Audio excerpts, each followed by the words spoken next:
Great Expectations by Charles Dickens. If you enjoy audiobooks, consider subscribing and turning on notifications to stay updated. Feel free to like the video if you're enjoying it and share your thoughts or audiobook suggestions in the comments.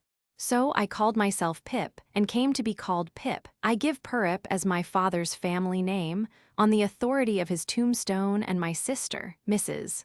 Joe Gargery, who married the blacksmith, as I never saw my father or my mother, and never saw any likeness of either of them, for their days were long before the days of photographs. My first fancies regarding what they were like were unreasonably derived from their tombstones.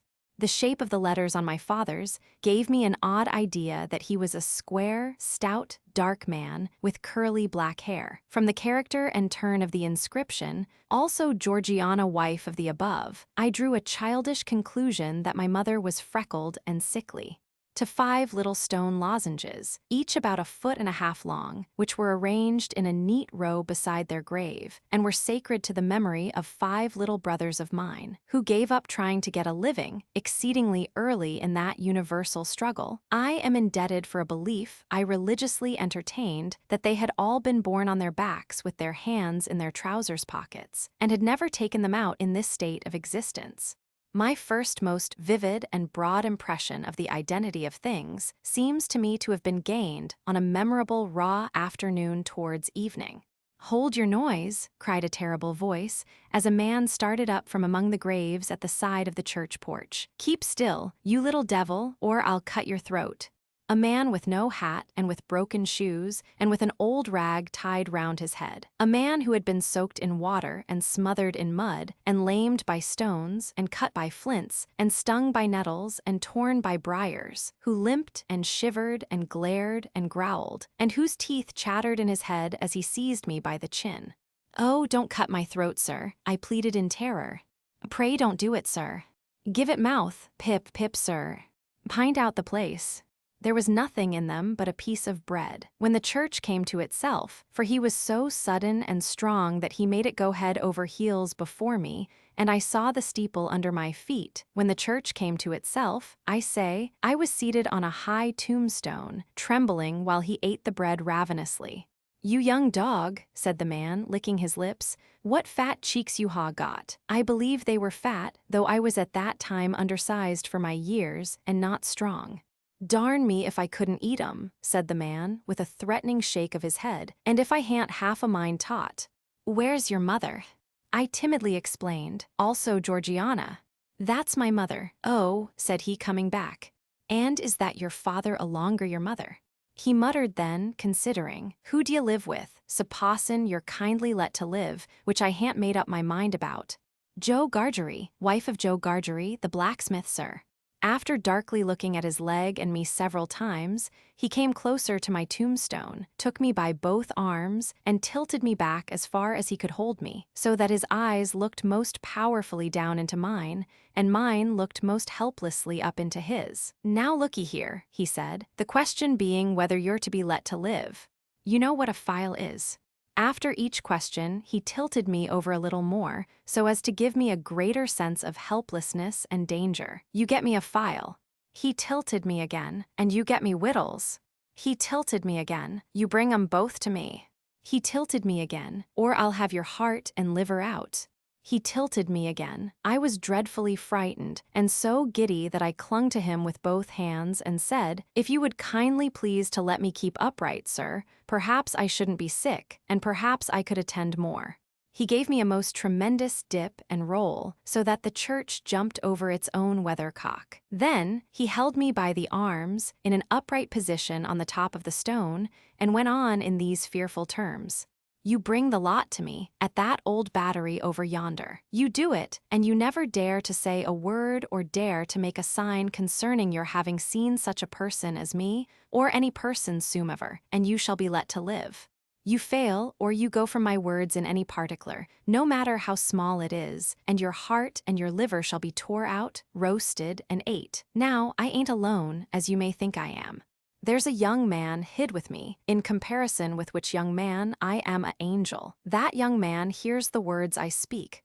That young man has a secret way peculiar to himself of getting at a boy and at his heart and at his liver. It is in vain for a boy to attempt to hide himself from that young man. A boy may lock his door, may be warm in bed, may tuck himself up, may draw the clothes over his head, may think himself comfortable and safe, but that young man will softly creep his way to him and tear him open. I am keeping that young man from harming of you at the present moment, with great difficulty. I find it very hard to hold that young man off of your inside. Now, what do you say? I said that I would get him the file, and I would get him what broken bits of food I could, and I would come to him at the Battery early in the morning. Say Lord strike you dead if you don't, said the man. I said so, and he took me down. Now, he pursued, you remember what you've undertook, and you remember that young man, and you get home. Much of that, said he, glancing about him over the cold, wet flat. I wish I was a frog. Or a eel. At the same time, he hugged his shuddering body in both his arms, clasping himself, as if to hold himself together, and limped towards the low church wall. As I saw him go, picking his way among the nettles and among the brambles that bound the green mounds, he looked in my young eyes as if he were eluding the hands of the dead people, stretching up cautiously out of their graves to get a twist upon his ankle and pull him in. When he came to the low church wall, he got over it, like a man whose legs were numbed and stiff, and then turned round to look for me. When I saw him turning, I set my face towards home and made the best use of my legs. But presently I looked over my shoulder and saw him going on again towards the river, still hugging himself in both arms and picking his way with his sore feet among the great stones dropped into the marshes here and there, for stepping places when the rains were heavy or the tide was in.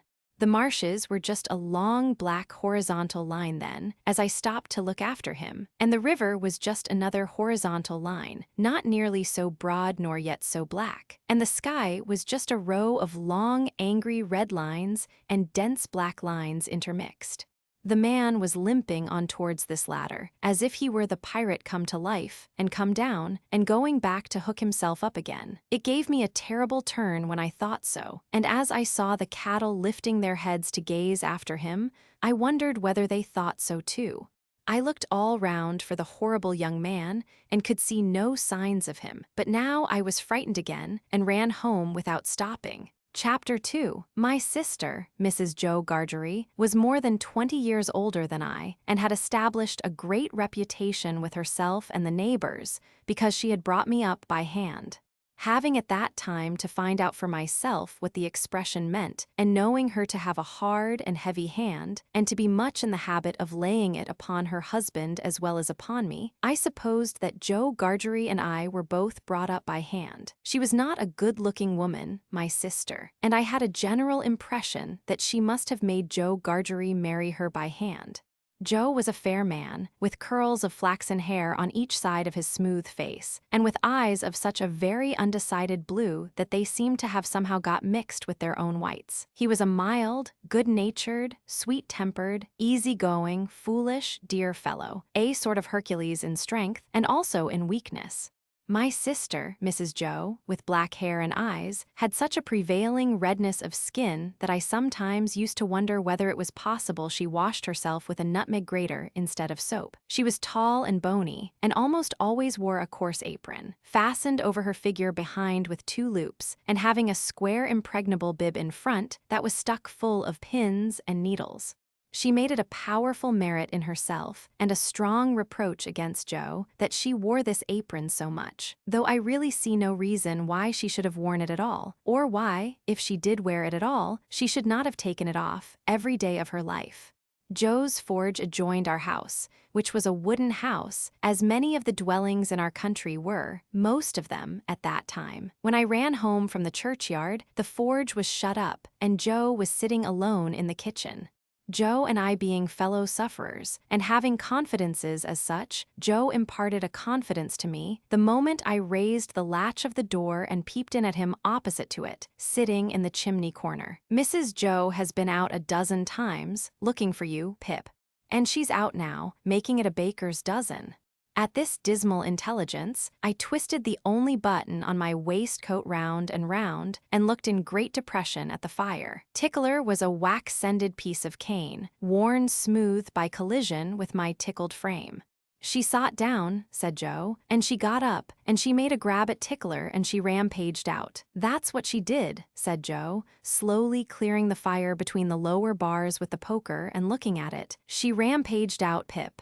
"Has she been gone long, Joe?" I always treated him as a larger species of child and as no more than my equal. "Well," said Joe, glancing up at the Dutch clock, "she's been on the rampage this last spell about 5 minutes Pip. She's a-coming." "Get behind the door, old chap, and have the jack towel betwixt you." I took the advice. My sister, Mrs. Joe, throwing the door wide open and finding an obstruction behind it, immediately divined the cause and applied Tickler to its further investigation. She concluded by throwing me. I often served as a connubial missile at Joe, who, glad to get hold of me on any terms, passed me on into the chimney and quietly fenced me up there with his great leg. "Where have you been, you young monkey?" said Mrs. Joe, stamping her foot. "Tell me directly what you've been doing to wear me away with fret and fright and worrit, or I'd have you out of that corner if you was 50 pips and he was 500 gargeries." "Churchyard," repeated my sister. "If it warn't for me, you'd have been to the churchyard long ago and stayed there." "Who brought you up by hand?" I whimpered, "I don't know." "I don't," said my sister. "I'd never do it again, I know that. I may truly say I've never had this apron of mine off since born you were. It's bad enough to be a blacksmith's wife, and him a gargery, without being your mother." My thoughts strayed from that question as I looked disconsolately at the fire. For the fugitive out on the marshes with the ironed leg, the mysterious young man, the file, the food, and the dreadful pledge I was under to commit a larceny on those sheltering premises, rose before me in the avenging coals. "Ha," said Mrs. Joe, restoring Tickler to his station. "Churchyard indeed." "You may well say churchyard, you too." One of us, by the by, had not said it at all. "You'll drive me to the churchyard betwixt you, one of these days, and oh, a precious pair you'd be without me." As she applied herself to set the tea things, Joe peeped down at me over his leg, as if he were mentally casting me and himself up, and calculating what kind of pair we practically should make, under the grievous circumstances foreshadowed. After that, he sat feeling his right side flaxen curls and whisker, and following Mrs. Joe about with his blue eyes, as his manner always was at squally times. My sister had a trenchant way of cutting our bread and butter for us that never varied. First, with her left hand, she jammed the loaf hard and fast against her bib, where it sometimes got a pin into it, and sometimes a needle, which we afterwards got into our mouths. Then she took some butter, not too much, on a knife and spread it on the loaf, in an apothecary kind of way, as if she were making a plaster, using both sides of the knife with a slapping dexterity, and trimming and molding the butter off round the crust. Then she gave the knife a final smart wipe on the edge of the plaster, and then sawed a very thick round off the loaf, which she finally, before separating from the loaf, hewed into 2 halves, of which Joe got one and I the other. On the present occasion, though I was hungry, I dared not eat my slice. I felt that I must have something in reserve for my dreadful acquaintance, and his ally, the still more dreadful young man. I knew Mrs. Joe's housekeeping to be of the strictest kind, and that my larcenous researches might find nothing available in the safe.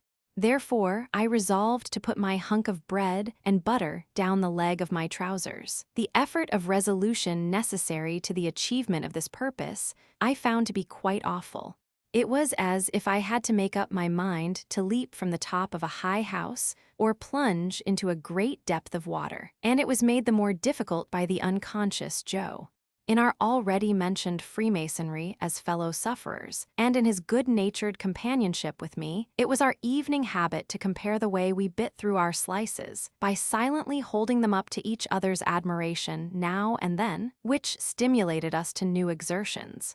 At last, I desperately considered that the thing I contemplated must be done, and that it had best be done in the least improbable manner consistent with the circumstances. I took advantage of a moment when Joe had just looked at me and got my bread and butter down my leg.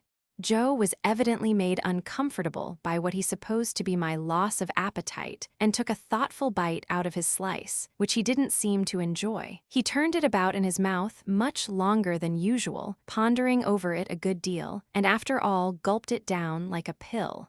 He was about to take another bite, and had just got his head on one side for a good purchase on it, when his eye fell on me, and he saw that my bread and butter was gone. The wonder and consternation with which Joe stopped on the threshold of his bite and stared at me were too evident to escape my sister's observation.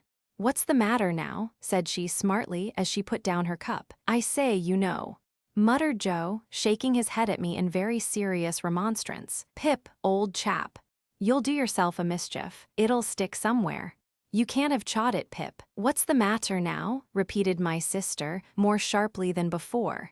"If you can cough any trifle on it up, Pip, I'd recommend you to do it," said Joe, all aghast. "Manners is manners, but still your elth's your elth." By this time, my sister was quite desperate, so she pounced on Joe, and taking him by the two whiskers, knocked his head for a little while against the wall behind him, while I sat in the corner, looking guiltily on. "Now, perhaps you'll mention what's the matter," said my sister, out of breath. "You staring great stuck pig."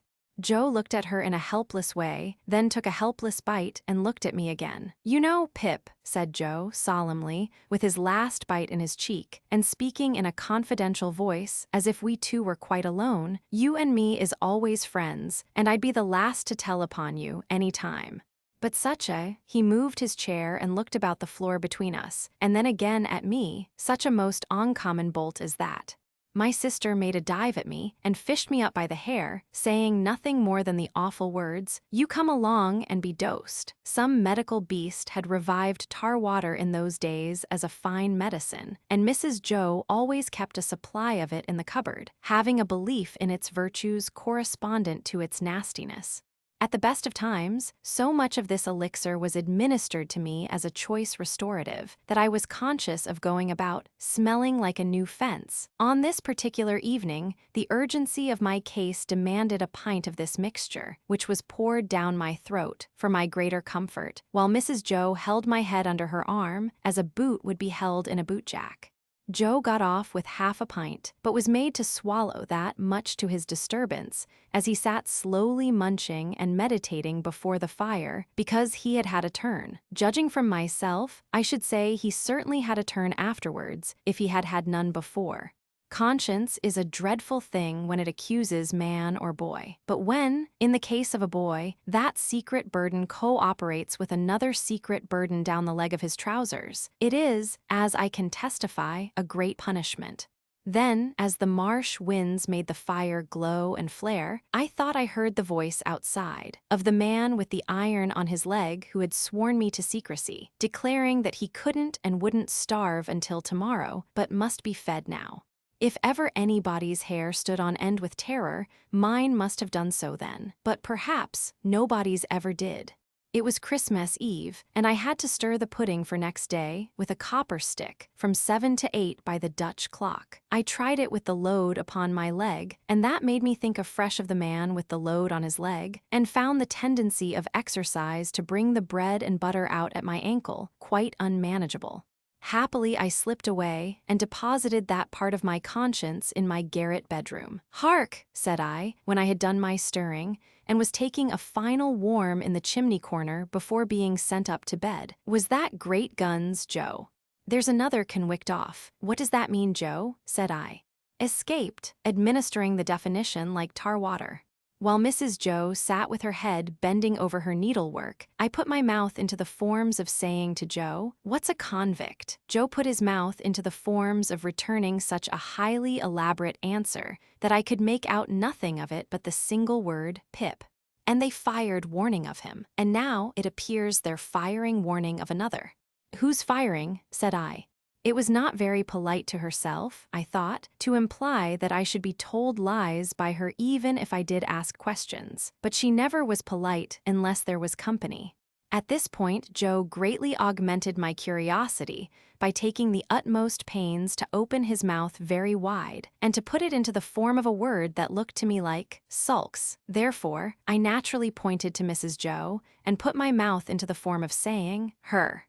But Joe wouldn't hear of that at all, and again opened his mouth very wide and shook the form of a most emphatic word out of it. But I could make nothing of the word. "Mrs. Joe," said I as a last resort, "I should like to know, if you wouldn't much mind, where the firing comes from." "Hulks," exclaimed my sister, pointing me out with her needle and thread and shaking her head at me. "Answer him one question, and he'll ask you a dozen directly. Hulks are prison ships, right cross th meshes. We always used that name for marshes in our country." "I wonder who's put into prison ships and why they're put there," said I, in a general way and with quiet desperation. It was too much for Mrs. Joe, who immediately rose. "I tell you what, young fellow," said she, "I didn't bring you up by hand to badger people's lives out. It would be blame to me and not praise if I had. People are put in the hulks because they murder, and because they rob and forge and do all sorts of bad, and they always begin by asking questions. Now, you get along to bed." I was never allowed a candle to light me to bed, and, as I went upstairs in the dark, with my head tingling, from Mrs. Joe's thimble having played the tambourine upon it to accompany her last words, I felt fearfully sensible of the great convenience that the hulks were handy for me. I was clearly on my way there. I had begun by asking questions, and I was going to rob Mrs. Joe. Since that time, which is far enough away now, I have often thought that few people know what secrecy there is in the young under terror. No matter how unreasonable the terror, so that it be terror. I was in mortal terror of the young man who wanted my heart and liver. I was in mortal terror of my interlocutor with the iron leg. I was in mortal terror of myself, from whom an awful promise had been extracted. I had no hope of deliverance through my all-powerful sister, who repulsed me at every turn. I am afraid to think of what I might have done on requirement in the secrecy of my terror. If I slept at all that night, it was only to imagine myself drifting down the river on a strong spring tide, to the hulks, a ghostly pirate calling out to me through a speaking trumpet, as I passed the gibbet station, that I had better come ashore and be hanged there at once, and not put it off. I was afraid to sleep, even if I had been inclined, for I knew that at the first faint dawn of morning I must rob the pantry. There was no doing it in the night, for there was no getting a light by easy friction then. To have got one I must have struck it out of flint and steel, and have made a noise like the very pirate himself rattling his chains. As soon as the great black velvet pall outside my little window was shot with gray, I got up and went downstairs, every board upon the way, and every crack in every board calling after me, "Stop thief!" and "Get up, Mrs. Joe." In the pantry, which was far more abundantly supplied than usual, owing to the season, I was very much alarmed by a hare hanging up by the heels, whom I rather thought I caught, when my back was half turned, winking. I had no time for verification, no time for selection, no time for anything, for I had no time to spare. I stole some bread, some rind of cheese, about half a jar of mincemeat, which I tied up in my pocket handkerchief with my last night's slice, some brandy from a stone bottle, which I decanted into a glass bottle I had secretly used for making that intoxicating fluid, Spanish licorice water, up in my room, diluting the stone bottle from a jug in the kitchen cupboard, a meat bone with very little on it, and a beautiful round compact pork pie. There was a door in the kitchen, communicating with the forge. I unlocked and unbolted that door, and got a file from among Joe's tools. Then I put the fastenings as I had found them, opened the door at which I had entered when I ran home last night, shut it, and ran for the misty marshes. Chapter 3. It was a rimy morning, and very damp. I had seen the damp lying on the outside of my little window, as if some goblin had been crying there all night, and using the window for a pocket handkerchief. Now, I saw the damp lying on the bare hedges and spare grass, like a coarser sort of spider's webs, hanging itself from twig to twig and blade to blade. On every rail and gate, wet lay clammy, and the marsh mist was so thick that the wooden finger on the post directing people to our village, a direction which they never accepted, for they never came there, was invisible to me until I was quite close under it. Then, as I looked up at it, while it dripped, it seemed to my oppressed conscience like a phantom devoting me to the hulks. The mist was heavier yet when I got out upon the marshes, so that instead of my running at everything, everything seemed to run at me. This was very disagreeable to a guilty mind. The gates and dikes and banks came bursting at me through the mist, as if they cried as plainly as could be, "A boy with somebody else's pork pie. Stop him." The cattle came upon me with like suddenness, staring out of their eyes and steaming out of their nostrils. "Halloa, young thief!" One black ox with a white cravat on, who even had to my awakened conscience something of a clerical air, fixed me so obstinately with his eyes, and moved his blunt head round in such an accusatory manner as I moved round, that I blubbered out to him, "I couldn't help it, sir. It wasn't for myself I took it." Upon which he put down his head, blew a cloud of smoke out of his nose, and vanished with a kick-up of his hind legs and a flourish of his tail. All this time I was getting on towards the river, but however fast I went, I couldn't warm my feet, to which the damp cold seemed riveted, as the iron was riveted to the leg of the man I was running to meet. I knew my way to the Battery pretty straight, for I had been down there on a Sunday with Joe, and Joe, sitting on an old gun, had told me that when I was 'prentice to him, regularly bound, we would have such larks there. However, in the confusion of the mist, I found myself at last too far to the right, and consequently had to try back along the riverside, on the bank of loose stones above the mud and the stakes that staked the tide out. Making my way along here with all dispatch, I had just crossed a ditch which I knew to be very near the Battery, and had just scrambled up the mound beyond the ditch when I saw the man sitting before me. His back was towards me, and he had his arms folded, and was nodding forward, heavy with sleep. I thought he would be more glad if I came upon him with his breakfast, in that unexpected manner, so I went forward softly and touched him on the shoulder. He instantly jumped up, and it was not the same man, but another man. And yet this man was dressed in coarse gray, too, and had a great iron on his leg, and was lame and hoarse and cold, and was everything that the other man was, except that he had not the same face, and had a flat, broad-brimmed, low-crowned felt hat on. "It's the young man," I thought, feeling my heart shoot as I identified him. I dare say I should have felt a pain in my liver, too, if I had known where it was. I was soon at the Battery after that, and there was the right man, hugging himself and limping to and fro, as if he had never all night left off hugging and limping, waiting for me. He was awfully cold, to be sure. I half expected to see him drop down before my face and die of deadly cold. His eyes looked so awfully hungry, too, that when I handed him the file and he laid it down on the grass, it occurred to me he would have tried to eat it if he had not seen my bundle. He did not turn me upside down this time to get at what I had, but left me right side upwards, while I opened the bundle and emptied my pockets. "What's in the bottle, boy?" said he. "Brandy," said I. He shivered all the while so violently that it was quite as much as he could do to keep the neck of the bottle between his teeth, without biting it off. "I think you have got the ague," said I. "It's bad about here," I told him. "You've been lying out on the meshes, and they're dreadful ague-ish." "Rheumatic, too. I'll eat my breakfast afore they're the death of me," said he. "I'd do that if I was going to be strung up to that there gallows as there is over there, directly afterwards. I'll beat the shivers so far, I'll bet you." He was gobbling mincemeat, meat-bone, bread, cheese, and pork pie, all at once, staring distrustfully while he did so at the mist all round us, and often stopping, even stopping his jaws to listen. Some real or fancied sound, some clink upon the river or breathing of beast upon the marsh, now gave him a start, and he said suddenly, "You brought no one with you.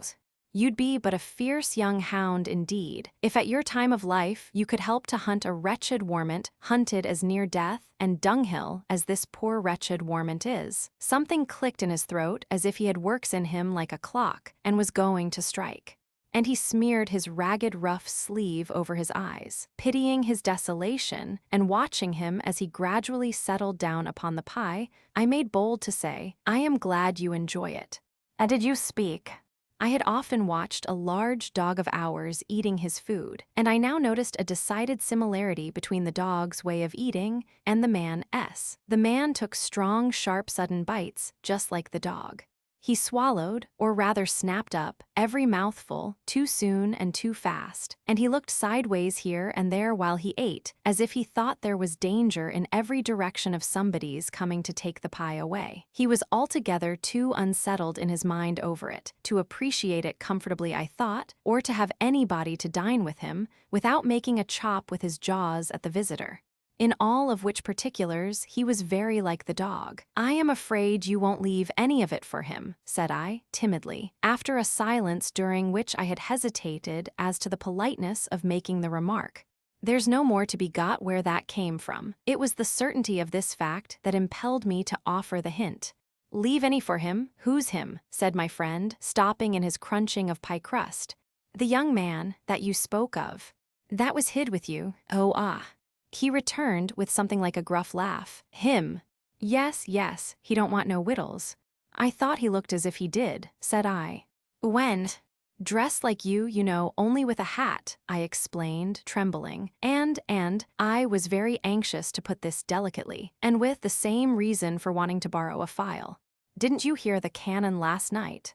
"I wonder you shouldn't have been sure of that," I returned, "for we heard it up at home, and that's farther away, and we were shut in besides." "Why, see now," said he, "when a man's alone on these flats, with a light head and a light stomach, perishing of cold and want, he hears nothin' all night but guns firing and voices calling. He sees the soldiers, with their red coats lighted up by the torches carried afore, closing in round him. Hears his number called, hears himself challenged, hears the rattle of the muskets, hears the orders make ready, present, cover him steady, men, and is laid hands on, and there's nothin'. Why, if I see one pursuing party last night, coming up in order, damn 'em, with their tramp, I see 100, and as to firing, why, I see the mist shake with the cannon, arter it was broad day, but this man, he had said all the rest, as if he had forgotten my being there. Did you notice anything in him?" "Yes, there." "Show me the way he went. I'll pull him down like a bloodhound. Curse this iron on my sore leg. Give us hold of the file, boy." I indicated in what direction the mist had shrouded the other man, and he looked up at it for an instant, but he was down on the rank, wet grass, filing at his iron like a madman, and not minding me or minding his own leg, which had an old chafe upon it and was bloody, but which he handled as roughly as if it had no more feeling in it than the file.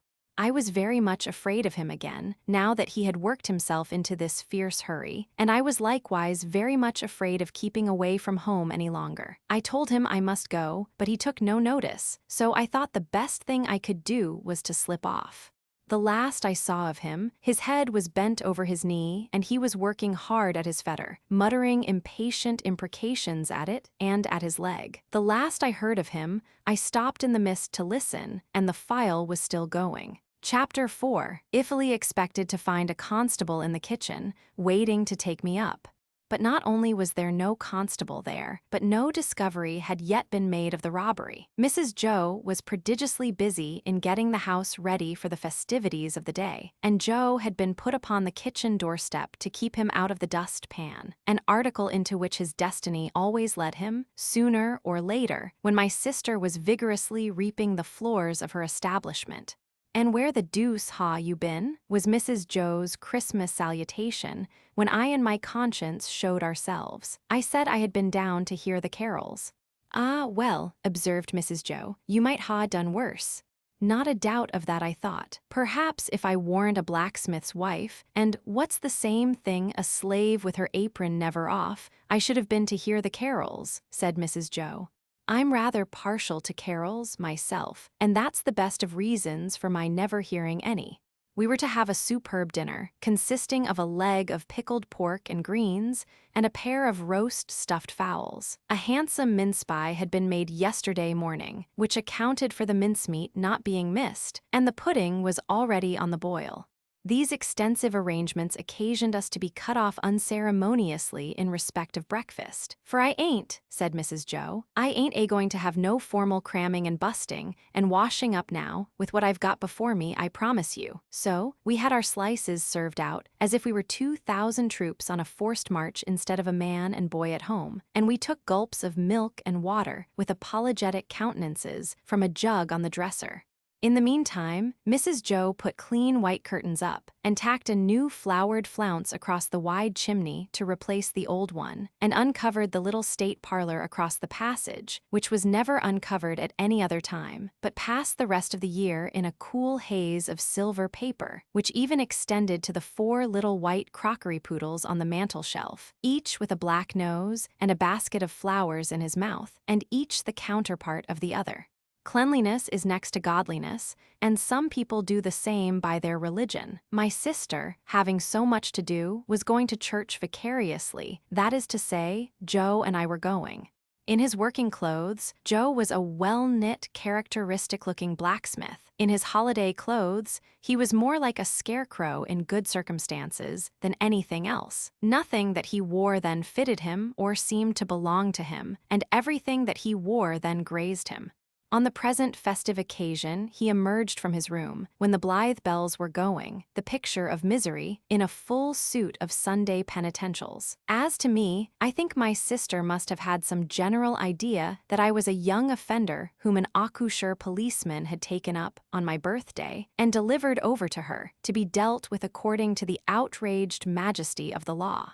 I was always treated as if I had insisted on being born in opposition to the dictates of reason, religion, and morality, and against the dissuading arguments of my best friends. Even when I was taken to have a new suit of clothes, the tailor had orders to make them like a kind of reformatory, and on no account to let me have the free use of my limbs. Joe and I going to church, therefore, must have been a moving spectacle for compassionate minds. Yet, what I suffered outside was nothing to what I underwent within. The terrors that had assailed me whenever Mrs. Joe had gone near the pantry or out of the room were only to be equaled by the remorse with which my mind dwelt on what my hands had done. Under the weight of my wicked secret, I pondered whether the church would be powerful enough to shield me from the vengeance of the terrible young man if I divulged to that establishment. I conceived the idea that the time when the banns were read and when the clergyman said, "Ye are now to declare it," would be the time for me to rise and propose a private conference in the vestry. I am far from being sure that I might not have astonished our small congregation by resorting to this extreme measure, but for its being Christmas Day and no Sunday. Mr. Wopsle, the clerk at church, was to dine with us, and Mr. Hubble the wheelwright and Mrs. Hubble, and Uncle Pumblechook, Joe's uncle, but Mrs. Joe appropriated him, who was a well-to-do corn chandler in the nearest town, and drove his own chaise cart. The dinner hour was 1:30. When Joe and I got home, we found the table laid, and Mrs. Joe dressed, and the dinner dressing, and the front door unlocked. It never was at any other time, for the company to enter by, and everything most splendid. And still, not a word of the robbery. The time came, without bringing with it any relief to my feelings, and the company came. Mr. Wopsle, united to a Roman nose and a large, shining, bald forehead, had a deep voice which he was uncommonly proud of. Indeed, it was understood among his acquaintance that if you could only give him his head, he would read the clergyman into fits. He himself confessed that if the church was thrown open, meaning to competition, he would not despair of making his mark in it. The church not being thrown open, he was, as I have said, our clerk. But he punished the amens tremendously, and when he gave out the psalm, always giving the whole verse, he looked all round the congregation first, as much as to say, "You have heard my friend overhead. Oblige me with your opinion of this style." I opened the door to the company, making believe that it was a habit of ours to open that door, and I opened it first to Mr. Wopsle, next to Mr. and Mrs. Hubble, and last of all to Uncle Pumblechook. N.B. I was not allowed to call him uncle, under the severest penalties. "Mrs. Joe," said Uncle Pumblechook, a large, hard-breathing, middle-aged, slow man, with a mouth like a fish, dull, staring eyes, and sandy hair standing upright on his head, so that he looked as if he had just been all but choked, and had that moment come to, "I have brought you as the compliments of the season. I have brought you, mum, a bottle of sherry wine, and I have brought you, mum, a bottle of port wine." Every Christmas Day, Mrs. Joe replied, as she now replied, "Oh, unclepumbly chook, this is kind." Every Christmas Day, he retorted, as he now retorted, "It's no more than your merits. And now are you all bobbish, and how's 6 benorth of halfpence?" meaning me. We dined on these occasions in the kitchen and adjourned for the nuts and oranges and apples to the parlor, which was a change very like Joe's change from his working clothes to his Sunday dress. My sister was uncommonly lively on the present occasion, and indeed was generally more gracious in the society of Mrs. Hubble than in other company. I remember Mrs. Hubble as a little curly, sharp-edged person in sky blue who held a conventionally juvenile position because she had married Mr. Hubble, I don't know at what remote period, when she was much younger than he. I remember Mr. Hubble as a tough, high-shouldered, stooping old man of a sawdusty fragrance, with his legs extraordinarily wide apart, so that in my short days I always saw some miles of open country between them when I met him coming up the lane. Among this good company I should have felt myself, even if I hadn't robbed the pantry, in a false position. Not because I was squeezed in at an acute angle of the tablecloth, with the table in my chest and the Pumblechookian elbow in my eye, nor because I was not allowed to speak, I didn't want to speak, nor because I was regaled with the scaly tips of the drumsticks of the fowls, and with those obscure corners of pork of which the pig, when living, had had the least reason to be vain. No, I should not have minded that if they would only have left me alone. But they wouldn't leave me alone. They seemed to think the opportunity lost if they failed to point the conversation at me every now and then and stick the point into me. I might have been an unfortunate little bull in a Spanish arena, I got so smartingly touched up by these moral goads. It began the moment we sat down to dinner. Mr. Wopsle said grace with theatrical declamation, as it now appears to me, something like a religious cross of the ghost in Hamlet with Richard III, and ended with the very proper aspiration that we might be truly grateful, upon which my sister fixed me with her eye, and said, in a low, reproachful voice, "Do you hear that? Be grateful, especially," said Mr. Pumblechook, "be grateful, boy, to them which brought you up by hand." Mrs. Hubble shook her head, and contemplating me with a mournful presentiment that I should come to no good, asked, "Why is it that the young are never grateful?" This moral mystery seemed too much for the company, until Mr. Hubble tersely solved it by saying, "Natterly wicious." Everybody then murmured "true," and looked at me in a particularly unpleasant and personal manner. Joe's station and influence were something feebler, if possible, when there was company than when there was none. But he always aided and comforted me when he could in some way of his own, and he always did so at dinner time by giving me gravy, if there were any. There being plenty of gravy today, Joe spooned into my plate, at this point, about half a pint. A little later on in the dinner, Mr. Wopsle reviewed the sermon with some severity, and intimated, in the usual hypothetical case of the church being thrown open, what kind of sermon he would have given them. After favoring them with some heads of that discourse, he remarked that he considered the subject of the day's homily ill chosen, which was the less excusable, he added, when there were so many subjects going about. "You've hit it, sir, plenty of subjects going about, for them that know how to put salt upon their tails. That's what's wanted. A man needn't go far to find a subject, if he's ready with his salt box." Mr. Pumblechook added, after a short interval of reflection, "Look at pork alone. There's a subject. If you want a subject, look at pork." "True, sir." "Many a moral for the young," returned Mr. Wopsle, and I knew he was going to lug me in before he said it, "might be deduced from that text." Joe gave me some more gravy. "Swine," pursued Mr. Wopsle, in his deepest voice, and pointing his fork at my blushes, as if he were mentioning my Christian name, "swine were the companions of the prodigal. The gluttony of swine is put before us, as an example to the young." I thought this pretty well in him, who had been praising up the pork for being so plump and juicy. What is detestable in a pig is more detestable in a boy. "Or girl," suggested Mr. Hubble. "Of course, or girl, Mr. Hubble," assented Mr. Wopsle, rather irritably, "but there is no girl present. Besides," said Mr. Pumblechook, turning sharp on me, "think what you've got to be grateful for. If you'd been born a squeaker." "Well, but I mean a four-footed squeaker," said Mr. Pumblechook. "If you had been born such, would you have been here now?" "Not you." "Would he have been doing that?" "No, he wouldn't."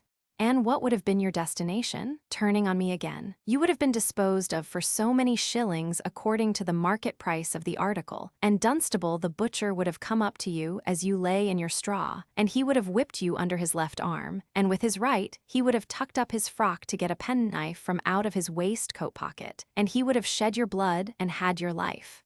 No bringing up by hand then, not a bit of it. He was a world of trouble to you, ma'am, said Mrs. Hubble, commiserating my sister. Trouble, echoed my sister. Trouble, and then entered on a fearful catalogue of all the illnesses I had been guilty of, and all the acts of sleeplessness I had committed, and all the high places I had tumbled from, and all the low places I had tumbled into, and all the injuries I had done myself, and all the times she had wished me in my grave, and I had contumaciously refused to go there. I think the Romans must have aggravated one another very much with their noses. Perhaps they became the restless people they were, in consequence. Anyhow, Mr. Wopsle's Roman nose so aggravated me during the recital of my misdemeanors that I should have liked to pull it until he howled. But all I had endured up to this time was nothing in comparison with the awful feelings that took possession of me when the pause was broken which ensued upon my sister's recital, and in which pause everybody had looked at me, as I felt painfully conscious, with indignation and abhorrence. Yet, said Mr. Pumblechook, leading the company gently back to the theme from which they had strayed, pork, regarded as biled, is rich too, ain't it? He would find it was weak, he would say it was weak, and I was lost. I held tight to the leg of the table under the cloth, with both hands, and awaited my fate. My sister went for the stone bottle, came back with the stone bottle, and poured his brandy out, no one else taking any. The wretched man trifled with his glass, took it up, looked at it through the light, put it down, prolonged my misery. All this time, Mrs. Joe and Joe were briskly clearing the table for the pie and pudding. I couldn't keep my eyes off him. Always holding tight by the leg of the table with my hands and feet, I saw the miserable creature finger his glass playfully, take it up, smile, throw his head back, and drink the brandy off. I held on tight while Mrs. Joe and Joe ran to him. I didn't know how I had done it, but I had no doubt I had murdered him somehow. In my dreadful situation, it was a relief when he was brought back, and surveying the company all round as if they had disagreed with him, sank down into his chair with the one significant gasp, "Tar." I moved the table, like a medium of the present day, by the vigor of my unseen hold upon it. "Tar!" cried my sister in amazement. Why, however could tar come there? But Uncle Pumblechook, who was omnipotent in that kitchen, wouldn't hear the word, wouldn't hear of the subject, imperiously waved it all away with his hand, and asked for hot gin and water. My sister, who had begun to be alarmingly meditative, had to employ herself actively in getting the gin, the hot water, the sugar, and the lemon peel, and mixing them. For the time being at least, I was saved. I still held on to the leg of the table, but clutched it now with the fervor of gratitude. By degrees, I became calm enough to release my grasp and partake of pudding. Mr. Pumblechook partook of pudding, all partook of pudding. The course terminated, and Mr. Pumblechook had begun to beam under the genial influence of gin and water. I began to think I should get over the day, when my sister said to Joe, "Clean plates, cold." I clutched the leg of the table again immediately, and pressed it to my bosom as if it had been the companion of my youth and friend of my soul. I foresaw what was coming, and I felt that this time I really was gone. "You must taste," said my sister, addressing the guests with her best grace. "You must taste, to finish with, such a delightful and delicious present of Uncle Pumblechook S. You must know," said my sister, rising, "it's a pie, a savory pork pie." The company murmured their compliments. Uncle Pumblechook, sensible of having deserved well of his fellow creatures, said, quite vivaciously, "All things considered, well, Mrs. Joe, we'll do our best endeavors. Let us have a cut at this same pie." My sister went out to get it. I heard her steps proceed to the pantry. I saw Mr. Pumblechook balance his knife. I saw reawakening appetite in the Roman nostrils of Mr. Wopsle. I heard Mr. Hubble remark that a bit of savory pork pie would lay atop of anything you could mention, and do no harm, and I heard Joe say, "You shall have some, Pip." I have never been absolutely certain whether I uttered a shrill yell of terror, merely in spirit, or in the bodily hearing of the company. I felt that I could bear no more, and that I must run away. I released the leg of the table and ran for my life, but I ran no farther than the house door, for there I ran head foremost into a party of soldiers with their muskets, one of whom held out a pair of handcuffs to me, saying, "Here you are, look sharp, come on." Chapter 5. The apparition of a file of soldiers ringing down the butt-ends of their loaded muskets on our doorstep caused the dinner party to rise from table in confusion and caused Mrs. Joe, re-entering the kitchen empty-handed, to stop short and stare, in her wondering lament of "Gracious goodness gracious me, what's gone with the pie?" The sergeant and I were in the kitchen when Mrs. Joe stood staring, at which crisis I partially recovered the use of my senses. It was the sergeant who had spoken to me, and he was now looking round at the company, with his handcuffs invitingly extended towards them in his right hand and his left on my shoulder. "Excuse me, ladies and gentlemen," said the sergeant, "but as I have mentioned at the door to this smart young shaver, which he hadn't, I am on a chase in the name of the king, and I want the blacksmith." "And pray what might you want with him?" retorted my sister, quick to resent his being wanted at all. "Missus," returned the gallant sergeant, "speaking for myself, I should reply, the honor and pleasure of his fine wife's acquaintance. Speaking for the king, I answer, a little job done." This was received as rather neat in the sergeant, insomuch that Mr. Pumblechook cried audibly, "Good again." "You see, blacksmith," said the sergeant, who had by this time picked out Joe with his eye, "we have had an accident with these, and I find the lock of one of 'em goes wrong, and the coupling don't act pretty. As they are wanted for immediate service, will you throw your eye over them?" Joe threw his eye over them, and pronounced that the job would necessitate the lighting of his forge fire, and would take nearer 2 hours than 1. "Will it, then will you set about it at once, blacksmith?" said the offhand sergeant, "as it's on his Majesty's service.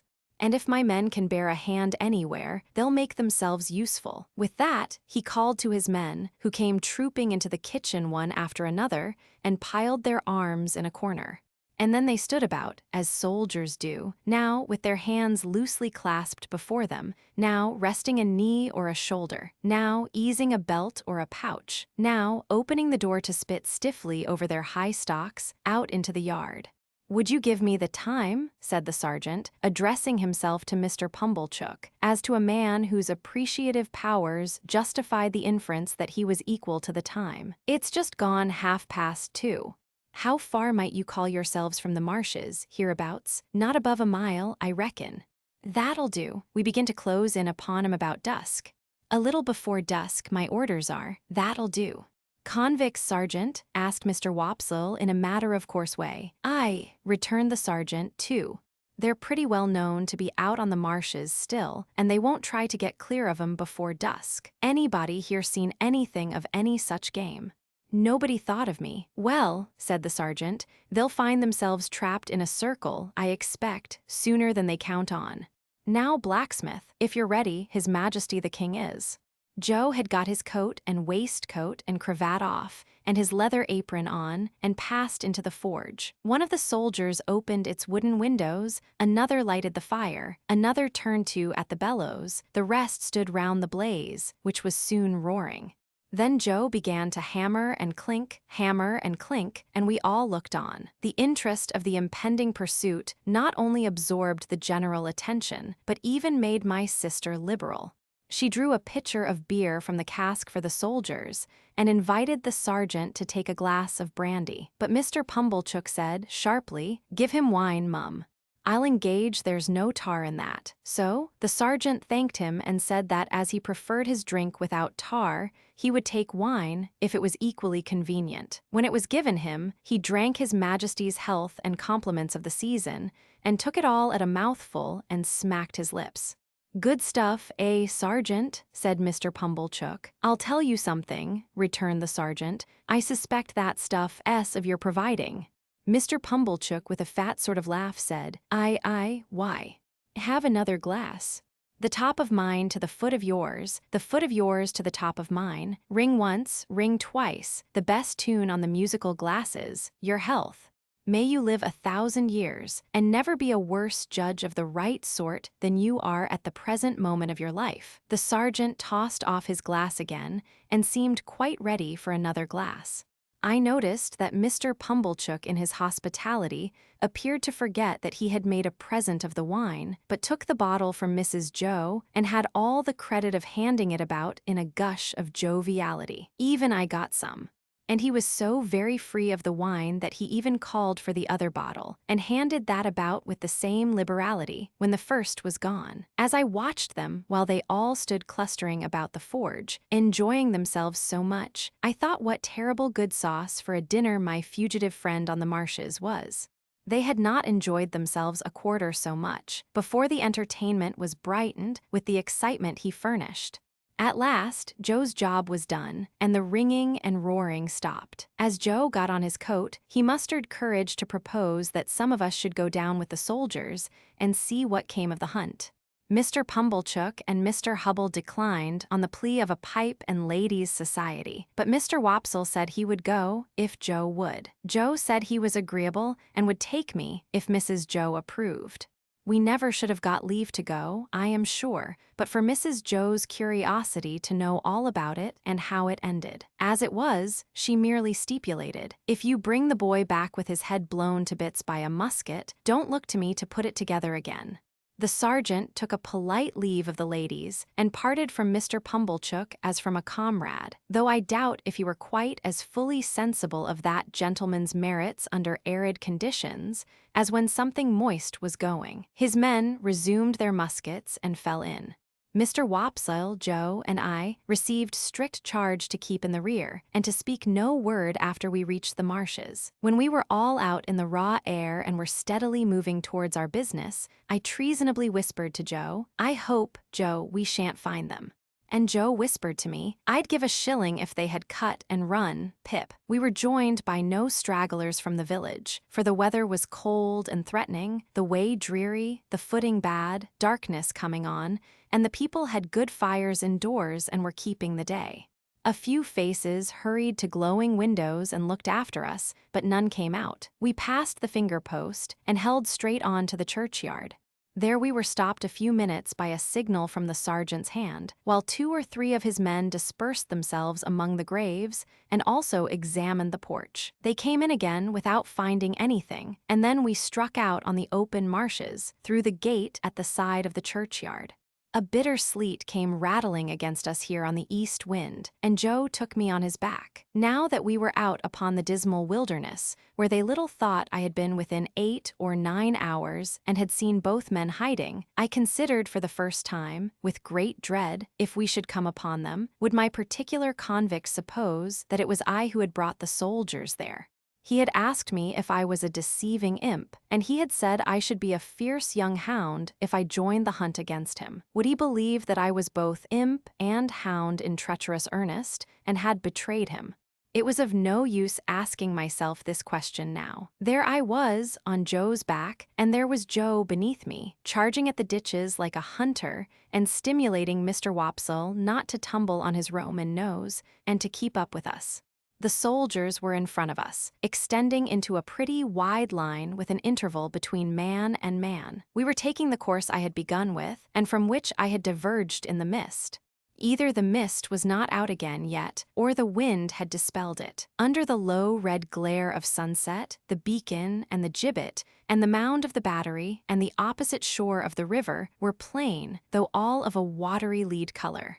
With my heart thumping like a blacksmith at Joe's broad shoulder, I looked all about for any sign of the convicts. I could see none, I could hear none. Mr. Wopsle had greatly alarmed me more than once by his blowing and hard breathing, but I knew the sounds by this time and could dissociate them from the object of pursuit. I got a dreadful start when I thought I heard the file still going, but it was only a sheep bell.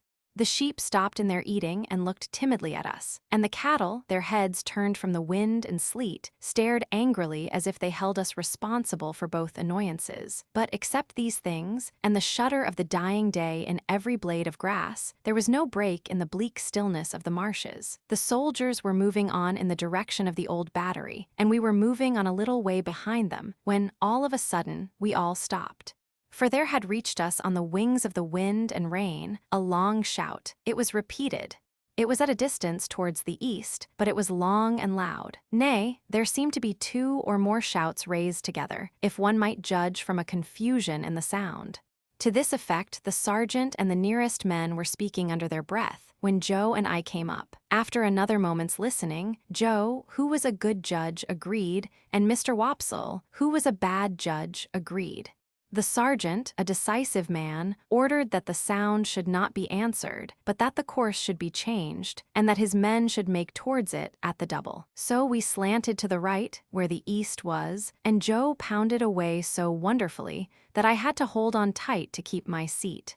It was a run indeed now, and what Joe called, in the only 2 words he spoke all the time, a winder. Down banks and up banks, and over gates, and splashing into dikes, and breaking among coarse rushes. No man cared where he went. As we came nearer to the shouting, it became more and more apparent that it was made by more than one voice. Sometimes it seemed to stop altogether, and then the soldiers stopped. When it broke out again, the soldiers made for it at a greater rate than ever, and we after them. After a while, we had so run it down that we could hear one voice calling murder and another voice convicts. Runaways, guard. This way for the runaway convicts. Then both voices would seem to be stifled in a struggle, and then would break out again. And when it had come to this, the soldiers ran like deer, and Joe too. The sergeant ran in first, when we had run the noise quite down, and 2 of his men ran in close upon him. Their pieces were cocked and leveled when we all ran in. "Here are both men," panted the sergeant, struggling at the bottom of a ditch. "Surrender, you too. And confound you for 2 wild beasts, come asunder." Water was splashing, and mud was flying, and oaths were being sworn, and blows were being struck, when some more men went down into the ditch to help the sergeant, and dragged out, separately, my convict and the other one. Both were bleeding and panting and execrating and struggling, but of course I knew them both directly. "Mind," said my convict, wiping blood from his face with his ragged sleeves, and shaking torn hair from his fingers. "I took him, I give him up to you." "Mind that, it's not much to be particular about," said the sergeant. "It'll do you small good, my man, being in the same plight yourself. Handcuffs there, I don't expect it to do me any good." "I don't want it to do me more good than it does now," said my convict with a greedy laugh. "I took him. He knows it, that's enough for me." The other convict was livid to look at, and, in addition to the old bruised left side of his face, seemed to be bruised and torn all over. He could not so much as get his breath to speak until they were both separately handcuffed, but leaned upon a soldier to keep himself from falling. "Take notice, guard, he tried to murder me," were his first words. "Tried to murder him," said my convict disdainfully. "Try and not do it. I took him and jiv him up, that's what I done. I not only prevented him getting off the marshes, but I dragged him here, dragged him this far on his way back. He's a gentleman, if you please, this villain. Now the hulks has got its gentleman again, through me. Murder him. Worth my while, too, to murder him when I could do worse and drag him back." The other one still gasped. He tried to murder me." Bear witness. "Looky here," said my convict to the sergeant. "Single-handed I got clear of the prison ship. I made a dash and I done it. I could got clear of these death-cold flats likewise. Look at my leg, you won't find much iron on it, if I hadn't made the discovery that he was here. Let him go free, let him profit by the means as I found out. Let him make a tool of me afresh and again, once more. No. If I had died at the bottom there, and he made an emphatic swing at the ditch with his manacled hands, I'd have held to him with that grip that you should have been safe to find him in my hold." The other fugitive, who was evidently in extreme horror of his companion, repeated, "He tried to murder me. I should have been a dead man if you had not come up." "He lies," said my convict with fierce energy. "He's a liar born, and he'll die a liar. Look at his face, ain't it written there? Let him turn those eyes of his on me. I defy him to do it." The other, with an effort at a scornful smile, which could not, however, collect the nervous working of his mouth into any set expression, looked at the soldiers and looked about at the marshes and at the sky, but certainly did not look at the speaker. "Do you see him?" pursued my convict. "Do you see what a villain he is? Do you see those groveling and wandering eyes? That's how he looked when we were tried together. He never looked at me. The other, always working and working his dry lips and turning his eyes restlessly about him far and near, did at last turn them for a moment on the speaker, with the words, "You are not much to look at," and with a half-taunting glance at the bound hands.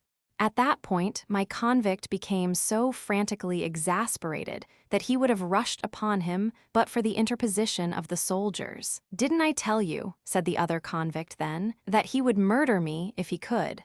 And anyone could see that he shook with fear, and that there broke out upon his lips curious white flakes, like thin snow. "Enough of this parley," said the sergeant.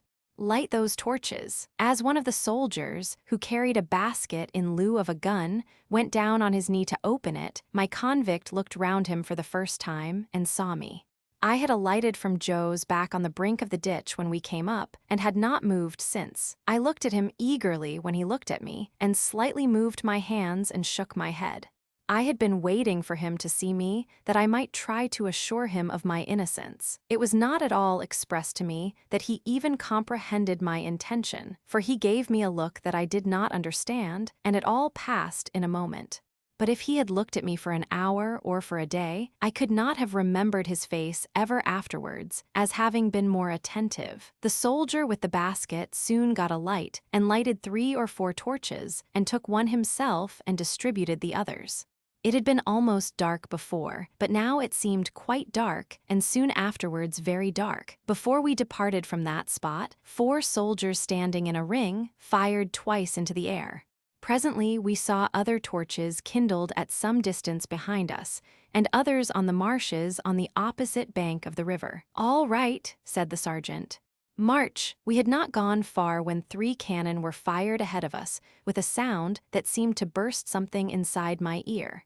"You are expected on board," said the sergeant to my convict. "They know you are coming. Don't straggle, my man. Close up here." The 2 were kept apart, and each walked surrounded by a separate guard. I had hold of Joe's hand now, and Joe carried one of the torches. Mr. Wopsle had been for going back, but Joe was resolved to see it out, so we went on with the party. There was a reasonably good path now, mostly on the edge of the river, with a divergence here and there where a dike came, with a miniature windmill on it and a muddy sluice gate. When I looked round, I could see the other lights coming in after us. The torches we carried dropped great blotches of fire upon the track, and I could see those, too, lying smoking and flaring. I could see nothing else but black darkness. Our lights warmed the air about us with their pitchy blaze, and the 2 prisoners seemed rather to like that, as they limped along in the midst of the muskets. We could not go fast, because of their lameness, and they were so spent that 2 or 3 times we had to halt while they rested. After an hour or so of this traveling, we came to a rough wooden hut and a landing place. There was a guard in the hut, and they challenged, and the sergeant answered. Then we went into the hut, where there was a smell of tobacco and whitewash, and a bright fire, and a lamp, and a stand of muskets, and a drum, and a low wooden bedstead, like an overgrown mangle without the machinery, capable of holding about a dozen soldiers all at once. 3 or 4 soldiers who lay upon it in their greatcoats were not much interested in us, but just lifted their heads and took a sleepy stare, and then lay down again. The sergeant made some kind of report and some entry in a book, and then the convict whom I call the other convict was drafted off with his guard to go on board first. My convict never looked at me, except that once. While we stood in the hut, he stood before the fire looking thoughtfully at it, or putting up his feet by turns upon the hob, and looking thoughtfully at them as if he pitied them for their recent adventures. Suddenly, he turned to the sergeant and remarked, "It may prevent some persons laying under suspicion alonger me. I know, but this is another pint, a separate matter. A man can't starve, at least I can't. I took some wittles up at the village over yonder, where the church stands amost out on the marshes." "You mean stole," said the sergeant. "And I'll tell you where from the blacksmith's." "Halloa, Pip," said Joe, staring at me. "It was some broken wittles, that's what it was, and a dram of liquor and a pie. My wife did, at the very moment when you came in. Don't you know, Pip? Then I'm sorry to say, I've eat your pie." The something that I had noticed before clicked in the man's throat again, and he turned his back. The boat had returned, and his guard were ready, so we followed him to the landing place made of rough stakes and stones, and saw him put into the boat, which was rowed by a crew of convicts like himself. No one seemed surprised to see him, or interested in seeing him, or glad to see him, or sorry to see him, or spoke a word, except that somebody in the boat growled as if to dogs, "Give way, you," which was the signal for the dip of the oars. By the light of the torches, we saw the black hulk lying out a little way from the mud of the shore, like a wicked Noah's Ark. Cribbed and barred and moored by massive rusty chains, the prison ship seemed in my young eyes to be ironed like the prisoners. We saw the boat go alongside, and we saw him taken up the side and disappear. Then the ends of the torches were flung hissing into the water, and went out as if it were all over with him. Chapter 6. My state of mind regarding the pilfering from which I had been so unexpectedly exonerated did not impel me to frank disclosure, but I hope it had some dregs of good at the bottom of it. I do not recall that I felt any tenderness of conscience in reference to Mrs. Joe when the fear of being found out was lifted off me, but I loved Joe, perhaps for no better reason in those early days than because the dear fellow let me love him, and, as to him, my inner self was not so easily composed. It was much upon my mind, particularly when I first saw him looking about for his file, that I ought to tell Joe the whole truth. Yet I did not, and for the reason that I mistrusted that if I did, he would think me worse than I was. The fear of losing Joe's confidence, and of thenceforth sitting in the chimney corner at night, staring drearily at my forever lost companion and friend, tied up my tongue. I morbidly represented to myself that if Joe knew it, I never afterwards could see him at the fireside feeling his fair whisker, without thinking that he was meditating on it. That, if Joe knew it, I never afterwards could see him glance, however casually, at yesterday's meat or pudding when it came on today's table, without thinking that he was debating whether I had been in the pantry. That, if Joe knew it, and at any subsequent period of our joint domestic life, remarked that his beer was flat or thick, the conviction that he suspected tar in it would bring a rush of blood to my face.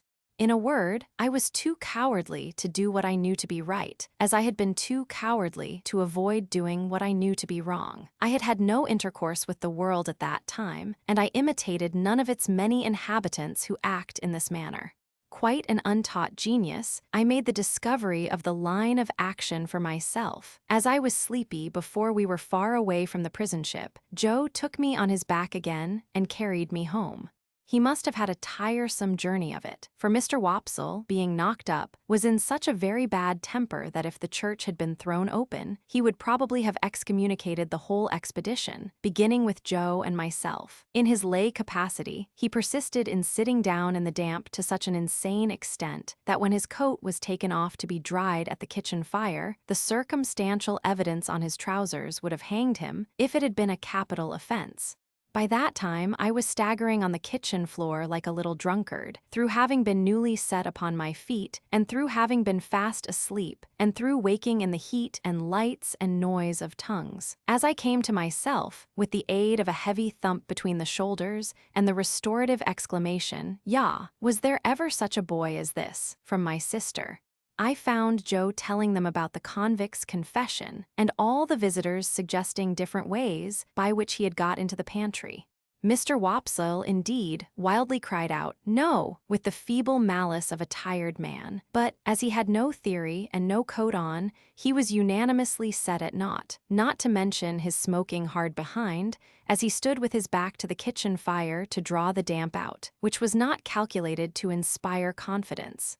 My state of mind, as I have described it, began before I was up in the morning, and lasted long after the subject had died out, and had ceased to be mentioned saving on exceptional occasions. Chapter 7. At the time when I stood in the churchyard reading the family tombstones, I had just enough learning to be able to spell them out. My construction, even of their simple meaning, was not very correct, for I read "wife of the above" as a complimentary reference to my father's exaltation to a better world, and if any one of my deceased relations had been referred to as below, I have no doubt I should have formed the worst opinions of that member of the family. When I was old enough, I was to be apprenticed to Joe, and until I could assume that dignity, I was not to be what Mrs. Joe called pompied, or, as I render it, pampered. Therefore, I was not only odd boy about the forge, but if any neighbor happened to want an extra boy to frighten birds, or pick up stones, or do any such job, I was favored with the employment. In order, however, that our superior position might not be compromised thereby, a money box was kept on the kitchen mantelshelf, into which it was publicly made known that all my earnings were dropped. I have an impression that they were to be contributed eventually towards the liquidation of the national debt, but I know I had no hope of any personal participation in the treasure. Mr. Wopsle's great-aunt kept an evening school in the village. That is to say, she was a ridiculous old woman of limited means and unlimited infirmity, who used to go to sleep from 6 to 7 every evening in the society of youth who paid 2 pence per week each for the improving opportunity of seeing her do it. There was a fiction that Mr. Wopsle examined the scholars once a quarter. What he did on those occasions was to turn up his cuffs, stick up his hair, and give us Mark Antony's oration over the body of Caesar. This was always followed by Collins's Ode on the Passions, wherein I particularly venerated Mr. Wopsle as Revenge throwing his blood-stained sword in thunder down, and taking the war-denouncing trumpet with a withering look. It was not with me then, as it was in later life, when I fell into the society of the passions, and compared them with Collins and Wopsle, rather to the disadvantage of both gentlemen. Mr. Wopsle's great-aunt, besides keeping this educational institution, kept in the same room a little general shop. She had no idea what stock she had, or what the price of anything in it was, but there was a little greasy memorandum book kept in a drawer, which served as a catalogue of prices, and by this oracle Biddy arranged all the shop transactions. Biddy was Mr. Wopsle's great-aunt's granddaughter. I confess myself quite unequal to the working out of the problem, what relation she was to Mr. Wopsle. She was an orphan like myself, like me, too, had been brought up by hand. She was most noticeable, I thought, in respect of her extremities, for her hair always wanted brushing, her hands always wanted washing, and her shoes always wanted mending and pulling up at heel. This description must be received with a weekday limitation. On Sundays, she went to church elaborated. Much of my unassisted self, and more by the help of Biddy than of Mr. Wopsle's great-aunt, I struggled through the alphabet as if it had been a bramble bush, getting considerably worried and scratched by every letter. After that I fell among those thieves, the 9 figures, who seemed every evening to do something new to disguise themselves and baffle recognition. But at last I began, in a purblind, groping way, to read, write, and cipher on the very smallest scale. One night I was sitting in the chimney corner with my slate, expending great efforts on the production of a letter to Joe. I think it must have been a full year after our hunt upon the marshes, for it was a long time after, and it was winter and a hard frost. With an alphabet on the hearth at my feet for reference, I contrived in an hour or two to print and smear this epistle. Well, I ope. ISHAL. IMPRNGTD. 2 UJO Watt LARXAN.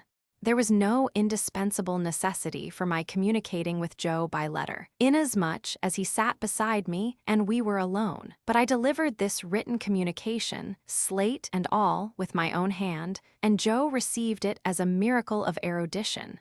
"I say, Pip, old chap," cried Joe, opening his blue eyes wide, "what a scholar you are, ain't you?" "Why, here's a J," said Joe, "and a O equal to anythink. Here's a J and a O, Pip, and a J-O, Joe." Wishing to embrace the present occasion of finding out whether in teaching Joe I should have to begin quite at the beginning, I said, "Ah, but read the rest, Joe." "The rest, Pip," said Joe, looking at it with a slow, searching eye. 1, 2, 3. "Why, here's 3 JS and 3 O's and 3 JO, Joe's in it, Pip." "Astonishing," said Joe when I had finished. "You are a scholar." I asked him with a modest patronage. "I don't spell it at all," said Joe. "But supposing you did?" "Give me," said Joe, "a good book or a good newspaper, and sit me down afore a good fire, and I ask no better. Lord, He continued after rubbing his knees a little. When you do come to a J and a O and says you, here at last is a J-O, Joe, how interesting reading is. I derived from this that Joe's education, like steam, was yet in its infancy. Pursuing the subject, I inquired, my father, Pip, he were given to drink, and when he were overtook with drink, he hammered away at my mother, most unmerciful. It were a'most the only hammering he did, indeed, excepting at myself. And he hammered at me with a wigger only to be equalled by the wigger with which he didn't hammer at his anvil. You're a listening and understanding, Pip. But my father were that good in his heart that he couldn't abear to be without us. So he'd come with a most tremenjous crowd and make such a row at the doors of the houses where we was, that they used to be obligated to have no more to do with us and to give us up to him. And then he took us home and hammered us. Which, you see, Pip, said Joe, pausing in his meditative raking of the fire and looking at me, were a drawback on my learning. Certainly, poor Joe. Joe pursued, somebody must keep the pot a-biling, Pip, or the pot won't bile, don't you know. Consequence, my father didn't make objections to my going to work, so I went a work at my present calling, which were his too, if he would have followed it, and I worked tolerable hard, I assure you, Pip. In time I were able to keep him, and I kept him till he went off in a purple leptic fit. And it were my intentions to have had put upon his tombstone that, whatsoe'er the failings on his part, remember, reader, he were that good in his heart. Joe recited this couplet with such manifest pride and careful perspicuity that I asked him if he had made it himself. I made it, said Joe, my own self. I made it in a moment. It was like striking out a horseshoe complete in a single blow. I never was so much surprised in all my life, couldn't credit my own Ed, to tell you the truth, hardly believed it were my own Ed. As I was saying, Pip, it were my intentions to have had it cut over him, but poetry costs money, cut it how you will, small or large, and it were not done. Not to mention bearers, all the money that could be spared were wanted for my mother. She were in poor health and quite broke. She weren't long of following, poor soul, and her share of peace come round at last. Joe's blue eyes turned a little watery. He rubbed first one of them, and then the other, in a most uncongenial and uncomfortable manner, with the round knob on the top of the poker. It were but lonesome then, said Joe, living here alone, and I got acquainted with your sister. Now, Pip, Joe looked firmly at me as if he knew I was not going to agree with him. Your sister is a fine figure of a woman. I could not help looking at the fire, in an obvious state of doubt. Whatever family opinions, or whatever the world's opinions, on that subject may be, Pip, your sister is. Joe tapped the top bar with the poker after every word following, a fine figure of a woman. I could think of nothing better to say than I am glad you think so, Joe. So am I, returned Joe, catching me up. I am glad I think so, Pip. A little redness, or a little matter of bone, here or there, what does it signify to me? That's it, you're right, old chap. When I got acquainted with your sister, it were the talk how she was bringing you up by hand. Very kind of her too, all the folks said, and I said, along with all the folks. As to you, Joe pursued with a countenance expressive of seeing something very nasty indeed. If you could have been aware how small and flabby and mean you was, dear me, you'd have formed the most contemptible opinion of yourself. When I offered to your sister to keep company, and to be asked in church at such times as she was willing and ready to come to the forge, I said to her, and bring the poor little child. God bless the poor little child, I said to your sister. There's room for him at the forge. Don't cry, old chap. When this little interruption was over, Joe resumed. That's about where it lights. Here we are. Now, when you take me in hand in my learning, Pip, and I tell you beforehand I am awful dull, most awful dull, Mrs. Joe mustn't see too much of what we're up to. It must be done, as I may say, on the sly. And why on the sly? I'll tell you why, Pip. He had taken up the poker again, without which I doubt if he could have proceeded in his demonstration. Your sister is given to government. Given to government, Joe? I was startled, for I had some shadowy idea, and I am afraid I must add, hope, that Joe had divorced her in a favor of the Lords of the Admiralty or Treasury. Given to government, said Joe, which I meanter say the government of you and myself. Oh, stay a bit. I know what you're going to say, Pip. Stay a bit. I don't deny that your sister comes the mogul over us, now and again. I don't deny that she do throw us back falls, and that she do drop down upon us heavy. At such times as when your sister is on the rampage, Pip, Joe sank his voice to a whisper and glanced at the door, candor compels fur to admit that she is a buster. Joe pronounced this word as if it began with at least 12 capital BS. Why don't I rise? That were your observation when I broke it off, Pip. Well, said Joe, passing the poker into his left hand, that he might feel his whisker, and I had no hope of him whenever he took to that placid occupation. Your sister's a mastermind, a mastermind. What's that? I asked, in some hope of bringing him to a stand. But Joe was readier with his definition than I had expected, and completely stopped me by arguing circularly and answering with a fixed look. Her. And I ain't a mastermind, Joe resumed, when he had unfixed his look and got back to his whisker.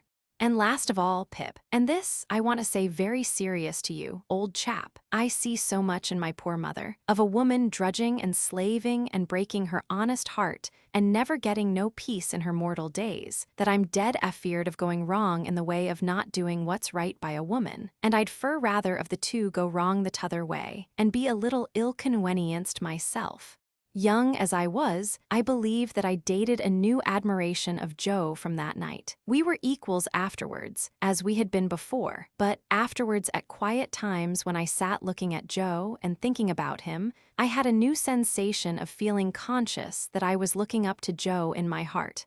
However, said Joe, rising to replenish the fire, here, the Dutch clock a-working himself up to being equal to strike 8 of 'em, and she's not come home yet. I hope Uncle Pumblechook's mare mayn't have set a forefoot on a piece o' ice and gone down. Mrs. Joe made occasional trips with Uncle Pumblechook on market days to assist him in buying such household stuffs and goods as required a woman's judgment, Uncle Pumblechook being a bachelor and reposing no confidences in his domestic servant. This was market day, and Mrs. Joe was out on one of these expeditions. Joe made the fire and swept the hearth, and then we went to the door to listen for the chaise cart. It was a dry, cold night, and the wind blew keenly, and the frost was white and hard. A man would die tonight of lying out on the marshes, I thought. And then I looked at the stars, and considered how awful it would be for a man to turn his face up to them as he froze to death, and see no help or pity in all the glittering multitude. Here comes the mare, said Joe, ringing like a peal of bells. The sound of her iron shoes upon the hard road was quite musical, as she came along at a much brisker trot than usual.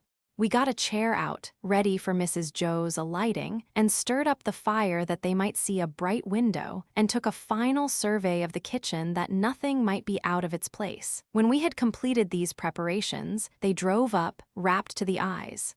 Mrs. Joe was soon landed, and Uncle Pumblechook was soon down too, covering the mare with a cloth, and we were soon all in the kitchen, carrying so much cold air in with us that it seemed to drive all the heat out of the fire. Now, said Mrs. Joe, unwrapping herself with haste and excitement, and throwing her bonnet back on her shoulders where it hung by the strings, if this boy ain't grateful this night, he never will be. I looked as grateful as any boy possibly could, who was wholly uninformed why he ought to assume that expression. It's only to be hoped, said my sister, that he won't be pompied. But I have my fears. She ain't in that line, Mum, said Mr. Pumblechook.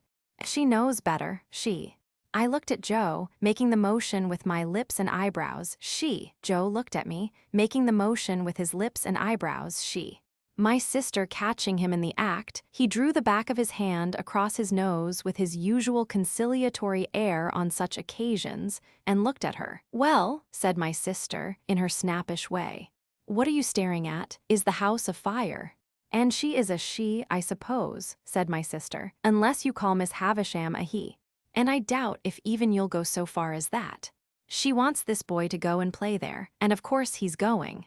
And he had better play there, said my sister, shaking her head at me as an encouragement to be extremely light and sportive, or I'll work him. I had heard of Miss Havisham uptown. Everybody for miles round had heard of Miss Havisham uptown, as an immensely rich and grim lady who lived in a large and dismal house barricaded against robbers, and who led a life of seclusion.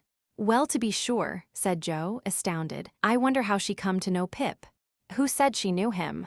Isn't it just barely possible that Uncle Pumblechook may be a tenant of hers, and that he may sometimes, we won't say quarterly or half-yearly, for that would be requiring too much of you, but sometimes, go there to pay his rent? And couldn't she then ask Uncle Pumblechook if he knew of a boy to go and play there?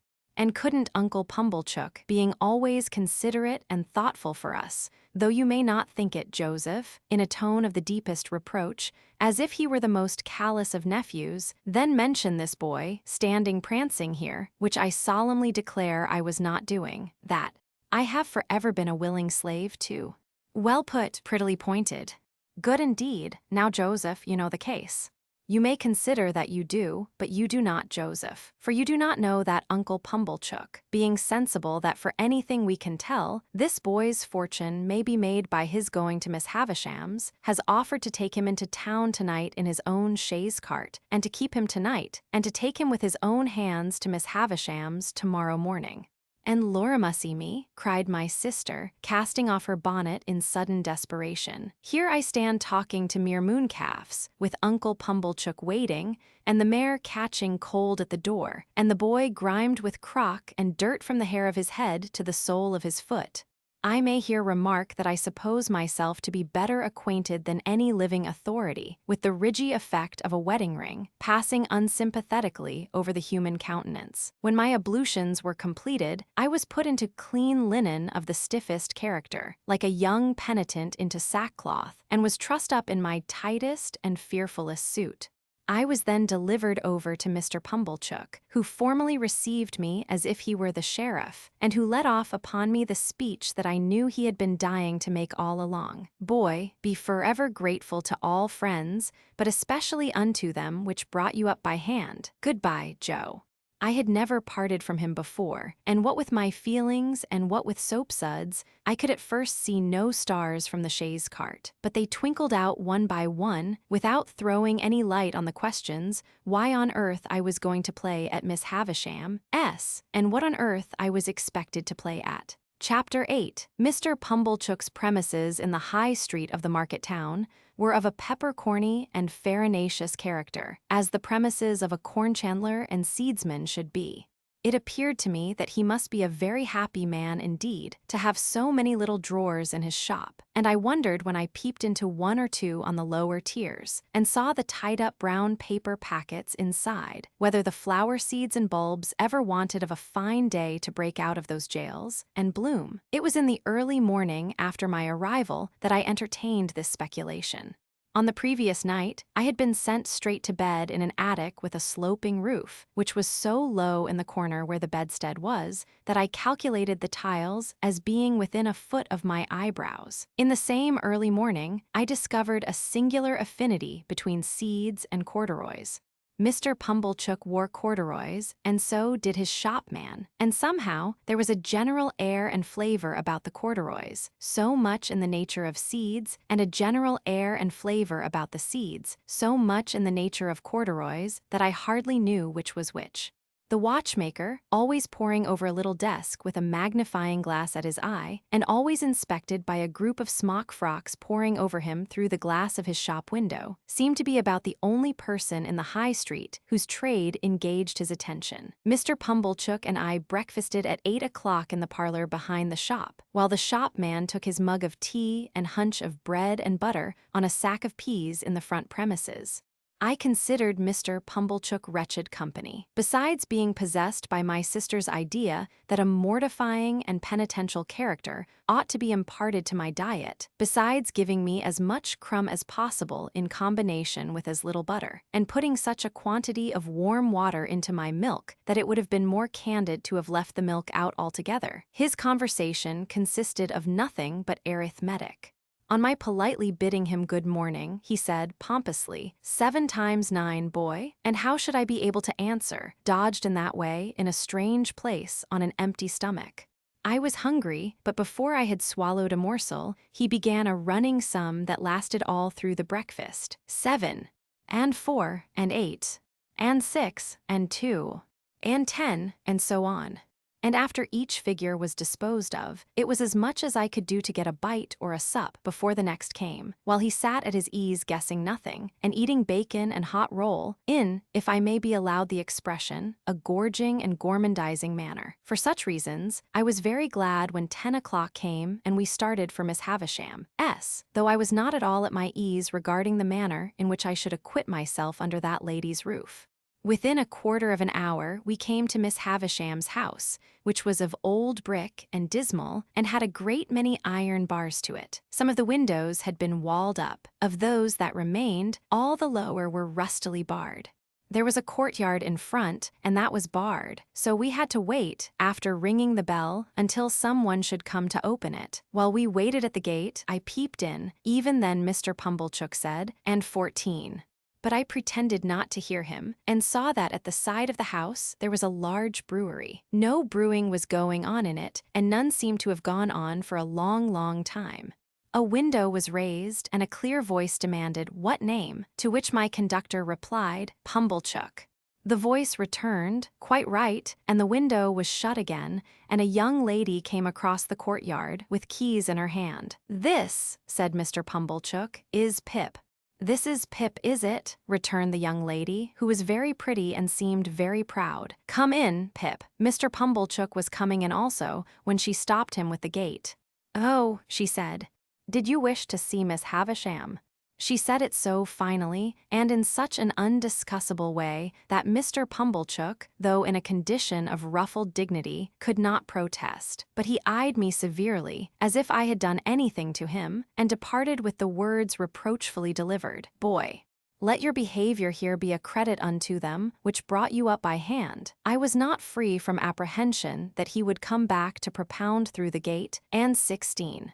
But he didn't. My young conductress locked the gate, and we went across the courtyard.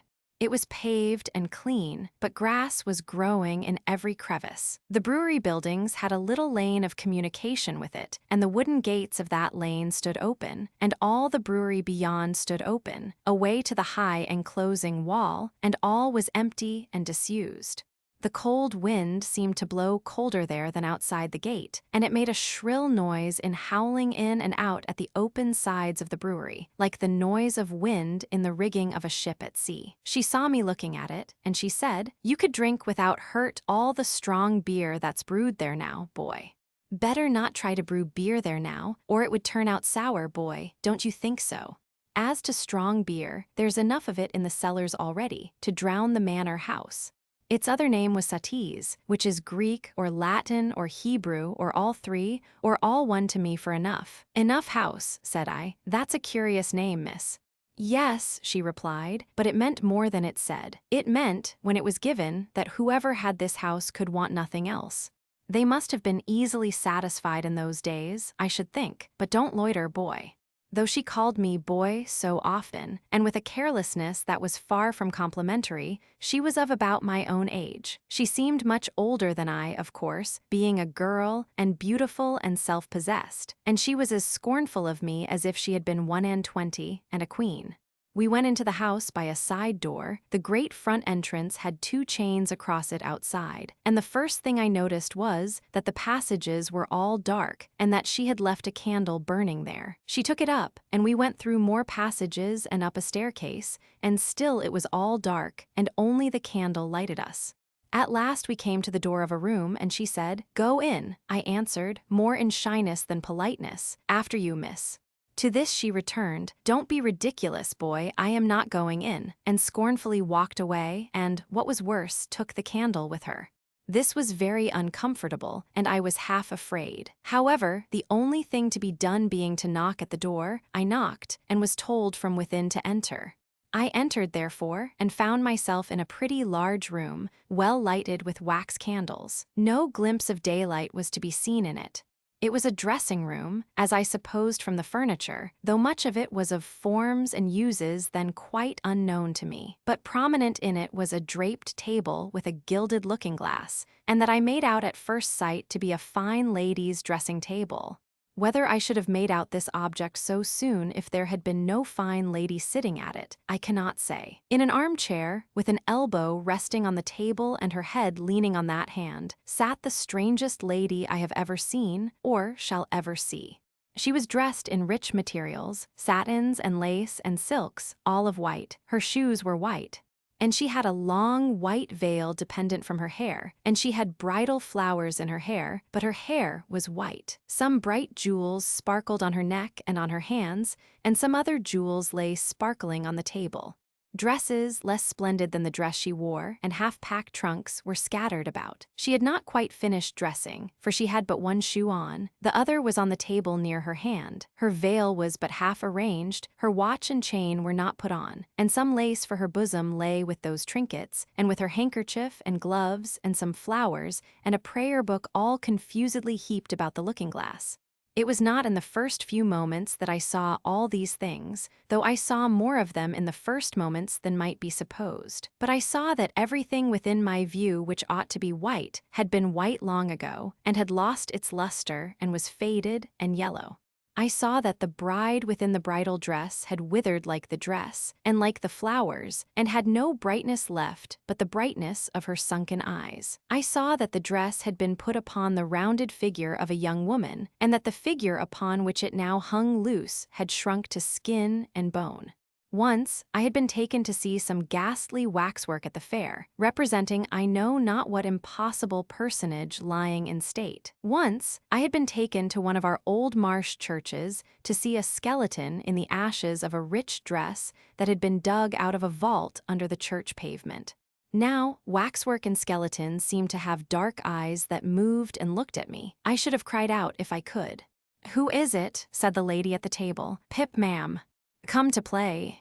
It was when I stood before her, avoiding her eyes, that I took note of the surrounding objects in detail, and saw that her watch had stopped at 20 minutes to 9, and that a clock in the room had stopped at 20 minutes to 9. "Look at me," said Miss Havisham. "You are not afraid of a woman who has never seen the sun since you were born," she said, laying her hands one upon the other on her left side. "Yes, ma'am." It made me think of the young man. "What do I touch?" She uttered the word with an eager look, and with strong emphasis, and with a weird smile that had a kind of boast in it. Afterwards she kept her hands there for a little while, and slowly took them away as if they were heavy. "I am tired," said Miss Havisham. "I want diversion, and I have done with men and women. Play." I think it will be conceded by my most disputatious reader that she could hardly have directed an unfortunate boy to do anything in the wide world more difficult to be done under the circumstances. "I sometimes have sick fancies," she went on, "and I have a sick fancy that I want to see some play. There, there," with an impatient movement of the fingers of her right hand. "Play, play, play." For a moment, with the fear of my sisters working me before my eyes, I had a desperate idea of starting round the room in the assumed character of Mr. Pumblechook's chaise cart. But I felt myself so unequal to the performance that I gave it up, and stood looking at Miss Havisham in what I suppose she took for a dogged manner, inasmuch as she said, when we had taken a good look at each other, "So fine and melancholy." I stopped, fearing I might say too much or had already said it, and we took another look at each other. Before she spoke again, she turned her eyes from me and looked at the dress she wore, and at the dressing table, and finally at herself in the looking-glass. "So new to him," she muttered, "so old to me, so strange to him, so familiar to me, so melancholy to both of us. Call Estella." As she was still looking at the reflection of herself, I thought she was still talking to herself, and kept quiet. "Call Estella," she repeated, flashing a look at me. "You can do that, call Estella." At the door, Miss Havisham beckoned her to come close, and took up a jewel from the table, and tried its effect upon her fair young bosom and against her pretty brown hair. "Your own, one day, my dear, and you will use it well. Let me see you play cards with this boy." I thought I overheard Miss Havisham answer, only it seemed so unlikely. "Well, you can break his heart." "What do you play, boy?" asked Estella of myself, with the greatest disdain. "Nothing but beggar my neighbor, miss." "Beggar him," said Miss Havisham to Estella, so we sat down to cards. It was then I began to understand that everything in the room had stopped, like the watch and the clock, a long time ago. I noticed that Miss Havisham put down the jewel exactly on the spot from which she had taken it up.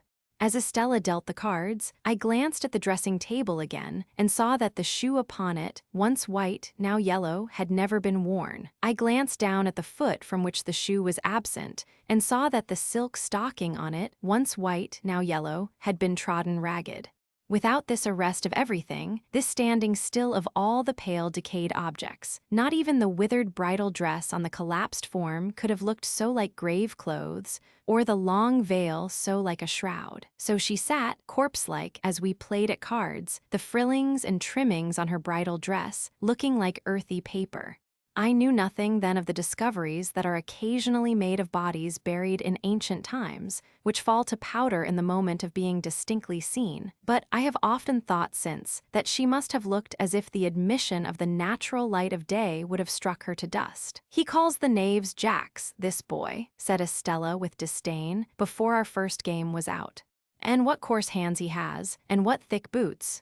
Her contempt for me was so strong that it became infectious, and I caught it. She won the game, and I dealt. I misdealt, as was only natural, when I knew she was lying in wait for me to do wrong, and she denounced me for a stupid, clumsy laboring boy. "You say nothing of her," remarked Miss Havisham to me as she looked on. "She says many hard things of you, but you say nothing of her. What do you think of her?" "Tell me in my ear," said Miss Havisham, bending down. "I think she is very proud," I replied in a whisper. "Anything else?" She was looking at me then with a look of supreme aversion. "Anything else? And never see her again, though she is so pretty." Saving for the one weird smile at first, I should have felt almost sure that Miss Havisham's face could not smile. It had dropped into a watchful and brooding expression, most likely when all the things about her had become transfixed, and it looked as if nothing could ever lift it up again. Her chest had dropped so that she stooped, and her voice had dropped so that she spoke low and with a dead lull upon her. Altogether, she had the appearance of having dropped body and soul, within and without, under the weight of a crushing blow. I played the game to an end with Estella, and she beggared me. She threw the cards down on the table when she had won them all, as if she despised them for having been one of me. "When shall I have you here again?" said Miss Havisham. "Let me think. I know nothing of days of the week. I know nothing of weeks of the year. Come again after 6 days." "You here?" "Go, Pip." I followed the candle down, as I had followed the candle up, and she stood it in the place where we had found it. Until she opened the side entrance, I had fancied, without thinking about it, that it must necessarily be night time. The rush of the daylight quite confounded me, and made me feel as if I had been in the candlelight of the strange room many hours. "You are to wait here, you boy," said Estella, and disappeared and closed the door. I took the opportunity of being alone in the courtyard to look at my coarse hands and my common boots. My opinion of those accessories was not favorable. They had never troubled me before, but they troubled me now as vulgar appendages. I determined to ask Joe why he had ever taught me to call those picture cards jacks, which ought to be called knaves. I wished Joe had been rather more genteelly brought up, and then I should have been so too. She came back with some bread and meat and a little mug of beer. She put the mug down on the stones of the yard and gave me the bread and meat without looking at me, as insolently as if I were a dog in disgrace.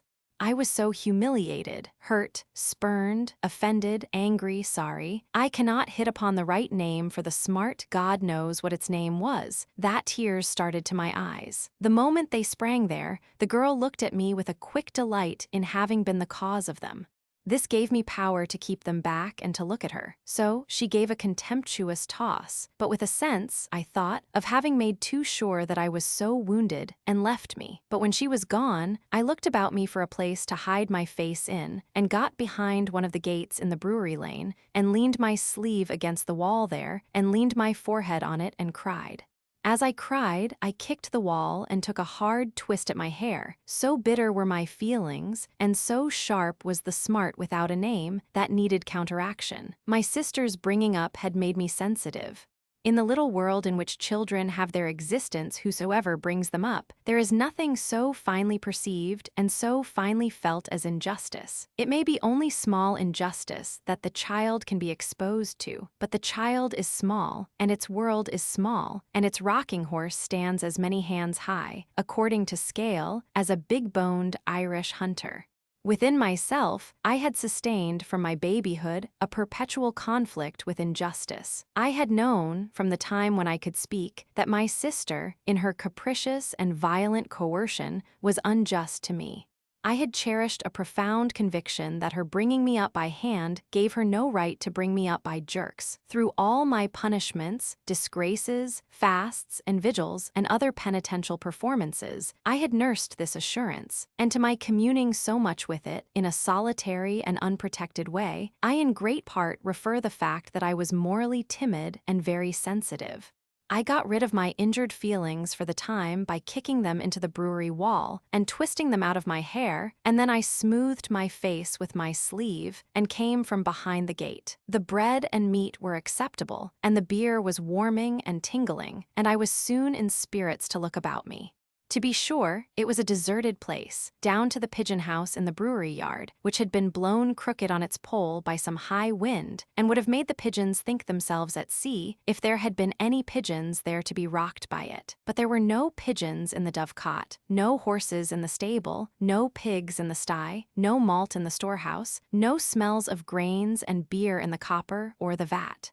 All the uses and scents of the brewery might have evaporated with its last reek of smoke. In a by-yard, there was a wilderness of empty casks, which had a certain sour remembrance of better days lingering about them. But it was too sour to be accepted as a sample of the beer that was gone, and in this respect, I remember those recluses as being like most others.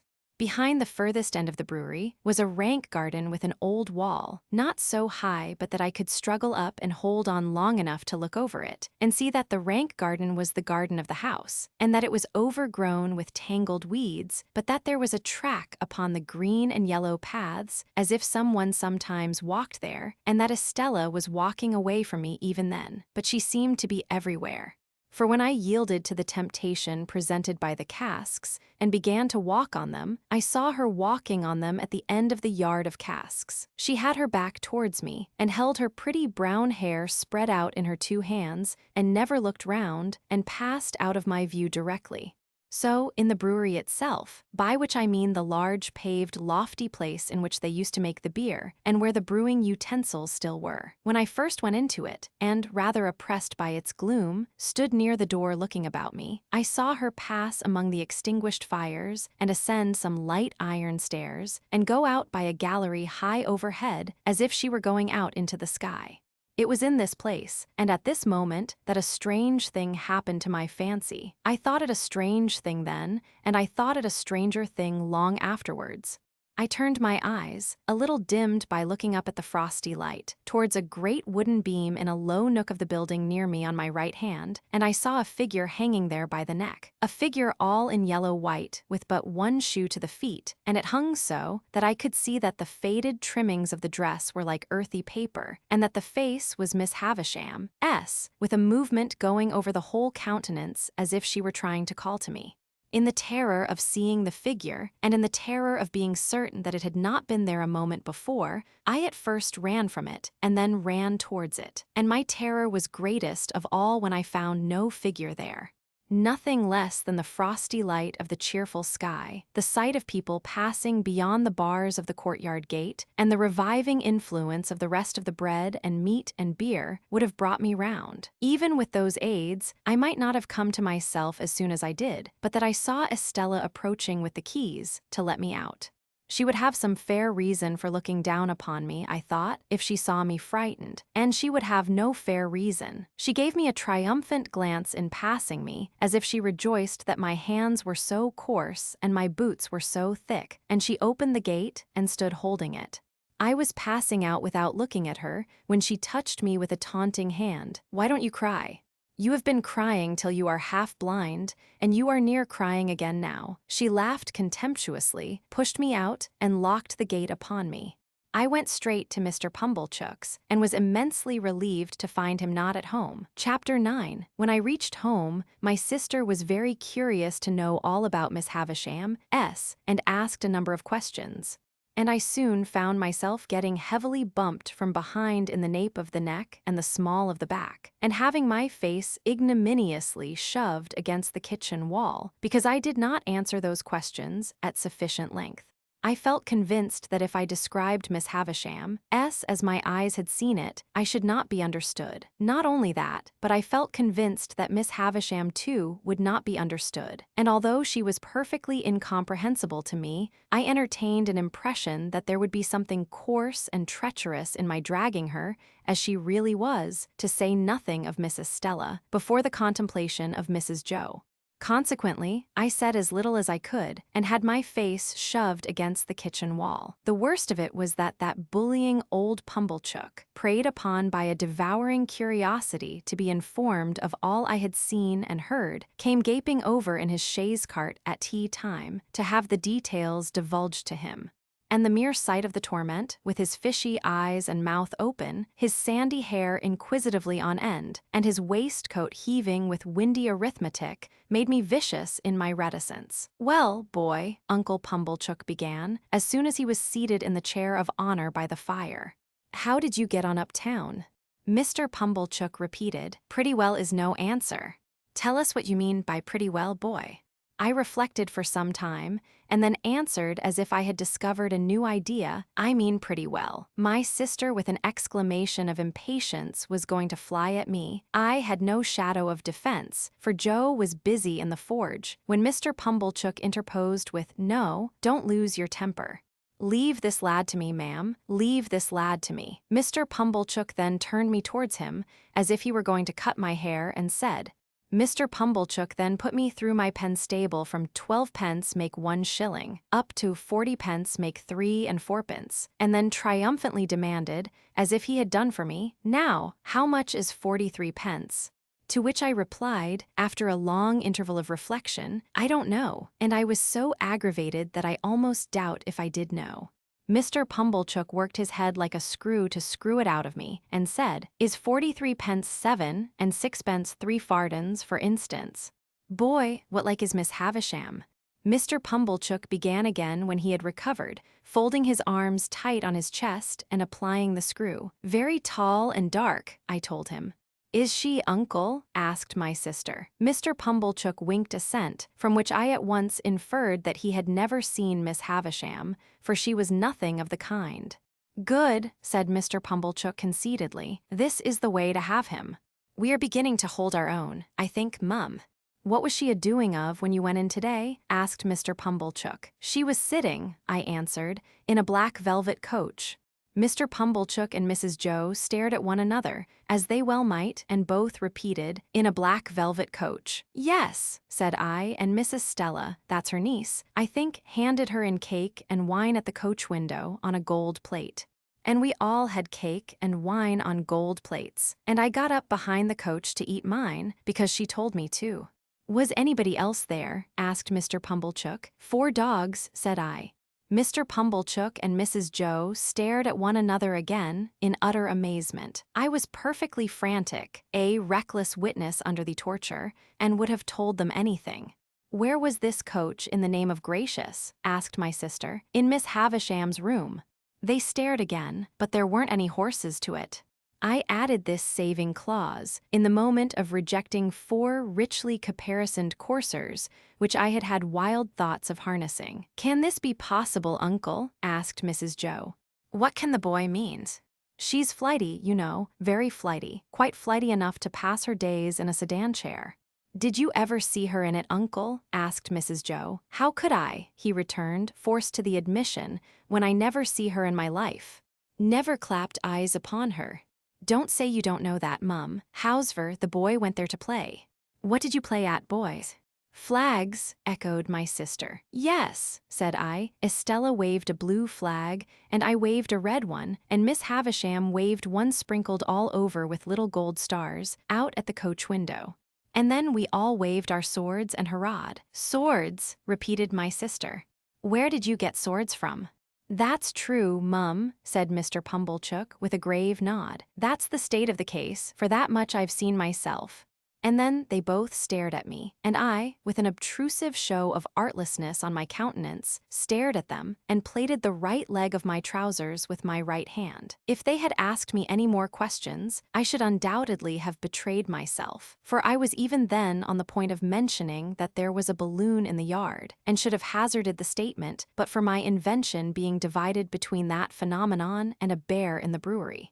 They were so much occupied, however, in discussing the marvels I had already presented for their consideration that I escaped. The subject still held them when Joe came in from his work to have a cup of tea, to whom my sister, more for the relief of her own mind than for the gratification of his, related my pretended experiences. Now, when I saw Joe open his blue eyes and roll them all round the kitchen in helpless amazement, I was overtaken by penitence, but only as regarded him, not in the least as regarded the other two.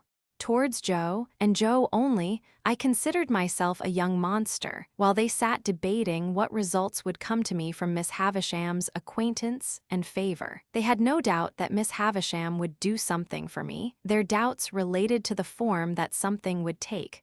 My sister stood out for property. Mr. Pumblechook was in favor of a handsome premium for binding me apprentice to some genteel trade, say, the corn and seed trade, for instance. Joe fell into the deepest disgrace with both, for offering the bright suggestion that I might only be presented with one of the dogs who had fought for the veal cutlets. "If a fool's head can't express better opinions than that," said my sister, "and you have got any work to do, you had better go and do it." So he went. After Mr. Pumblechook had driven off, and when my sister was washing up, I stole into the forge to Joe and remained by him until he had done for the night. Then I said, "Before the fire goes out, Joe, I should like to tell you something." "Should you, Pip?" said Joe, drawing his shoeing stool near the forge. "Then tell us, what is it, Pip?" "I believe you. Wonderful." "What are you telling of, Pip?" cried Joe, falling back in the greatest amazement. "You don't mean to say it's—" "But not all of it. Why, sure you don't mean to say, Pip, that there was no black velvet coat, eh?" For I stood shaking my head, but at least there was dogs, Pip. "Come, Pip," said Joe persuasively, "if there warn't no veal cutlets, at least there was dogs. The puppy comes." As I fixed my eyes hopelessly on Joe, Joe contemplated me in dismay. "Pip, old chap. This won't do, old fellow, I say. Where do you expect to go to? What possessed you?" This was a case of metaphysics, at least as difficult for Joe to deal with as for me, but Joe took the case altogether out of the region of metaphysics, and by that means vanquished it. "There's one thing you may be sure of, Pip," said Joe, after some rumination, "namely, that lies is lies. Hows'ever they come, they didn't ought to come, and they come from the father of lies and work round to the same. Don't you tell no more of 'em, Pip. That ain't the way to get out of being common, old chap. And as to being common, I don't make it out at all clear. You are uncommon in some things. You're uncommon small, likewise you're a uncommon scholar. Why, see what a letter you wrote last night, wrote in print even. I've seen letters, and from gentlefolks, that I'll swear weren't wrote in print," said Joe. "I have learnt next to nothing, Joe. You think much of me, it's only that." "Well, Pip," said Joe, "be it so or be it sant, you must be a common scholar afore you can be a uncommon one, I should hope. The king upon his throne, with his crown upon his head, can't sit and write his acts of parliament in print, without having begun, when he were a unpromoted prince, with the alphabet. Ah," added Joe, with a shake of the head that was full of meaning, "and begun at a 2, and worked his way to Z. And I know what that is to do, though I can't say I've exactly done it. There was some hope in this piece of wisdom, and it rather encouraged me." "Whether common ones as to callings and earnings," pursued Joe, reflectively, "mightn't be the better of continuing for to keep company with common ones, instead of going out to play with uncommon ones, which reminds me to hope that there were a flag, perhaps. Looky here, Pip, at what is said to you by a true friend, which this to you the true friend say. If you can't get to be uncommon through going straight, you'll never get to do it through going crooked. So don't tell no more on 'em, Pip, and live well and die happy." "You are not angry with me, Joe?" "That's all, old chap, and don't never do it no more." When I got up to my little room and said my prayers, I did not forget Joe's recommendation, and yet my young mind was in that disturbed and unthankful state that I thought long after I laid me down how common Estella would consider Joe, a mere blacksmith, how thick his boots, and how coarse his hands. I thought how Joe and my sister were then sitting in the kitchen, and how I had come up to bed from the kitchen, and how Miss Havisham and Estella never sat in a kitchen, but were far above the level of such common doings. I fell asleep recalling what I used to do when I was at Miss Havisham's, as though I had been there weeks or months instead of hours, and as though it were quite an old subject of remembrance instead of one that had arisen only that day. That was a memorable day to me, for it made great changes in me, but it is the same with any life. Imagine one selected day struck out of it, and think how different its course would have been. Pause, you who read this, and think for a moment of the long chain of iron or gold, of thorns or flowers that would never have bound you, but for the formation of the first link on one memorable day. Chapter 10. The felicitous idea occurred to me a morning or two later when I woke, that the best step I could take towards making myself uncommon was to get out of Biddy everything she knew. In pursuance of this luminous conception, I mentioned to Biddy, when I went to Mr. Wopsle's Greytant's at night, that I had a particular reason for wishing to get on in life, and that I should feel very much obliged to her if she would impart all her learning to me. Biddy, who was the most obliging of girls, immediately said she would, and indeed began to carry out her promise within 5 minutes. The educational scheme or course established by Mr. Wopsle's Greytant may be resolved into the following synopsis. The pupils ate apples and put straws down one another's backs until Mr. Wopsle's Greytant collected her energies and made an indiscriminate totter at them with a birch rod. After receiving the charge with every mark of derision, the pupils formed in line and buzzingly passed a ragged book from hand to hand. The book had an alphabet in it, some figures and tables, and a little spelling, that is to say, it had had once. As soon as this volume began to circulate, Mr. Wopsle's Greytant fell into a state of coma, arising either from sleep or a rheumatic paroxysm. The pupils then entered among themselves upon a competitive examination on the subject of boots, with the view of ascertaining who could tread the hardest upon whose toes. This mental exercise lasted until Biddy made a rush at them and distributed 3 defaced Bibles, shaped as if they had been unskillfully cut off the chump end of something, more illegibly printed at the best than any curiosities of literature I have since met with, speckled all over with iron mold, and having various specimens of the insect world smashed between their leaves. This part of the course was usually lightened by several single combats between Biddy and refractory students. When the fights were over, Biddy gave out the number of a page, and then we all read aloud what we could, or what we couldn't in a frightful chorus, Biddy leading with a high, shrill, monotonous voice, and none of us having the least notion of, or reverence for, what we were reading about. When this horrible din had lasted a certain time, it mechanically awoke Mr. Wopsle's Greytant, who staggered at a boy fortuitously and pulled his ears. This was understood to terminate the course for the evening, and we emerged into the air with shrieks of intellectual victory. It appeared to me that it would take time to become uncommon under these circumstances. Nevertheless, I resolved to try it, and that very evening Biddy entered on our special agreement by imparting some information from her little catalogue of prices under the head of moist sugar, and lending me, to copy at home, a large old English D which she had imitated from the heading of some newspaper, and which I supposed, until she told me what it was, to be a design for a buckle. I had received strict orders from my sister to call for him at the 3 Jolly Bargemen that evening on my way from school and bring him home at my peril. To the 3 Jolly Bargemen, therefore, I directed my steps. There was a bar at the Jolly Bargemen, with some alarmingly long chalk scores in it on the wall at the side of the door, which seemed to me to be never paid off. They had been there ever since I could remember, and had grown more than I had. But there was a quantity of chalk about our country, and perhaps the people neglected no opportunity of turning it to account. It being Saturday night, I found the landlord looking rather grimly at these records. But as my business was with Joe and not with him, I merely wished him good evening and passed into the common room at the end of the passage, where there was a bright, large kitchen fire, and where Joe was smoking his pipe in company with Mr. Wopsle and a stranger. Joe greeted me as usual with "Halloa, Pip, old chap," and the moment he said that, the stranger turned his head and looked at me. He was a secret-looking man whom I had never seen before. His head was all on one side, and one of his eyes was half shut up, as if he were taking aim at something with an invisible gun. He had a pipe in his mouth, and he took it out, and, after slowly blowing all his smoke away and looking hard at me all the time, nodded. So I nodded, and then he nodded again, and made room on the settle beside him that I might sit down there. But as I was used to sit beside Joe whenever I entered that place of resort, I said, "No, thank you, sir," and fell into the space Joe made for me on the opposite settle. The strange man, after glancing at Joe, and seeing that his attention was otherwise engaged, nodded to me again when I had taken my seat, and then rubbed his leg, in a very odd way, as it struck me. "You was saying," said the strange man, turning to Joe, "that you was a blacksmith." "Yes.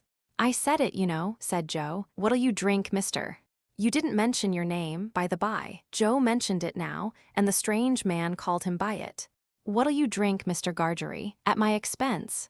"To top up with." "No," returned the stranger, "but once in a way, and on a Saturday night too. Come.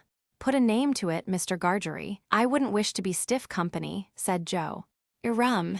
"3 rums," cried the stranger, calling to the landlord. "Glasses round." "Our clerk at church." "That's it," said Joe. The stranger, with a comfortable kind of grunt over his pipe, put his legs up on the settle that he had to himself. He wore a flapping, broad-brimmed traveler's hat, and under it a handkerchief tied over his head in the manner of a cap, so that he showed no hair. As he looked at the fire, I thought I saw a cunning expression, followed by a half-laugh, come into his face.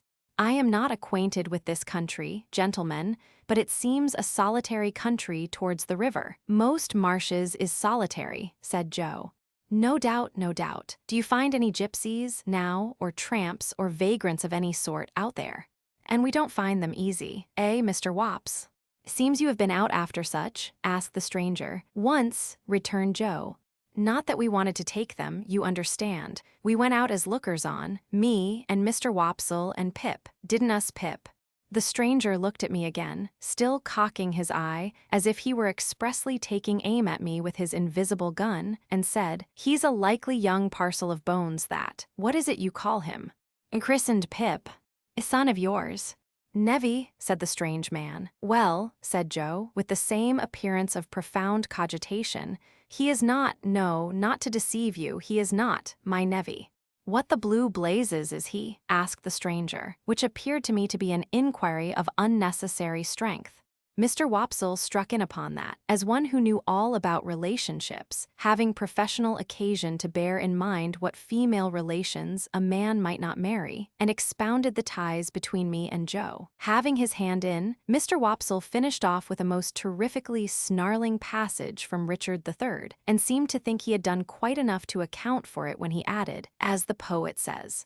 And here I may remark that, when Mr. Wopsle referred to me, he considered it a necessary part of such reference to rumple my hair and poke it into my eyes. I cannot conceive why everybody of his standing who visited at our house should always have put me through the same inflammatory process under similar circumstances. Yet I do not call to mind that I was ever in my earlier youth the subject of remark in our social family circle, but some large-handed person took some such ophthalmic steps to patronize me. All this while, the strange man looked at nobody but me, and looked at me as if he were determined to have a shot at me at last and bring me down. But he said nothing after offering his blue blazes observation until the glasses of rum and water were brought, and then he made his shot, and a most extraordinary shot it was. It was not a verbal remark, but a proceeding in dumb show, and was pointedly addressed to me. He stirred his rum and water pointedly at me, and he tasted his rum and water pointedly at me, and he stirred it and he tasted it, not with a spoon that was brought to him, but with a file. He did this so that nobody but I saw the file, and when he had done it, he wiped the file and put it in a breast pocket.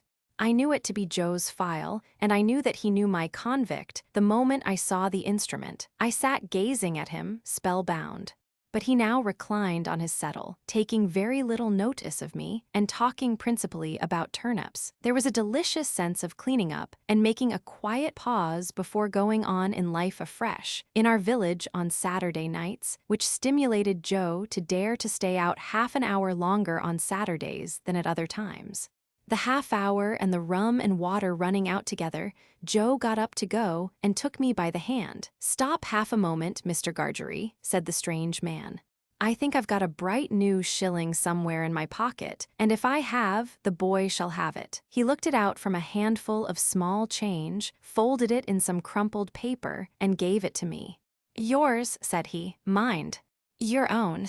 On the way home, if I had been in a humor for talking, the talk must have been all on my side, for Mr. Wopsle parted from us at the door of the Jolly Bargeman, and Joe went all the way home with his mouth wide open, to rinse the rum out with as much air as possible. But I was in a manner stupefied by this turning up of my old misdeed and old acquaintance, and could think of nothing else. My sister was not in a very bad temper when we presented ourselves in the kitchen, and Joe was encouraged by that unusual circumstance to tell her about the bright shilling. "A bad un, I'll be bound," said Mrs. Joe triumphantly, "or he wouldn't have given it to the boy. Let's look at it." I took it out of the paper, and it proved to be a good one. "But what's this?" said Mrs. Joe, throwing down the shilling and catching up the paper. "2 one-pound notes." Joe caught up his hat again and ran with them to the Jolly Bargemen to restore them to their owner. While he was gone, I sat down on my usual stool and looked vacantly at my sister, feeling pretty sure that the man would not be there. Presently, Joe came back, saying that the man was gone, but that he, Joe, had left word at the 3 Jolly Bargemen concerning the notes. Then my sister sealed them up in a piece of paper and put them under some dried rose leaves in an ornamental teapot on the top of a press in the state parlor.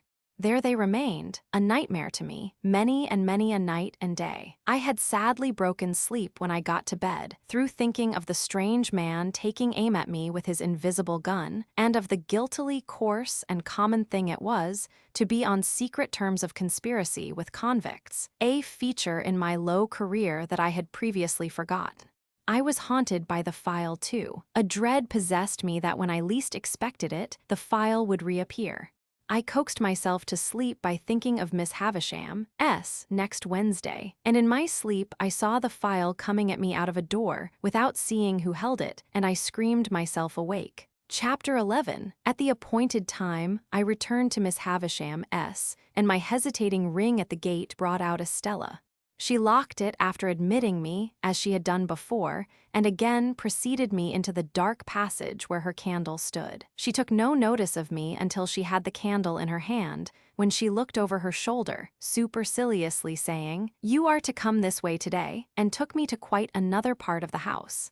The passage was a long one and seemed to pervade the whole square basement of the manor house. We traversed but one side of the square, however, and at the end of it she stopped and put her candle down and opened a door. Here the daylight reappeared, and I found myself in a small paved courtyard, the opposite side of which was formed by a detached dwelling house that looked as if it had once belonged to the manager or head clerk of the extinct brewery. There was a clock in the outer wall of this house. Like the clock in Miss Havisham's room, and like Miss Havisham's watch, it had stopped at 20 minutes to 9. We went in at the door, which stood open, and into a gloomy room with a low ceiling on the ground floor at the back. There was some company in the room, and Estella said to me as she joined it, "You are to go and stand there, boy, till you are wanted." There, being the window, I crossed to it and stood there in a very uncomfortable state of mind, looking out. It opened to the ground and looked into a most miserable corner of the neglected garden, upon a rank ruin of cabbage stalks, and one box tree that had been clipped round long ago, like a pudding, and had a new growth at the top of it, out of shape and of a different color, as if that part of the pudding had stuck to the saucepan and got burnt. This was my homely thought as I contemplated the box tree.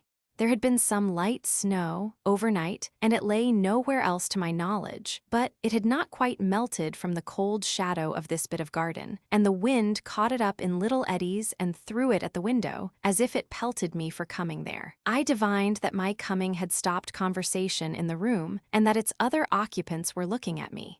I could see nothing of the room except the shining of the fire in the window glass, but I stiffened in all my joints with the consciousness that I was under close inspection. There were 3 ladies in the room and 1 gentleman.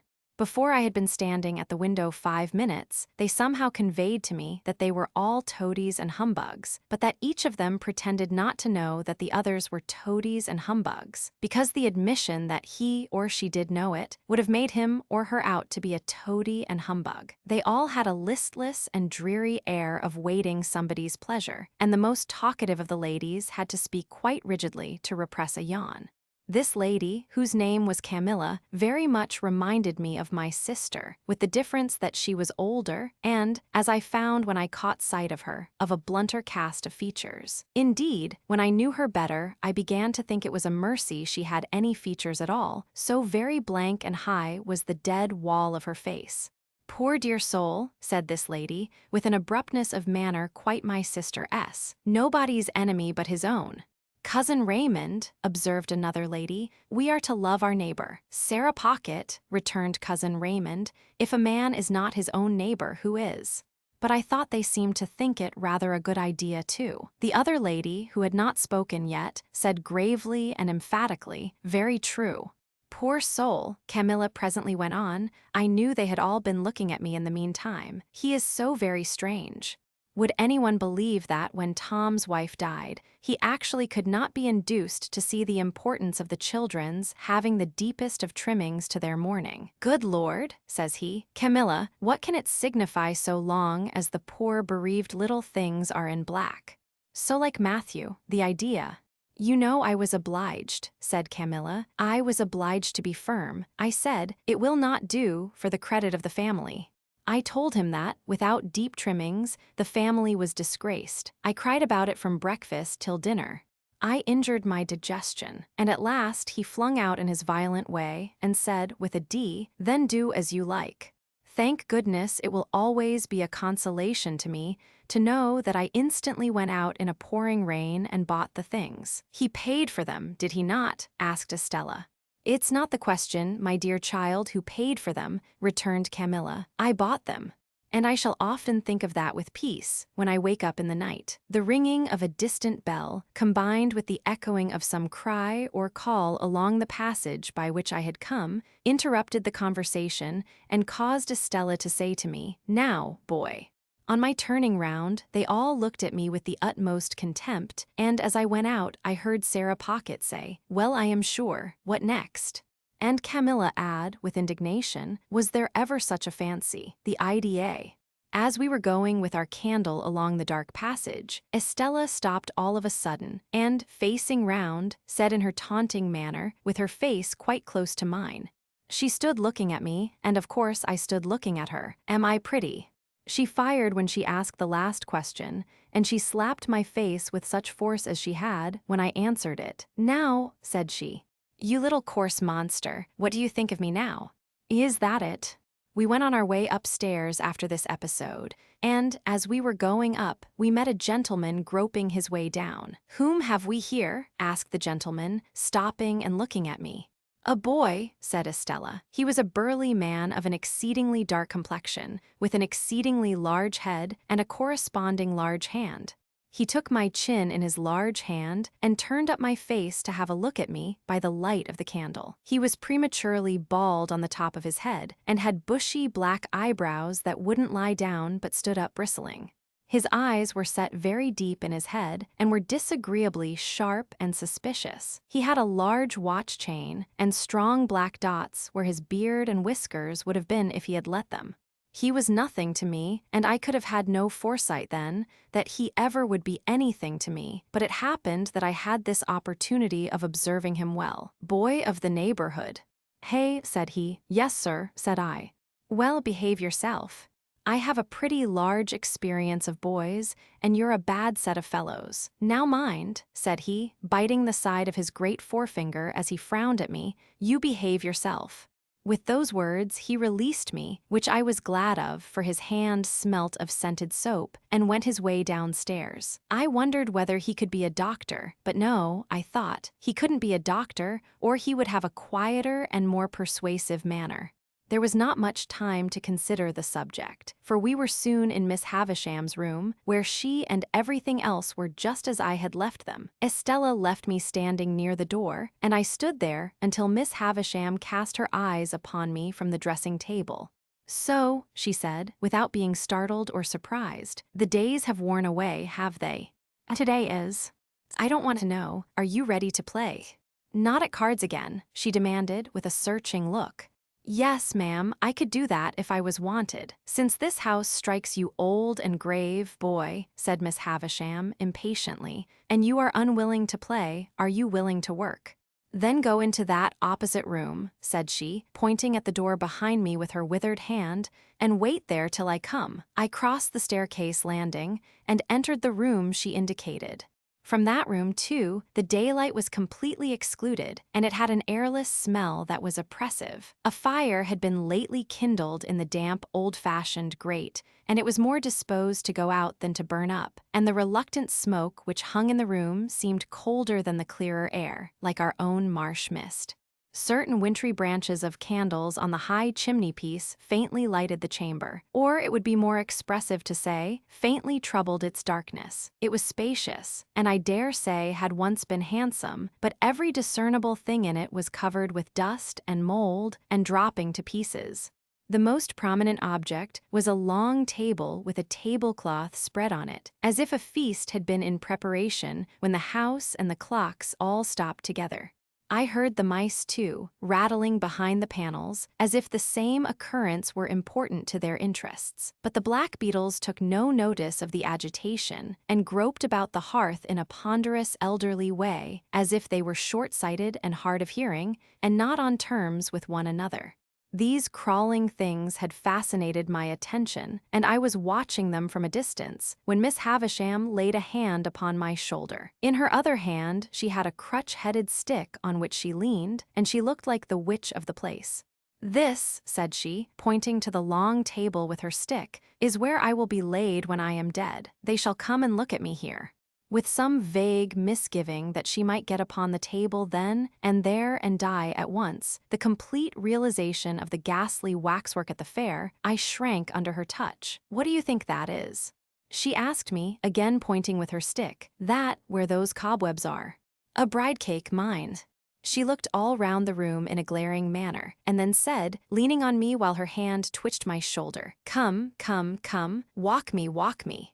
I made out from this that the work I had to do was to walk Miss Havisham round and round the room. Accordingly, I started at once, and she leaned upon my shoulder, and we went away at a pace that might have been an imitation, founded on my first impulse under that roof, of Mr. Pumblechook's chaise cart.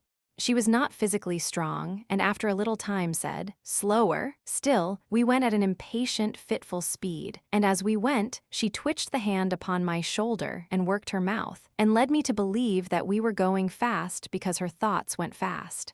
After a while she said, Call Estella, so I went out on the landing and roared that name as I had done on the previous occasion. When her light appeared, I returned to Miss Havisham, and we started away again round and round the room. If only Estella had come to be a spectator of our proceedings, I should have felt sufficiently discontented, but as she brought with her the 3 ladies and the gentleman whom I had seen below, I didn't know what to do. In my politeness, I would have stopped, but Miss Havisham twitched my shoulder, and we posted on, with a shame-faced consciousness on my part that they would think it was all my doing. Dear Miss Havisham, said Miss Sarah Pocket, how well you looked. Camilla brightened when Miss Pocket met with this rebuff, and she murmured, as she plaintively contemplated Miss Havisham, "Poor dear soul, certainly not to be expected to look well, poor thing." "The idea, and how are you?" said Miss Havisham to Camilla.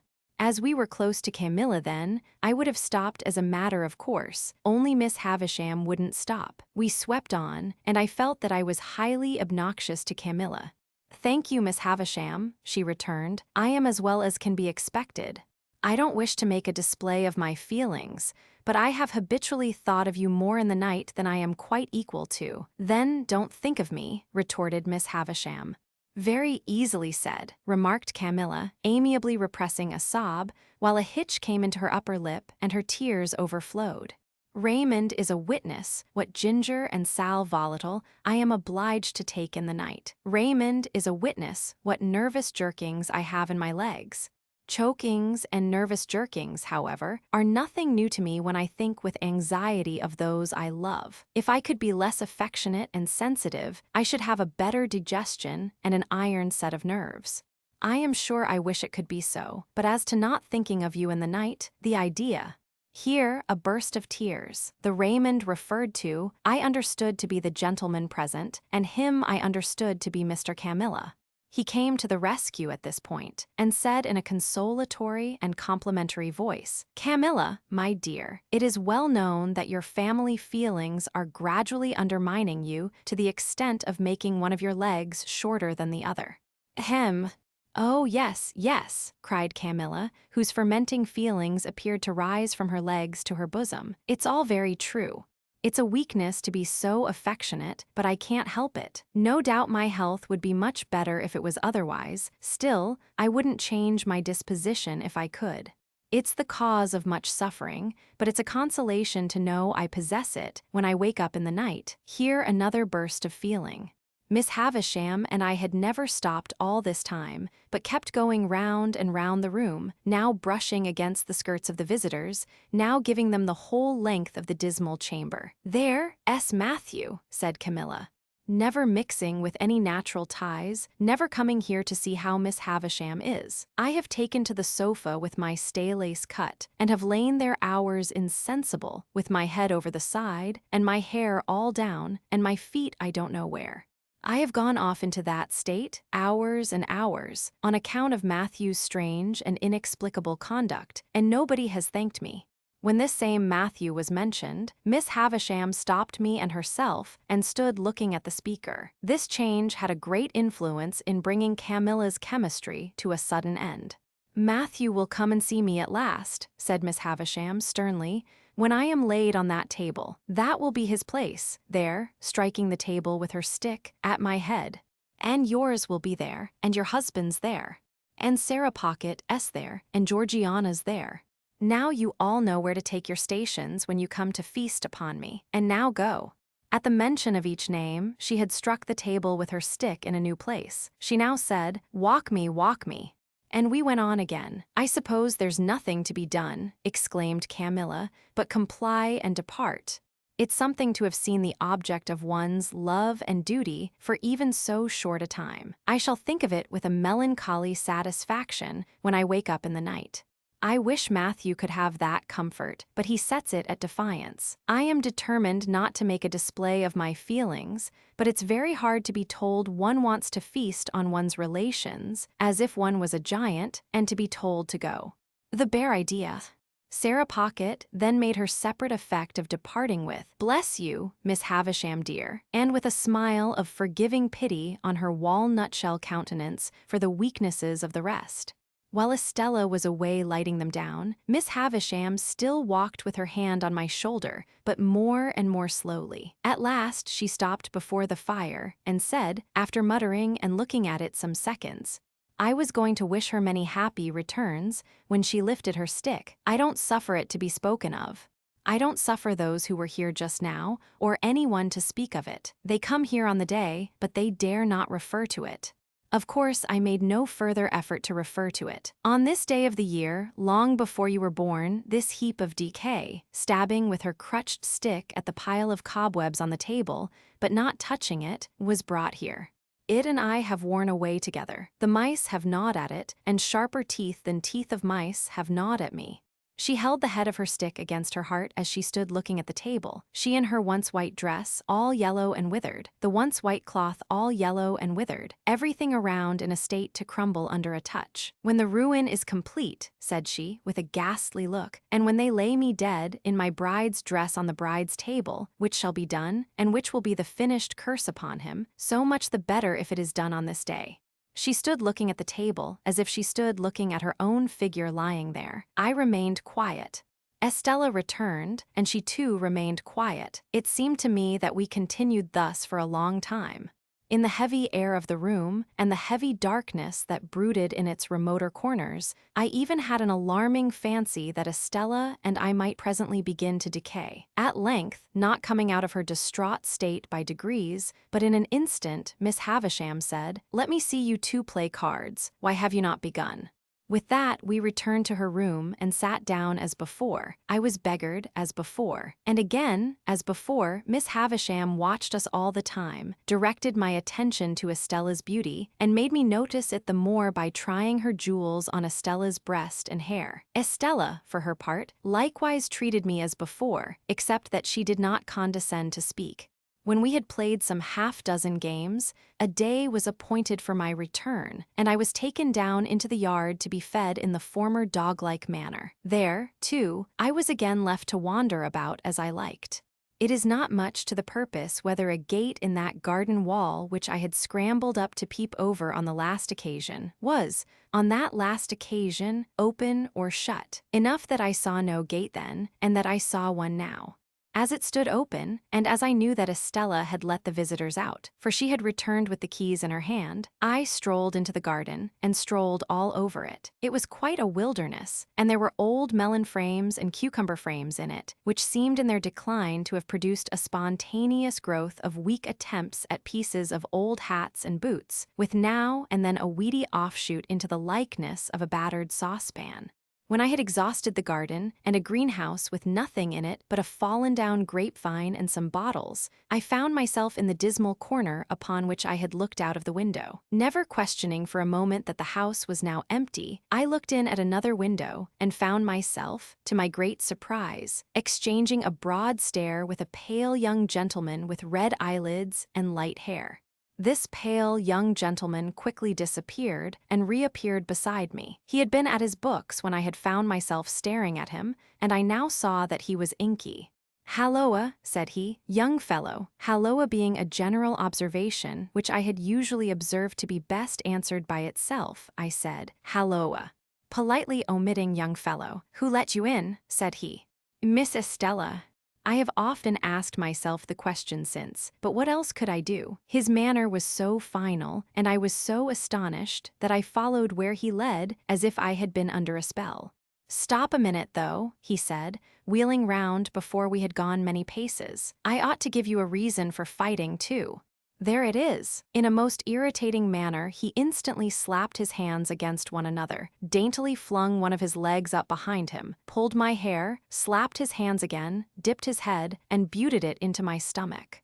The bull-like proceeding last mentioned, besides that it was unquestionably to be regarded in the light of a liberty, was particularly disagreeable just after bread and meat. I therefore hit out at him, and was going to hit out again, when he said, "Aha!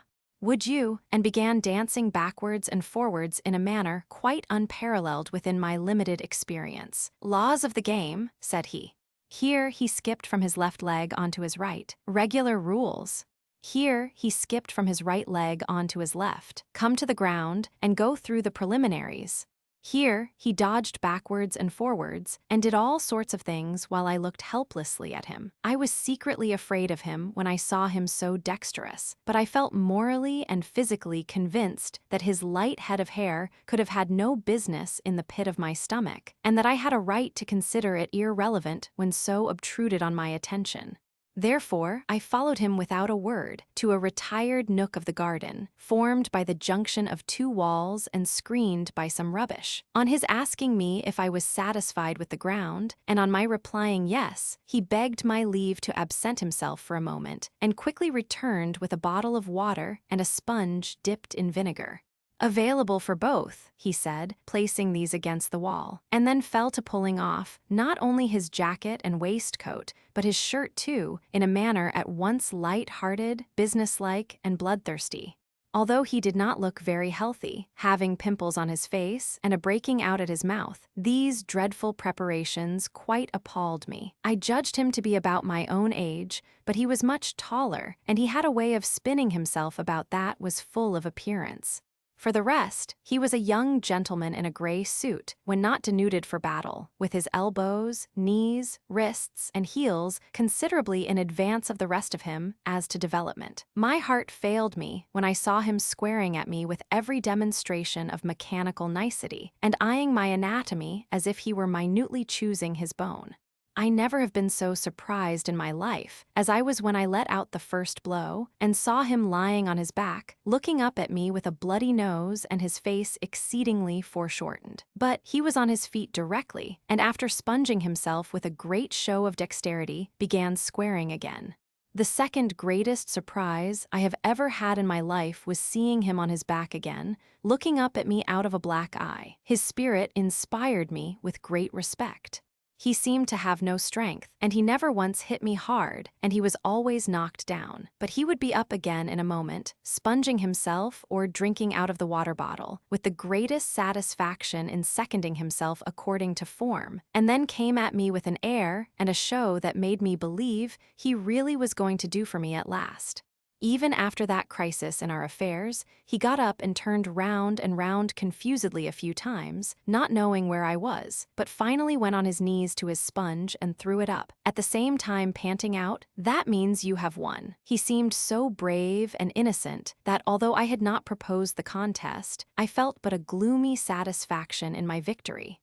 Indeed, I go so far as to hope that I regarded myself while dressing as a species of savage young wolf or other wild beast. However, I got dressed, darkly wiping my sanguinary face at intervals, and I said, "Can I help you?"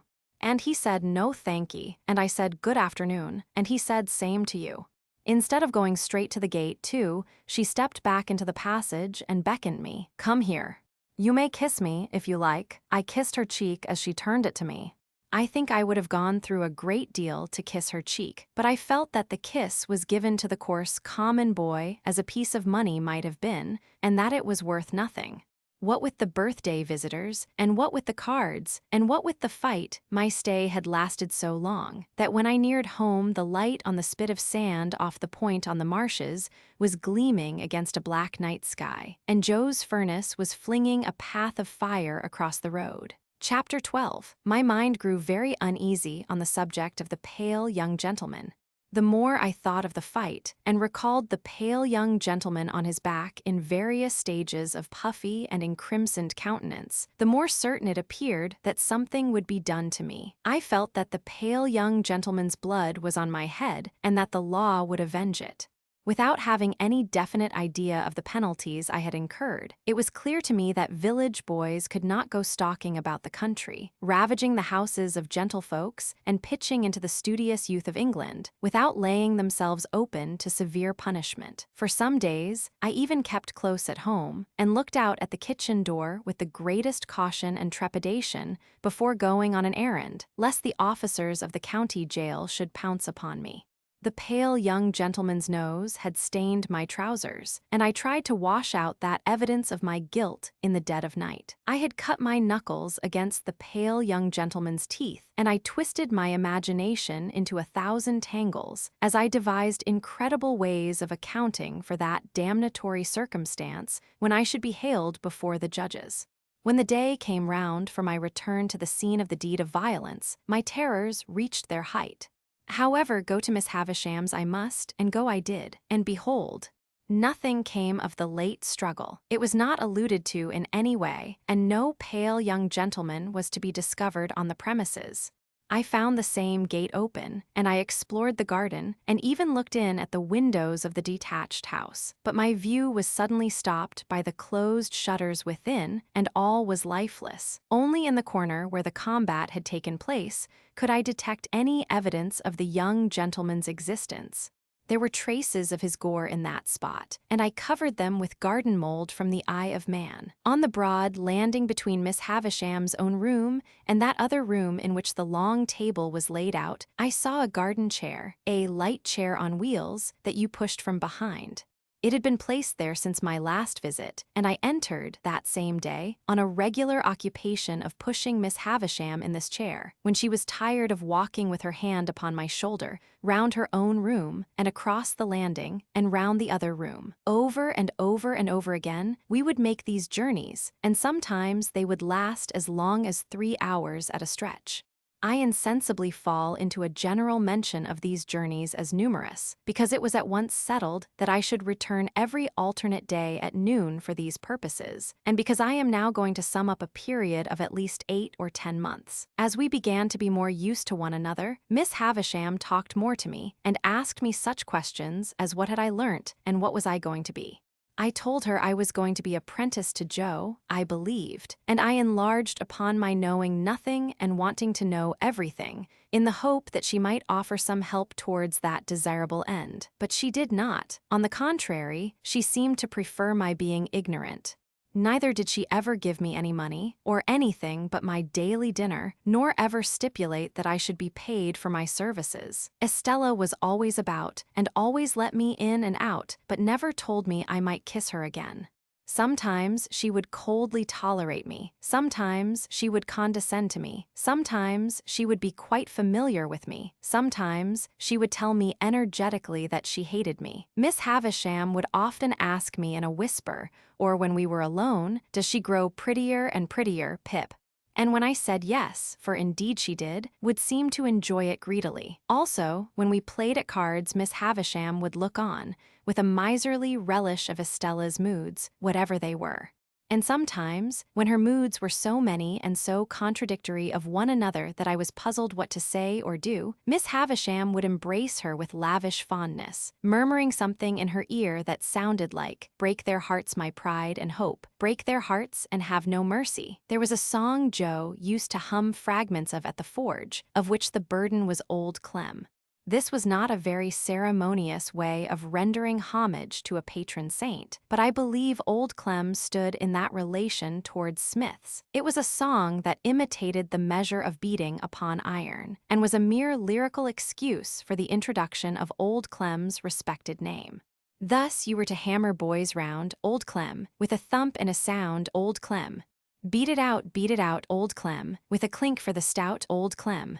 Blow the fire, Old Clem, roaring drier, soaring higher, Old Clem. One day soon after the appearance of the chair, Miss Havisham suddenly saying to me, with the impatient movement of her fingers, there, sing. I was surprised into crooning this ditty as I pushed her over the floor. It happened so to catch her fancy that she took it up in a low, brooding voice, as if she were singing in her sleep. After that, it became customary with us to have it as we moved about, and Estella would often join in, though the whole strain was so subdued, even when there were 3 of us, that it made less noise in the grim old house than the lightest breath of wind. What could I become with these surroundings?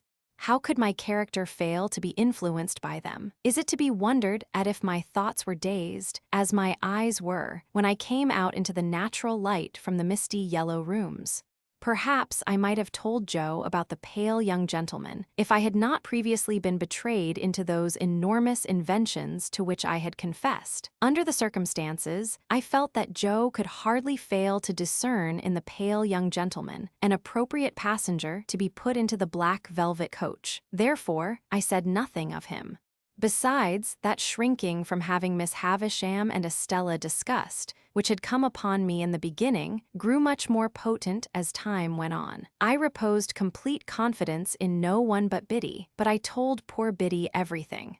Why it came natural to me to do so, and why Biddy had a deep concern in everything I told her, I did not know then, though I think I know now. Meanwhile, councils went on in the kitchen at home, fraught with almost insupportable aggravation to my exasperated spirit.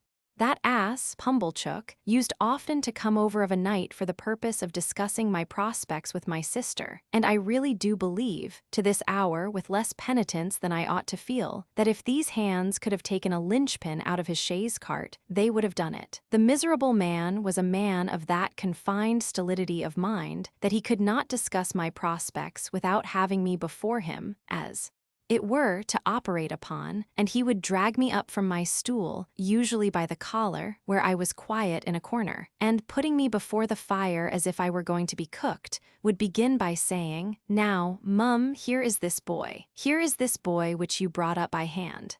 Hold up your head, boy, and be forever grateful unto them which so did do. Now, mum, with respections to this boy." And then he would rumple my hair the wrong way, which from my earliest remembrance, as already hinted, I have in my soul denied the right of any fellow creature to do, and would hold me before him by the sleeve, a spectacle of imbecility only to be equaled by himself. In these dialogues, my sister spoke to me as if she were morally wrenching one of my teeth out at every reference, while Pumblechook himself, self-constituted my patron, would sit supervising me with a depreciatory eye, like the architect of my fortunes who thought himself engaged on a very unremunerative job. In these discussions, Joe bore no part, but he was often talked at, while they were in progress, by reason of Mrs. Joe S. perceiving that he was not favorable to my being taken from the forge. I was fully old enough now to be apprenticed to Joe, and when Joe sat with the poker on his knees thoughtfully raking out the ashes between the lower bars, my sister would so distinctly construe that innocent action into opposition on his part that she would dive at him, take the poker out of his hands, shake him, and put it away. There was a most irritating end to every one of these debates. All in a moment, with nothing to lead up to it, my sister would stop herself in a yawn, and catching sight of me as it were incidentally, would swoop upon me with, "Come, there's enough of you. You get along to bed. You've given trouble enough for one night, I hope." As if I had besought them as a favor to bother my life out. We went on in this way for a long time, and it seemed likely that we should continue to go on in this way for a long time, when one day Miss Havisham stopped short as she and I were walking, she leaning on my shoulder, and said with some displeasure. She said no more at the time, but she presently stopped and looked at me again, and presently again, and after that looked frowning and moody. On the next day of my attendance, when our usual exercise was over, and I had landed her at her dressing table, she stayed me with a movement of her impatient fingers. "Joe Gargery, ma'am." I signified that I had no doubt he would take it as an honor to be asked. "Then let him come." "At any particular time, Miss Havisham." "Let him come soon, and come along with you." When she had exhausted a torrent of such inquiries, she threw a candlestick at Joe, burst into a loud sobbing, got out the dustpan, which was always a very bad sign, put on her coarse apron, and began cleaning up to a terrible extent. Not satisfied with a dry cleaning, she took to a pail and scrubbing brush, and cleaned us out of house and home so that we stood shivering in the backyard. It was 10 o'clock at night before we ventured to creep in again, and then she asked Joe why he hadn't married a negress slave at once. Joe offered no answer, poor fellow, but stood feeling his whisker and looking dejectedly at me, as if he thought it really might have been a better speculation. Chapter 13. It was a trial to my feelings, on the next day but one, to see Joe arraying himself in his Sunday clothes to accompany me to Miss Havisham S. However, as he thought his court suit necessary to the occasion, it was not for me to tell him that he looked far better in his working dress, the rather because I knew he made himself so dreadfully uncomfortable, entirely on my account, and that it was for me he pulled up his shirt collar so very high behind that it made the hair on the crown of his head stand up like a tuft of feathers. The forge was shut up for the day, and Joe inscribed in chalk upon the door, as it was his custom to do on the very rare occasions when he was not at work, the monosyllable HOUT, accompanied by a sketch of an arrow supposed to be flying in the direction he had taken. We walked to town, my sister leading the way in a very large beaver bonnet, and carrying a basket like the great seal of England in plaited straw, a pair of pattens, a spare shawl, and an umbrella, though it was a fine bright day. I am not quite clear whether these articles were carried penitentially or ostentatiously, but I rather think they were displayed as articles of property, much as Cleopatra or any other sovereign lady on the rampage might exhibit her wealth in a pageant or procession. When we came to Pumblechook's, my sister bounced in and left us. As it was almost noon, Joe and I held straight on to Miss Havisham's house. Estella opened the gate as usual, and the moment she appeared, Joe took his hat off and stood weighing it by the brim in both his hands, as if he had some urgent reason in his mind for being particular to half a quarter of an ounce. Estella took no notice of either of us, but led us the way that I knew so well. I followed next to her, and Joe came last. When I looked back at Joe in the long passage, he was still weighing his hat with the greatest care and was coming after us in long strides on the tips of his toes. Estella told me we were both to go in, so I took Joe by the coat cuff and conducted him into Miss Havisham's presence. She was seated at her dressing table and looked round at us immediately. "Oh," said she to Joe, "you are the husband of the sister of this boy."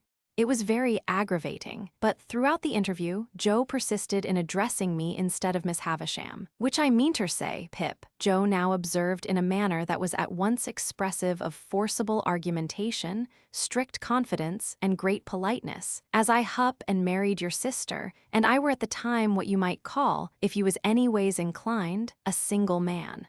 "Well," said Miss Havisham, "and you have reared the boy with the intention of taking him for your apprentice. Is that so, Mr. Gargery?" "Not but what, Pip, if you had ever made objections to the business, such as its being open to black and sut, or such like, not but what they would have been attended to, don't you see?"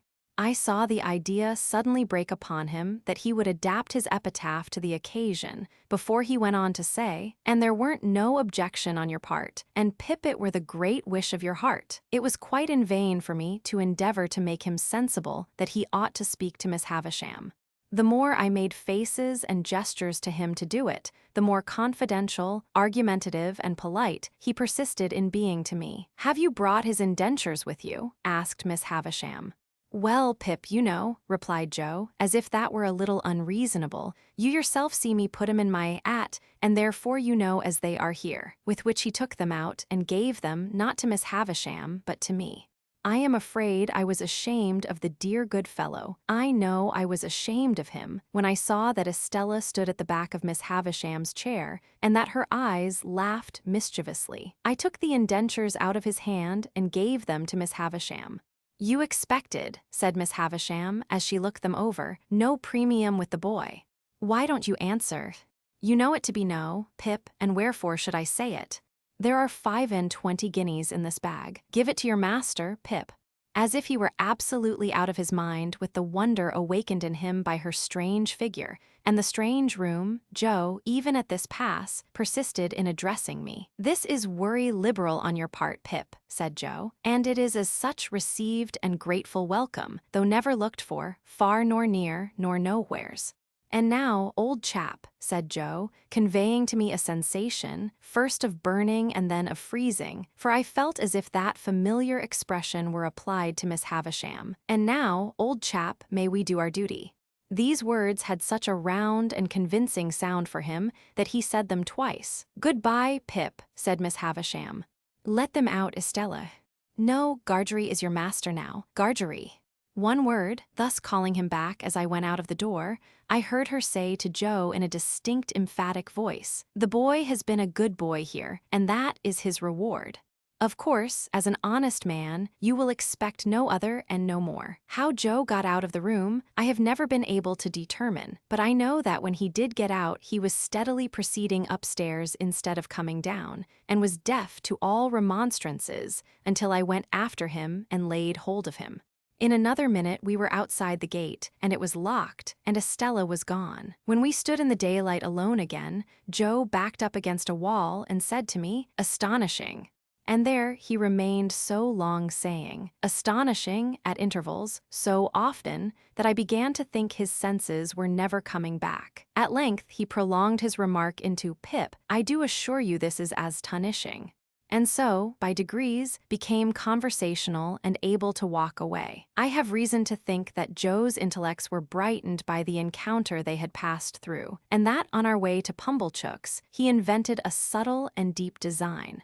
My reason is to be found in what took place in Mr. Pumblechook's parlor, where, on our presenting ourselves, my sister sat in conference with that detested seedsman. "Well," cried my sister, addressing us both at once, "and what's happened to you? I wonder you condescend to come back to such poor society as this. I am sure I do."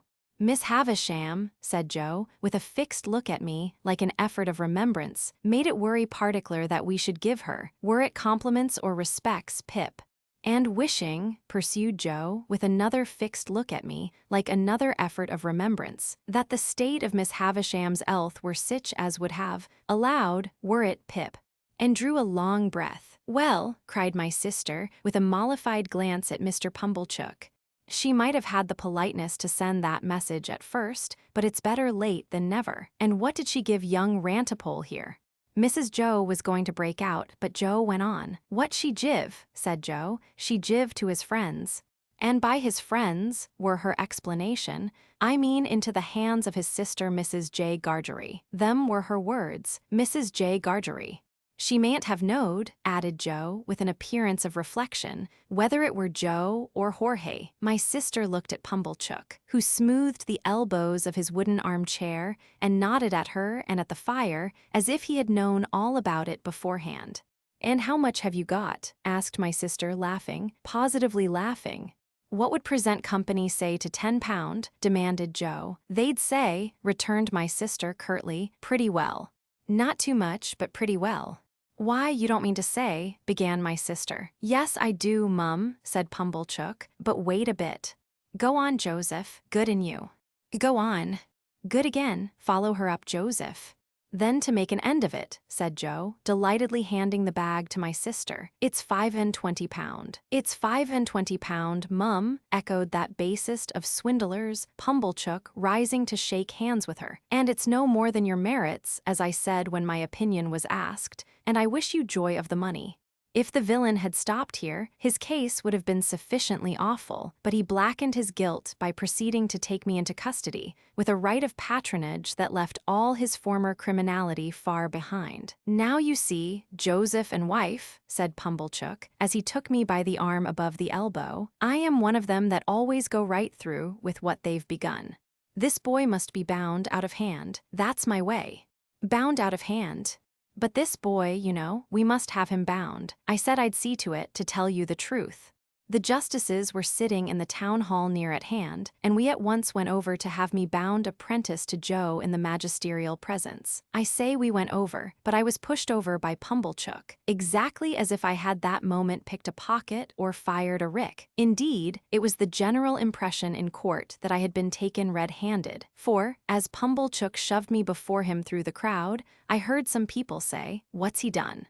One person of mild and benevolent aspect even gave me a tract ornamented with a woodcut of a malevolent young man fitted up with a perfect sausage shop of fetters, and entitled to be read in my cell.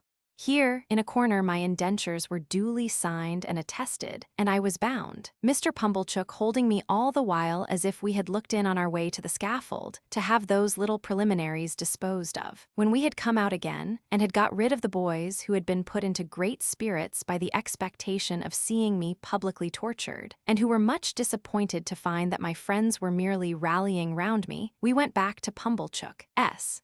And there my sister became so excited by the 25 guineas that nothing would serve her but we must have a dinner out of that windfall at the Blue Boar, and that Pumblechook must go over in his chaise cart and bring the Hubbles and Mr. Wopsle. It was agreed to be done, and a most melancholy day I passed. For it inscrutably appeared to stand to reason in the minds of the whole company that I was an excrescence on the entertainment. And to make it worse, they all asked me from time to time, in short, whenever they had nothing else to do, why I didn't enjoy myself.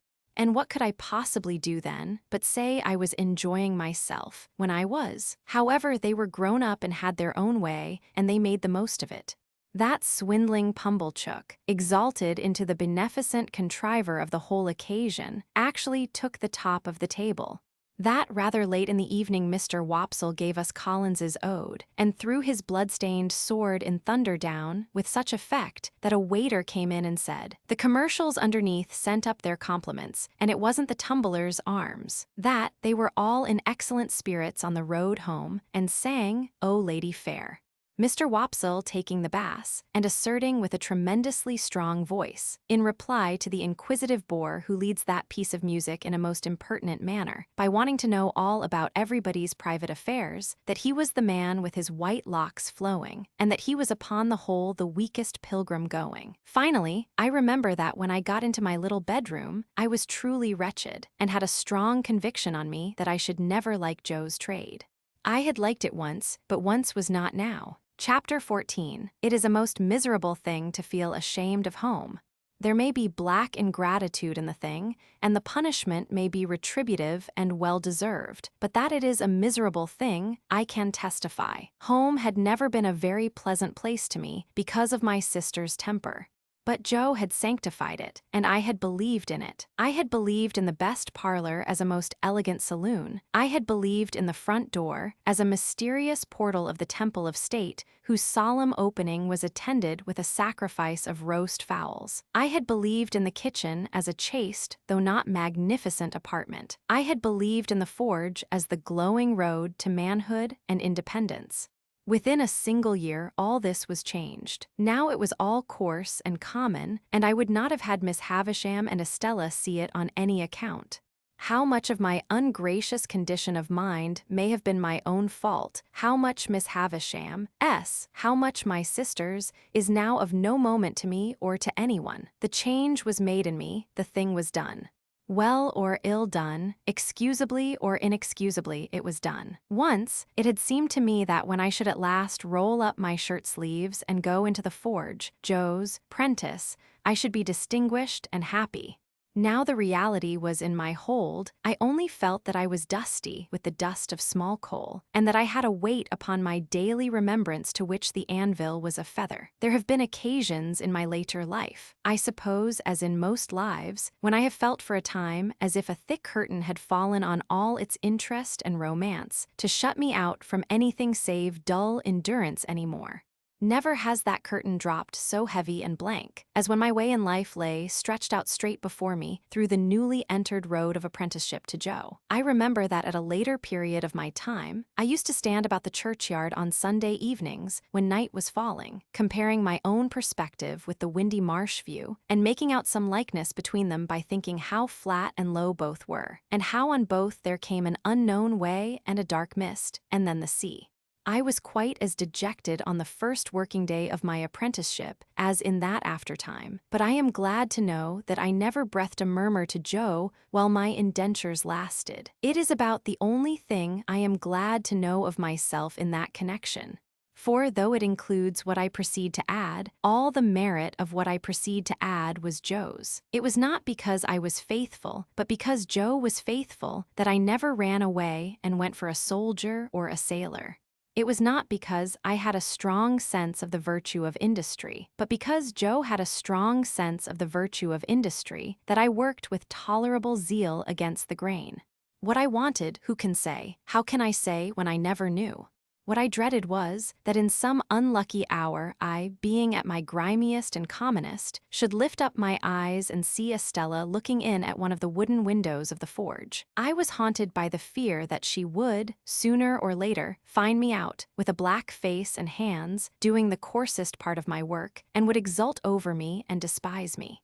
Often after dark, when I was pulling the bellows for Joe, and we were singing Old Clem, and when the thought how we used to sing it at Miss Havisham's would seem to show me Estella's face in the fire, with her pretty hair fluttering in the wind and her eyes scorning me, often at such a time I would look towards those panels of black night in the wall which the wooden windows then were, and would fancy that I saw her just drawing her face away, and would believe that she had come at last. Chapter 15. As I was getting too big for Mr. Wopsle's great aunt's room, my education under that preposterous female terminated. Not, however, until Biddy had imparted to me everything she knew, from the little catalogue of prices to a comic song she had once bought for a halfpenny, although the only coherent part of the latter piece of literature were the opening lines. Tu rel lurel. As it turned out, however, that he only wanted me for a dramatic lay figure, to be contradicted and embraced and wept over and bullied and clutched and stabbed and knocked about in a variety of ways, I soon declined that course of instruction, though not until Mr. Wopsle in his poetic fury had severely mauled me. Whatever I acquired, I tried to impart to Joe. This statement sounds so well that I cannot in my conscience let it pass unexplained. I wanted to make Joe less ignorant and common, that he might be worthier of my society and less open to Estella's reproach. The old battery out on the marshes was our place of study, and a broken slate and a short piece of slate pencil were our educational implements, to which Joe always added a pipe of tobacco. I never knew Joe to remember anything from one Sunday to another, or to acquire, under my tuition, any piece of information whatever. Yet he would smoke his pipe at the battery with a far more sagacious air than anywhere else, even with a learned air, as if he considered himself to be advancing immensely. Dear fellow, I hope he did. It was pleasant and quiet out there with the sails on the river passing beyond the earthwork, and sometimes, when the tide was low, looking as if they belonged to sunken ships that were still sailing on at the bottom of the water. One Sunday when Joe, greatly enjoying his pipe, had so plumed himself on being most awful dull that I had given him up for the day, I lay on the earthwork for some time with my chin on my hand, descrying traces of Miss Havisham and Estella all over the prospect, in the sky and in the water, until at last I resolved to mention a thought concerning them that had been much in my head. "Joe," said I, "don't you think I ought to make Miss Havisham a visit?" "What for?" "But in regard to visiting Miss Havisham, she might think you wanted something, expected something of her. And she might credit it. Similarly, she mightn't." Joe felt, as I did, that he had made a point there, and he pulled hard at his pipe to keep himself from weakening it by repetition. "You see, Pip," Joe pursued, as soon as he was past that danger, "Miss Havisham done the handsome thing by you. When Miss Havisham done the handsome thing by you, she called me back to say to me as that were all." "Yes, Joe. I heard her. I tell you, I heard her." "But, Joe—" "Or even," said he, "if you was helped to knocking her up a new chain for the front door, or say a gross or two of shark-headed screws for general use, or some light fancy article, such as a toasting fork when she took her muffins, or a gridiron when she took a sprat or such like. No, I would not, for what's a door chain when she's got one always up? And shark-headers is open to misrepresentations, and if it was a toasting fork, you'd go into brass and do yourself no credit. And the uncommonest workman can't show himself uncommon in a gridiron, for a gridiron is a gridiron," said Joe, steadfastly impressing it upon me, as if he were endeavoring to rouse me from a fixed delusion. "And you may haim at what you like, but a gridiron it will come out, either by your leave or again your leave, and you can't help yourself." "No, Pip," Joe assented, as if he had been contending for that all along. "And what I say to you is, you are right, Pip. It was a slip of mine. What do you think of it, Joe?"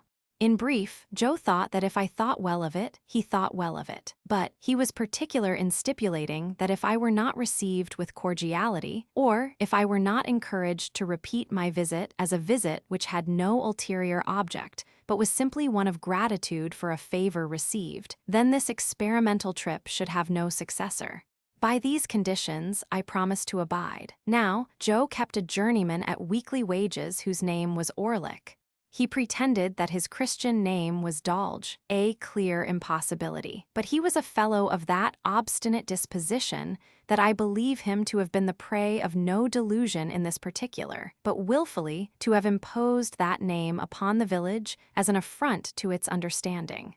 He was a broad-shouldered, loose-limbed, swarthy fellow of great strength, never in a hurry, and always slouching. He never even seemed to come to his work on purpose, but would slouch in as if by mere accident. And when he went to the Jolly Bargemen to eat his dinner, or went away at night, he would slouch out, like Cain or the Wandering Jew, as if he had no idea where he was going and no intention of ever coming back. He lodged at a sluice-keeper's out on the marshes, and on working days would come slouching from his hermitage, with his hands in his pockets and his dinner loosely tied in a bundle round his neck and dangling on his back. On Sundays, he mostly lay all day on the sluice gates or stood against ricks and barns. He always slouched locomotively with his eyes on the ground, and when accosted or otherwise required to raise them, he looked up in a half-resentful, half-puzzled way, as though the only thought he ever had was that it was rather an odd and injurious fact that he should never be thinking. This morose journeyman had no liking for me. When I was very small and timid, he gave me to understand that the devil lived in a black corner of the forge, and that he knew the fiend very well. Also that it was necessary to make up the fire, once in 7 years, with a live boy, and that I might consider myself fuel. When I became Joe's prentice, Orlick was perhaps confirmed in some suspicion that I should displace him. Howbeit, he liked me still less.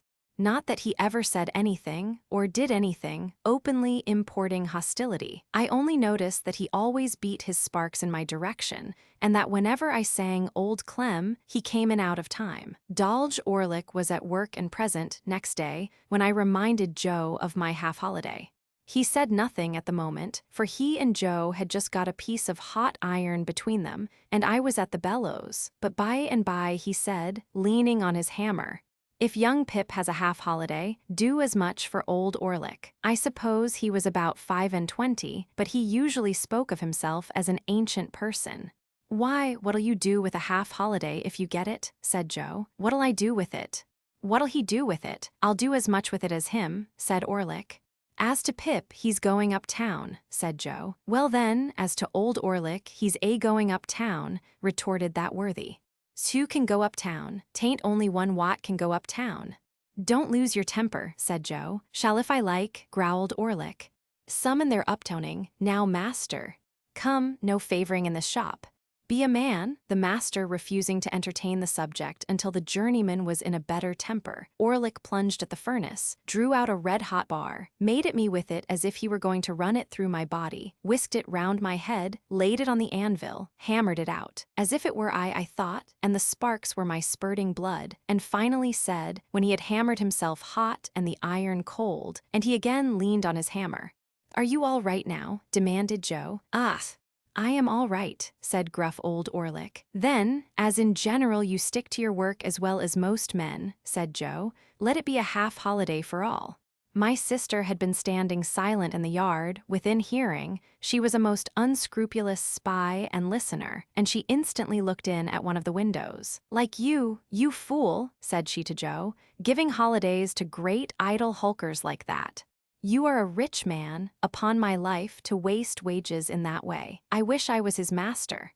"You'd be everybody's master, if you durst," retorted Orlick with an ill-favored grin. "Let her alone," said Joe. "I'd be a match for all noodles and all rogues," returned my sister, beginning to work herself into a mighty rage. "And I couldn't be a match for the noodles without being a match for your master, who's the dunder-headed king of the noodles.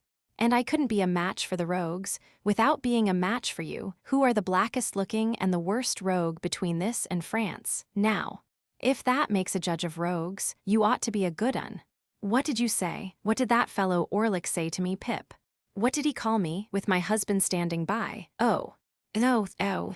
Each of these exclamations was a shriek, and I must remark of my sister, what is equally true of all the violent women I have ever seen, that passion was no excuse for her, because it is undeniable that instead of lapsing into passion, she consciously and deliberately took extraordinary pains to force herself into it, and became blindly furious by regular stages. What was the name he gave me before the base man who swore to defend me? Oh.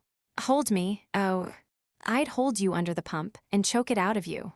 "To hear him," cried my sister, with a clap of her hands and a scream together, which was her next stage, "to hear the names he's giving me.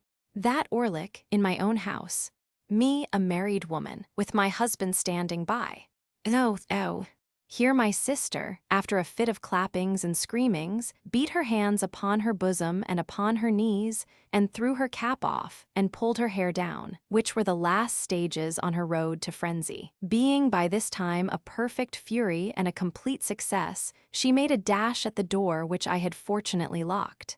What could the wretched Joe do now, after his disregarded parenthetical interruptions, but stand up to his journeyman and ask him what he meant by interfering betwixt himself and Mrs. Joe, and further whether he was man enough to come on? Old Orlick felt that the situation admitted of nothing less than coming on, and was on his defense straightway. So, without so much as pulling off their singed and burnt aprons, they went at one another like two giants. But if any man in that neighborhood could stand up long against Joe, I never saw the man. Orlick, as if he had been of no more account than the pale young gentleman, was very soon among the coal dust, and in no hurry to come out of it.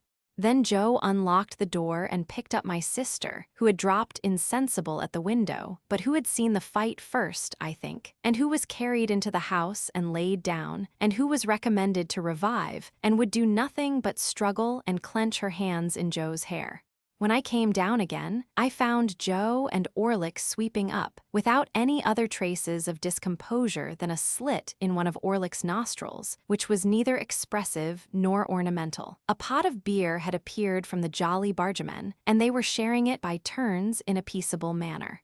The lull had a sedative and philosophical influence on Joe, who followed me out into the road to say, as a parting observation that might do me good, "On the rampage, Pip, and off the rampage, Pip, such is life." Nor how I passed and repassed the gate many times before I could make up my mind to ring. Nor how I debated whether I should go away without ringing. Nor how I should undoubtedly have gone, if my time had been my own, to come back. Miss Sarah Pocket came to the gate. No Estella. "How then, you here again?" said Miss Pocket. "What do you want?" When I said that I only came to see how Miss Havisham was, Sarah evidently deliberated whether or no she should send me about my business. But unwilling to hazard the responsibility, she let me in and presently brought the sharp message that I was to come up. Everything was unchanged, and Miss Havisham was alone. "Well," said she, fixing her eyes upon me, "I hope you want nothing." "You'll get nothing." "No, indeed, Miss Havisham. I only wanted you to know that I am doing very well in my apprenticeship, and am always much obliged to you. There, there." With the old restless fingers, "Come now and then, come on your birthday, aye." She cried suddenly, turning herself and her chair towards me, "You are looking round for Estella, hey?" I stammered that I hoped she was well. "Abroad," said Miss Havisham, "educating for a lady, far out of reach, prettier than ever, admired by all who see her. Do you feel that you have lost her?" When the gate was closed upon me by Sarah of the walnut-shell countenance, I felt more than ever dissatisfied with my home and with my trade and with everything, and that was all I took by that motion. As I was loitering along the High Street, looking in disconsolately at the shop windows, and thinking what I would buy if I were a gentleman who should come out of the bookshop but Mr. Wopsle. Mr. Wopsle had in his hand the affecting tragedy of George Barnwell, in which he had that moment invested sixpence, with the view of heaping every word of it on the head of Pumblechook, with whom he was going to drink tea. No sooner did he see me than he appeared to consider that a special providence had put a prentice in his way to be read at, and he laid hold of me and insisted on my accompanying him to the Pumblechookian parlor. As I knew it would be miserable at home, and as the nights were dark and the way was dreary, and almost any companionship on the road was better than none, I made no great resistance. Consequently, we turned into Pumblechook's just as the street and the shops were lighting up.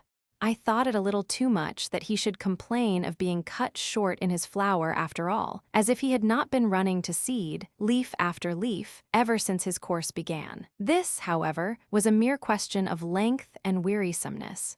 What stung me was the identification of the whole affair with my unoffending self. When Barnwell began to go wrong, I declare that I felt positively apologetic. Pumblechook's indignant stare so taxed me with it. Wopsle, too, took pains to present me in the worst light. At once ferocious and maudlin, I was made to murder my uncle with no extenuating circumstances whatever. Millwood put me down in argument on every occasion. It became sheer monomania in my master's daughter to care a button for me, and all I can say for my gasping and procrastinating conduct on the fatal morning is that it was worthy of the general feebleness of my character.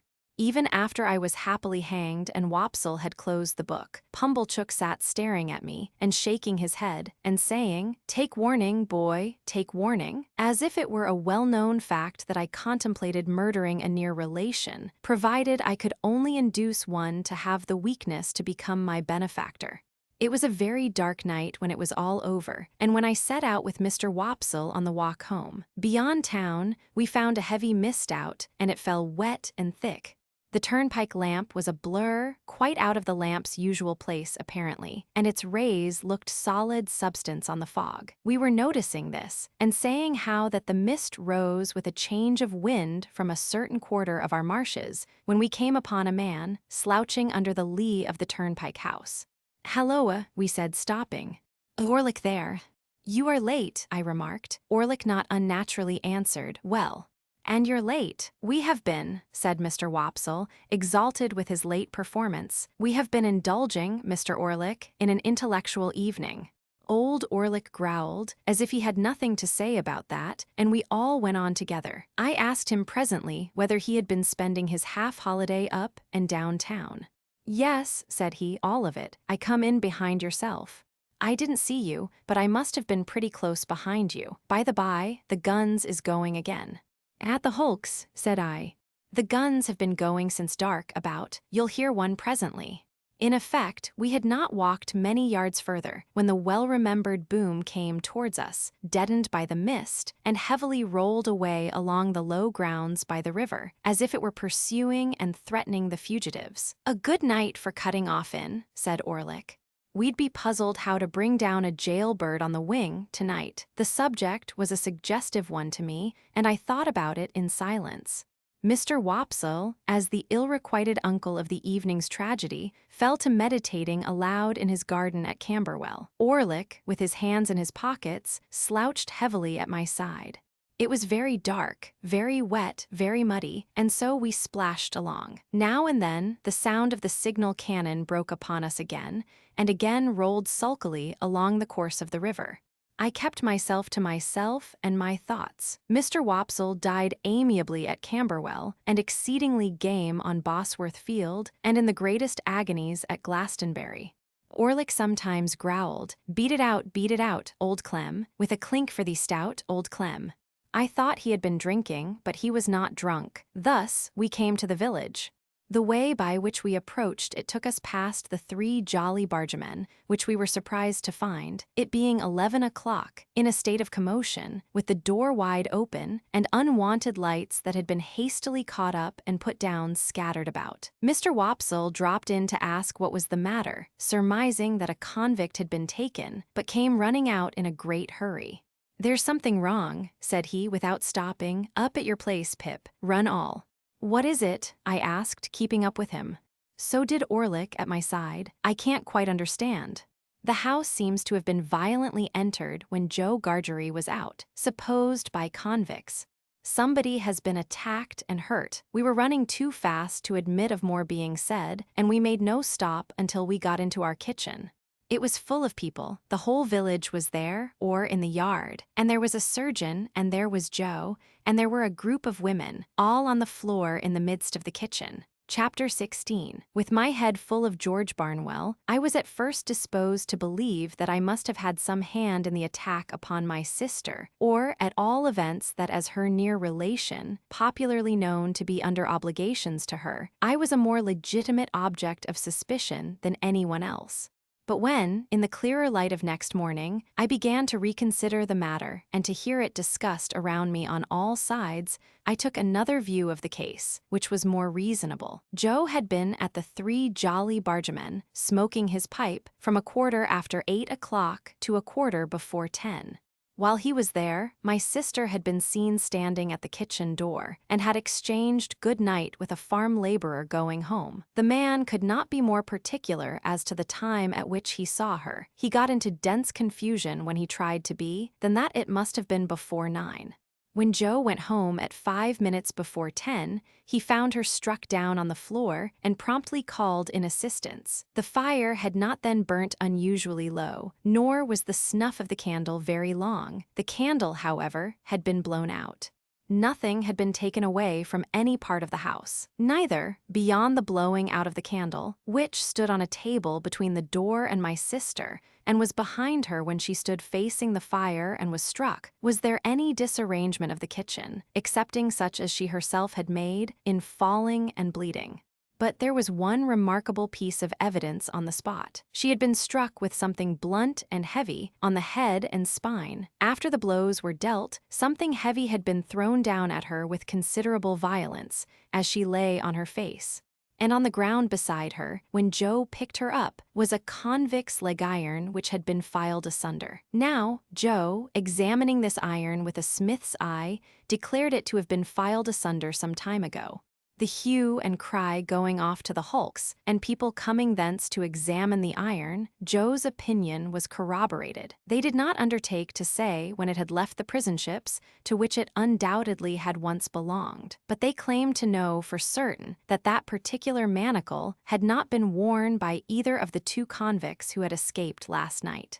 Further, one of those 2 was already retaken and had not freed himself of his iron. Knowing what I knew, I set up an inference of my own here. I believed the iron to be my convict's iron, the iron I had seen and heard him filing at on the marshes, but my mind did not accuse him of having put it to its latest use. For I believed one of 2 other persons to have become possessed of it, and to have turned it to this cruel account, either Orlick or the strange man who had shown me the file. Now, as to Orlick, he had gone to town exactly as he told us when we picked him up at the turnpike. He had been seen about town all the evening, he had been in divers companies in several public houses, and he had come back with myself and Mr. Wopsle. There was nothing against him, save the quarrel, and my sister had quarreled with him and with everybody else about her 10,000 times. As to the strange man, if he had come back for his 2 banknotes, there could have been no dispute about them, because my sister was fully prepared to restore them. Besides, there had been no altercation. The assailant had come in so silently and suddenly that she had been felled before she could look round. It was horrible to think that I had provided the weapon, however undesignedly, but I could hardly think otherwise. I suffered unspeakable trouble while I considered and reconsidered whether I should at last dissolve that spell of my childhood and tell Joe all the story. For months afterwards, I every day settled the question finally in the negative, and reopened and re-erged it next morning. The contention came, after all, to this. The secret was such an old one now, had so grown into me and become a part of myself, that I could not tear it away. In addition to the dread that, having led up to so much mischief, it would be now more likely than ever to alienate Joe from me if he believed it, I had a further restraining dread that he would not believe it, but would assort it with the fabulous dogs and veal cutlets as a monstrous invention. The constables and the Bow Street men from London, for this happened in the days of the extinct red waistcoated police, were about the house for a week or 2, and did pretty much what I have heard and read of like authorities doing in other such cases. They took up several obviously wrong people, and they ran their heads very hard against wrong ideas, and persisted in trying to fit the circumstances to the ideas, instead of trying to extract ideas from the circumstances. Also, they stood about the door of the jolly bargemen, with knowing and reserved looks that filled the whole neighborhood with admiration, and they had a mysterious manner of taking their drink that was almost as good as taking the culprit, but not quite, for they never did it. Long after these constitutional powers had dispersed, my sister lay very ill in bed. Her sight was disturbed, so that she saw objects multiplied and grasped at visionary teacups and wineglasses instead of the realities. Her hearing was greatly impaired, her memory also, and her speech was unintelligible. When, at last, she came round so far as to be helped downstairs, it was still necessary to keep my slate always by her, that she might indicate in writing what she could not indicate in speech. As she was, very bad handwriting apart, a more than indifferent speller, and as Joe was a more than indifferent reader, extraordinary complications arose between them which I was always called in to solve. The administration of mutton instead of medicine, the substitution of tea for Joe, and the baker for bacon were among the mildest of my own mistakes. However, her temper was greatly improved, and she was patient. A tremulous uncertainty of the action of all her limbs soon became a part of her regular state, and afterwards, at intervals of 2 or 3 months, she would often put her hands to her head, and would then remain for about a week at a time in some gloomy aberration of mind. We were at a loss to find a suitable attendant for her, until a circumstance happened conveniently to relieve us. Mr. Wopsle's grey tant conquered a confirmed habit of living into which she had fallen, and Biddy became a part of our establishment. It may have been about a month after my sister's reappearance in the kitchen, when Biddy came to us with a small speckled box containing the whole of her worldly effects, and became a blessing to the household. Above all, she was a blessing to Joe, for the dear old fellow was sadly cut up by the constant contemplation of the wreck of his wife, and had been accustomed, while attending on her of an evening, to turn to me every now and then and say, with his blue eyes moistened, "Such a fine figure of a woman as she once were, Pip." It was characteristic of the police people that they had all more or less suspected poor Joe, though he never knew it, and that they had to a man concurred in regarding him as one of the deepest spirits they had ever encountered. Biddy's first triumph in her new office was to solve a difficulty that had completely vanquished me. I had tried hard at it but had made nothing of it. Thus it was. I had in vain tried everything producible that began with a T, from tar to toast and tub. At length it had come into my head that the sign looked like a hammer, and on my lustily calling that word in my sister's ear, she had begun to hammer on the table and had expressed a qualified assent. Thereupon, I had brought in all our hammers, one after another, but without avail. Then I bethought me of a crutch, the shape being much the same, and I borrowed one in the village, and displayed it to my sister with considerable confidence. But she shook her head to that extent when she was shown it, that we were terrified lest in her weak and shattered state she should dislocate her neck. When my sister found that Biddy was very quick to understand her, this mysterious sign reappeared on the slate. Biddy looked thoughtfully at it, heard my explanation, looked thoughtfully at my sister, looked thoughtfully at Joe, who was always represented on the slate by his initial letter, and ran into the forge, followed by Joe and me. "Why, of course," cried Biddy, with an exultant face. "Don't you see, it's him." Orlick, without a doubt. She had lost his name, and could only signify him by his hammer.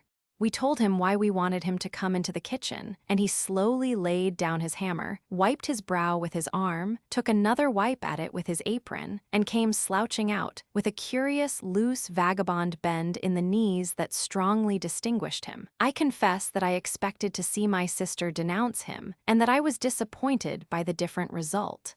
She manifested the greatest anxiety to be on good terms with him, was evidently much pleased by his being at length produced, and motioned that she would have him given something to drink. She watched his countenance, as if she were particularly wishful to be assured that he took kindly to his reception. She showed every possible desire to conciliate him, and there was an air of humble propitiation in all she did, such as I have seen pervade the bearing of a child towards a hard master.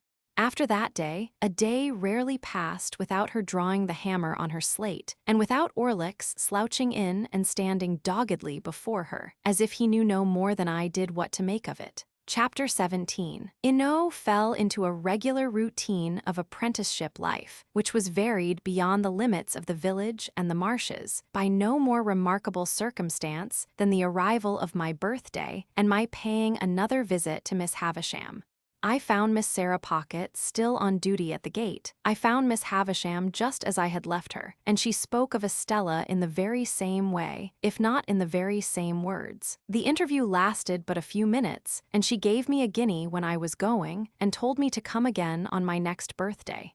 I may mention at once that this became an annual custom. I tried to decline taking the guinea on the first occasion, but with no better effect than causing her to ask me very angrily if I expected more. Then and after that I took it. So unchanging was the dull old house, the yellow light in the darkened room, the faded specter in the chair by the dressing table glass, that I felt as if the stopping of the clocks had stopped time in that mysterious place, and while I and everything else outside it grew older, it stood still. Daylight never entered the house as to my thoughts and remembrances of it, any more than as to the actual fact. It bewildered me, and under its influence I continued at heart to hate my trade and to be ashamed of home. Imperceptibly, I became conscious of a change in Biddy, however. Her shoes came up at the heel, her hair grew bright and neat, her hands were always clean. She was not beautiful, she was common, and could not be like Estella, but she was pleasant and wholesome and sweet-tempered. She had not been with us more than a year. I remember her being newly out of mourning at the time it struck me, when I observed to myself one evening that she had curiously thoughtful and attentive eyes that were very pretty and very good. It came of my lifting up my own eyes from a task I was poring at, writing some passages from a book, to improve myself in two ways at once by a sort of stratagem, and seeing Biddy observant of what I was about. I laid down my pen, and Biddy stopped in her needlework without laying it down. "Biddy," said I, "how do you manage it? Either I am very stupid, or you are very clever. What is it that I manage?" "I don't know," returned Biddy, smiling. She managed our whole domestic life, and wonderfully too, but I did not mean that, though that made what I did mean more surprising. "How do you manage, Biddy," said I, "to learn everything that I learn and always to keep up with me?" I was beginning to be rather vain of my knowledge, for I spent my birthday guineas on it and set aside the greater part of my pocket money for similar investment, though I have no doubt now that the little I knew was extremely dear at the price. "I might as well ask you," said Biddy, "how you manage." Pursuing my idea as I leaned back in my wooden chair and looked at Biddy sewing away with her head on one side, I began to think her rather an extraordinary girl, for I called to mind now that she was equally accomplished in the terms of our trade and the names of our different sorts of work and our various tools. In short, whatever I knew, Biddy knew. Theoretically, she was already as good a blacksmith as I, or better. "You are one of those, Biddy," said I, "who make the most of every chance. You never had a chance before you came here, and see how improved you are." Biddy looked at me for an instant and went on with her sewing. "I was your first teacher, though, was I?" said she as she sewed. "Biddy," I exclaimed in amazement. "Why, you are crying." "No, I am not," said Biddy, looking up and laughing. "What put that in your head?" I recalled the hopeless circumstances by which she had been surrounded in the miserable little shop and the miserable little noisy evening school, with that miserable old bundle of incompetence always to be dragged and shouldered. I reflected that even in those untoward times, there must have been latent in Biddy what was now developing. For, in my first uneasiness and discontent, I had turned to her for help, as a matter of course. Biddy sat quietly sewing, shedding no more tears, and while I looked at her and thought about it all, it occurred to me that perhaps I had not been sufficiently grateful to Biddy. I might have been too reserved, and should have patronized her more, though I did not use that precise word in my meditations, with my confidence. "Yes, Biddy," I observed, when I had done turning it over, "you were my first teacher, and that at a time when we little thought of ever being together like this, in this kitchen." "Ah, poor thing," replied Biddy. It was like her self-forgetfulness to transfer the remark to my sister, and to get up and be busy about her, making her more comfortable. "That's sadly true." "Well," said I, "we must talk together a little more, as we used to do. And I must consult you a little more, as I used to do. Let us have a quiet walk on the marshes next Sunday, Biddy, and a long chat." My sister was never left alone now, but Joe more than readily undertook the care of her on that Sunday afternoon, and Biddy and I went out together. It was summer time and lovely weather. When we had passed the village and the church and the churchyard, and were out on the marshes and began to see the sails of the ships as they sailed on, I began to combine Miss Havisham and Estella with the prospect, in my usual way. When we came to the riverside and sat down on the bank, with the water rippling at our feet, making it all more quiet than it would have been without that sound, I resolved that it was a good time and place for the admission of Biddy into my inner confidence. "Biddy," said I, after binding her to secrecy, "I want to be a gentleman." "Oh, I wouldn't if I was you." She returned, "I don't think it would answer." "You know best, Pip, but don't you think you are happier as you are?" "I have never taken to either since I was bound. Don't be absurd." "Was I absurd?" said Biddy, quietly raising her eyebrows. "I am sorry for that. I didn't mean to be. I only want you to do well and to be comfortable." "Well then, understand once for all that I never shall or can be comfortable, or anything but miserable, there, Biddy, unless I can lead a very different sort of life from the life I lead now." "That's a pity," said Biddy, shaking her head with a sorrowful air. Now, I too had so often thought it a pity, that, in the singular kind of quarrel with myself which I was always carrying on, I was half inclined to shed tears of vexation and distress when Biddy gave utterance to her sentiment and my own. I told her she was right, and I knew it was much to be regretted, but still, it was not to be helped.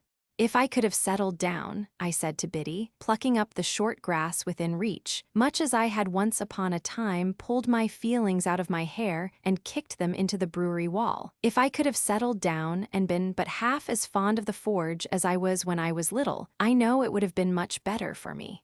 I should have been good enough for you, shouldn't I, Biddy?" "Instead of that," said I, plucking up more grass and chewing a blade or two, "see how I am going on, dissatisfied and uncomfortable, and what would it signify to me, being coarse and common, if nobody had told me so?" Biddy turned her face suddenly towards mine and looked far more attentively at me than she had looked at the sailing ships. "It was neither a very true nor a very polite thing to say," she remarked, directing her eyes to the ships again. "Who said it?" Having made this lunatic confession, I began to throw my torn-up grass into the river, as if I had some thoughts of following it. "Do you want to be a gentleman, to spite her, or to gain her over?" Biddy quietly asked me after a pause. "I don't know," I moodily answered. "Because if it is to spite her," Biddy pursued, "I should think, but you know best, that might be better and more independently done by caring nothing for her words. And if it is to gain her over, I should think, but you know best, she was not worth gaining over." Exactly what I myself had thought, many times. Exactly what was perfectly manifest to me at the moment. But how could I, a poor dazed village lad, avoid that wonderful inconsistency into which the best and wisest of men fall every day? "It may be all quite true," said I to Biddy, "but I admire her dreadfully." In short, I turned over on my face when I came to that, and got a good grasp on the hair on each side of my head and wrenched it well, all the while knowing the madness of my heart to be so very mad and misplaced that I was quite conscious it would have served my face right if I had lifted it up by my hair and knocked it against the pebbles as a punishment for belonging to such an idiot. Biddy was the wisest of girls, and she tried to reason no more with me. She put her hand, which was a comfortable hand though roughened by work, upon my hands, one after another, and gently took them out of my hair. Then she softly patted my shoulder in a soothing way, while with my face upon my sleeve I cried a little, exactly as I had done in the brewery yard, and felt vaguely convinced that I was very much ill-used by somebody, or by everybody, I can't say which. "I am glad of one thing," said Biddy, "and that is, that you have felt you could give me your confidence, Pip. And I am glad of another thing, and that is, that of course you know you may depend upon my keeping it, and always so far deserving it. If your first teacher, dear, such a poor one and so much in need of being taught herself, had been your teacher at the present time, she thinks she knows what lesson she would set. But it would be a hard one to learn, and you have got beyond her, and it's of no use now." So, with a quiet sigh for me, Biddy rose from the bank and said, with a fresh and pleasant change of voice, "Shall we walk a little farther or go home?" "You know I never shall be, so that's always. Not that I have any occasion to tell you anything, for you know everything I know, as I told you at home the other night." "Ah," said Biddy, quite in a whisper as she looked away at the ships. and then repeated, with her former pleasant change, "Shall we walk a little farther or go home?" I said to Biddy we would walk a little farther, and we did so, and the summer afternoon toned down into the summer evening, and it was very beautiful. I began to consider whether I was not more naturally and wholesomely situated, after all, in these circumstances, than playing beggar my neighbor by candlelight in the room with the stopped clocks, and being despised by Estella. I thought it would be very good for me if I could get her out of my head, with all the rest of those remembrances and fancies, and could go to work determined to relish what I had to do, and stick to it, and make the best of it. I asked myself the question whether I did not surely know that if Estella were beside me at that moment instead of Biddy, she would make me miserable. I was obliged to admit that I did know it for a certainty, and I said to myself, "Pip, what a fool you are." We talked a good deal as we walked, and all that Biddy said seemed right. Biddy was never insulting or capricious or Biddy today and somebody else tomorrow. She would have derived only pain and no pleasure from giving me pain. She would far rather have wounded her own breast than mine. How could it be, then, that I did not like her much the better of the two? If I could only get myself to fall in love with you. You don't mind my speaking so openly to such an old acquaintance. If I could only get myself to do it, that would be the thing for me. But you never will, you see, said Biddy. It did not appear quite so unlikely to me that evening, as it would have done if we had discussed it a few hours before. I therefore observed I was not quite sure of that.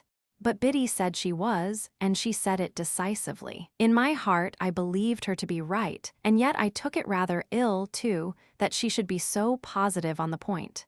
When we came near the churchyard, we had to cross an embankment and get over a stile near a sluice gate. There started up, from the gate, or from the rushes, or from the ooze, which was quite in his stagnant way, old Orlick.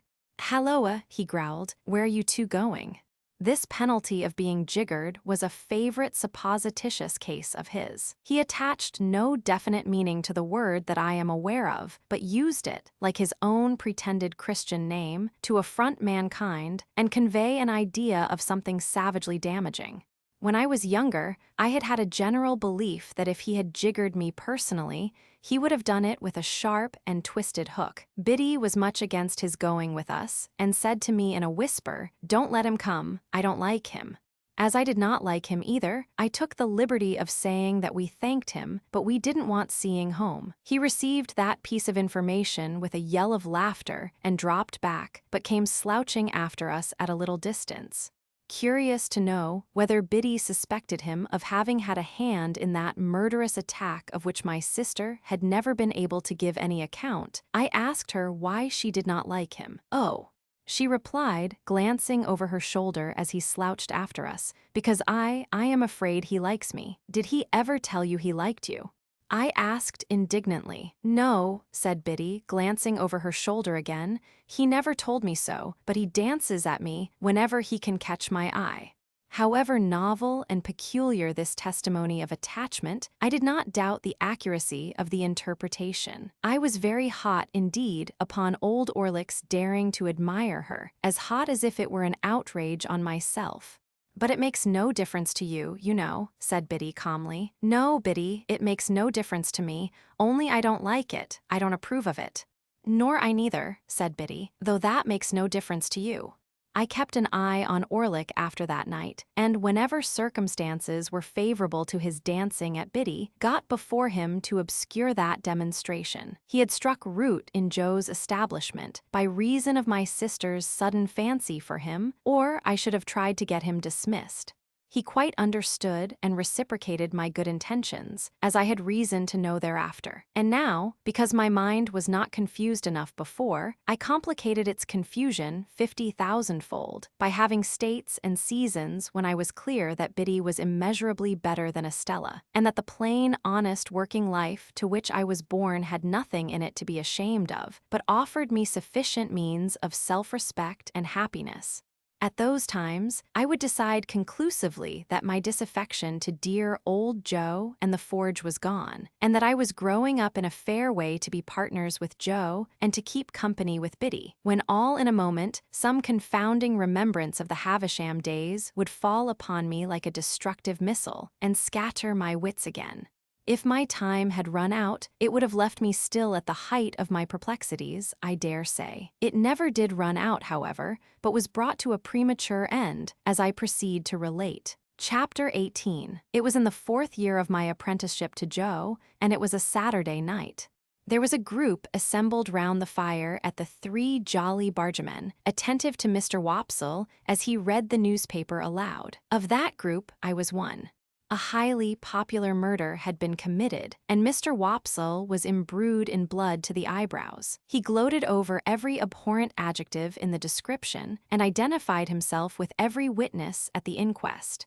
He faintly moaned, "I am done for," as the victim, and he barbarously bellowed, "I'll serve you out," as the murderer. He gave the medical testimony, in pointed imitation of our local practitioner, and he piped and shook, as the aged turnpike keeper who had heard blows, to an extent so very paralytic as to suggest a doubt regarding the mental competency of that witness. The coroner, in Mr. Wopsle's hands, became Timon of Athens, the beadle Coriolanus. He enjoyed himself thoroughly, and we all enjoyed ourselves and were delightfully comfortable.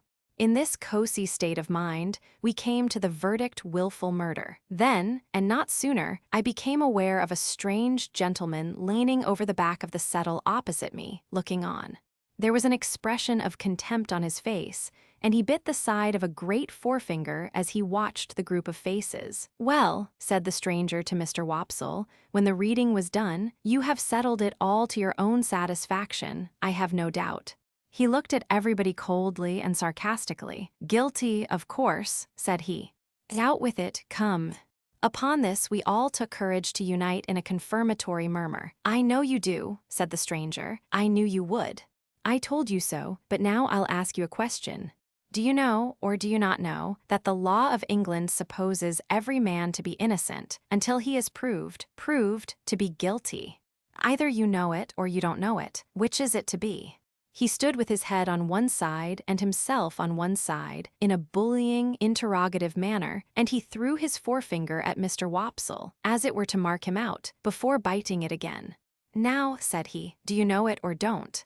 "You know it." "Then why didn't you say so at first? Now, I'll ask you another question," taking possession of Mr. Wopsle, as if he had a right to him. "Do you know that none of these witnesses have yet been cross-examined?" "What? You won't answer the question, yes or no?" "Now I'll try you again," throwing his finger at him again. "Attend to me. Are you aware, or are you not aware, that none of these witnesses have yet been cross-examined? Come, I only want one word from you, yes or no." "Come," said the stranger, "I'll help you. You don't deserve help, but I'll help you. Look at that paper you hold in your hand. What is it?" "Is it," pursued the stranger in his most sarcastic and suspicious manner, "the printed paper you have just been reading from?"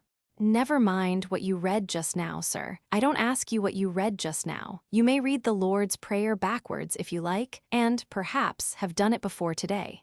Turn to the paper. No, my friend, not to the top of the column, you know better than that, to the bottom, to the bottom." We all began to think Mr. Wopsle full of subterfuge. "Well, have you found it? Come, do you make that of it?" "Not the exact words," repeated the gentleman bitterly. "Is that the exact substance?" "Yes," repeated the stranger, looking round at the rest of the company with his right hand extended towards the witness, Wopsle. "And now, I ask you what you say to the conscience of that man who, with that passage before his eyes, can lay his head upon his pillow after having pronounced a fellow creature guilty, unheard." We all began to suspect that Mr. Wopsle was not the man we had thought him, and that he was beginning to be found out. We were all deeply persuaded that the unfortunate Wopsle had gone too far, and had better stop in his reckless career while there was yet time. "Which is the man?" "You have an apprentice," pursued the stranger, "commonly known as Pip. Is he here?" I cried. The stranger did not recognize me, but I recognized him as the gentleman I had met on the stairs, on the occasion of my second visit to Miss Havisham. I had known him the moment I saw him looking over the settle, and now that I stood confronting him with his hand upon my shoulder, I checked off again in detail his large head, his dark complexion, his deep-set eyes, his bushy black eyebrows, his large watch chain, his strong black dots of beard and whisker, and even the smell of scented soap on his great hand. "I wish to have a private conference with you too," said he, when he had surveyed me at his leisure. "It will take a little time. Perhaps we had better go to your place of residence. I prefer not to anticipate my communication here. You will impart as much or as little of it as you please to your friends afterwards. I have nothing to do with that." Amidst a wondering silence, we three walked out of the Jolly Bargemen, and in a wondering silence walked home. While going along, the strange gentleman occasionally looked at me and occasionally bit the side of his finger. As we neared home, Joe, vaguely acknowledging the occasion as an impressive and ceremonious one, went on ahead to open the front door. Our conference was held in the state parlor, which was feebly lighted by one candle. It began with the strange gentleman, sitting down at the table, drawing the candle to him, and looking over some entries in his pocketbook. He then put up the pocketbook and set the candle a little aside, after peering round it into the darkness at Joe and me to ascertain which was which. "My name," he said, "is Jaggers, and I am a lawyer in London. I am pretty well known. I have unusual business to transact with you, and I commence by explaining that it is not of my originating. If my advice had been asked, I should not have been here. It was not asked, and you see me here. What I have to do as the confidential agent of another, I do. No less, no more." Finding that he could not see us very well from where he sat, he got up and threw one leg over the back of a chair and leaned upon it, thus having one foot on the seat of the chair and one foot on the ground. "Now, Joseph Gargery, I am the bearer of an offer to relieve you of this young fellow your apprentice. You would not object to cancel his indentures at his request, and for his good. You would want nothing for so doing." "Lord forbidding is pious, but not to the purpose," returned Mr. Jaggers. "The question is, would you want anything? Do you want anything?" "Very well," said Mr. Jaggers. "Recollect the admission you have made, and don't try to go from it presently." "Who's a-going to try?" retorted Joe. "I don't say anybody is. Do you keep a dog?" Now I return to this young fellow, and the communication I have got to make is that he has great expectations. Joe and I gasped and looked at one another. "I am instructed to communicate to him," said Mr. Jaggers, throwing his finger at me sideways, "that he will come into a handsome property.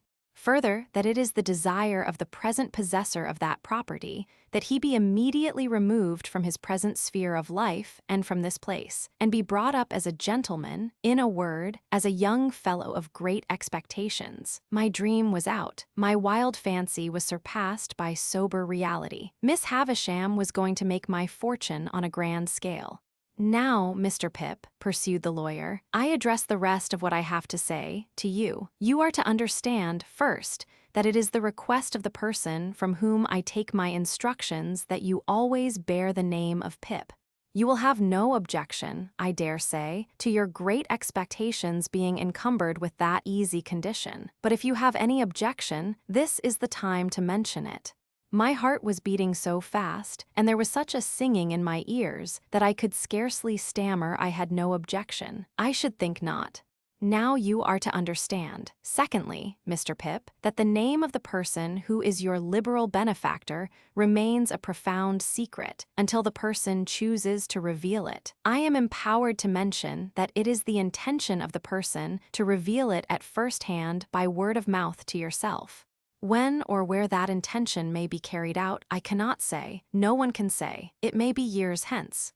Now, you are distinctly to understand that you are most positively prohibited from making any inquiry on this head, or any allusion or reference, however distant, to any individual whomsoever as the individual, in all the communications you may have with me. If you have a suspicion in your own breast, keep that suspicion in your own breast. It is not the least to the purpose what the reasons of this prohibition are. They may be the strongest and gravest reasons, or they may be mere whim. This is not for you to inquire into.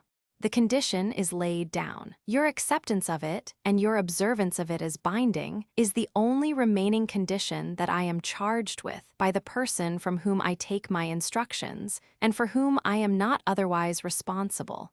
That person is the person from whom you derive your expectations, and the secret is solely held by that person and by me. Again, not a very difficult condition with which to encumber such a rise in fortune, but if you have any objection to it, this is the time to mention it. Speak out. Once more, I stammered with difficulty that I had no objection. I should think not. Now, Mr. Pip, I have done with stipulations. Though he called me Mr. Pip, and began rather to make up to me, he still could not get rid of a certain air of bullying suspicion, and even now he occasionally shut his eyes and threw his finger at me while he spoke, as much as to express that he knew all kinds of things to my disparagement, if he only chose to mention them. We come next to mere details of arrangement. You must know that, although I have used the term expectations more than once, you are not endowed with expectations only. There is already lodged in my hands a sum of money amply sufficient for your suitable education and maintenance.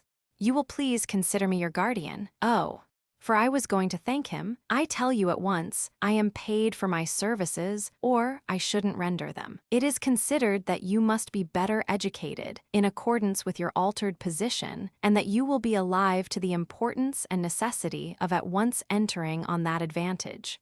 I said I had always longed for it. Never mind what you have always longed for, Mr. Pip, he retorted. Keep to the record. If you long for it now, that's enough. Am I answered that you are ready to be placed at once under some proper tutor? Is that it?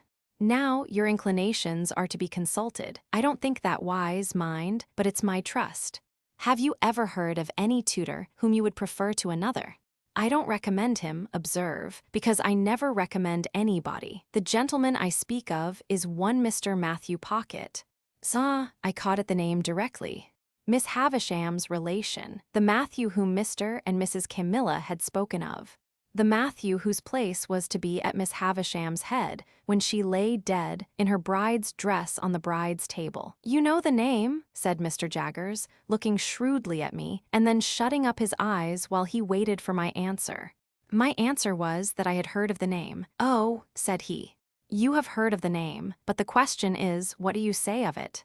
He interrupted, shaking his great head very slowly. Recollect yourself. Recommendation is not the word, Mr. Pip. Try another. Correcting myself, I said that I was much obliged to him for his mention of Mr. Matthew Pocket. You had better try him in his own house. The way shall be prepared for you, and you can see his son first, who is in London. When will you come to London? Say this day week. You'll want some money. Shall I leave you 20 guineas? He sat astride of the chair when he had pushed the money over, and sat swinging his purse and eyeing Joe. Well, Joseph Gargery, you look dumbfoundered. And it are understood, and it ever will be similar according. But what, said Mr. Jaggers, swinging his purse, what if it was in my instructions to make you a present as compensation for the loss of his services? Pip is that hearty welcome, said Joe, to go free with his services to honor and fortune, as no words can tell him. But if you think as money can make compensation to me for the loss of the little child, what come to the forge, and ever the best of friends? Oh, dear good faithful tender Joe, I feel the loving tremble of your hand upon my arm, as solemnly this day as if it had been the rustle of an angel's wing. But I encouraged Joe at the time. I was lost in the mazes of my future fortunes, and could not retrace the by-paths we had trodden together. I begged Joe to be comforted, for, as he said, we had ever been the best of friends, and, as I said, we ever would be so. Joe scooped his eyes with his disengaged wrist, as if he were bent on gouging himself, but said not another word. Mr. Jaggers had looked on at this, as one who recognized in Joe the village idiot, and in me his keeper. When it was over, he said, weighing in his hand the purse he had ceased to swing, if you mean to take a present that I have it in charge to make you, speak out, and you shall have it. If on the contrary you mean to say, here, to his great amazement, he was stopped by Joe's suddenly working round him with every demonstration of a fell pugilistic purpose. "Which I meanter say," cried Joe, "that if you come into my place bull baiting and badgering me, come out. Which I meanter say as such if you're a man, come on. Which I meanter say that what I meanter say and stand or fall by." I drew Joe away, and he immediately became placable, merely stating to me, in an obliging manner, and as a polite expostulatory notice to anyone whom it might happen to concern, that he were not going to be bull-baited and badgered in his own place. Mr. Jaggers had risen when Joe demonstrated, and had backed near the door. Without evincing any inclination to come in again, he there delivered his valedictory remarks. They were these: "Well, Mr. Pip, I think the sooner you leave here, as you are to be a gentleman, the better. Let it stand for this day week, and you shall receive my printed address in the meantime. You can take a hackney coach at the stagecoach office in London and come straight to me. Understand that I express no opinion, one way or other, on the trust I undertake. I am paid for undertaking it, and I do so. Now understand that finally, understand that." He was throwing his finger at both of us, and I think would have gone on, but for his seeming to think Joe dangerous, and going off. Something came into my head which induced me to run after him as he was going down to the Jolly Bargemen, where he had left a hired carriage. "I beg your pardon, Mr. Jaggers. I don't mean in the village only, but uptown." I thanked him and ran home again, and there I found that Joe had already locked the front door and vacated the state parlor, and was seated by the kitchen fire with a hand on each knee, gazing intently at the burning coals. I too sat down before the fire and gazed at the coals, and nothing was said for a long time. My sister was in her cushioned chair in her corner, and Biddy sat at her needlework before the fire, and Joe sat next Biddy, and I sat next Joe in the corner opposite my sister. The more I looked into the glowing coals, the more incapable I became of looking at Joe. The longer the silence lasted, the more unable I felt to speak. At length I got out, "Joe, have you told Biddy?" "No, Pip," returned Joe, still looking at the fire and holding his knees tight, as if he had private information that they intended to make off somewhere, "which I left it to yourself, Pip." "Pip's a gentleman of fortune, then," said Joe, "and God bless him in it." Biddy dropped her work and looked at me. Joe held his knees and looked at me. I looked at both of them.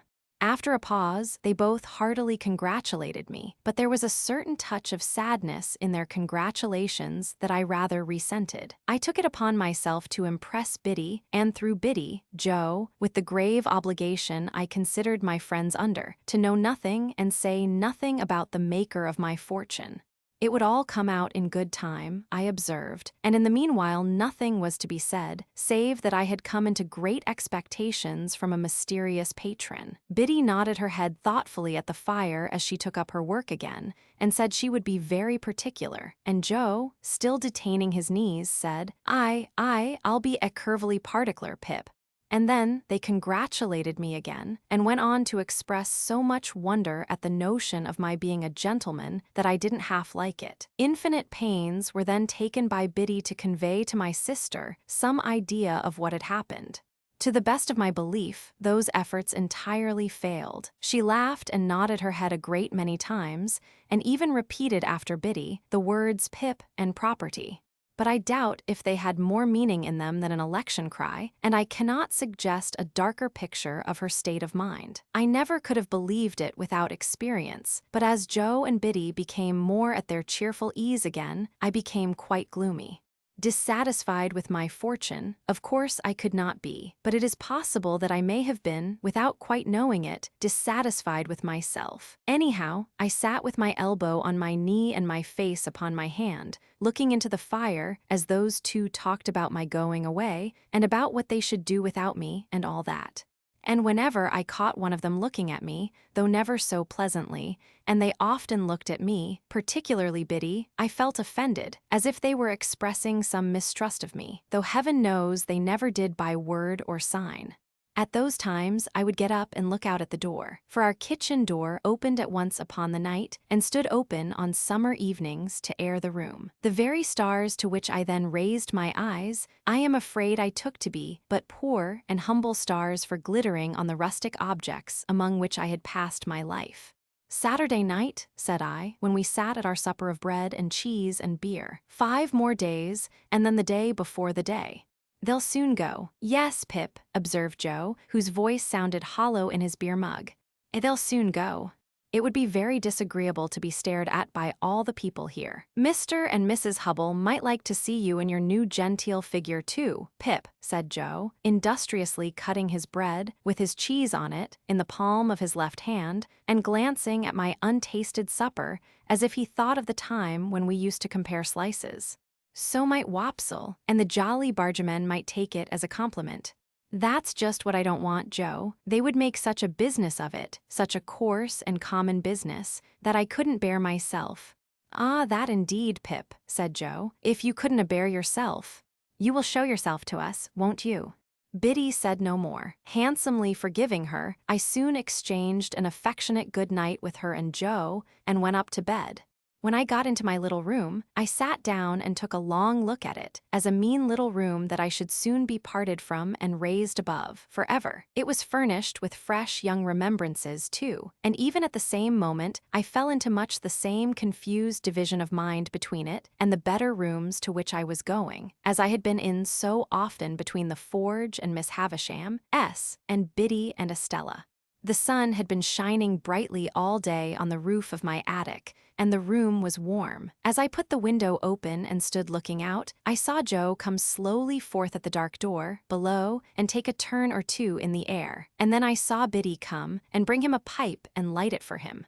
He never smoked so late, and it seemed to hint to me that he wanted comforting, for some reason or other. He presently stood at the door immediately beneath me, smoking his pipe, and Biddy stood there too, quietly talking to him, and I knew that they talked of me, for I heard my name mentioned in an endearing tone by both of them more than once. I would not have listened for more if I could have heard more, so I drew away from the window and sat down in my one chair by the bedside, feeling it very sorrowful and strange that this first night of my bright fortunes should be the loneliest I had ever known. Looking towards the open window, I saw light wreaths from Joe's pipe floating there, and I fancied it was like a blessing from Joe, not obtruded on me or paraded before me, but pervading the air we shared together. I put my light out and crept into bed, and it was an uneasy bed now, and I never slept the old sound sleep in it any more. Chapter 19. Morning made a considerable difference in my general prospect of life, and brightened it so much that it scarcely seemed the same. What lay heaviest on my mind was the consideration that 6 days intervened between me and the day of departure, for I could not divest myself of a misgiving that something might happen to London in the meanwhile, and that, when I got there, it would be either greatly deteriorated or clean gone. Joe and Biddy were very sympathetic and pleasant when I spoke of our approaching separation, but they only referred to it when I did. After breakfast, Joe brought out my indentures from the press in the best parlor, and we put them in the fire, and I felt that I was free. With all the novelty of my emancipation on me, I went to church with Joe, and thought perhaps the clergyman wouldn't have read that about the rich man and the kingdom of heaven if he had known all. After our early dinner, I strolled out alone, purposing to finish off the marshes at once and get them done with. As I passed the church, I felt, as I had felt during service in the morning, a sublime compassion for the poor creatures who were destined to go there, Sunday after Sunday, all their lives through, and to lie obscurely at last among the low green mounds.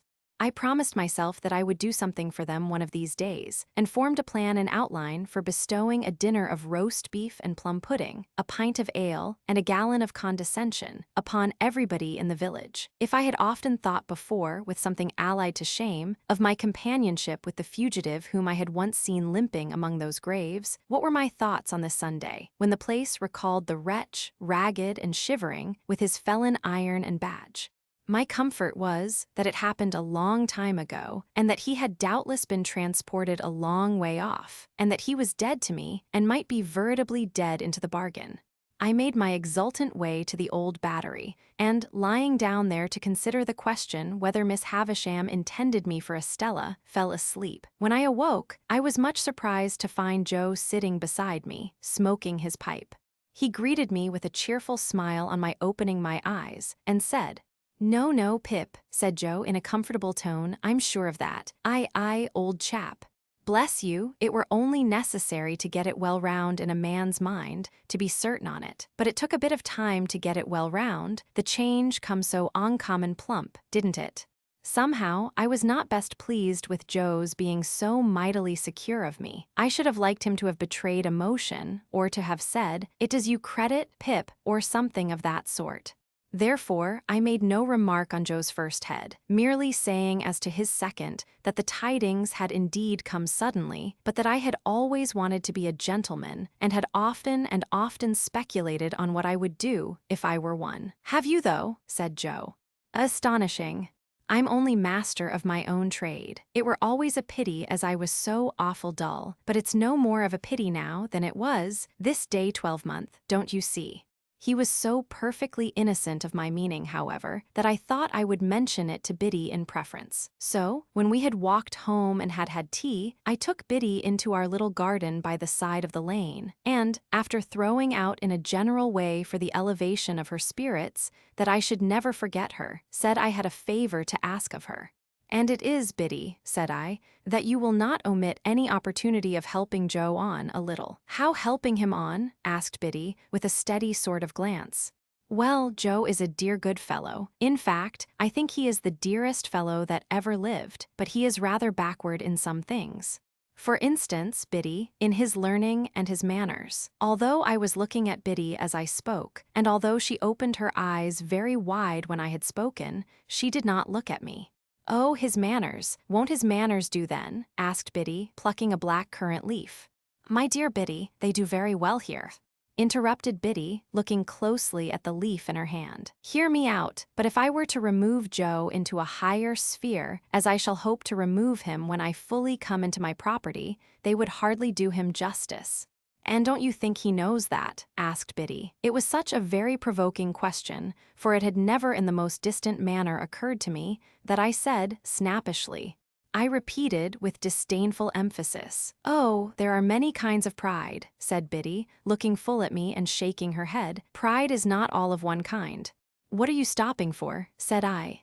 "To tell you the truth, I think he is, though it sounds bold in me to say so, for you must know him far better than I do." "Now, Biddy," said I am very sorry to see this in you. I did not expect to see this in you. You are envious, Biddy, and grudging. You are dissatisfied on account of my rise in fortune, and you can't help showing it." "If you have the heart to think so," returned Biddy, "say so.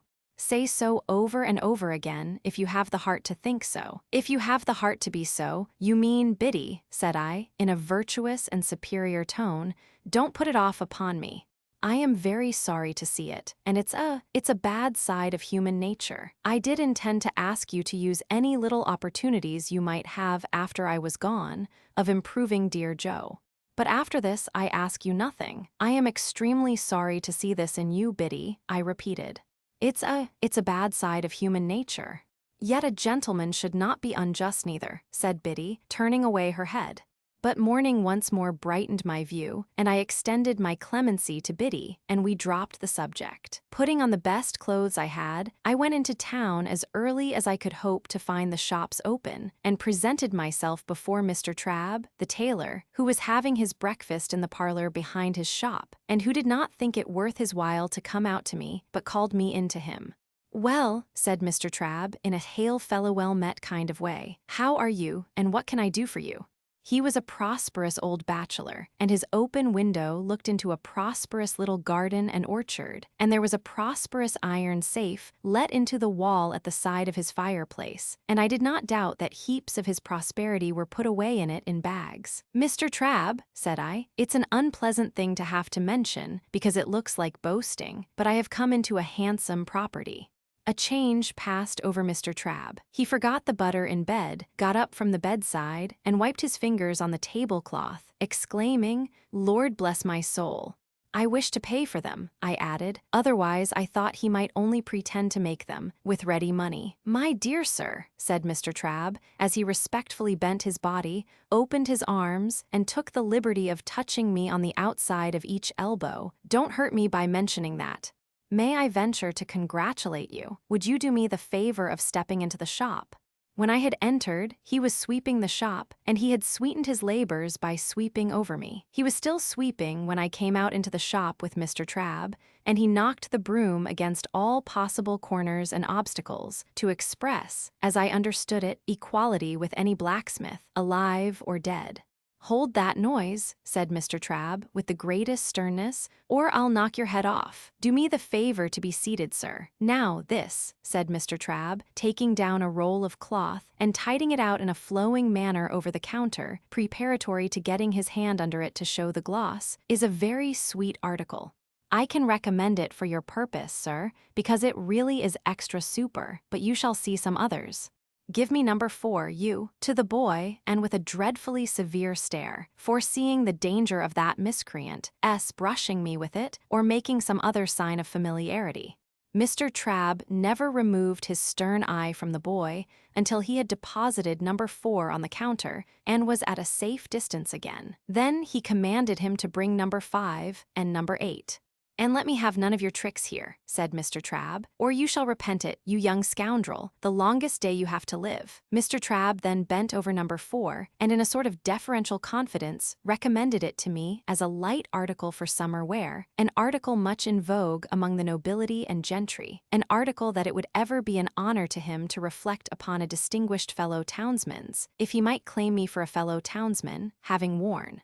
"Are you bringing numbers 5 and 8, you vagabond?" said Mr. Trabb to the boy after that, "or shall I kick you out of the shop and bring them myself?"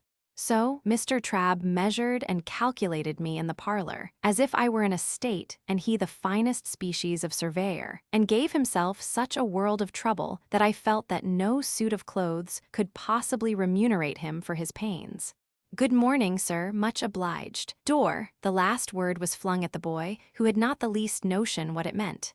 But I saw him collapse as his master rubbed me out with his hands, and my first decided experience of the stupendous power of money was that it had morally laid upon his back Trabb's boy. After this memorable event, I went to the hatter and the bootmaker and the hosier and felt rather like Mother Hubbard's dog whose outfit required the services of so many trades.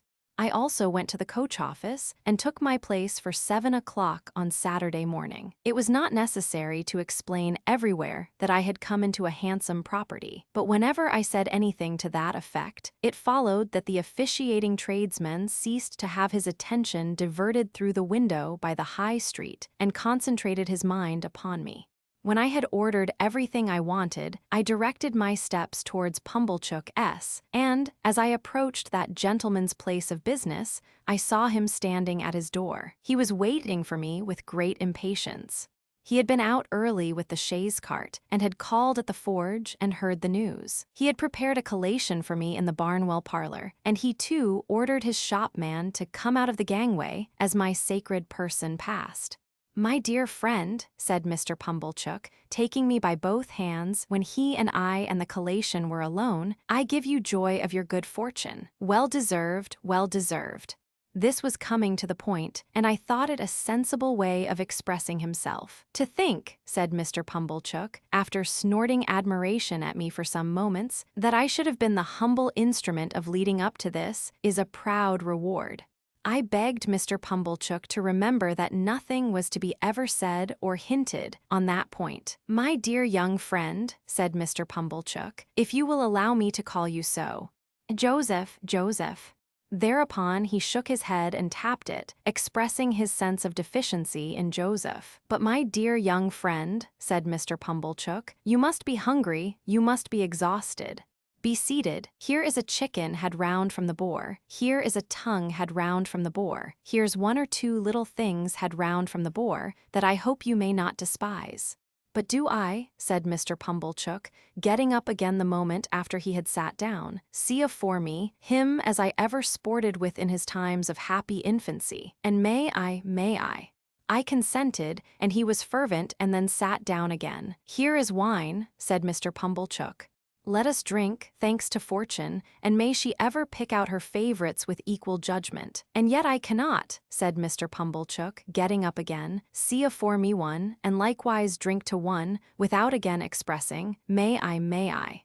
I did the same, and if I had turned myself upside down before drinking, the wine could not have gone more direct to my head. Mr. Pumblechook helped me to the liver wing and to the best slice of tongue, none of those out of the way, no thoroughfares of pork now, and took, comparatively speaking, no care of himself at all. "Ah, poultry, poultry, you little thought," said Mr. Pumblechook, apostrophizing the fowl in the dish, "when you was a young fledgling, what was in store for you. You little thought you was to be refreshment beneath this humble roof for one as, call it a weakness, if you will," said Mr. Pumblechook, getting up again, "but may I, may I? How he ever did it so often without wounding himself with my knife, I don't know. And your sister," he resumed, after a little steady eating, "which had the honor of bringing you up by hand. It's a sad picter, to reflect that she's no longer equal to fully understanding the honor. We'll drink her health," said I.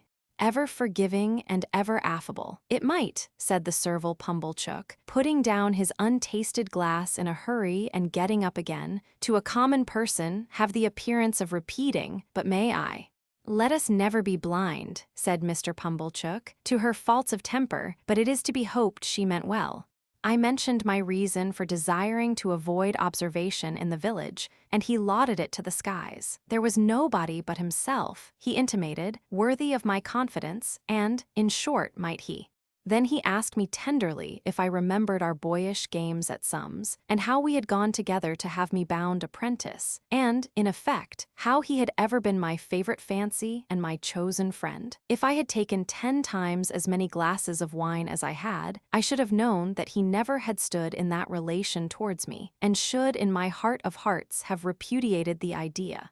Yet for all that, I remember feeling convinced that I had been much mistaken in him, and that he was a sensible, practical, good-hearted prime fellow. By degrees, he fell to reposing such great confidence in me as to ask my advice in reference to his own affairs.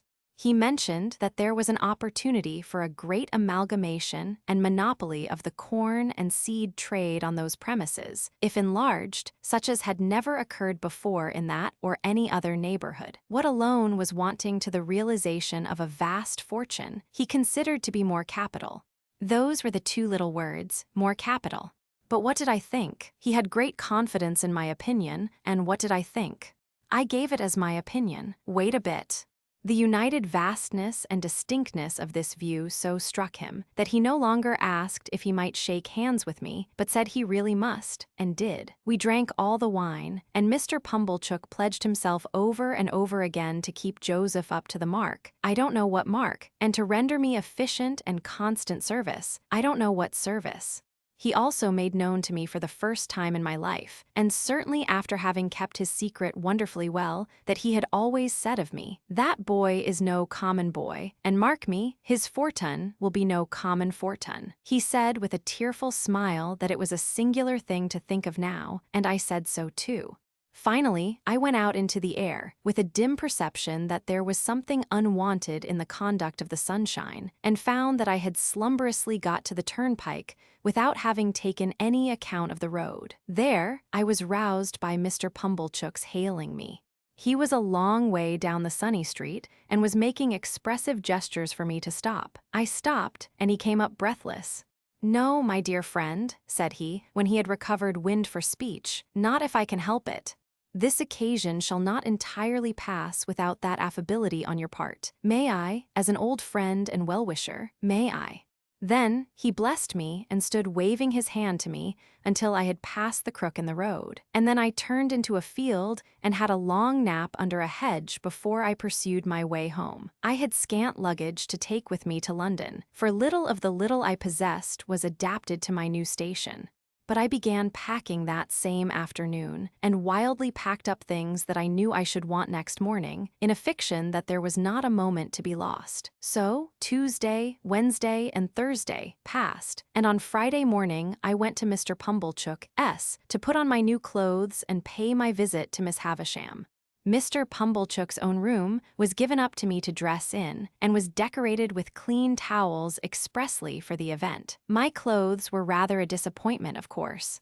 Probably every new and eagerly expected garment ever put on since clothes came in fell a trifle short of the wearer's expectation. But after I had had my new suit on some half an hour and had gone through an immensity of posturing with Mr. Pumblechook's very limited dressing glass, in the futile endeavor to see my legs, it seemed to fit me better. It being market morning at a neighboring town some 10 miles off, Mr. Pumblechook was not at home. I had not told him exactly when I meant to leave, and was not likely to shake hands with him again before departing. This was all as it should be, and I went out in my new array, fearfully ashamed of having to pass the shopman, and suspicious after all that I was at a personal disadvantage, something like Joe's in his Sunday suit. I went circuitously to Miss Havisham's by all the back ways, and rang at the bell constrainedly, on account of the stiff, long fingers of my gloves. Sarah Pocket came to the gate and positively reeled back when she saw me so changed. Her walnut-shell countenance likewise turned from brown to green and yellow. "You," said she. "You, good gracious. What do you want?" After a very short delay, she returned and took me up, staring at me all the way. Miss Havisham was taking exercise in the room with the long spread table, leaning on her crutch stick. The room was lighted as of yore, and at the sound of our entrance, she stopped and turned. She was then just abreast of the rotted bride cake. "Don't go, Sarah," she said. "Well, Pip." "This is a gay figure, Pip," said she, making her crutch stick play round me, as if she, the fairy godmother who had changed me, were bestowing the finishing gift. "I have come into such good fortune since I saw you last, Miss Havisham," I murmured. "And I am so grateful for it, Miss Havisham." "I have heard about it, Pip, so you go tomorrow. And you are adopted by a rich person." She quite gloated on these questions and answers, so keen was her enjoyment of Sarah Pocket's jealous dismay. "Well," she went on, "you have a promising career before you. Be good, deserve it, and abide by Mr. Jaggers's instructions." She looked at me and looked at Sarah, and Sarah's countenance wrung out of her watchful face a cruel smile. "Goodbye, Pip. You will always keep the name of Pip, you know." "Yes, Miss Havisham." She looked at Sarah Pocket with triumph in her weird eyes, and so I left my fairy godmother, with both her hands on her crutch stick, standing in the midst of the dimly lighted room beside the rotten bride cake that was hidden in cobwebs. Sarah Pocket conducted me down, as if I were a ghost who must be seen out. She could not get over my appearance, and was in the last degree confounded. I said, "Goodbye, Miss Pocket," but she merely stared, and did not seem collected enough to know that I had spoken. Clear of the house, I made the best of my way back to Pumblechook.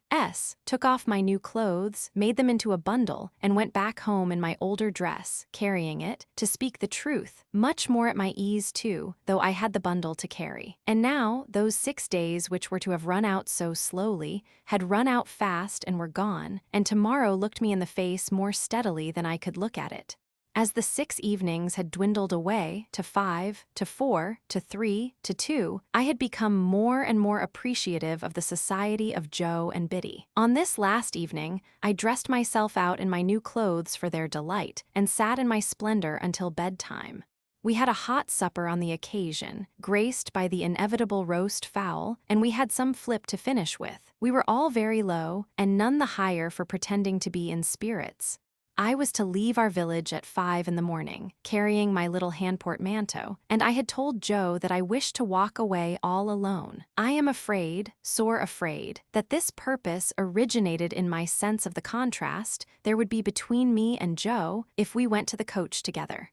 I had pretended with myself that there was nothing of this taint in the arrangement, but when I went up to my little room on this last night, I felt compelled to admit that it might be so, and had an impulse upon me to go down again and entreat Joe to walk with me in the morning. I did not. All night there were coaches in my broken sleep, going to wrong places instead of to London, and having in the traces, now dogs, now cats, now pigs, now men, never horses. Fantastic failures of journeys occupied me until the day dawned and the birds were singing. Then, I got up and partly dressed, and sat at the window to take a last look out, and in taking it fell asleep. Biddy was astir so early to get my breakfast, that, although I did not sleep at the window an hour, I smelt the smoke of the kitchen fire when I started up with a terrible idea that it must be late in the afternoon.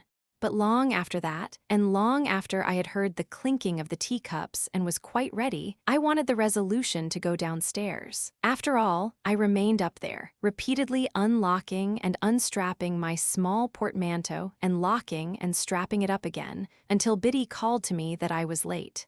It was a hurried breakfast with no taste in it. I got up from the meal, saying with a sort of briskness, as if it had only just occurred to me, "Well, I suppose I must be off." And then I kissed my sister, who was laughing and nodding and shaking in her usual chair, and kissed Biddy, and threw my arms around Joe's neck. Then I took up my little portmanteau and walked out. The last I saw of them was when I presently heard a scuffle behind me, and looking back, saw Joe throwing an old shoe after me and Biddy throwing another old shoe. I stopped then to wave my hat, and dear old Joe waved his strong right arm above his head, crying huskily, "Horror!" and Biddy put her apron to her face. I walked away at a good pace, thinking it was easier to go than I had supposed it would be, and reflecting that it would never have done to have had an old shoe thrown after the coach, in sight of all the High Street. I whistled and made nothing of going, but the village was very peaceful and quiet, and the light mists were solemnly rising, as if to show me the world, and I had been so innocent and little there, and all beyond was so unknown and great, that in a moment with a strong heave and sob I broke into tears. It was by the finger-post at the end of the village, and I laid my hand upon it and said, "Goodbye, oh my dear, dear friend. Heaven knows we need never be ashamed of our tears, for they are rain upon the blinding dust of earth, overlying our hard hearts." I was better after I had cried than before, more sorry, more aware of my own ingratitude, more gentle. If I had cried before, I should have had Joe with me then. So subdued I was by those tears, and by their breaking out again in the course of the quiet walk, that when I was on the coach and it was clear of the town, I deliberated with an aching heart whether I would not get down when we changed horses and walk back, and have another evening at home and a better parting. We changed, and I had not made up my mind, and still reflected for my comfort that it would be quite practicable to get down and walk back, when we changed again.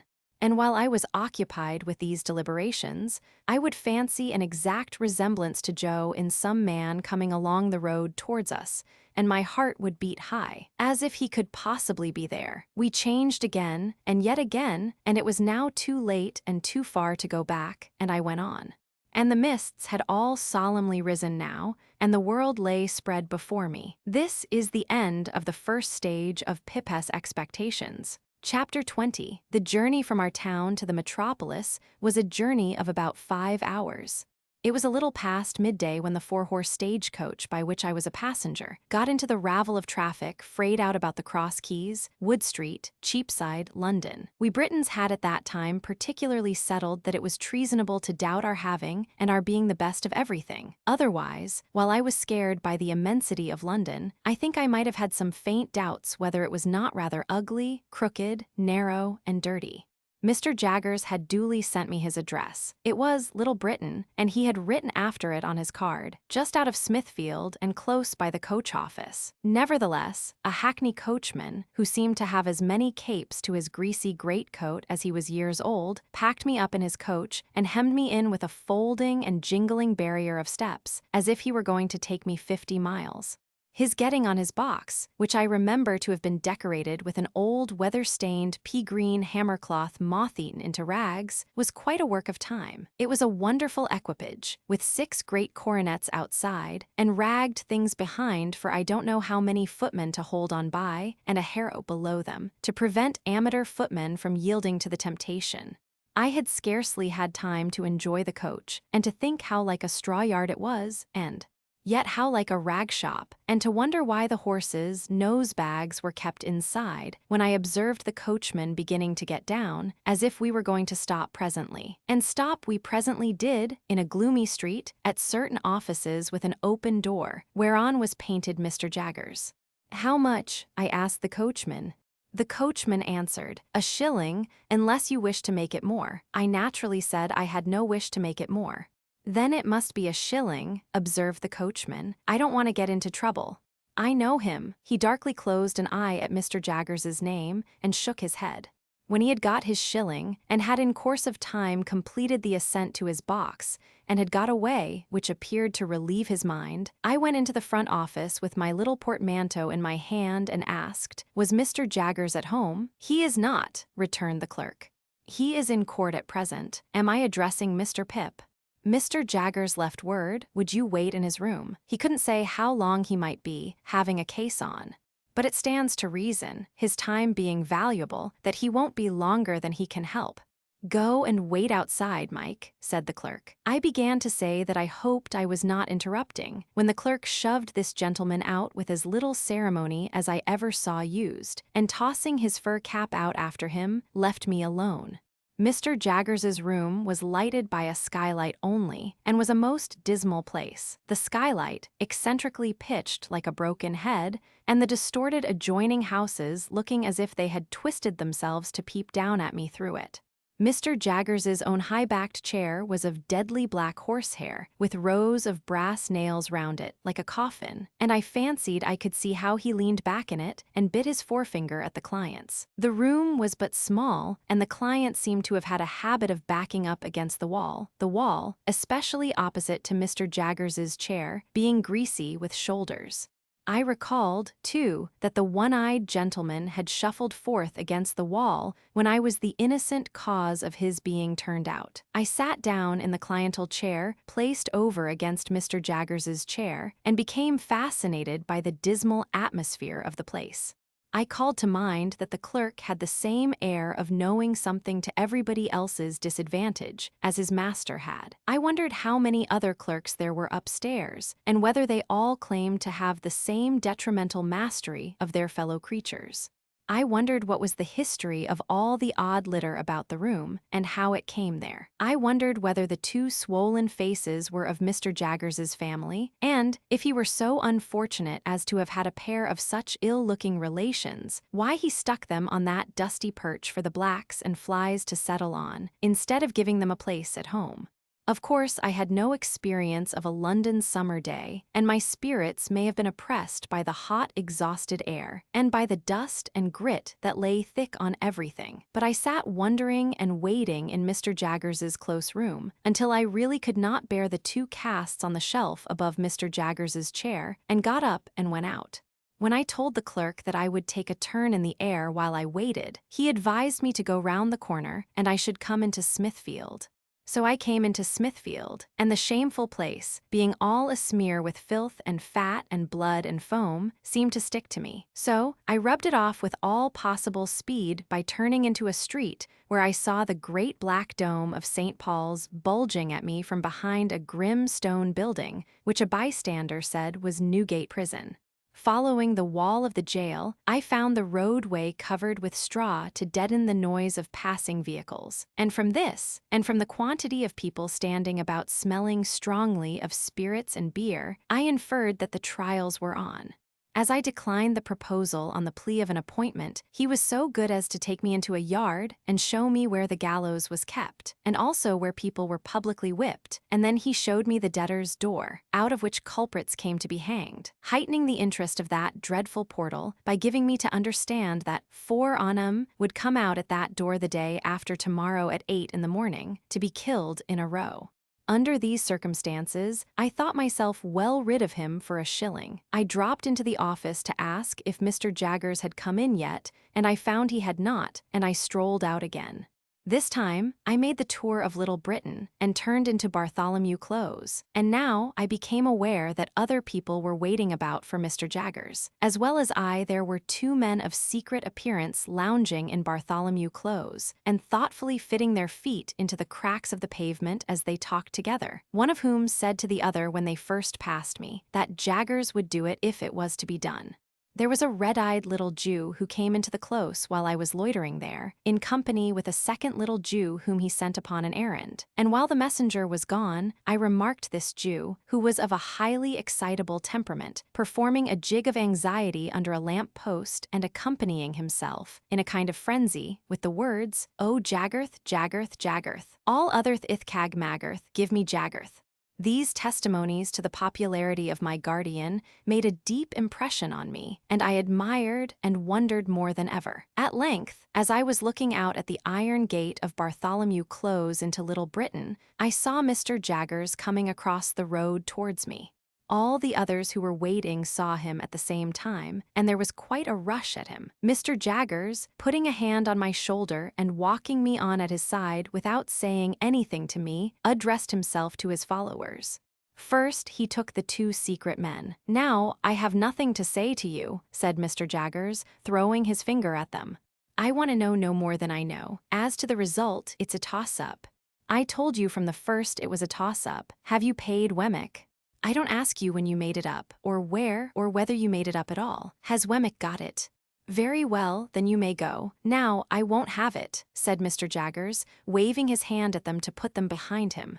"If you say a word to me, I'll throw up the case. You thought, I think for you, that's enough for you. If I want you, I know where to find you. I don't want you to find me. Now I won't have it. I won't hear a word." The two men looked at one another as Mr. Jaggers waved them behind again, and humbly fell back and were heard no more. "And now you," said Mr. Jaggers, suddenly stopping and turning on the two women with the shawls, from whom the three men had meekly separated. "Oh, Amelia, is it? And do you remember," retorted Mr. Jaggers, "that but for me you wouldn't be here and couldn't be here?" "My bills, sir," the crying woman pleaded. "Now I tell you what," said Mr. Jaggers, "once for all. If you don't know that your bill's in good hands, I know it. And if you come here bothering about your bill, I'll make an example of both your bill and you, and let him slip through my fingers. Have you paid Wemmick? Then you have done all you have got to do. Say another word, one single word, and Wemmick shall give you your money back." This terrible threat caused the two women to fall off immediately. No one remained now but the excitable Jew, who had already raised the skirts of Mr. Jaggers's coat to his lips several times. "I don't know this man," said Mr. Jaggers, in the same devastating strain. "What does this fellow want? Moth theer Mr. Jaggerth. Hown brother to Habraham Latharus." The suitor, kissing the hem of the garment again before relinquishing it, replied, "Habraham Latharuth on thuth Pythian of plate." "You're too late," said Mr. Jaggers. "I am over the way." Mr. Jaggerth, half a moment. "My hound cussent gone to Mr. Wemmick at this present minute to hoffer him haney termth." Mr. Jaggerth. "Half a quarter of a moment, if you'd have the Condethonthun to be bought off from the t'other thide, at haney thuperior prize, money no object." Mr. Jaggerth, "Mr." My guardian threw his supplicant off with supreme indifference, and left him dancing on the pavement as if it were red hot. Without further interruption, we reached the front office, where we found the clerk and the man in velveteen with the fur cap. "Here's Mike," said the clerk, getting down from his stool and approaching Mr. Jaggers confidentially. "Oh," said Mr. Jaggers, turning to the man, who was pulling a lock of hair in the middle of his forehead, like the bull in Cock Robin pulling at the bell rope. "Your man comes on this afternoon." "Well," Mr. Jaggers suddenly became most irate. "Now, I warned you before," said he, throwing his forefinger at the terrified client, "that if you ever presumed to talk in that way here, I'd make an example of you. You infernal scoundrel, how dare you tell me that?" The client looked scared, but bewildered too, as if he were unconscious what he had done. "Spoony," said the clerk in a low voice, giving him a stir with his elbow, "soft head. Need you say it face to face? In what station of life is this man?" After some helpless casting about, Mike brightened and began again. "Asked my guardian. I left him," said Mike, "a-setting on some doorsteps round the corner. Take him past that window, and let me see him." The window indicated was the office window. We all three went to it, behind the wire blind, and presently saw the client go by in an accidental manner, with a murderous-looking tall individual in a short suit of white linen and a paper cap. This guileless confectioner was not by any means sober, and had a black eye in the green stage of recovery, which was painted over.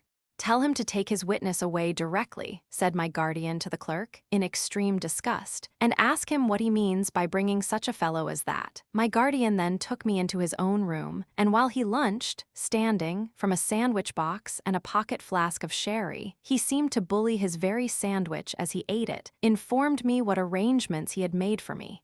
I was to go to Barnard's Inn, to young Mr. Pocket's rooms, where a bed had been sent in for my accommodation. I was to remain with young Mr. Pocket until Monday. On Monday, I was to go with him to his father's house on a visit, that I might try how I liked it. "You will find your credit good, Mr. Pip," said my guardian, whose flask of sherry smelt like a whole caskful as he hastily refreshed himself. "But I shall by this means be able to check your bills, and to pull you up if I find you outrunning the constable. Of course you'll go wrong somehow, but that's no fault of mine." He said it was not worth while, I was so near my destination. Wemmick should walk round with me, if I pleased. I then found that Wemmick was the clerk in the next room. Another clerk was rung down from upstairs to take his place while he was out, and I accompanied him into the street, after shaking hands with my guardian. We found a new set of people lingering outside, but Wemmick made a way among them by saying coolly yet decisively, "I tell you it's no use. He won't have a word to say to one of you," and we soon got clear of them, and went on side by side. Chapter 21. Casting my eyes on Mr. Wemmick as we went along, to see what he was like in the light of day, I found him to be a dry man, rather short in stature, with a square wooden face, whose expression seemed to have been imperfectly chipped out with a dull-edged chisel. There were some marks in it that might have been dimples, if the material had been softer and the instrument finer, but which, as it was, were only dints. The chisel had made 3 or 4 of these attempts at embellishment over his nose, but had given them up without an effort to smooth them off. I judged him to be a bachelor from the frayed condition of his linen, and he appeared to have sustained a good many bereavements, for he wore at least 4 mourning rings, besides a brooch representing a lady and a weeping willow at a tomb with an urn on it. I noticed, too, that several rings and seals hung at his watch chain, as if he were quite laden with remembrances of departed friends. He had glittering eyes, small, keen, and black, and thin, wide, mottled lips. He had had them, to the best of my belief, from 40 to 50 years. "So you were never in London before?" said Mr. Wemmick to me. "No," said I. "Rum to think of now." I asked, more for the sake of saying something than for information. "You may get cheated, robbed, and murdered in London. But there are plenty of people anywhere who'll do that for you. If there is bad blood between you and them," said I, to soften it off a little. "So, I don't know about bad blood," returned Mr. Wemmick. "There's not much bad blood about. They'll do it if there's anything to be got by it. That makes it worse.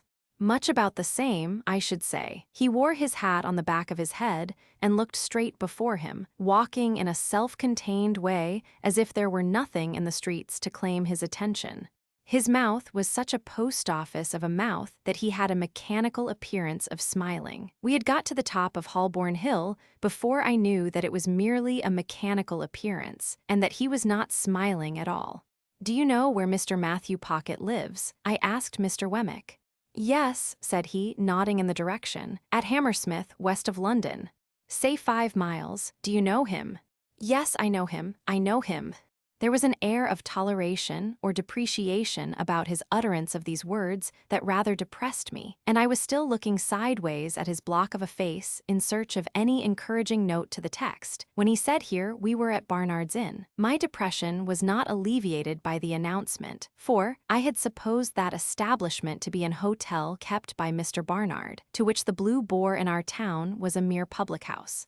Whereas I now found Barnard to be a disembodied spirit, or a fiction, and his in the dingiest collection of shabby buildings ever squeezed together in a rank corner as a club for tomcats. We entered this haven through a wicket gate, and were disgorged by an introductory passage into a melancholy little square that looked to me like a flat burying ground.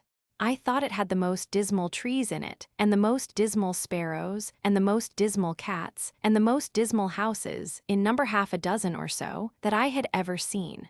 A frowsy morning of soot and smoke attired this forlorn creation of Barnard, and it had strewn ashes on its head, and was undergoing penance and humiliation as a mere dust hole. Thus far my sense of sight, while dry rot and wet rot and all the silent rots that rot in neglected roof and cellar, rot of rat and mouse and bug and coaching stables near at hand besides, addressed themselves faintly to my sense of smell, and moaned, "Try Barnard's mixture."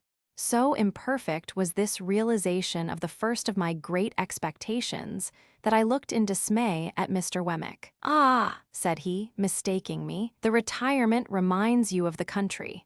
So it does me. He led me into a corner and conducted me up a flight of stairs, which appeared to me to be slowly collapsing into sawdust, so that one of those days the upper lodgers would look out at their doors and find themselves without the means of coming down to a set of chambers on the top floor.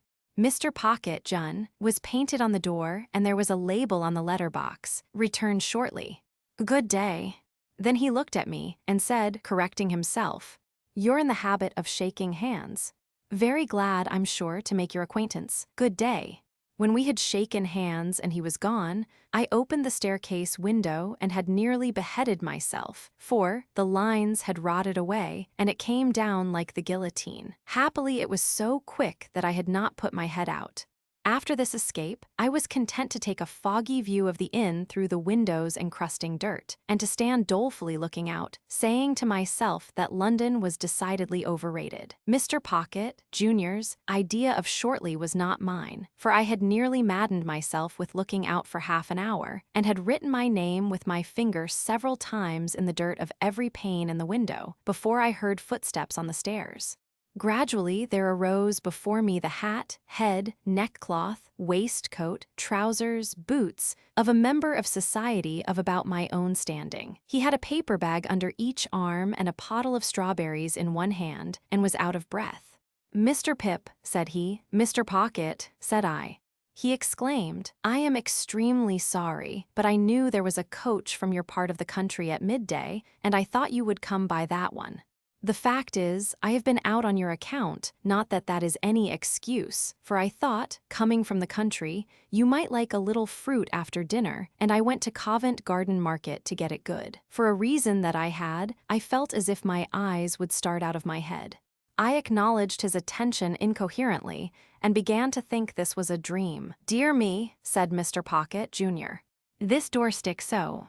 It yielded so suddenly at last that he staggered back upon me, and I staggered back upon the opposite door, and we both laughed. But still, I felt as if my eyes must start out of my head, and as if this must be a dream.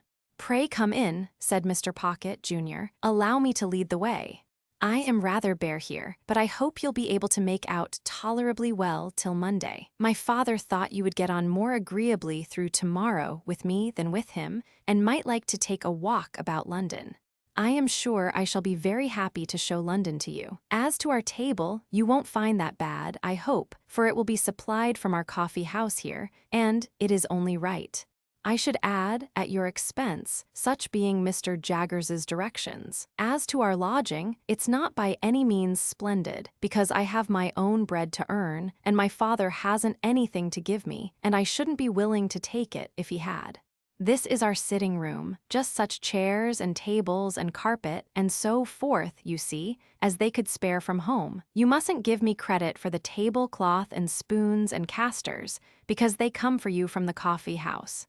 This is my little bedroom, rather musty, but Barnard's is musty. This is your bedroom. The furniture's hired for the occasion, but I trust it will answer the purpose. If you should want anything, I'll go and fetch it. The chambers are retired, and we shall be alone together, but we shan't fight, I dare say. But dear me, I beg your pardon, you're holding the fruit all this time. Pray let me take these bags from you. I am quite ashamed." As I stood opposite to Mr. Pocket, Jr., delivering him the bags, 1, 2, I saw the starting appearance come into his own eyes that I knew to be in mine, and he said, falling back. Chapter 22. The pale young gentleman and I stood contemplating one another in Barnard's Inn until we both burst out laughing. "The idea of its being you," said he. "The idea of its being you," said I. And then we contemplated one another afresh, and laughed again. "Well," said the pale young gentleman, reaching out his hand good-humoredly, "it's all over now, I hope, and it will be magnanimous in you if you'll forgive me for having knocked you about so." I derived from this speech that Mr. Herbert Pocket, for Herbert was the pale young gentleman's name, still rather confounded his intention with his execution, but I made a modest reply, and we shook hands warmly. "You hadn't come into your good fortune at that time," said Herbert Pocket. "No," said I. "I was rather on the lookout for good fortune then, indeed. Miss Havisham had sent for me to see if she could take a fancy to me, but she couldn't, at all events she didn't."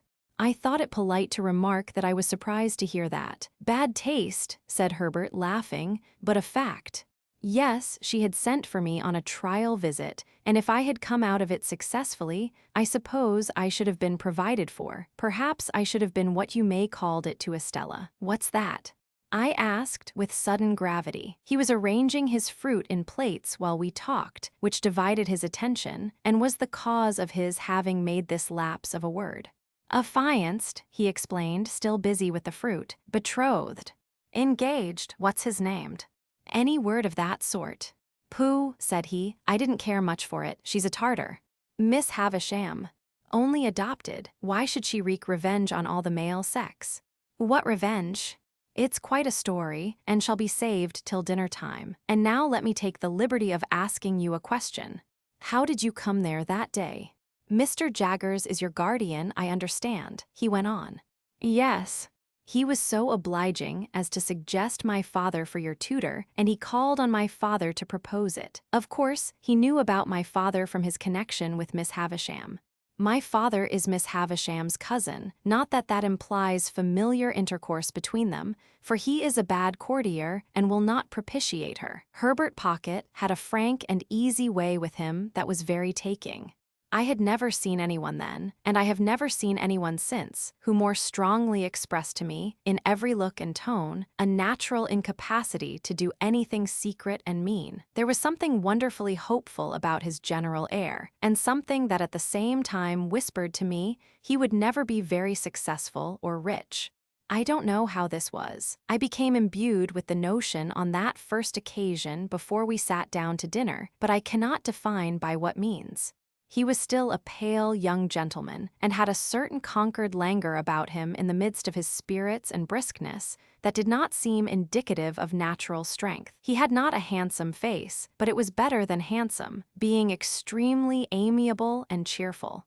His figure was a little ungainly, as in the days when my knuckles had taken such liberties with it, but it looked as if it would always be light and young. Whether Mr. Trabb's local work would have sat more gracefully on him than on me may be a question, but I am conscious that he carried off his rather old clothes much better than I carried off my new suit. As he was so communicative, I felt that reserve on my part would be a bad return unsuited to our years. I therefore told him my small story, and laid stress on my being forbidden to inquire who my benefactor was. I further mentioned that as I had been brought up a blacksmith in a country place, and knew very little of the ways of politeness, I would take it as a great kindness in him if he would give me a hint whenever he saw me at a loss or going wrong. "With pleasure," said he, "though I venture to prophesy that you'll want very few hints.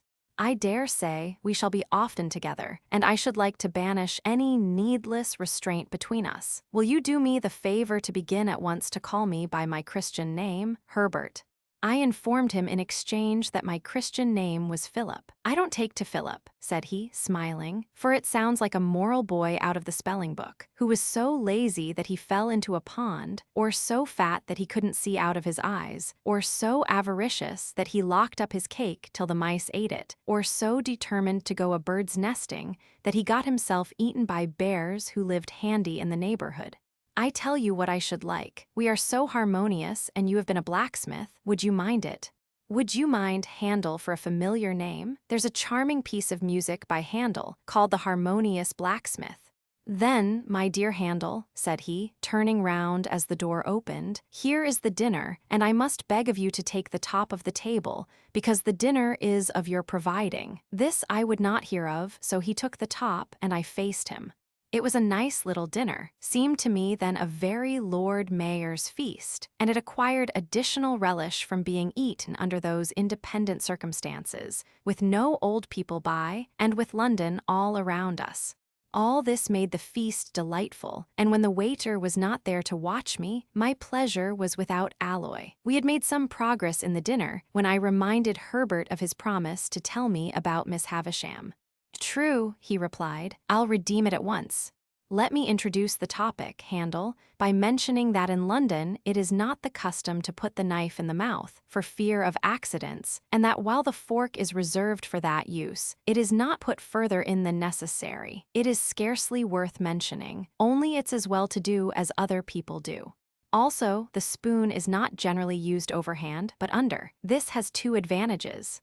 You get at your mouth better, which after all is the object, and you save a good deal of the attitude of opening oysters on the part of the right elbow." He offered these friendly suggestions in such a lively way that we both laughed and I scarcely blushed. "Now," he pursued, "concerning Miss Havisham. Miss Havisham, you must know, was a spoilt child. Her mother died when she was a baby, and her father denied her nothing. Her father was a country gentleman down in your part of the world, and was a brewer. I don't know why it should be a crack thing to be a brewer, but it is indisputable that while you cannot possibly be genteel and bake, you may be as genteel as never was and brew. You see it every day. Yet a gentleman may not keep a public house, may he?" said I. "Mr. Havisham was very rich and very proud, so was his daughter." "Miss Havisham was an only child," I hazarded. "Stop a moment, I am coming to that. No, she was not an only child, she had a half-brother. Her father privately married again, his cook, I rather think. I thought he was proud," said I. "He married his second wife privately, because he was proud, and in course of time she died. When she was dead, I apprehend he first told his daughter what he had done, and then the son became a part of the family, residing in the house you are acquainted with. As the son grew a young man, he turned out riotous, extravagant, undutiful, altogether bad. At last his father disinherited him, but he softened when he was dying and left him well off, though not nearly so well off as Miss Havisham. Take another glass of wine, and excuse my mentioning that society as a body does not expect one to be so strictly conscientious in emptying one's glass as to turn it bottom upwards with the rim on one's nose." I thanked him and apologized. He said, "Not at all," and resumed, "Miss Havisham was now an heiress, and you may suppose was looked after as a great match. Her half-brother had now ample means again, but what with debts, and what with new madness wasted them most fearfully again.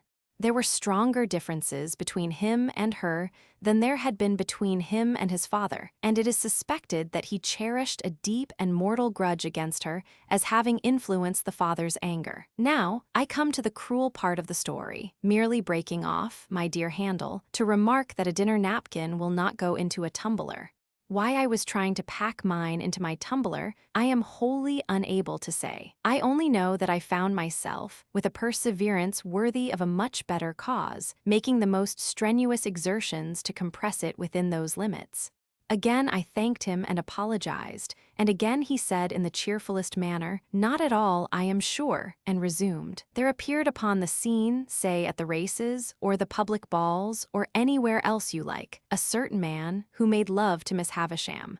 I never saw him, for this happened 25 years ago, before you and I were, Handel, but I have heard my father mention that he was a showy man, and the kind of man for the purpose, but that he was not to be, without ignorance or prejudice, mistaken for a gentleman, my father most strongly asseverates, because it is a principle of his that no man who was not a true gentleman at heart ever was, since the world began, a true gentleman in manner.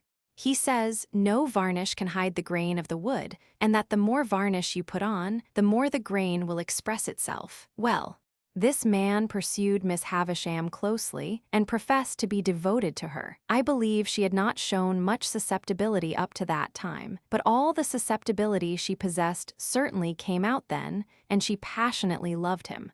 There is no doubt that she perfectly idolized him. He practiced on her affection in that systematic way that he got great sums of money from her, and he induced her to buy her brother out of a share in the brewery, which had been weakly left him by his father at an immense price, on the plea that when he was her husband, he must hold and manage it all. Your guardian was not at that time in Miss Havisham's counsels, and she was too haughty and too much in love to be advised by anyone. Her relations were poor and scheming, with the exception of my father. He was poor enough, but not time-serving or jealous. The only independent one among them, he warned her that she was doing too much for this man and was placing herself too unreservedly in his power. She took the first opportunity of angrily ordering my father out of the house in his presence, and my father has never seen her since. I thought of her having said, "Matthew will come and see me at last when I am laid dead upon that table," and I asked Herbert whether his father was so inveterate against her. "It's not that," said he, but she charged him, in the presence of her intended husband, with being disappointed in the hope of fawning upon her for his own advancement, and if he were to go to her now, it would look true, even to him, and even to her. To return to the man and make an end of him. The marriage day was fixed, the wedding dresses were bought, the wedding tour was planned out, the wedding guests were invited. The day came, but not the bridegroom. He wrote her a letter. At 20 minutes to 9. When she recovered from a bad illness that she had, she laid the whole place waste, as you have seen it, and she has never since looked upon the light of day. All I know of it, and indeed I only know so much, through piecing it out for myself, for my father always avoids it, and, even when Miss Havisham invited me to go there, told me no more of it than it was absolutely requisite I should understand. But I have forgotten one thing. It has been supposed that the man to whom she gave her misplaced confidence acted throughout in concert with her half-brother, that it was a conspiracy between them, and that they shared the profits. I don't know that. What became of the two men? I asked, after again considering the subject. They fell into deeper shame and degradation, if there can be deeper, and ruin. You said just now that Estella was not related to Miss Havisham, but adopted. When adopted? There has always been an Estella, since I have heard of a Miss Havisham. I know no more. And now, Handel, said he, finally throwing off the story as it were, there is a perfectly open understanding between us. All that I know about Miss Havisham, you know. And all that I know, I retorted, you know. And as to the condition on which you hold your advancement in life, namely, that you are not to inquire or discuss to whom you owe it, you may be very sure that it will never be encroached upon, or even approached, by me, or by anyone belonging to me. In truth, he said this with so much delicacy, that I felt the subject done with, even though I should be under his father's roof for years and years to come. Yet he said it with so much meaning, too, that I felt he as perfectly understood Miss Havisham to be my benefactress, as I understood the fact myself. It had not occurred to me before that he had led up to the theme for the purpose of clearing it out of our way, but we were so much the lighter and easier for having broached it, that I now perceived this to be the case. We were very gay and sociable, and I asked him in the course of conversation what he was. He replied, "A capitalist, an insurer of ships." I suppose he saw me glancing about the room in search of some tokens of shipping, or capital, for he added, "In the city." I had grand ideas of the wealth and importance of insurers of ships in the city, and I began to think with awe of having laid a young insurer on his back, blackened his enterprising eye, and cut his responsible head open. But again there came upon me, for my relief, that odd impression that Herbert Pocket would never be very successful or rich. I shall not rest satisfied with merely employing my capital in insuring ships. I shall buy up some good life assurance shares and cut into the direction. I shall also do a little in the mining way. None of these things will interfere with my chartering a few thousand tons on my own account. I think I shall trade, said he, leaning back in his chair, to the East Indies for silks, shawls, spices, dyes, drugs, and precious woods. It's an interesting trade, and the profits are large, said I. I wavered again, and began to think here were greater expectations than my own. I think I shall trade also, said he, putting his thumbs in his waistcoat pockets, to the West Indies for sugar, tobacco, and rum. Also to Ceylon, especially for elephants' tusks. I haven't begun insuring yet, he replied. I am looking about me. Somehow that pursuit seemed more in keeping with Barnard's Inn. I said, in a tone of conviction, I am in a counting house, and looking about me. Do you mean to the young fellow who's in it? He asked in reply. Yes, to you. He said this with the air of one carefully reckoning up and striking a balance, not directly profitable. That is, it doesn't pay me anything, and I have to keep myself. This certainly had not a profitable appearance, and I shook my head as if I would imply that it would be difficult to lay by much accumulative capital from such a source of income. But the thing is, said Herbert Pocket, that you look about you. That's the grand thing. You are in a counting house, you know, and you look about you. It struck me as a singular implication that you couldn't be out of a counting house, you know, and look about you, but I silently deferred to his experience. Then the time comes, said Herbert, when you see your opening, and you go in, and you swoop upon it, and you make your capital, and then there you are. When you have once made your capital, you have nothing to do but employ it. This was very like his way of conducting that encounter in the garden, very like. His manner of bearing his poverty, too, exactly corresponded to his manner of bearing that defeat. It seemed to me that he took all blows and buffets now with just the same air as he had taken mine then. It was evident that he had nothing around him but the simplest necessaries, for everything that I remarked upon turned out to have been sent in on my account from the coffee house or somewhere else. Yet, having already made his fortune in his own mind, he was so unassuming with it that I felt quite grateful to him for not being puffed up.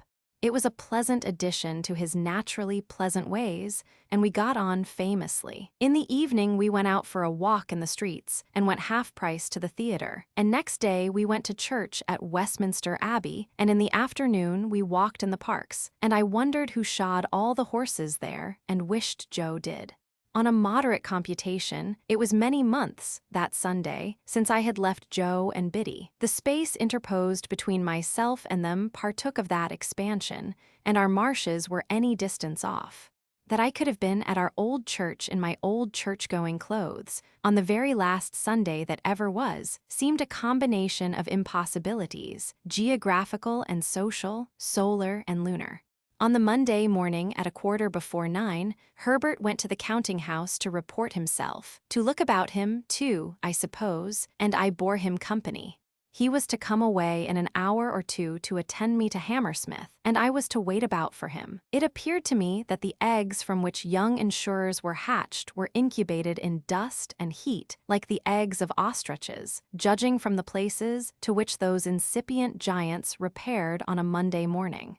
Nor did the counting house where Herbert assisted show in my eyes as at all a good observatory, being a back second floor up a yard, of a grimy presence in all particulars, and with a look into another back second floor, rather than a look-out. I waited about until it was noon, and I went upon 'Change, and I saw fluey men sitting there under the bills about shipping, whom I took to be great merchants, though I couldn't understand why they should all be out of spirits.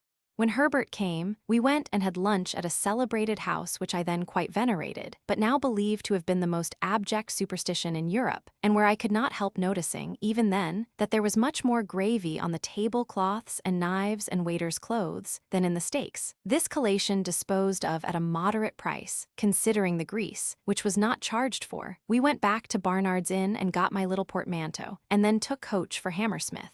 We arrived there at 2 or 3 o'clock in the afternoon, and had very little way to walk to Mr. Pocket's house. Lifting the latch of a gate, we passed direct into a little garden overlooking the river, where Mr. Pocket's children were playing about.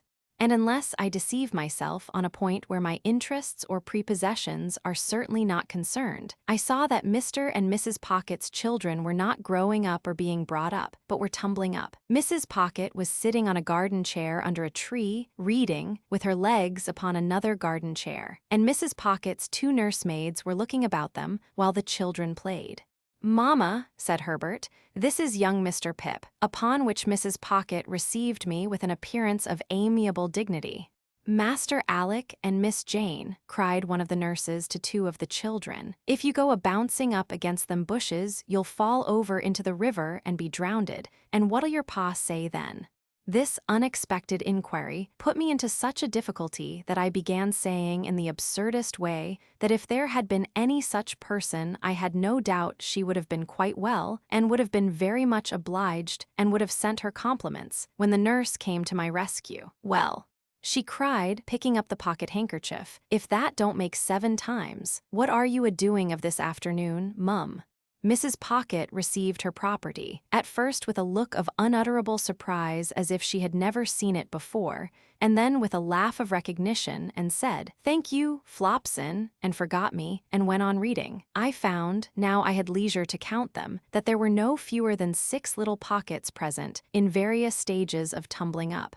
I had scarcely arrived at the total when a 7th was heard, as in the region of air, wailing dolefully. "If there ain't baby," said Flopson, appearing to think it most surprising.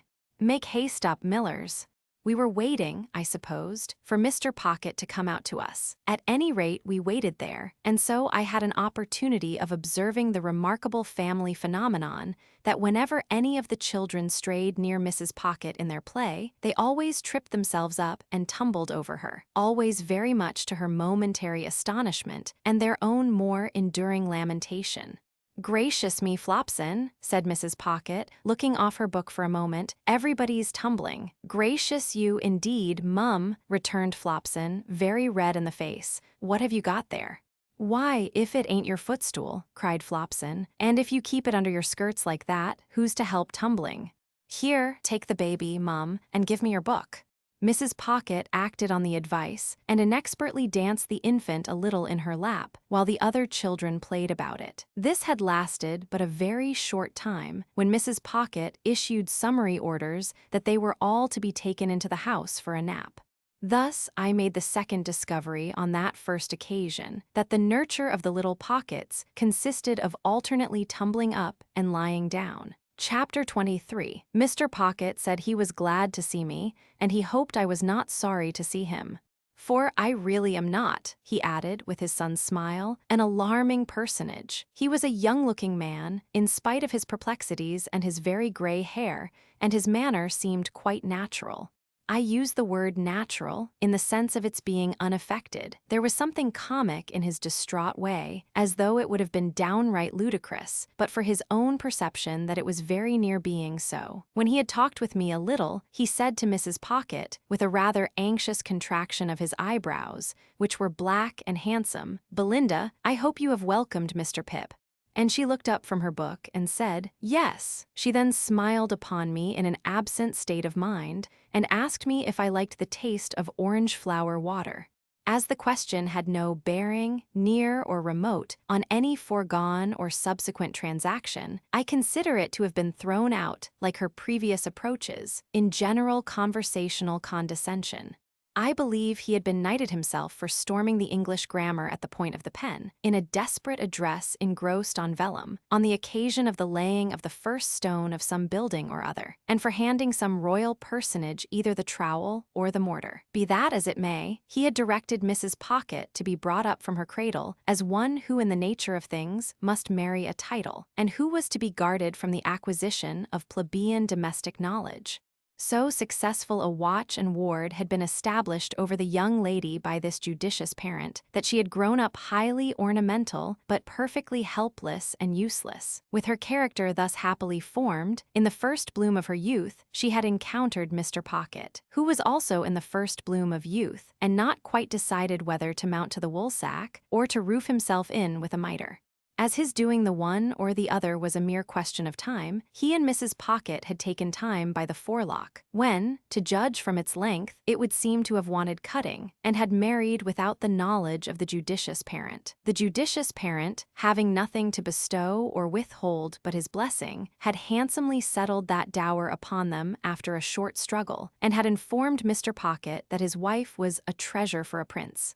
Mr. Pocket had invested the prince's treasure in the ways of the world ever since, and it was supposed to have brought him in but indifferent interest. Still, Mrs. Pocket was in general the object of a queer sort of respectful pity, because she had not married a title, while Mr. Pocket was the object of a queer sort of forgiving reproach, because he had never got one. Mr. Pocket took me into the house and showed me my room, which was a pleasant one and so furnished as that I could use it with comfort for my own private sitting room. He then knocked at the doors of 2 other similar rooms and introduced me to their occupants, by name Drummle and Startop. Drummle, an old-looking young man of a heavy order of architecture, was whistling. Startop, younger in years and appearance, was reading and holding his head, as if he thought himself in danger of exploding it with too strong a charge of knowledge. Both Mr. and Mrs. Pocket had such a noticeable air of being in somebody else's hands that I wondered who really was in possession of the house and let them live there, until I found this unknown power to be the servants. It was a smooth way of going on, perhaps, in respect of saving trouble, but it had the appearance of being expensive, for the servants felt it a duty they owed to themselves to be nice in their eating and drinking, and to keep a deal of company downstairs. They allowed a very liberal table to Mr. and Mrs. Pocket, yet it always appeared to me that by far the best part of the house to have boarded in would have been the kitchen, always supposing the boarder capable of self-defense. For, before I had been there a week, a neighboring lady with whom the family were personally unacquainted wrote in to say that she had seen Millers slapping the baby. By degrees I learnt, and chiefly from Herbert, that Mr. Pocket had been educated at Harrow and at Cambridge, where he had distinguished himself, but that when he had had the happiness of marrying Mrs. Pocket very early in life, he had impaired his prospects and taken up the calling of a grinder. Here, after gradually failing in loftier hopes, he had read with divers who had lacked opportunities or neglected them, and had refurbished divers others for special occasions, and had turned his acquirements to the account of literary compilation and correction, and on such means, added to some very moderate private resources, still maintained the house I saw. This lady's name was Mrs. Coiler, and I had the honor of taking her down to dinner on the day of my installation. She gave me to understand on the stairs that it was a blow to dear Mrs. Pocket that dear Mr. Pocket should be under the necessity of receiving gentlemen to read with him. That did not extend to me, she told me in a gush of love and confidence. At that time, I had known her something less than 5 minutes. If they were all like me, it would be quite another thing. But dear Mrs. Pocket, said Mrs. Coiler, after her early disappointment, not that dear Mr. Pocket was to blame in that, requires so much luxury and elegance. And she is of so aristocratic a disposition. I could not help thinking that it might be harder if the butcher's time and attention were diverted from dear Mrs. Pocket, but I said nothing, and indeed had enough to do in keeping a bashful watch upon my company manners. It came to my knowledge, through what passed between Mrs. Pocket and Drummle, while I was attentive to my knife and fork, spoon, glasses, and other instruments of self-destruction, that Drummle, whose Christian name was Bentley, was actually the next heir but one to a baronetcy. It further appeared that the book I had seen Mrs. Pocket reading in the garden was all about titles, and that she knew the exact date at which her grandpapa would have come into the book, if he ever had come at all. Drummle didn't say much, but in his limited way, he struck me as a sulky kind of fellow. He spoke as one of the elect, and recognized Mrs. Pocket as a woman and a sister. No one but themselves and Mrs. Coiler, the toady neighbor, showed any interest in this part of the conversation, and it appeared to me that it was painful to Herbert, but it promised to last a long time when the page came in with the announcement of a domestic affliction. It was, in effect, that the cook had mislaid the beef. To my unutterable amazement, I now, for the first time, saw Mr. Pocket relieve his mind by going through a performance that struck me as very extraordinary, but which made no impression on anybody else, and with which I soon became as familiar as the rest. He laid down the carving knife and fork, being engaged in carving, at the moment, put his 2 hands into his disturbed hair, and appeared to make an extraordinary effort to lift himself up by it. When he had done this, and had not lifted himself up at all, he quietly went on with what he was about. Mrs. Coiler then changed the subject and began to flatter me. I liked it for a few moments, but she flattered me so very grossly that the pleasure was soon over. She had a serpentine way of coming close at me when she pretended to be vitally interested in the friends and localities I had left, which was altogether snaky and fork-tongued, and when she made an occasional bounce upon Startop, who said very little to her, or upon Drummle, who said less. I rather envied them for being on the opposite side of the table.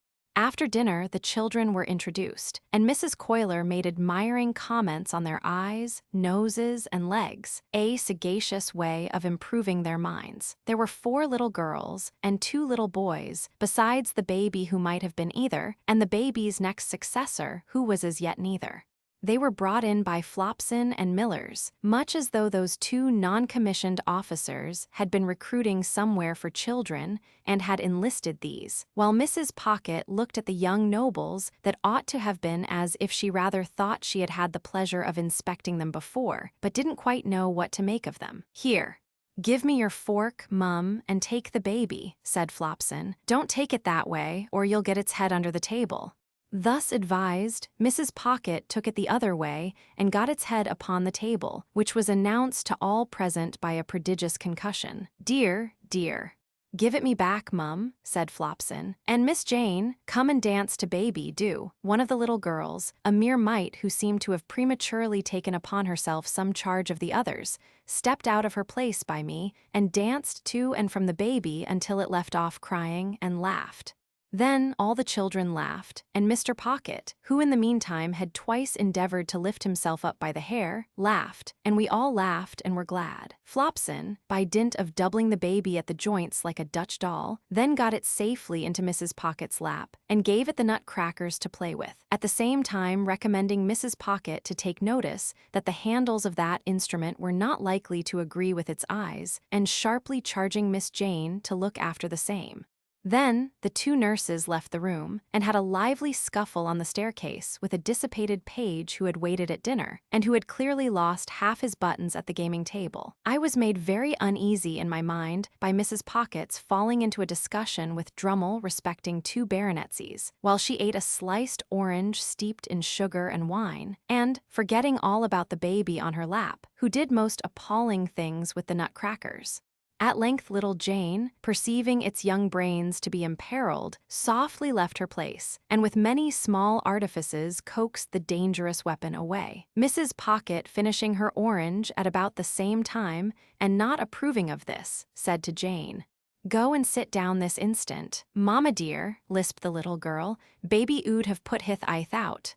"How dare you tell me so?" retorted Mrs. Pocket. "Go and sit down in your chair this moment." "Belinda," remonstrated Mr. Pocket, from the other end of the table, "how can you be so unreasonable?" Jane only interfered for the protection of baby. "I will not allow anybody to interfere," said Mrs. Pocket. "I am surprised, Matthew, that you should expose me to the affront of interference." "Good God," cried Mr. Pocket, in an outbreak of desolate desperation, "are infants to be nutcrackered into their tombs, and is nobody to save them? I hope I know my poor grandpapa's position. Jane, indeed." Mr. Pocket got his hands in his hair again, and this time really did lift himself some inches out of his chair. "Hear this," he helplessly exclaimed to the elements. "Babies are to be nutcrackered dead for people's poor grandpapa's positions."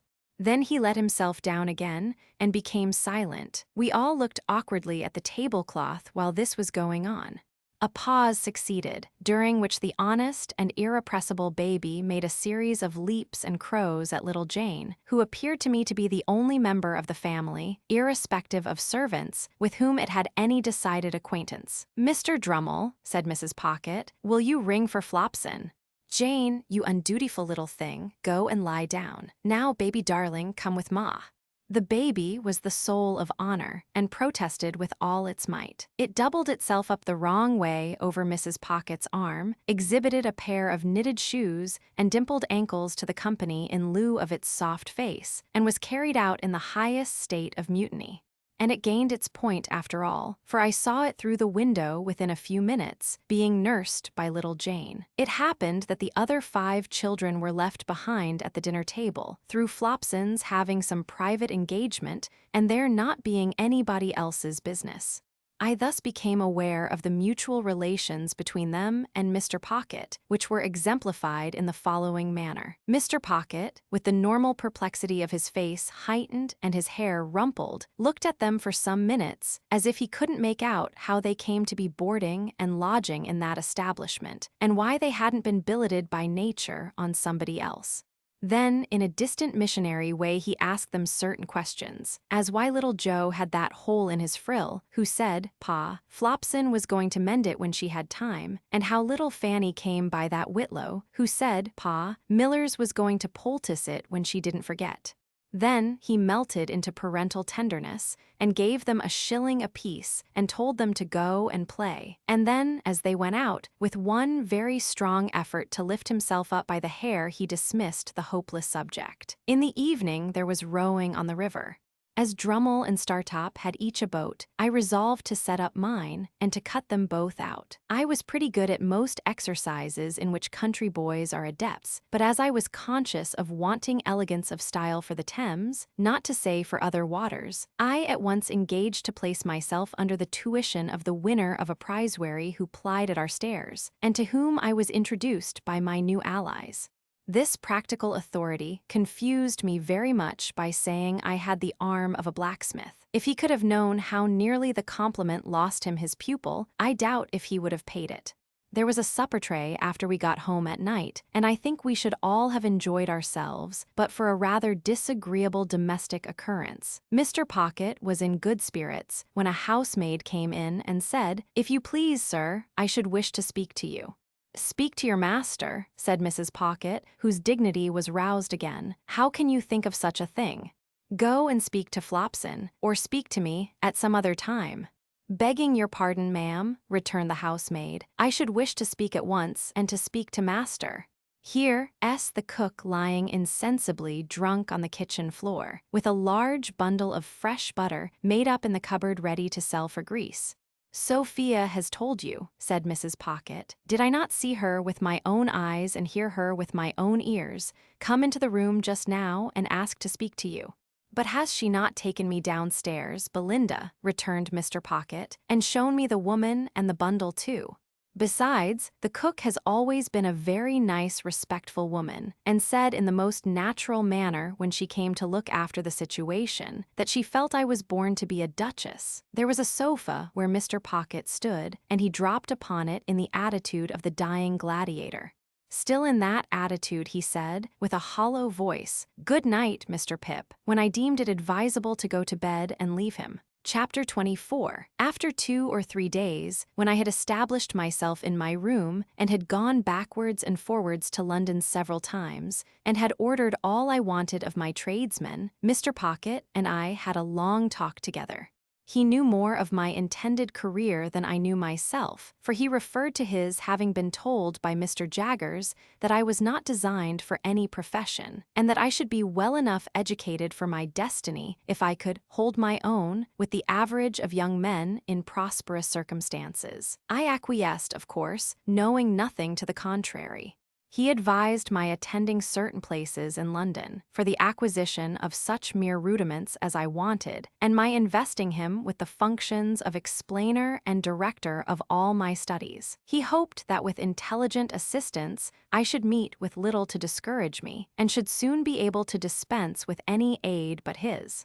Through his way of saying this, and much more to similar purpose, he placed himself on confidential terms with me in an admirable manner, and I may state at once that he was always so zealous and honorable in fulfilling his compact with me, that he made me zealous and honorable in fulfilling mine with him. If he had shown indifference as a master, I have no doubt I should have returned the compliment as a pupil. He gave me no such excuse, and each of us did the other justice.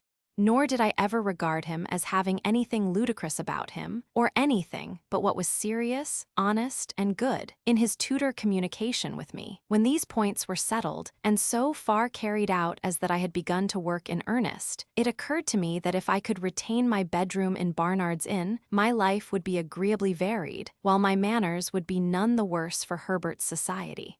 Mr. Pocket did not object to this arrangement, but urged that before any step could possibly be taken in it, it must be submitted to my guardian. I felt that this delicacy arose out of the consideration that the plan would save Herbert some expense, so I went off to Little Britain and imparted my wish to Mr. Jaggers.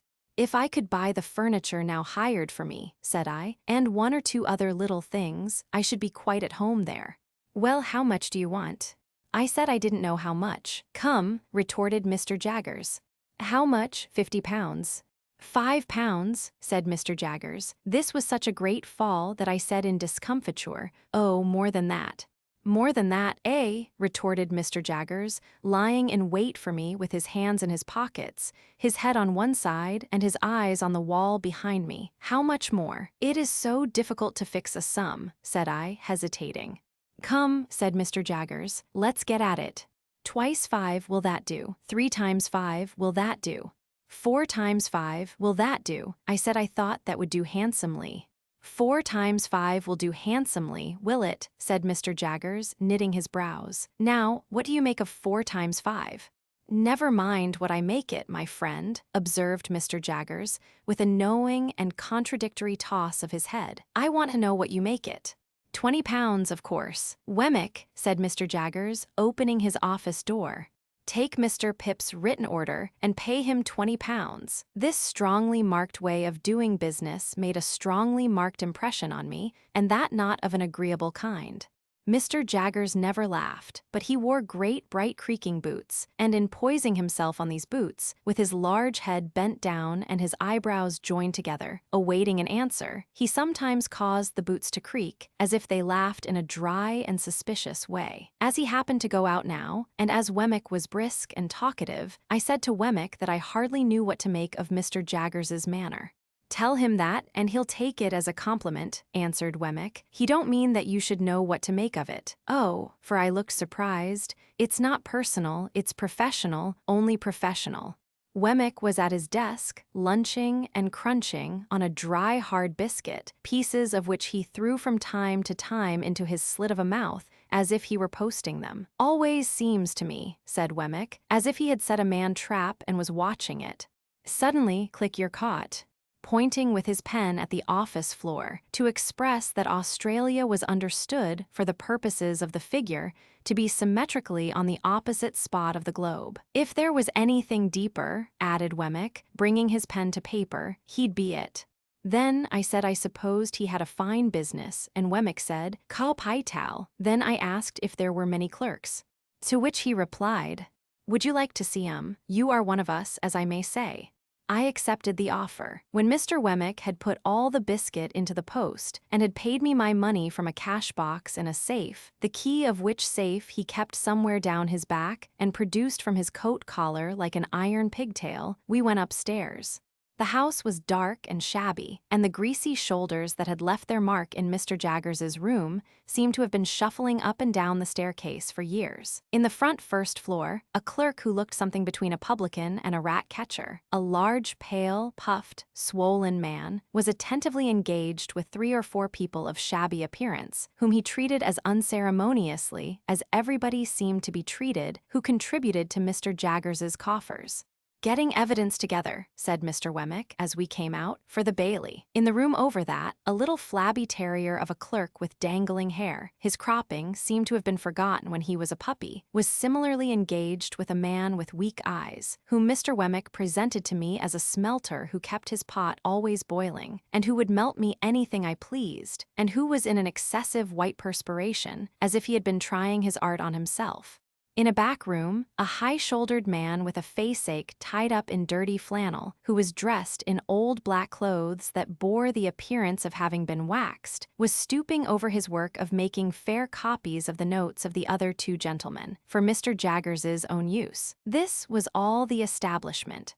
When we went downstairs again, Wemmick led me into my guardian's room and said, "This you've seen already." "Pray," said I, as the 2 odious casts with the twitchy leer upon them caught my sight again, "whose likenesses are those?" "These are 2 celebrated ones, famous clients of ours that got us a world of credit. This chap, why you must have come down in the night and been peeping into the inkstand, to get this blot upon your eyebrow, you old rascal, murdered his master, and, considering that he wasn't brought up to evidence, didn't plan it badly. Is it like him?" I asked, recoiling from the brute, as Wemmick spat upon his eyebrow and gave it a rub with his sleeve. "Like him? It's himself, you know. The cast was made in Newgate directly after he was taken down." "You had a particular fancy for me, hadn't you, old artful?" said Wemmick. He then explained this affectionate apostrophe by touching his brooch representing the lady and the weeping willow at the tomb with the urn upon it, and saying, "Had it made for me, express." "Is the lady anybody?" said I. "You liked your bit of game, didn't you?" "No, deuce a bit of a lady in the case, Mr. Pip, except one, and she wasn't of this slender ladylike sort, and you wouldn't have caught her looking after this urn, unless there was something to drink in it." Wemmick's attention being thus directed to his brooch, he put down the cast and polished the brooch with his pocket handkerchief. "Did that other creature come to the same end?" I asked. "He has the same look." "You're right," said Wemmick. "It's the genuine look, much as if one nostril was caught up with a horsehair and a little fish hook." "Yes, he came to the same end. Quite the natural end here, I assure you. He forged wills, this blade did, if he didn't also put the supposed testators to sleep too." "You were a gentlemanly cove, though," Mr. Wemmick was again apostrophizing, "and you said you could write Greek. Yah, bounceable. What a liar you were. I never met such a liar as you." Before putting his late friend on his shelf again, Wemmick touched the largest of his mourning rings and said, "Sent out to buy it for me, only the day before." "Oh yes," he returned, "these are all gifts of that kind. One brings another, you see, that's the way of it. I always take 'em, they're curiosities. And they're property. They may not be worth much, but after all, they're property and portable. It don't signify to you with your brilliant lookout, but as to myself, my guiding star always is, get hold of portable property." I said I should be delighted to accept his hospitality. "Thank ye," said he, "then we'll consider that it's to come off when convenient to you. Have you dined with Mr. Jaggers yet? I'll give you punch, and not bad punch, and now I'll tell you something. When you go to dine with Mr. Jaggers, look at his housekeeper. Shall I see something very uncommon?" "Not so very uncommon, you'll tell me." I reply, "That depends on the original wildness of the beast and the amount of taming. It won't lower your opinion of Mr. Jaggers's powers. Keep your eye on it." I told him I would do so, with all the interest and curiosity that his preparation awakened. As I was taking my departure, he asked me if I would like to devote 5 minutes to seeing Mr. Jaggers at it. We dived into the city and came up in a crowded police court where a blood relation in the murderous sense of the deceased with the fanciful taste in brooches was standing at the bar, uncomfortably chewing something, while my guardian had a woman under examination or cross-examination, I don't know which, and was striking her and the bench and everybody present with awe. If anybody, of whatsoever degree, said a word that he didn't approve of, he instantly required to have it taken down. If anybody wouldn't make an admission, he said, "I'll have it out of you." And if anybody made an admission, he said, "Now I have got you." The magistrates shivered under a single bite of his finger. Thieves and thief-takers hung in dread rapture on his words, and shrank when a hair of his eyebrows turned in their direction. Chapter 25. Bentley Drummle, who was so sulky a fellow that he even took up a book as if its writer had done him an injury, did not take up an acquaintance in a more agreeable spirit. Heavy in figure, movement, and comprehension, in the sluggish complexion of his face, and in the large, awkward tongue that seemed to loll about in his mouth as he himself lolled about in a room, he was idle, proud, niggardly, reserved, and suspicious. He came of rich people down in Somersetshire, who had nursed this combination of qualities until they made the discovery that it was just of age and a blockhead.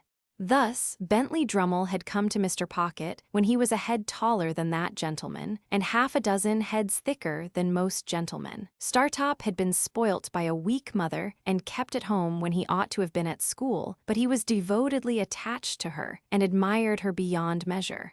He had a woman's delicacy of feature, and was, as you may see, though you never saw her, said Herbert to me, exactly like his mother. It was but natural that I should take to him much more kindly than to Drummle, and that, even in the earliest evenings of our boating, he and I should pull homeward abreast of one another, conversing from boat to boat, while Bentley Drummle came up in our wake alone, under the overhanging banks and among the rushes. He would always creep inshore like some uncomfortable amphibious creature, even when the tide would have sent him fast upon his way. And I always think of him as coming after us in the dark or by the backwater, when our own two boats were breaking the sunset or the moonlight in midstream. Herbert was my intimate companion and friend. I presented him with a half share in my boat, which was the occasion of his often coming down to Hammersmith, and my possession of a half share in his chambers often took me up to London. We used to walk between the two places at all hours. I have an affection for the road yet, though it is not so pleasant a road as it was then, formed in the impressibility of untried youth and hope. When I had been in Mr. Pocket's family a month or two, Mr. and Mrs. Camilla turned up. Camilla was Mr. Pocket's sister. Georgiana, whom I had seen at Miss Havisham, on the same occasion, also turned up. She was a cousin, an indigestive single woman, who called her rigidity religion and her liver love. These people hated me with the hatred of cupidity and disappointment. As a matter of course, they fawned upon me in my prosperity with the basest meanness. Towards Mr. Pocket, as a grown-up infant with no notion of his own interests, they showed the complacent forbearance I had heard them express. Mrs. Pocket they held in contempt, but they allowed the poor soul to have been heavily disappointed in life, because that shed a feeble reflected light upon themselves. These were the surroundings among which I settled down, and applied myself to my education. I soon contracted expensive habits, and began to spend an amount of money that within a few short months I should have thought almost fabulous, but through good and evil I stuck to my books. There was no other merit in this than my having sense enough to feel my deficiencies. Between Mr. Pocket and Herbert I got on fast, and, with one or the other always at my elbow to give me the start I wanted, and clear obstructions out of my road, I must have been as great a dolt as Drummle if I had done less. I had not seen Mr. Wemmick for some weeks, when I thought I would write him a note and propose to go home with him on a certain evening. He replied that it would give him much pleasure, and that he would expect me at the office at 6 o'clock. Thither I went, and there I found him, putting the key of his safe down his back as the clock struck. "Did you think of walking down to Walworth?" said he. "Certainly," said I, "if you approve." "Very much," was Wemmick's reply, "for I have had my legs under the desk all day, and shall be glad to stretch them. Now, I'll tell you what I have got for supper, Mr. Pip. I have got a stewed steak, which is of home preparation, and a cold roast fowl, which is from the cook's shop. I think it's tender, because the master of the shop was a juryman in some cases of ours the other day, and we let him down easy. I reminded him of it when I bought the fowl, and I said, 'Pick us out a good one, Old Britain, because if we had chosen to keep you in the box another day or two, we could easily have done it.' He said to that, 'Let me make you a present of the best fowl in the shop.' I let him, of course. As far as it goes, it's property and portable. You don't object to an aged parent, I hope. So you haven't dined with Mr. Jaggers yet," he pursued as we walked along. "Not yet. He's going to ask your pals, too. 3 of 'em ain't there." Although I was not in the habit of counting Drummle as one of my intimate associates, I answered, "Yes." "Well, he's going to ask the whole gang." I hardly felt complimented by the word. "And whatever he gives you, he'll give you good. Don't look forward to variety, but you'll have excellence. And there's another rum thing in his house," proceeded Wemmick, after a moment's pause, as if the remark followed on the housekeeper understood. "He never lets a door or window be fastened at night. Is he never robbed? He says, and gives it out publicly, 'I want to see the man who'll rob me.' Lord bless you, I have heard him 100 times, if I have heard him once, say to regular cracksmen in our front office, 'You know where I live. Now, no bolt is ever drawn there. Why don't you do a stroke of business with me? Come, can't I tempt you?' Not a man of them, sir, would be bold enough to try it on, for love or money." "They dread him so much," said I. "Not but what he's artful, even in his defiance of them. No silver, sir. Britannia metal, every spoon. So they wouldn't have much," I observed, "even if they—" "But he would have much," said Wemmick, cutting me short, "and they know it. He'd have their lives, and the lives of scores of 'em. He'd have all he could get, and it's impossible to say what he couldn't get if he gave his mind to it." I was falling into meditation on my guardian's greatness, when Wemmick remarked, "Look at his watch chain, that's real enough." It's very massive, said I. And his watch is a gold repeater, and worth £100 if it's worth a penny. Mr. Pip, there are about 700 thieves in this town who know all about that watch. There's not a man, a woman, or a child among them who wouldn't identify the smallest link in that chain and drop it as if it was red hot if inveigled into touching it. At first with such discourse, and afterwards with conversation of a more general nature, did Mr. Wemmick and I beguile the time and the road, until he gave me to understand that we had arrived in the district of Walworth. It appeared to be a collection of back lanes, ditches, and little gardens, and to present the aspect of a rather dull retirement. Wemmick's house was a little wooden cottage in the midst of plots of garden, and the top of it was cut out and painted like a battery mounted with guns. "My own doing," said Wemmick. "Looks pretty, don't it? Then look here, after I have crossed this bridge, I hoist it up, so, and cut off the communication." The bridge was a plank, and it crossed a chasm about 4 feet wide and 2 deep. But it was very pleasant to see the pride with which he hoisted it up and made it fast, smiling as he did so, with a relish and not merely mechanically. "At 9 o'clock every night, Greenwich time," said Wemmick, "the gun fires. There he is, you see. And when you hear him go, I think you'll say he's a stinger." The piece of ordnance referred to was mounted in a separate fortress, constructed of lattice work. It was protected from the weather by an ingenious little tarpaulin contrivance in the nature of an umbrella. "Then, at the back," said Wemmick, "out of sight, so as not to impede the idea of fortifications, for it's a principle with me, if you have an idea, carry it out and keep it up. I don't know whether that's your opinion. At the back, there's a pig, and there are fowls and rabbits. Then I knock together my own little frame, you see, and grow cucumbers, and you'll judge at supper what sort of a salad I can raise." "So, sir," said Wemmick, smiling again, but seriously too, as he shook his head, "if you can suppose the little place besieged, it would hold out a devil of a time in point of provisions." Then he conducted me to a bower about a dozen yards off, but which was approached by such ingenious twists of path that it took quite a long time to get at, and in this retreat our glasses were already set forth. Our punch was cooling in an ornamental lake on whose margin the bower was raised. This piece of water, with an island in the middle which might have been the salad for supper, was of a circular form, and he had constructed a fountain in it, which, when you set a little mill going and took a cork out of a pipe, played to that powerful extent that it made the back of your hand quite wet. "I am my own engineer, and my own carpenter, and my own plumber, and my own gardener, and my own jack of all trades," said Wemmick, in acknowledging my compliments. "Well, it's a good thing, you know. It brushes the Newgate cobwebs away and pleases the aged. You wouldn't mind being at once introduced to the aged, would you? It wouldn't put you out." There we found, sitting by a fire, a very old man in a flannel coat, clean, cheerful, comfortable, and well cared for, but intensely deaf. "Well, aged parent," said Wemmick, shaking hands with him in a cordial and jocose way, "how am you?" "Here's Mr. Pip, aged parent," said Wemmick, "and I wish you could hear his name. Not away at him, Mr. Pip, that's what he likes. Not away at him, if you please, like winking." "This is a fine place of my son's, sir," cried the old man, while I nodded as hard as I possibly could. "This is a pretty pleasure ground, sir. This spot and these beautiful works upon it ought to be kept together by the nation, after my son's time, for the people's enjoyment.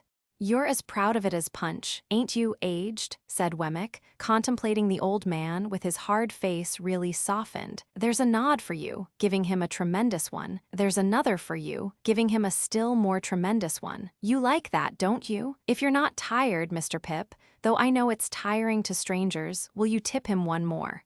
You can't think how it pleases him. I tipped him several more, and he was in great spirits. We left him bestirring himself to feed the fowls, and we sat down to our punch in the arbor, where Wemmick told me, as he smoked a pipe, that it had taken him a good many years to bring the property up to its present pitch of perfection. "Is it your own, Mr. Wemmick?" "It's a freehold, by George." "Never heard of it, never seen the aged." "Never heard of him. No, the office is one thing and private life is another. When I go into the office, I leave the castle behind me, and when I come into the castle, I leave the office behind me. If it's not in any way disagreeable to you, you'll oblige me by doing the same." I don't wish it professionally spoken about. Of course, I felt my good faith involved in the observance of his request. The punch being very nice, we sat there drinking it and talking until it was almost 9 o'clock. "Getting near gunfire," said Wemmick then, as he laid down his pipe. "It's the aged's treat." Proceeding into the castle again, we found the aged heating the poker, with expectant eyes, as a preliminary to the performance of this great nightly ceremony. Wemmick stood with his watch in his hand until the moment was come for him to take the red-hot poker from the aged and repair to the battery. He took it and went out, and presently the stinger went off with a bang that shook the crazy little box of a cottage as if it must fall to pieces, and made every glass and teacup in it ring. Upon this, the aged, who I believe would have been blown out of his armchair, but for holding on by the elbows, cried out exultingly, "He's fired." I heard him, and I nodded at the old gentleman until it is no figure of speech to declare that I absolutely could not see him.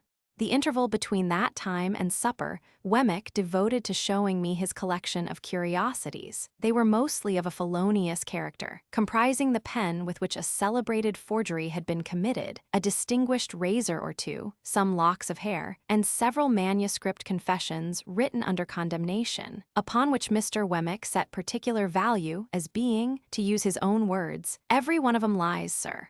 These were agreeably dispersed among small specimens of china and glass, various neat trifles made by the proprietor of the museum, and some tobacco stoppers carved by the aged. They were all displayed in that chamber of the castle into which I had been first inducted, and which served, not only as the general sitting room, but as the kitchen too, if I might judge from a saucepan on the hob, and a brazen bijou over the fireplace designed for the suspension of a roasting jack. There was a neat little girl in attendance who looked after the aged in the day. When she had laid the supper cloth, the bridge was lowered to give her means of egress, and she withdrew for the night. The supper was excellent, and though the castle was rather subject to dry rot insomuch that it tasted like a bad nut, and though the pig might have been farther off, I was heartily pleased with my whole entertainment. Nor was there any drawback on my little turret bedroom, beyond there being such a very thin ceiling between me and the flagstaff, that when I lay down on my back in bed, it seemed as if I had to balance that pole on my forehead all night. Wemmick was up early in the morning, and I am afraid I heard him cleaning my boots. After that, he fell to gardening, and I saw him from my Gothic window pretending to employ the aged, and nodding at him in a most devoted manner. Our breakfast was as good as the supper, and at 8:30 precisely we started for Little Britain. By degrees, Wemmick got drier and harder as we went along, and his mouth tightened into a post office again. At last, when we got to his place of business and he pulled out his key from his coat collar, he looked as unconscious of his Walworth property as if the castle and the drawbridge and the arbor and the lake and the fountain and the aged had all been blown into space together by the last discharge of the stinger. Chapter 26. It fell out, as Wemmick had told me it would, that I had an early opportunity of comparing my guardian's establishment with that of his cashier and clerk. My guardian was in his room, washing his hands with his scented soap, when I went into the office from Walworth, and he called me to him and gave me the invitation for myself and friends which Wemmick had prepared me to receive. No ceremony, he stipulated, and no dinner dress, and say tomorrow. I asked him where we should come to, for I had no idea where he lived, and I believe it was in his general objection to make anything like an admission that he replied, "Come here, and I'll take you home with me." I embraced this opportunity of remarking that he washed his clients off, as if he were a surgeon or a dentist.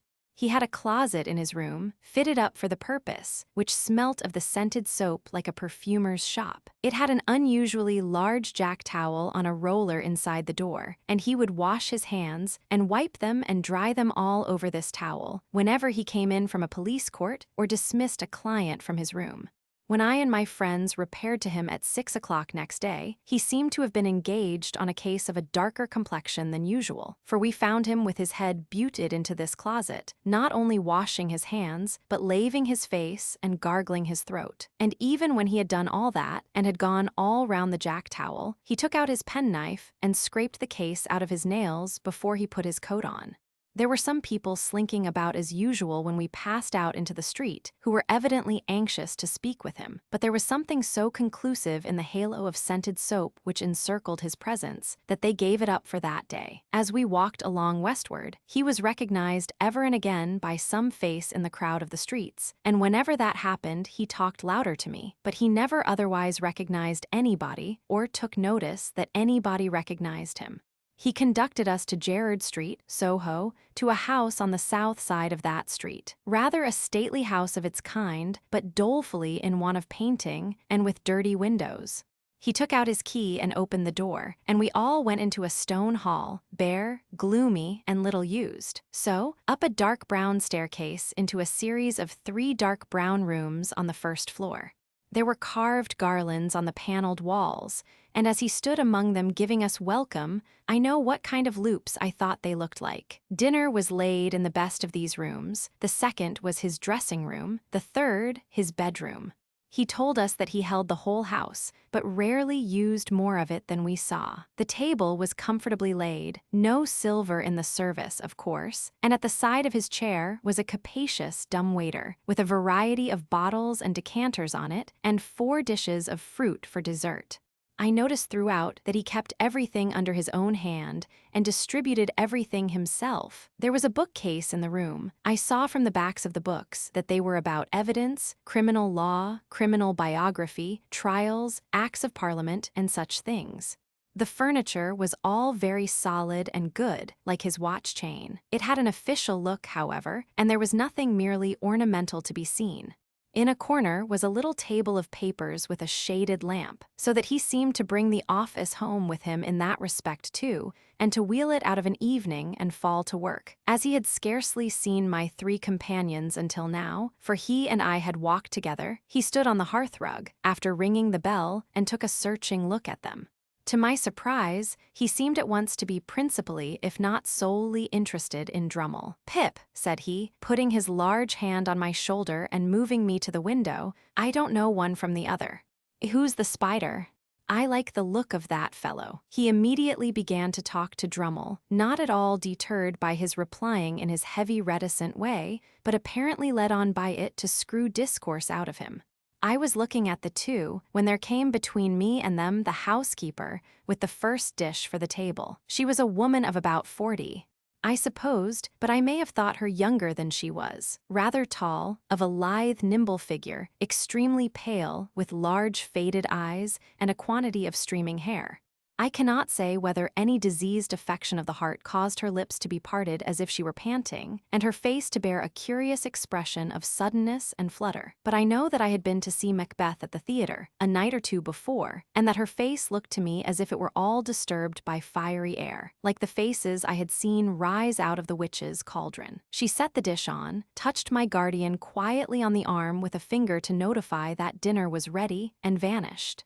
We took our seats at the round table, and my guardian kept Drummle on one side of him, while Startop sat on the other. It was a noble dish of fish that the housekeeper had put on table, and we had a joint of equally choice mutton afterwards, and then an equally choice bird. Sauces, wines, all the accessories we wanted, and all of the best, were given out by our host from his dumbwaiter, and when they had made the circuit of the table, he always put them back again. Similarly, he dealt us clean plates and knives and forks for each course, and dropped those just disused into 2 baskets on the ground by his chair. No other attendant than the housekeeper appeared. She sat on every dish, and I always saw in her face a face rising out of the cauldron.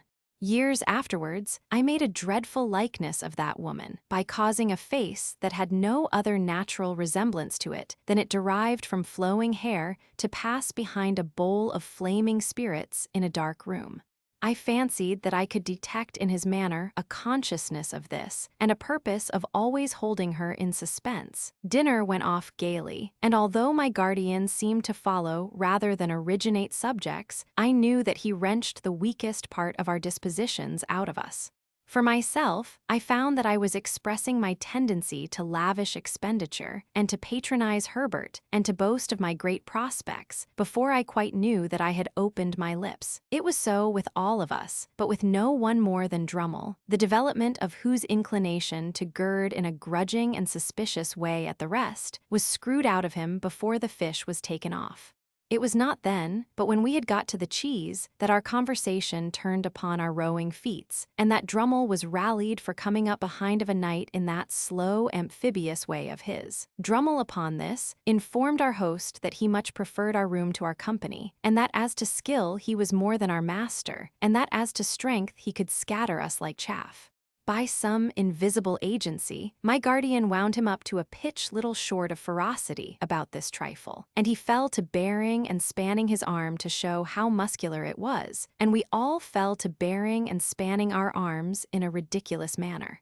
Suddenly, he clapped his large hand on the housekeeper's, like a trap, as she stretched it across the table. So suddenly and smartly did he do this, that we all stopped in our foolish contention. "If you talk of strength," said Mr. Jaggers, "I'll show you a wrist. Molly, let them see your wrist." Her entrapped hand was on the table, but she had already put her other hand behind her waist. "Master," she said, in a low voice, with her eyes attentively and entreatingly fixed upon him. "Don't. Please." "Come." He took his hand from hers and turned that wrist up on the table.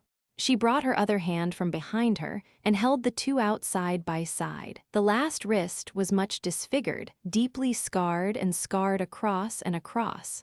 When she held her hands out, she took her eyes from Mr. Jaggers and turned them watchfully on every one of the rest of us in succession. "There's power here," said Mr. Jaggers, coolly tracing out the sinews with his forefinger.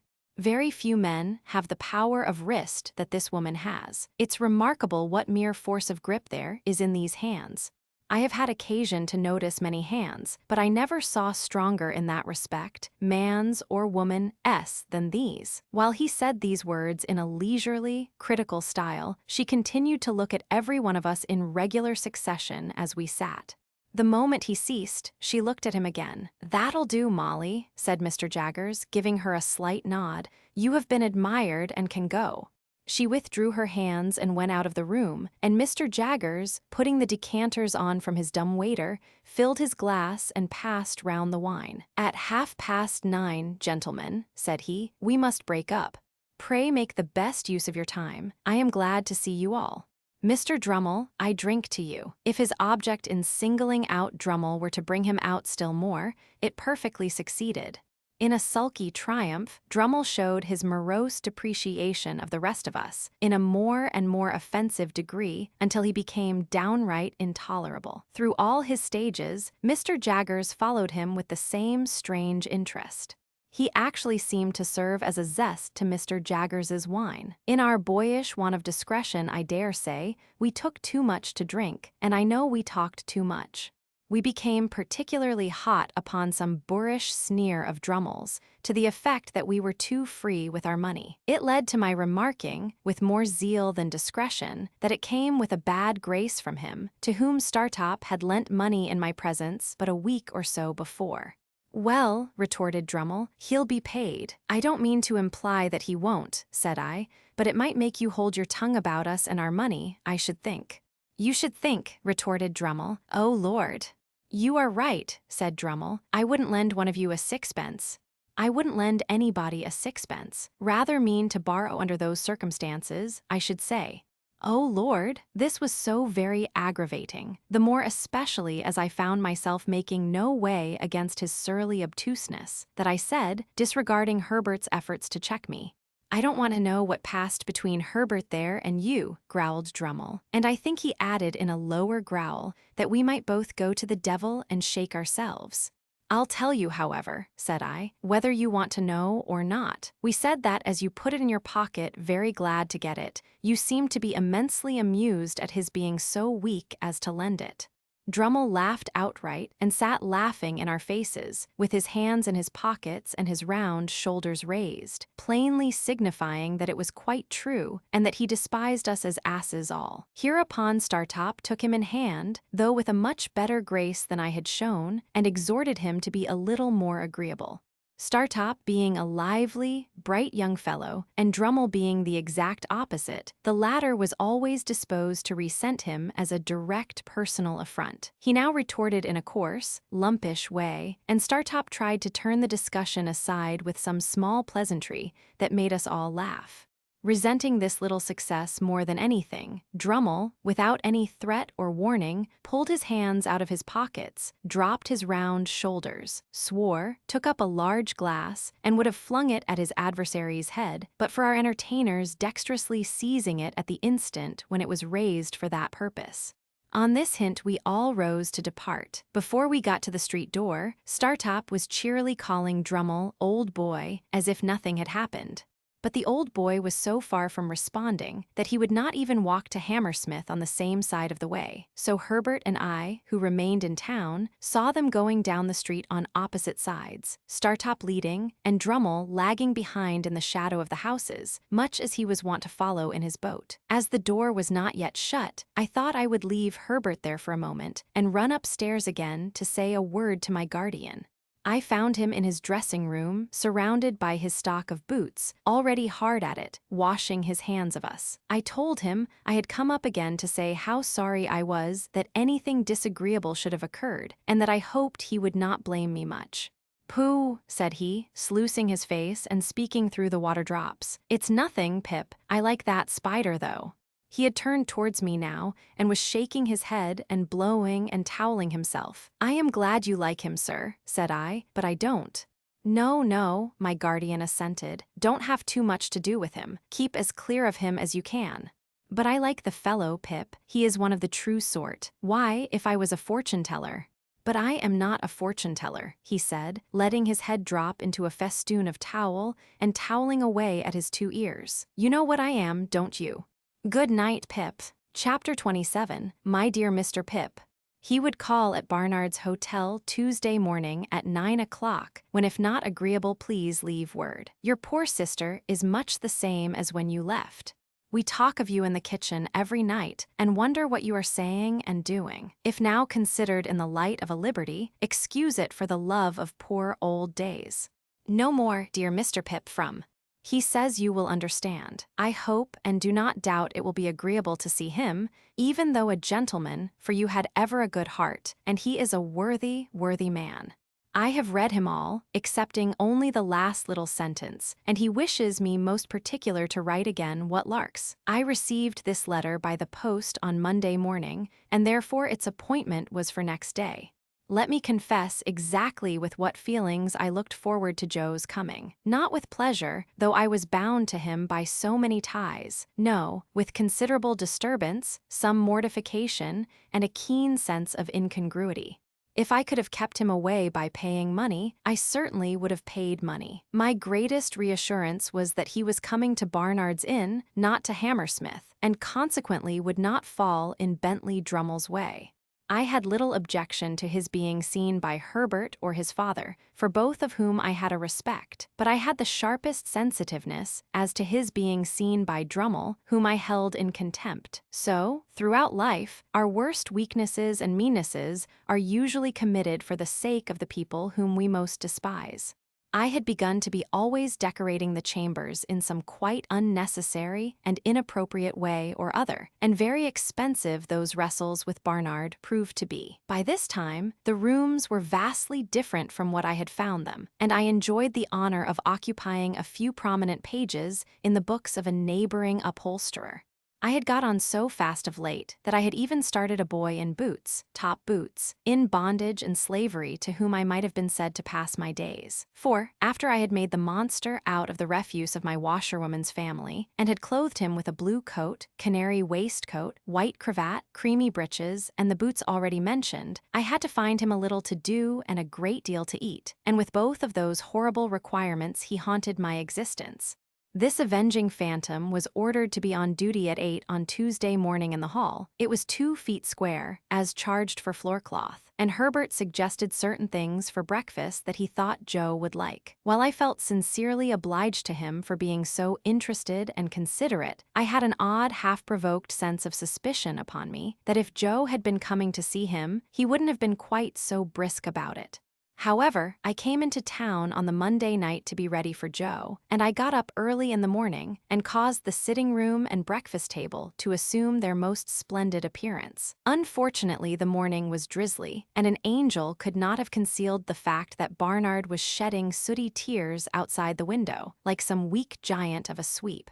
As the time approached, I should have liked to run away, but the avenger pursuant to orders was in the hall, and presently I heard Joe on the staircase. I knew it was Joe by his clumsy manner of coming upstairs, his state boots being always too big for him, and by the time it took him to read the names on the other floors in the course of his ascent.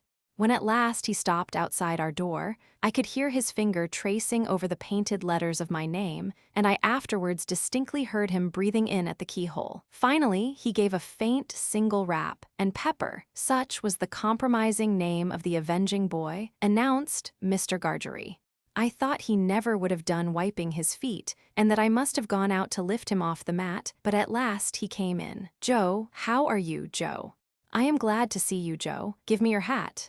But Joe, taking it up carefully with both hands, like a bird's nest with eggs in it, wouldn't hear of parting with that piece of property, and persisted in standing talking over it in a most uncomfortable way. "Which you have that growed," said Joe, "and that swelled, and that gentlefolked." Joe considered a little before he discovered this word. "As to be sure you are a honor to your king and country. And you, Joe, look wonderfully well. And Biddy, she's ever right and ready, and all friends is no backarder, if not no forarder. 'Cept in Wopsle, he's had a drop, which the play acting have likeways brought him to London along with me. And his wish were," said Joe, getting the bird's nest under his left arm for the moment, and groping in it for an egg with his right, "if no offense, as I would, and you that." I took what Joe gave me, and found it to be the crumpled playbill of a small metropolitan theater, announcing the first appearance, in that very week, of the celebrated provincial amateur of Rossian renown, whose unique performance in the highest tragic walk of our national bard has lately occasioned so great a sensation in local dramatic circles. "I were," said Joe, with emphasis and solemnity. "Was there a great sensation? Particular when he see the ghost. Though I put it to yourself, sir, whether it were calculated to keep a man up to his work with a good heart, to be continually cutting in betwixt him and the ghost with amen." "A man may have had a misfortune and been in the church," said Joe, lowering his voice to an argumentative and feeling tone, "but that is no reason why you should put him out at such a time. Which I meanter say, if the ghost of a man's own father cannot be allowed to claim his attention, what can, sir? Still more, when his morning at is unfortunately made so small as that the weight of the black feathers brings it off, try to keep it on how you may." A ghost-seeing effect in Joe's own countenance informed me that Herbert had entered the room. So I presented Joe to Herbert, who held out his hand, but Joe backed from it and held on by the bird's nest. "Your servant, sir," said Joe, "which I hope as you and Pip." Here his eye fell on the avenger, who was putting some toast on table, and so plainly denoted an intention to make that young gentleman one of the family, that I frowned it down and confused him more. "I meanter say, you too, gentlemen, which I hope as you get your healths in this close spot, for the present may be a wery good inn, according to London opinions," said Joe, confidentially, "and I believe its character do stand it, but I wouldn't keep a pig in it myself, not in the case that I wished him to fat and wholesome, and to eat with a meller flavor on him."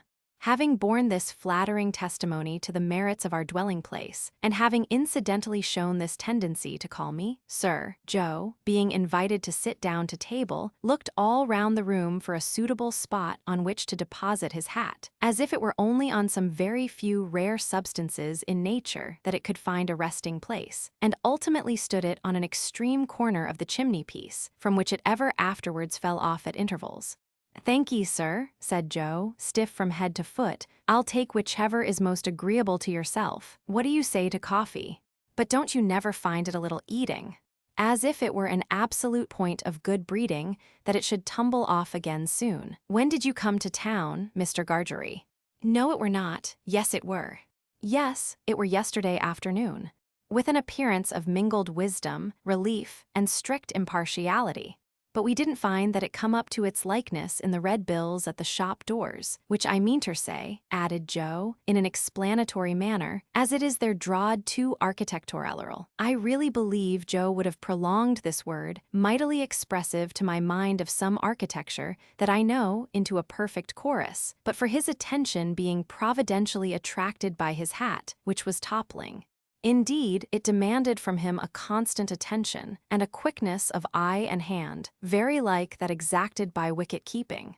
As to his shirt collar and his coat collar, they were perplexing to reflect upon, insoluble mysteries both. Why should a man scrape himself to that extent before he could consider himself full-dressed? Why should he suppose it necessary to be purified by suffering for his holiday clothes? Then he fell into such unaccountable fits of meditation, with his fork midway between his plate and his mouth, had his eyes attracted in such strange directions, was afflicted with such remarkable coughs, sat so far from the table, and dropped so much more than he ate, and pretended that he hadn't dropped it, that I was heartily glad when Herbert left us for the city. I had neither the good sense nor the good feeling to know that this was all my fault, and that if I had been easier with Joe, Joe would have been easier with me. I felt impatient of him and out of temper with him, in which condition he heaped coals of fire on my head. "Us two being now alone, sir," began Joe. Utterly preposterous as his cravat was, and as his collars were, I was conscious of a sort of dignity in the look. "Us two being now alone," resumed Joe, "and me having the intentions and abilities to stay not many minutes more, I will now conclude, leastways begin, to mention what have led to my having had the present honor.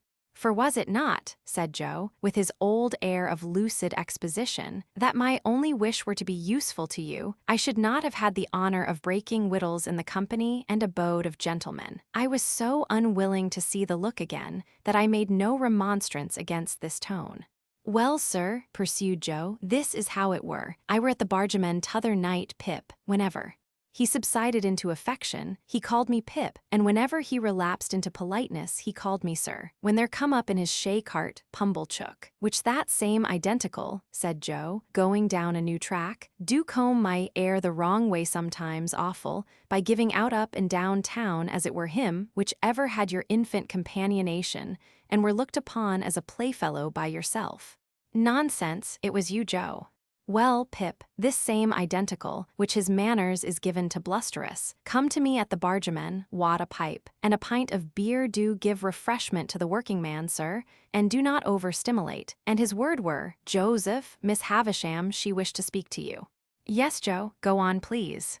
"Next day, sir," said Joe, looking at me as if I were a long way off, "having cleaned myself, I go and I see Miss A. Her expression air then as following: 'Mr. Gargery, you air in correspondence with Mr. Pip.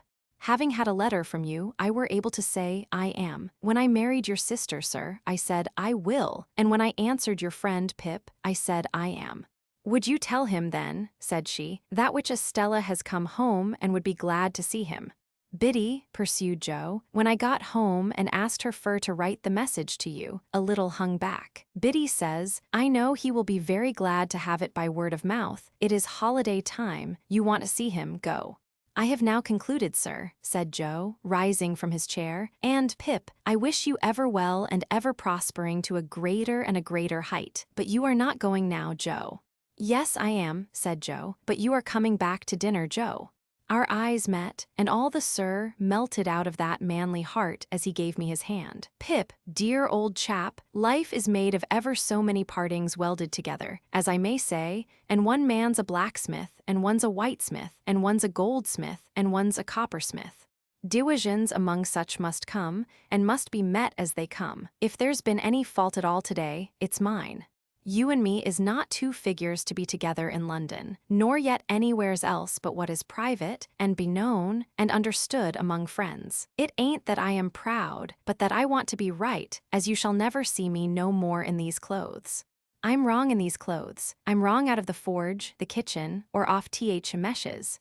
You won't find half so much fault in me if you think of me in my forged dress, with my hammer in my hand, or even my pipe. You won't find half so much fault in me if, supposing as you should ever wish to see me, you come and put your head in at the forge window and see Joe the blacksmith, there, at the old anvil, in the old burnt apron, sticking to the old work. I'm awful dull, but I hope I've beat out something nigh the rights of this at last. And so God bless you, dear old Pip, old chap, God bless you. I had not been mistaken in my fancy that there was a simple dignity in him. The fashion of his dress could no more come in its way when he spoke these words than it could come in its way in heaven.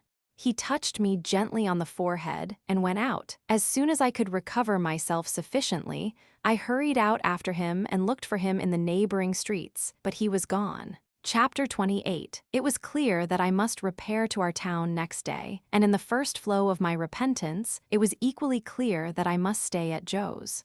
But when I had secured my box place by tomorrow's coach, and had been down to Mr. Pocket's and back, I was not by any means convinced on the last point, and began to invent reasons and make excuses for putting up at the Blue Boar. I should be an inconvenience at Joe's. I was not expected, and my bed would not be ready. I should be too far from Miss Havisham, and she was exacting and mightn't like it.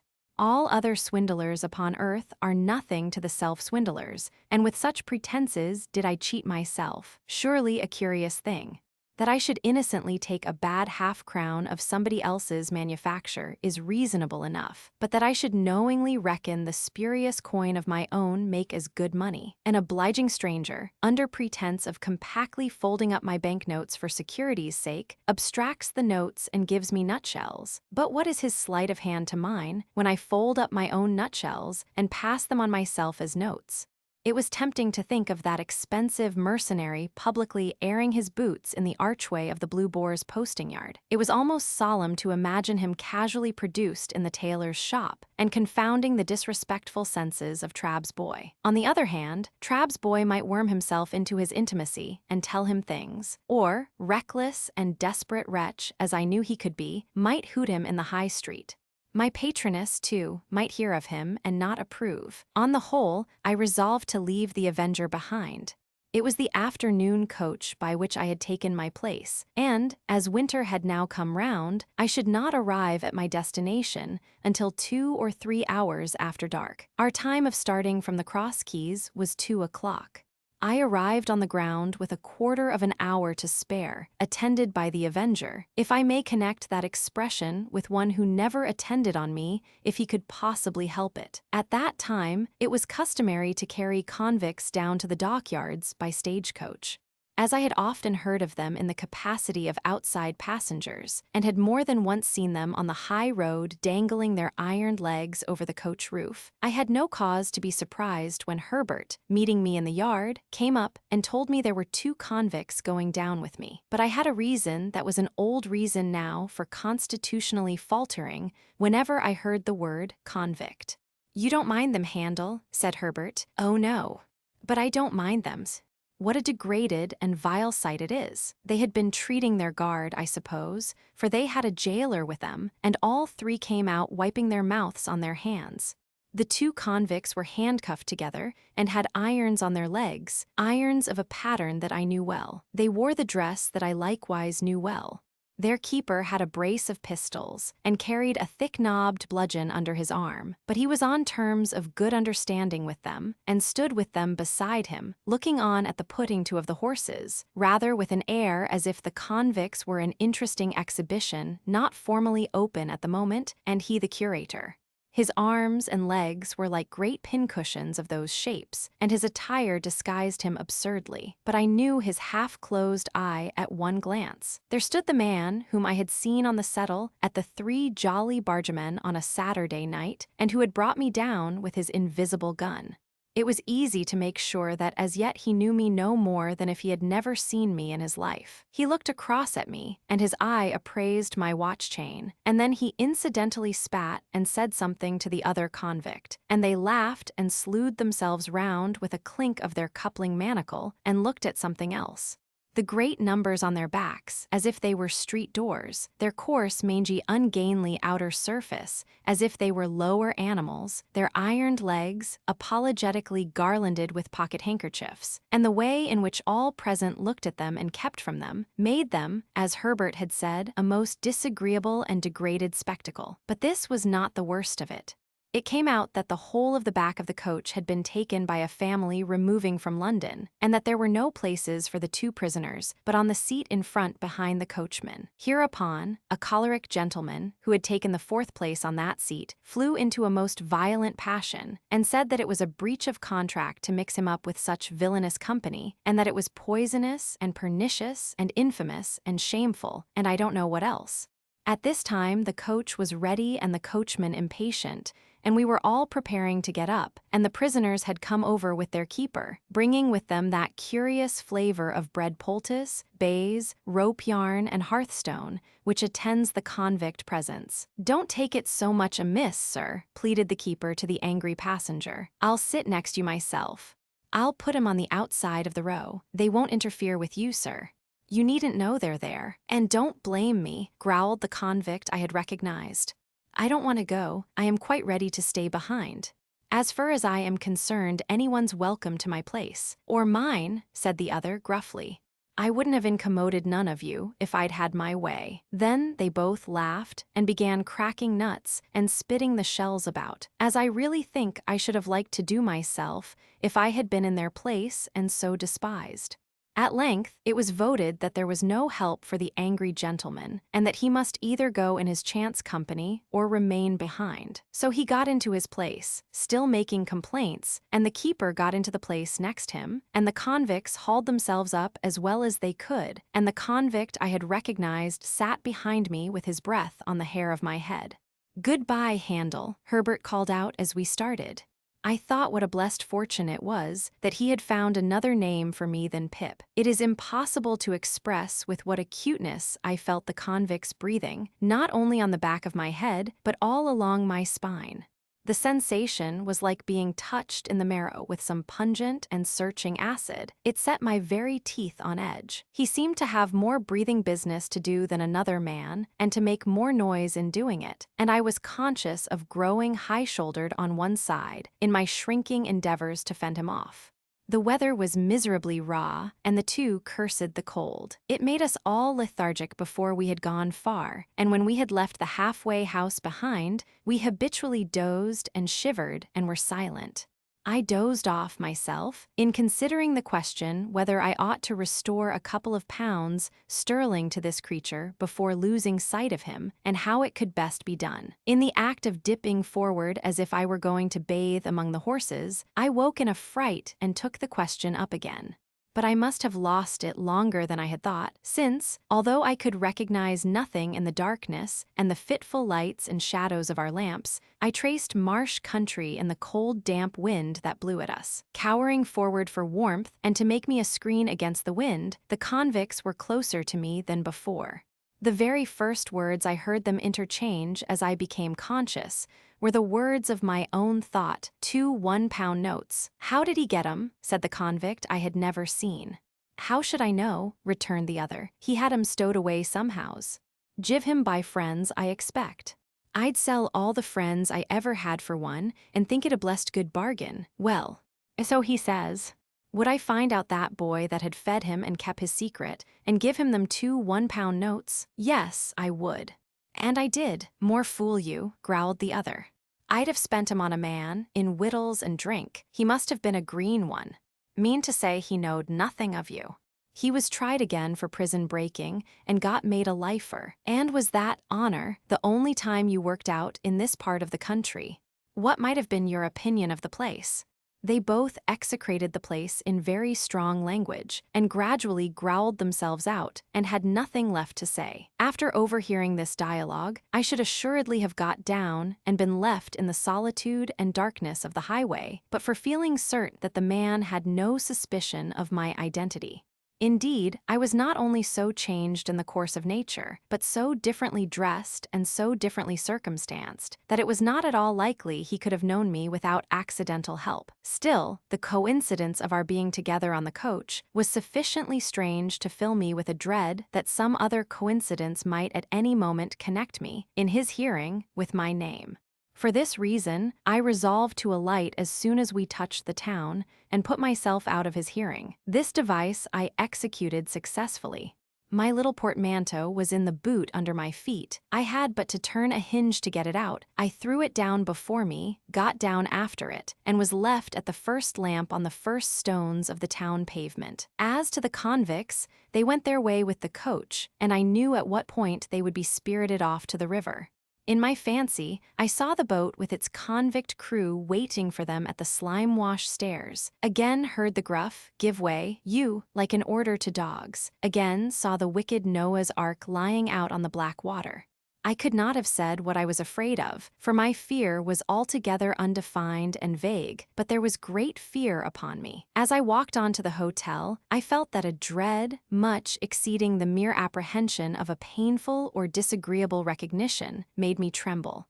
I am confident that it took no distinctness of shape, and that it was the revival for a few minutes of the terror of childhood. The coffee room at the Blue Boar was empty, and I had not only ordered my dinner there, but had sat down to it, before the waiter knew me. As soon as he had apologized for the remissness of his memory, he asked me if he should send boots for Mr. Pumblechook. "No," said I, "certainly not."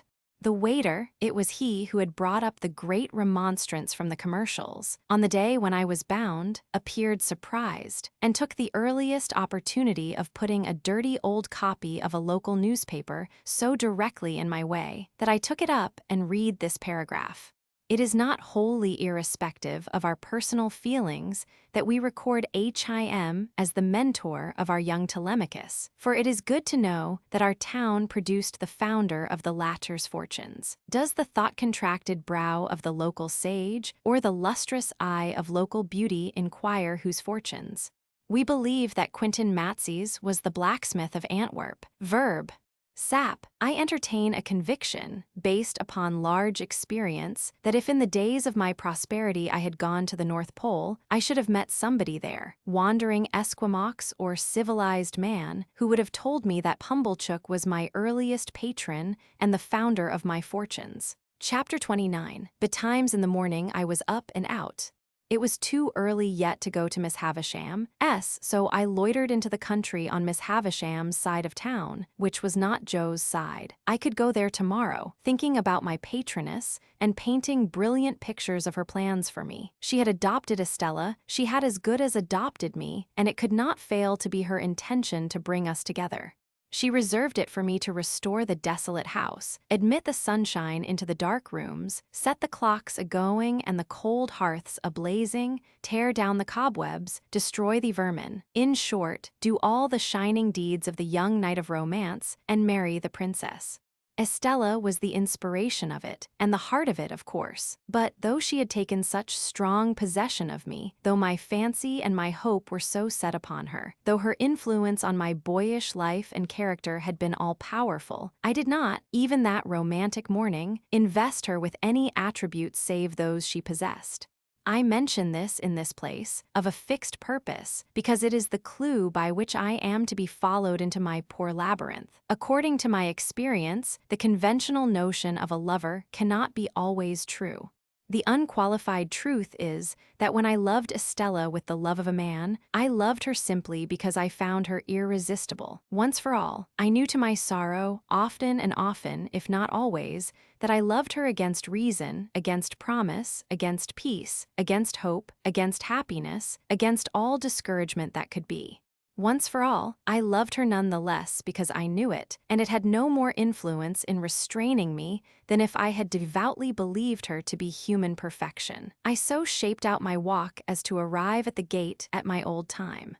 When I had rung at the bell with an unsteady hand, I turned my back upon the gate, while I tried to get my breath and keep the beating of my heart moderately quiet. I heard the side door open and steps come across the courtyard, but I pretended not to hear, even when the gate swung on its rusty hinges. Being at last touched on the shoulder, I started and turned. I started much more naturally then, to find myself confronted by a man in a sober gray dress.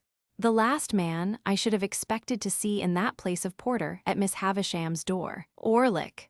But come in, come in. It's opposed to my orders to hold the gate open. I entered and he swung it and locked it and took the key out. Yes, said he, facing round, after doggedly preceding me a few steps towards the house. Here I am. How did you come here? I had my box brought alongside me in a barrow. Are you here for good? I had leisure to entertain the retort in my mind, while he slowly lifted his heavy glance from the pavement, up my legs and arms to my face. Then you have left the forge. I said, do this look like a forge? Replied Orlick, sending his glance all round him with an air of injury. Now do it look like it? However, I come here some time since you left. I could have told you that, Orlick. Ah, said he dryly, but then you've got to be a scholar. By this time, we had come to the house, where I found his room to be one just within the side door, with a little window in it looking on the courtyard. In its small proportions, it was not unlike the kind of place usually assigned to a gate porter in Paris. Certain keys were hanging on the wall, to which he now added the gate key, and his patchwork-covered bed was in a little inner division or recess. The whole had a slovenly, confined, and sleepy look, like a cage for a human dormouse, while he, looming dark and heavy in the shadow of a corner by the window, looked like the human dormouse for whom it was fitted up, as indeed he was. I never saw this room before, I remarked, but there used to be no porter here. No, said he, not till it got about that there was no protection on the premises, and it come to be considered dangerous, with convicts and tag and rag and bobtail going up and down. And then I was recommended to the place as a man who could give another man as good as he brought, and I took it. It's easier than bellowsing and hammering. That's loaded, that is. My eye had been caught by a gun with a brass-bound stock over the chimney-piece, and his eye had followed mine. Well, said I, not desirous of more conversation, shall I go up to Miss Havisham? He retorted, first stretching himself and then shaking himself. My orders ends here, young master. I give this here bell a rap with this here hammer, and you go on along the passage till you meet somebody. I am expected, I believe. At the end of the passage, while the bell was still reverberating, I found Sarah Pocket, who appeared to have now become constitutionally green and yellow by reason of me. Oh, said she. You, is it, Mr. Pip? Ah, Matthew, you know your way, sir. I ascended it now, in lighter boots than of yore, and tapped in my old way at the door of Miss Havisham's room. Pip's rap, I heard her say immediately. Come in, Pip. She was in her chair near the old table, in the old dress, with her two hands crossed on her stick, her chin resting on them, and her eyes on the fire. Sitting near her, with the white shoe that had never been worn in her hand and her head bent as she looked at it, was an elegant lady whom I had never seen. Come in, Pip, Miss Havisham continued to mutter, without looking round or up. Come in, Pip, how do you do, Pip? So you kiss my hand as if I were a queen, eh? Well. I fancied, as I looked at her, that I slipped hopelessly back into the coarse and common boy again. Oh, the sense of distance and disparity that came upon me, and the inaccessibility that came about her. She gave me her hand. I stammered something about the pleasure I felt in seeing her again, and about my having looked forward to it for a long, long time. Do you find her much changed, Pip? Asked Miss Havisham, with her greedy look, and striking her stick upon a chair that stood between them, as a sign to me to sit down there. When I came in, Miss Havisham, I thought there was nothing of Estella in the face or figure, but now it all settles down so curiously into the old. You are not going to say into the old Estella, Miss Havisham interrupted. She was proud and insulting, and you wanted to go away from her, don't you remember? Estella smiled with perfect composure and said she had no doubt of my having been quite right and of her having been very disagreeable. Is he changed? Miss Havisham asked her. Very much, said Estella, looking at me. Less coarse and common, said Miss Havisham, playing with Estella's hair. Estella laughed and looked at the shoe in her hand and laughed again and looked at me and put the shoe down. She treated me as a boy still, but she lured me on. We sat in the dreamy room among the old strange influences which had so wrought upon me, and I learnt that she had but just come home from France, and that she was going to London. Proud and wilful as of old, she had brought those qualities into such subjection to her beauty that it was impossible and out of nature, or I thought so, to separate them from her beauty.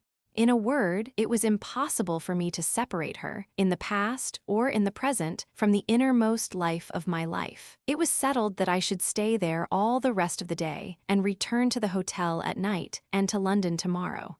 When we had conversed for a while, Miss Havisham sent us two out to walk in the neglected garden. On our coming in by and by, she said, I should wheel her about a little, as in times of yore. So, Estella and I went out into the garden by the gate through which I had strayed to my encounter with the pale young gentleman, now Herbert, I trembling in spirit and worshipping the very hem of her dress, she, quite composed, and most decidedly not worshipping the hem of mine. As we drew near to the place of encounter, she stopped and said, she replied in an incidental and forgetful way, I remember I entertained a great objection to your adversary, because I took it ill that he should be brought here to pester me with his company. He and I are great friends now. I made the admission with reluctance, for it seemed to have a boyish look, and she already treated me more than enough like a boy. Since your change of fortune and prospects, you have changed your companions, said Estella. Naturally, said I. You had no idea of your impending good fortune in those times, said Estella, with a slight wave of her hand, signifying in the fighting times. Not the least. The air of completeness and superiority with which she walked at my side, and the air of youthfulness and submission with which I walked at hers, made a contrast that I strongly felt. It would have rankled in me more than it did, if I had not regarded myself as eliciting it by being so set apart for her and assigned to her. The garden was too overgrown and rank for walking in with ease, and after we had made the round of it twice or thrice, we came out again into the brewery yard. I showed her to a nicety where I had seen her walking on the casks that first old day, and she said, with a cold and careless look in that direction, did I? I reminded her where she had come out of the house and given me my meat and drink, and she said, I don't remember. Not remember that you made me cry? Said I, no, said she, and shook her head and looked about her. I verily believe that her not remembering and not minding in the least made me cry again, inwardly, and that is the sharpest crying of all. You must know, said Estella, condescending to me as a brilliant and beautiful woman might, that I have no heart, if that has anything to do with my memory. I got through some jargon to the effect that I took the liberty of doubting that I knew better. That there could be no such beauty without it. Oh, I have a heart to be stabbed in or shot in, I have no doubt, said Estella, and of course if it ceased to beat I should cease to be, but you know what I mean. I have no softness there, no sympathy, sentiment, nonsense. What was it that was borne in upon my mind when she stood still and looked attentively at me? Anything that I had seen in Miss Havisham? No. In some of her looks and gestures, there was that tinge of resemblance to Miss Havisham, which may often be noticed to have been acquired by children, from grown person with whom they have been much associated and secluded, and which, when childhood is past, will produce a remarkable occasional likeness of expression between faces that are otherwise quite different. And yet I could not trace this to Miss Havisham. I looked again, and though she was still looking at me, the suggestion was gone. What was it? I am serious, said Estella, not so much with a frown, for her brow was smooth, as with a darkening of her face. If we are to be thrown much together, you had better believe it at once. No, imperiously stopping me as I opened my lips. I have not bestowed my tenderness anywhere. I have never had any such thing. In another moment, we were in the brewery, so long disused, and she pointed to the high gallery where I had seen her going out on that same first day, and told me she remembered to have been up there, and to have seen me standing scared below. As my eyes followed her white hand, again the same dim suggestion that I could not possibly grasp crossed me. My involuntary start occasioned her to lay her hand upon my arm. Instantly, the ghost passed once more and was gone. What was it? What is the matter? Asked Estella. Are you scared again? Very well, it is said at any rate. Miss Havisham will soon be expecting you at your old post, though I think that might be laid aside now with other old belongings. Let us make one more round of the garden and then go in. Come, you shall not shed tears for my cruelty today. You shall be my page and give me your shoulder." Her handsome dress had trailed upon the ground. She held it in one hand now, and with the other lightly touched my shoulder as we walked. We walked round the ruined garden twice or thrice more, and it was all in bloom for me. If the green and yellow growth of weed in the chinks of the old wall had been the most precious flowers that ever blew, it could not have been more cherished in my remembrance. There was no discrepancy of years between us to remove her far from me. We were of nearly the same age, though of course the age told for more in her case than in mine. But the air of inaccessibility which her beauty and her manner gave her tormented me in the midst of my delight, and at the height of the assurance, I felt that our patroness had chosen us for one another. Wretched boy! At last we went back into the house, and there I heard, with surprise, that my guardian had come down to see Miss Havisham on business, and would come back to dinner. The old wintry branches of chandeliers in the room where the mouldering table was spread had been lighted while we were out, and Miss Havisham was in her chair and waiting for me. It was like pushing the chair itself back into the past, when we began the old slow circuit round about the ashes of the bridal feast. But, in the funereal room, with that figure of the grave fallen back in the chair fixing its eyes upon her, Estella looked more bright and beautiful than before, and I was under stronger enchantment. The time so melted away that our early dinner hour drew close at hand, and Estella left us to prepare herself. We had stopped near the center of the long table, and Miss Havisham, with one of her withered arms stretched out of the chair, rested that clenched hand upon the yellow cloth. As Estella looked back over her shoulder before going out at the door, Miss Havisham kissed that hand to her, with a ravenous intensity that was of its kind quite dreadful. Then, Estella being gone and we two left alone, she turned to me and said in a whisper, "Do you admire her? Love her, love her, love her. How does she use you?" She repeated, "Love her, love her, love her. If she favors you, love her. If she wounds you, love her. If she tears your heart to pieces, and as it gets older and stronger it will tear deeper, love her, love her, love her." I could feel the muscles of the thin arm round my neck swell with the vehemence that possessed her. Hear me, Pip. I adopted her to be loved. I bred her and educated her to be loved. I developed her into what she is, that she might be loved. Love her. She said the word often enough, and there could be no doubt that she meant to say it, but if the often repeated word had been hate instead of love, despair, revenge, dire death, it could not have sounded from her lips more like a curse. "I'll tell you," said she, in the same hurried, passionate whisper, "what real love is. It is blind devotion, unquestioning self-humiliation, utter submission, trust and belief against yourself and against the whole world, giving up your whole heart and soul to the smiter, as I did. When she came to that, and to a wild cry that followed that, I caught her round the waist. For she rose up in the chair, in her shroud of a dress, and struck at the air as if she would as soon have struck herself against the wall and fallen dead. All this passed in a few seconds.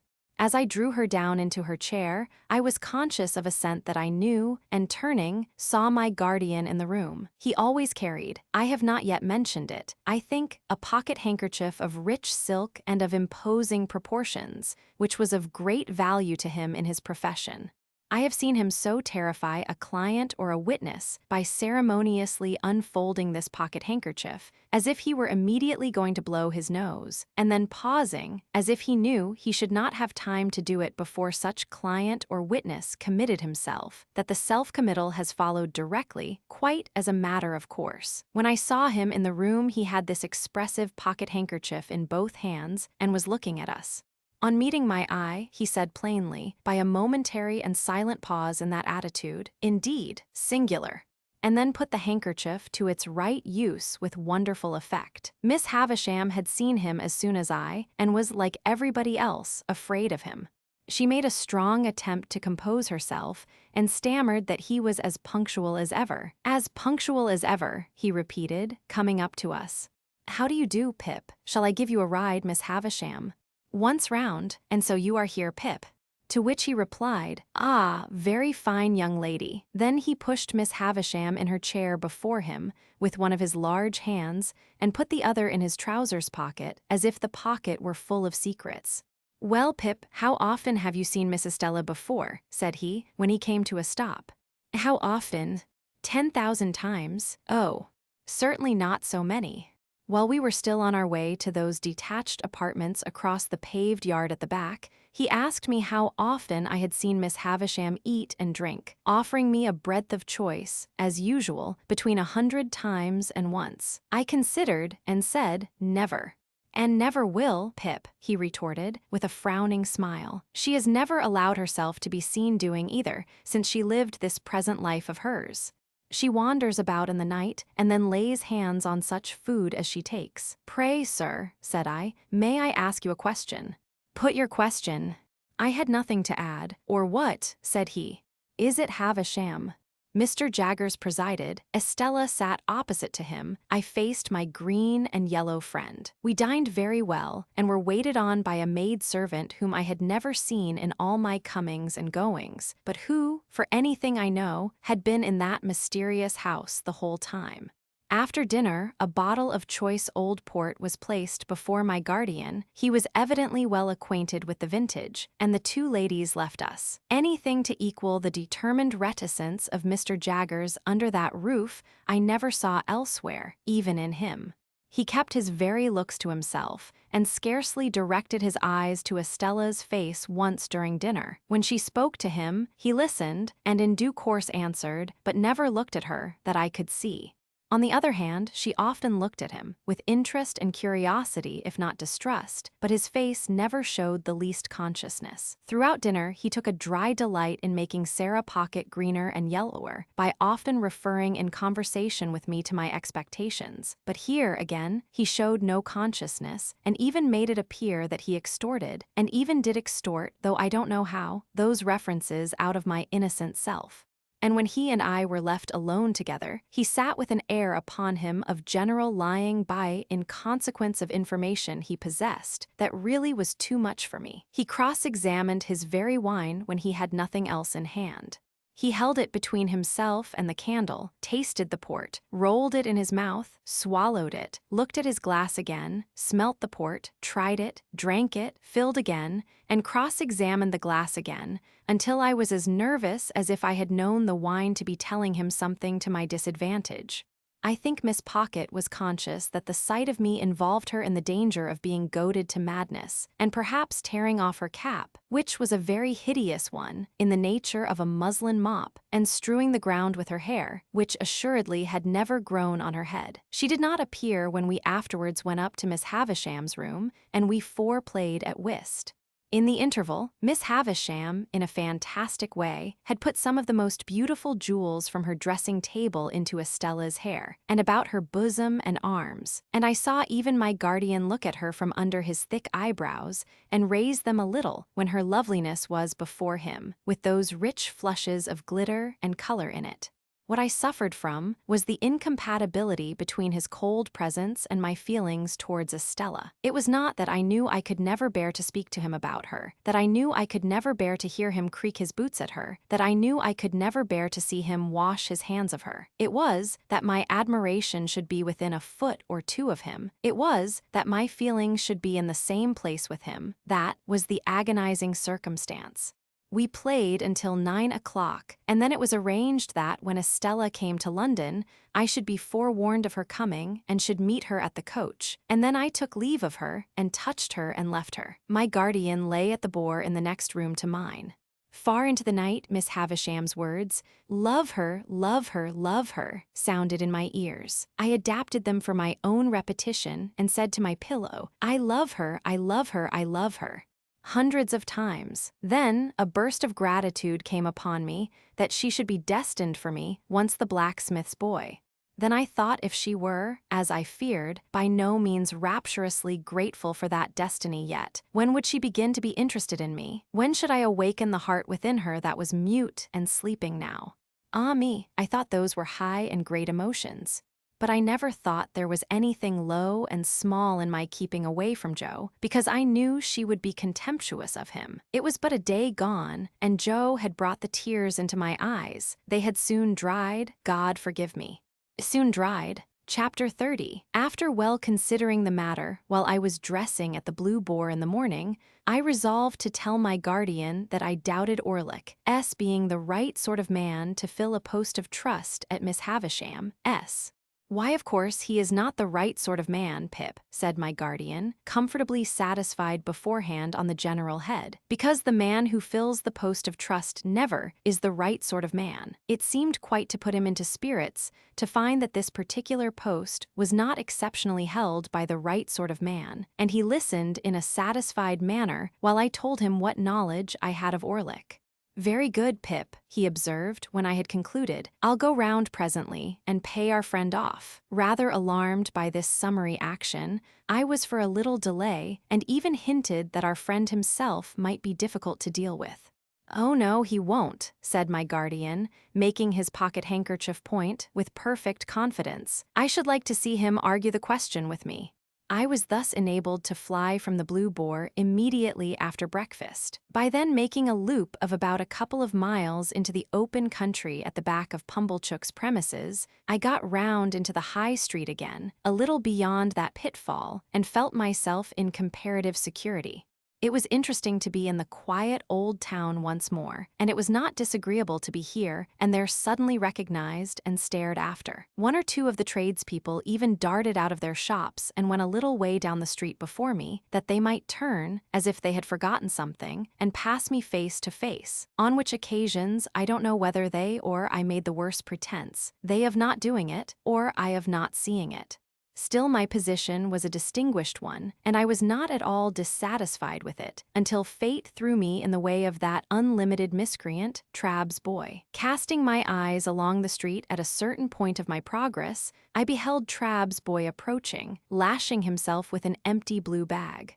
Deeming that a serene and unconscious contemplation of him would best beseem me, and would be most likely to quell his evil mind, I advanced with that expression of countenance, and was rather congratulating myself on my success, when suddenly the knees of Trabb's boy smote together, his hair uprose, his cap fell off. He trembled violently in every limb, staggered out into the road, and crying to the populace, "Hold me, I'm so frightened," feigned to be in a paroxysm of terror and contrition, occasioned by the dignity of my appearance. As I passed him, his teeth loudly chattered in his head, and with every mark of extreme humiliation, he prostrated himself in the dust.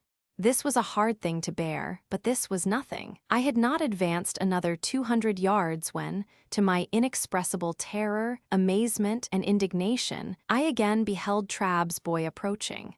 He was coming round a narrow corner. His blue bag was slung over his shoulder. Honest industry beamed in his eyes. A determination to proceed to Trabb's with cheerful briskness was indicated in his gait. With a shock he became aware of me, and was severely visited as before, but this time his motion was rotatory, and he staggered round and round me with knees more afflicted, and with uplifted hands as if beseeching for mercy. His sufferings were hailed with the greatest joy by a knot of spectators, and I felt utterly confounded. I had not got as much further down the street as the post office, when I again beheld Trabb's boy shooting round by a back way. This time he was entirely changed.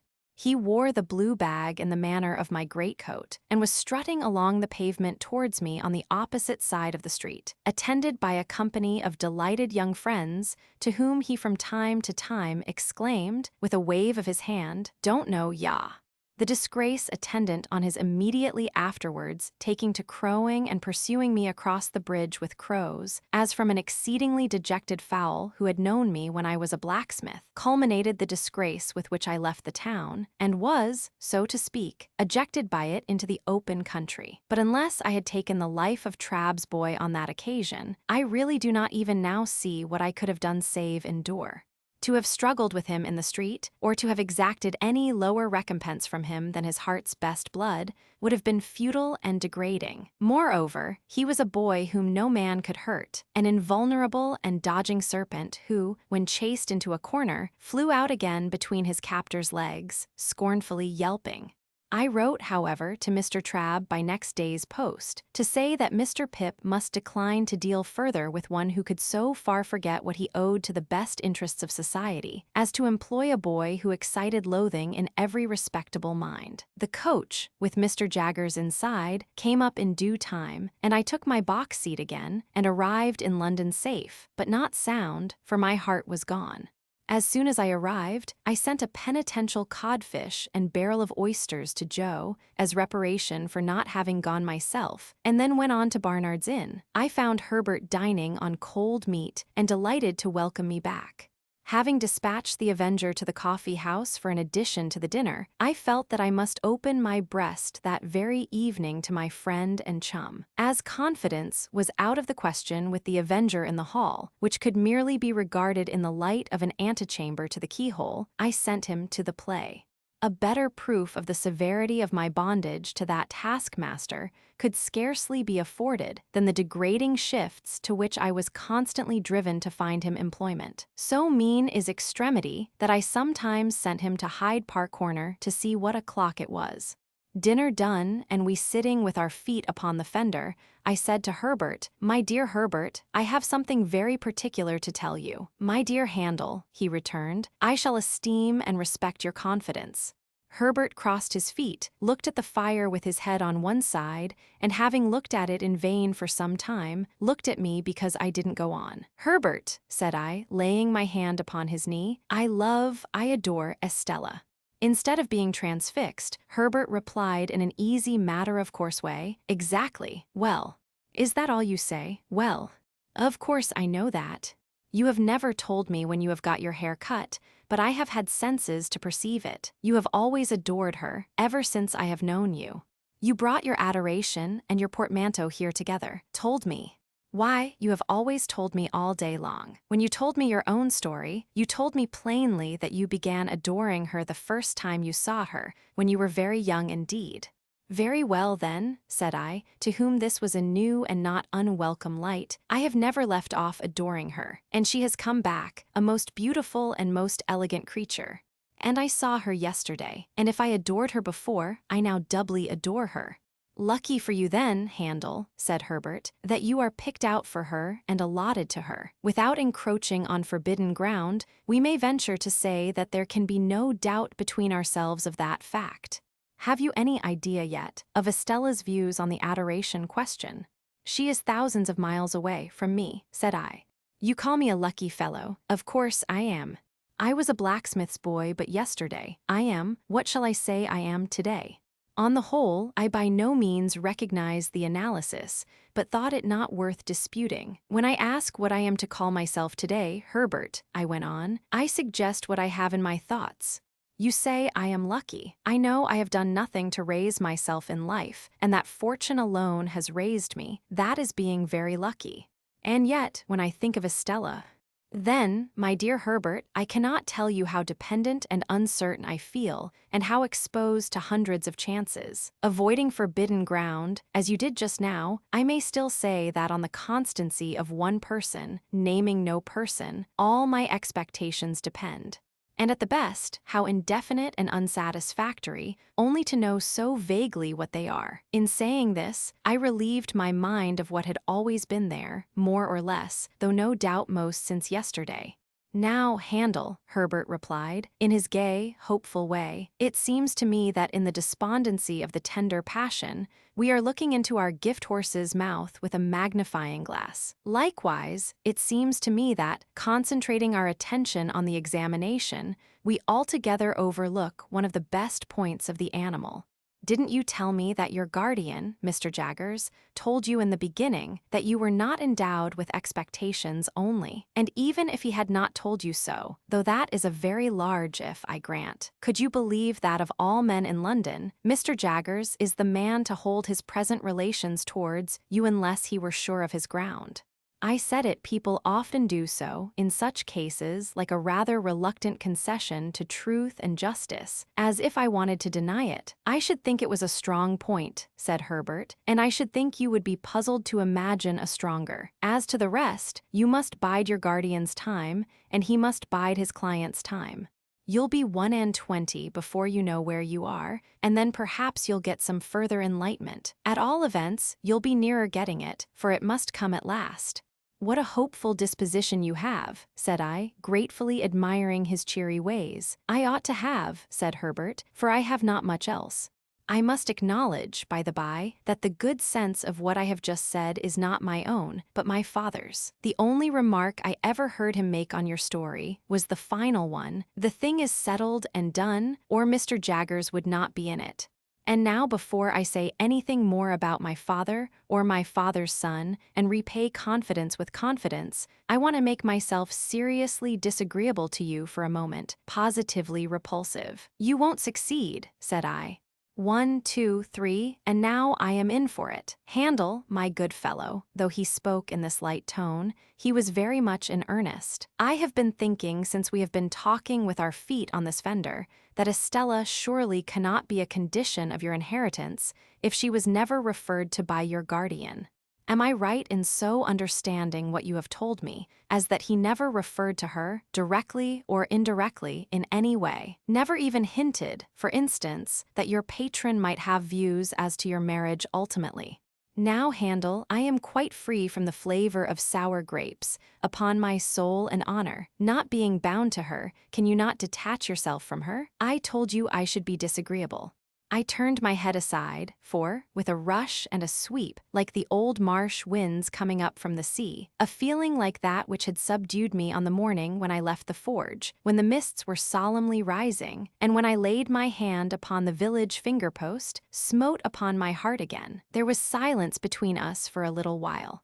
Yes, but my dear Handel, Herbert went on, as if we had been talking instead of silent, it's having been so strongly rooted in the breast of a boy whom nature and circumstances made so romantic, renders it very serious. Think of her bringing up, and think of Miss Havisham. Think of what she is herself. Now I am repulsive and you abominate me. This may lead to miserable things. You can't detach yourself. I was going to say a word or two, Handel, concerning my father and my father's son. I am afraid it is scarcely necessary for my father's son to remark that my father's establishment is not particularly brilliant in its housekeeping. There is always plenty, Herbert, said I, to say something encouraging. Oh, yes. And so the dustman says, I believe, with the strongest approval, and so does the marine store shop in the back street. Gravely, Handel, for the subject is grave enough, you know how it is as well as I do. I suppose there was a time once when my father had not given matters up, but if ever there was, the time is gone. May I ask you if you have ever had an opportunity of remarking, down in your part of the country, that the children of not exactly suitable marriages are always most particularly anxious to be married? Because it is decidedly the case with us. My poor sister Charlotte, who was next me and died before she was 14, was a striking example. Little Jane is the same. In her desire to be matrimonially established, you might suppose her to have passed her short existence in the perpetual contemplation of domestic bliss. Little Alec in a frock has already made arrangements for his union with a suitable young person at Kew, and indeed, I think we are all engaged, except the baby. Then you are, said I. He had spoken so sensibly and feelingly of my weakness that I wanted to know something about his strength. May I ask the name? I said, Name of Clara, said Herbert. Live in London. I think he was a species of purser. What is he now? Said I. Living on. I have never seen him, for he has always kept his room overhead since I have known Clara, but I have heard him constantly. He makes tremendous roars, and pegs at the floor with some frightful instrument. In looking at me, and then laughing heartily, Herbert for the time recovered his usual lively manner. Don't you expect to see him? Said I. When he had once more laughed heartily, he became meek again, and told me that the moment he began to realize capital, it was his intention to marry this young lady. He added as a self-evident proposition, engendering low spirits, "But you can't marry, you know, while you're looking about you." As we contemplated the fire, and as I thought what a difficult vision to realize this same capital sometimes was, I put my hands in my pockets. A folded piece of paper in one of them attracting my attention, I opened it and found it to be the playbill I had received from Joe, relative to the celebrated provincial amateur of Rossian renown. And bless my heart, I involuntarily added aloud, "It's tonight." This changed the subject in an instant and made us hurriedly resolve to go to the play.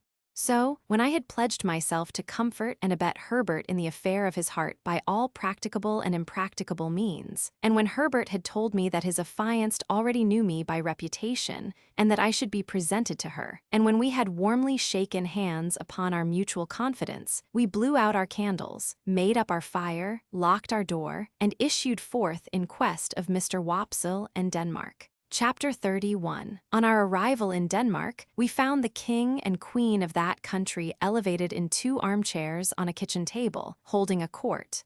The whole of the Danish nobility were in attendance, consisting of a noble boy in the wash-leather boots of a gigantic ancestor, a venerable peer with a dirty face who seemed to have risen from the people late in life, and the Danish chivalry with a comb in its hair and a pair of white silk legs, and presenting on the whole a feminine appearance. My gifted townsman stood gloomily apart, with folded arms, and I could have wished that his curls and forehead had been more probable.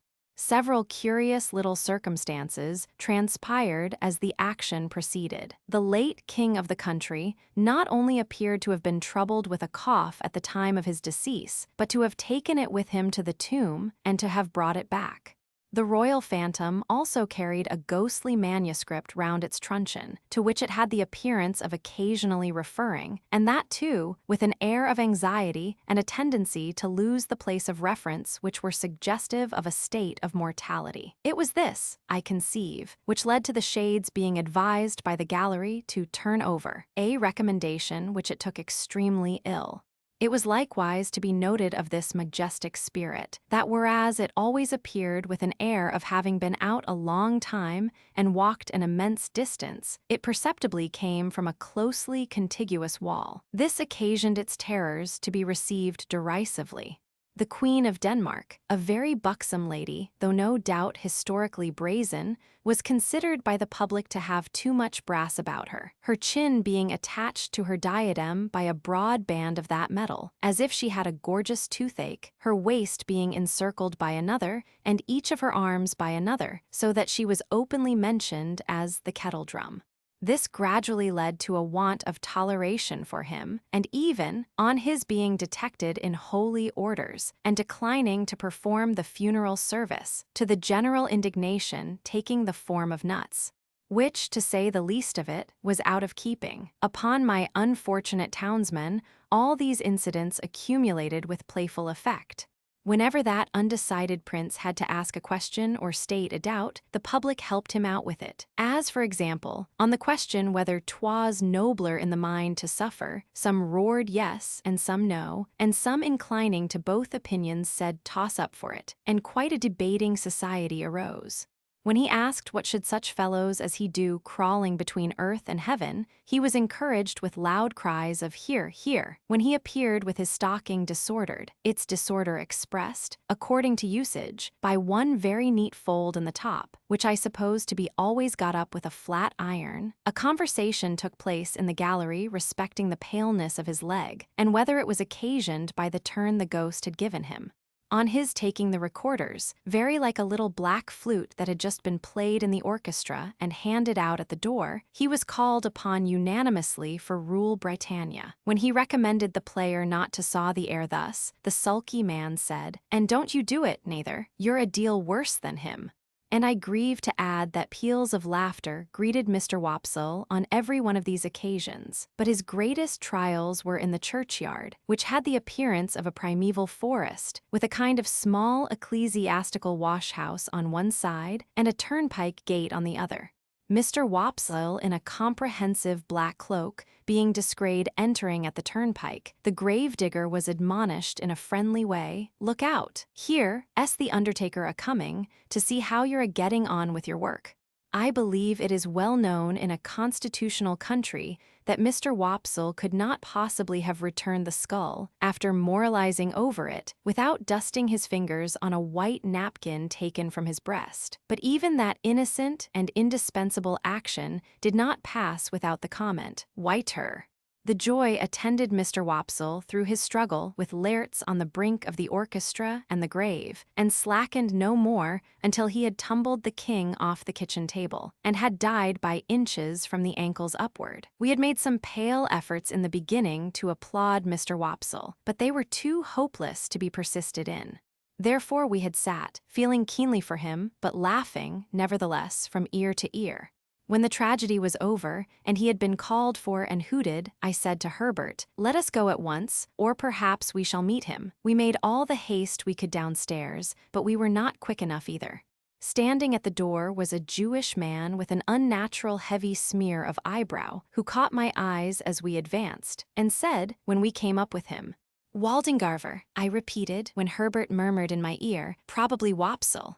When we were in a side alley, he turned and asked, "How did you think he looked?" I dressed him. I don't know what he had looked like, except a funeral, with the addition of a large Danish sun or star hanging round his neck by a blue ribbon that had given him the appearance of being insured in some extraordinary fire office.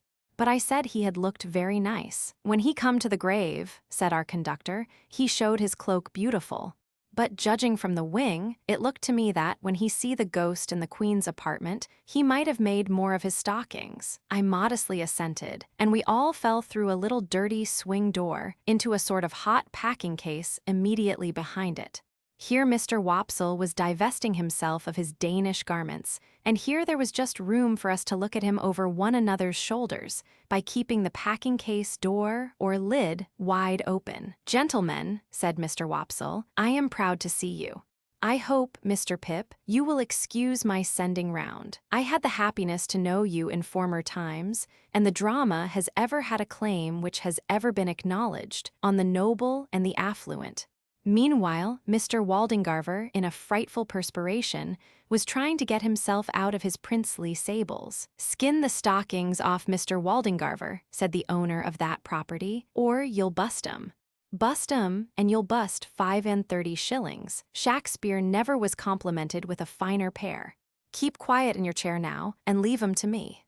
But then Mr. Waldengarver looked up at us complacently and said, "So I said capitally. How did you like my reading of the character, gentlemen?" said Mr. Waldengarver, almost, if not quite, with patronage.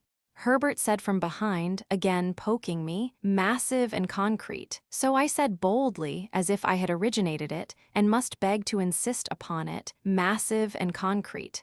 "I am glad to have your approbation, gentlemen," said Mr. Waldengarver, with an air of dignity, in spite of his being ground against the wall at the time, and holding on by the seat of the chair. "But I'll tell you one thing, Mr. Waldengarver," said the man who was on his knees, "in which you're out in your reading. Now mind, I don't care who says contrary, I tell you so.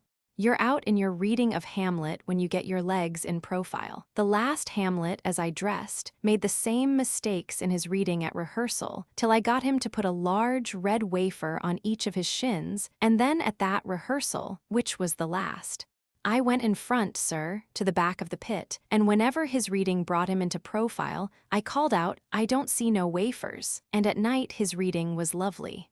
Mr. Waldengarver smiled at me, as much as to say, "A faithful dependent, I overlook his folly," and then said aloud, "My view is a little classic and thoughtful for them here, but they will improve, they will improve." Herbert and I said together, "Oh, no doubt they would improve." "Did you observe, gentlemen," said Mr. Waldengarver, "that there was a man in the gallery who endeavored to cast derision on the service? I mean, the representation." "Oh dear no, sir," said Mr. Wopsle, "not drunk. His employer would see to that, sir." "His employer would not allow him to be drunk. You know his employer," said I. "You must have observed, gentlemen," said he, "an ignorant and a blatant ass, with a rasping throat and a countenance expressive of low malignity, who went through, I will not say sustained, the role, if I may use a French expression, of Claudius, King of Denmark. That is his employer, gentlemen. Such is the profession.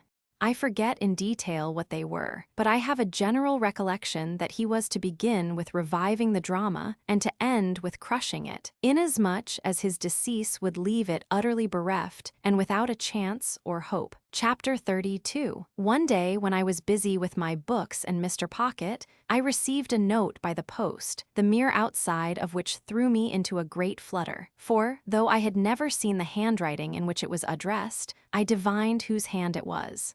It had no set beginning, as Dear Mr. Pip, or Dear Sir, or Dear anything, but ran thus: "At all events, Miss Havisham has that impression, and I write in obedience to it. She sends you her regard. Yours, Estella." If there had been time, I should probably have ordered several suits of clothes for this occasion, but as there was not, I was fain to be content with those I had. My appetite vanished instantly, and I knew no peace or rest until the day arrived. Not that its arrival brought me either, for then I was worse than ever, and began haunting the coach office in Wood Street, Cheapside, before the coach had left the Blue Boar in our town. For all that I knew this perfectly well, I still felt as if it were not safe to let the coach office be out of my sight longer than 5 minutes at a time, and in this condition of unreason I had performed the first half-hour of a watch of 4 or 5 hours, when Wemmick ran against me. "Halloa, Mr. Pip," said he, "how do you do? I should hardly have thought this was your beat." I explained that I was waiting to meet somebody who was coming up by coach, and I inquired after the castle and the aged. "Both flourishing, thank I," said Wemmick, "and particularly the aged. He's in wonderful feather. He'll be 82 next birthday. I have a notion of firing 82 times, if the neighborhood shouldn't complain, and that cannon of mine should prove equal to the pressure. However, this is not London talk. Where do you think I am going to?"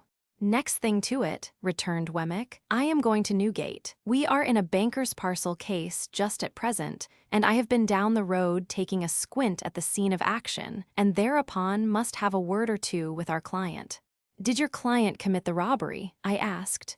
"Bless your soul and body, no," answered Wemmick, very dryly, "but he is accused of it." "So might you or I be. Either of us might be accused of it, you know." "Yah," said Wemmick, touching me on the breast with his forefinger. "You're a deep one, Mr. Pip. Would you like to have a look at Newgate? Have you time to spare?" I had so much time to spare that the proposal came as a relief, notwithstanding its irreconcilability with my latent desire to keep my eye on the coach office.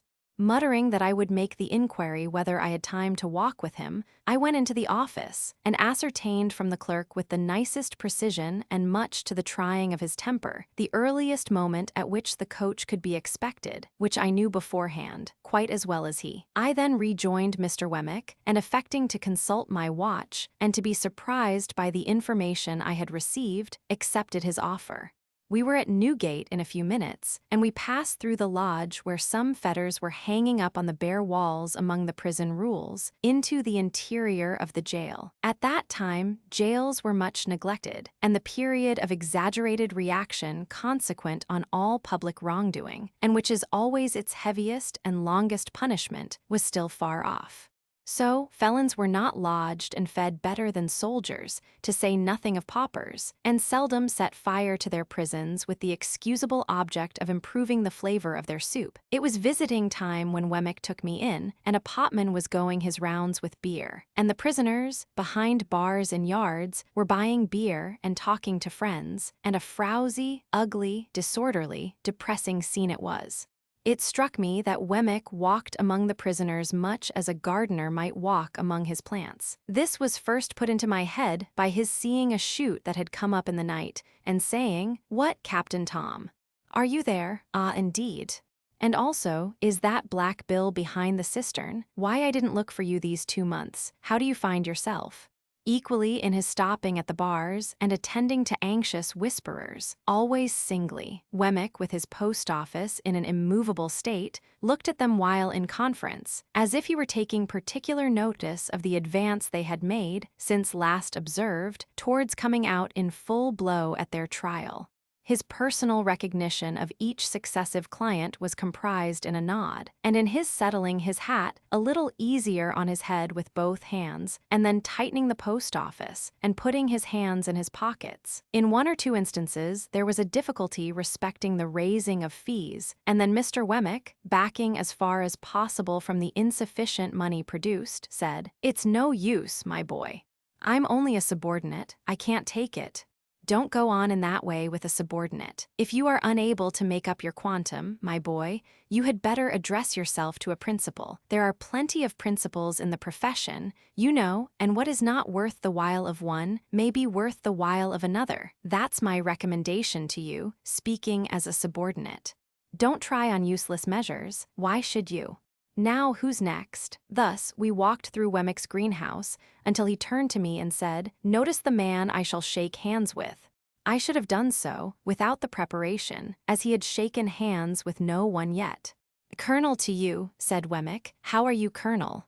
Then, turning to me, "Served His Majesty this man, was a soldier in the line and bought his discharge." I said, "Indeed," and the man's eyes looked at me, and then looked over my head, and then looked all round me, and then he drew his hand across his lips and laughed. "I think I shall be out of this on Monday, sir," he said to Wemmick. "Perhaps," returned my friend, "but there's no knowing." "Thank I," said Wemmick, shaking hands with him. "Same to you, Colonel." "I'll accept the will for the deed," said Wemmick. "By the by, you were quite a pigeon fancier." The man looked up at the sky. "I am told you had a remarkable breed of tumblers. Could you commission any friend of yours to bring me a pair, if you've no further use for 'em? Good afternoon, Colonel. Goodbye."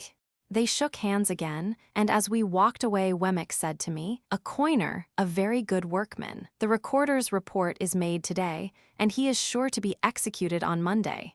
Still, you see, as far as it goes, a pair of pigeons are portable property all the same." With that, he looked back and nodded at this dead plant, and then cast his eyes about him in walking out of the yard, as if he were considering what other pot would go best in its place. As we came out of the prison through the lodge, I found that the great importance of my guardian was appreciated by the turnkeys, no less than by those whom they held in charge. "Well, Mr. Wemmick," said the turnkey, who kept us between the two studded and spiked lodge gates, and who carefully locked one before he unlocked the other, "what's Mr. Jaggers going to do with that waterside murder? Is he going to make it manslaughter, or what's he going to make of it?" "Now, that's the way with them here, Mr. Pip," remarked Wemmick, turning to me with his post office elongated. "They don't mind what they ask of me, the subordinate, but you'll never catch 'em asking any questions of my principal." "Is this young gentleman one of the prentices or articled ones of your office?" asked the turnkey, with a grin at Mr. Wemmick's humor. "There he goes again, you see," cried Wemmick. "I told you so. Asks another question of the subordinate before his first is dry. Well, supposing Mr. Pip is one of them." "Yah," cried Wemmick, suddenly hitting out at the turnkey in a facetious way. "You're dumb as one of your own keys when you have to do with my principal. You know you are. Let us out, you old fox, or I'll get him to bring an action against you for false imprisonment." The turnkey laughed and gave us good day, and stood laughing at us over the spikes of the wicket when we descended the steps into the street. "Mind you, Mr. Pip," said Wemmick, gravely in my ear, as he took my arm to be more confidential, "I don't know that Mr. Jaggers does a better thing than the way in which he keeps himself so high. He's always so high. His constant height is of a piece with his immense abilities. That colonel durst no more take leave of him than that turnkey durst ask him his intentions respecting a case. Then, between his height and them, he slips in his subordinate, don't you see, and so he has soul and body." I was very much impressed, and not for the first time, by my guardian's subtlety. To confess the truth, I very heartily wished, and not for the first time, that I had had some other guardian of minor abilities. Mr. Wemmick and I parted at the office in Little Britain, where suppliants for Mr. Jaggers's notice were lingering about as usual, and I returned to my watch in the street of the coach office, with some 3 hours on hand. I consumed the whole time in thinking how strange it was that I should be encompassed by all this taint of prison and crime, that, in my childhood out on our lonely marshes on a winter evening, I should have first encountered it, that it should have reappeared on 2 occasions, starting out like a stain that was faded but not gone, that it should in this new way pervade my fortune and advancement.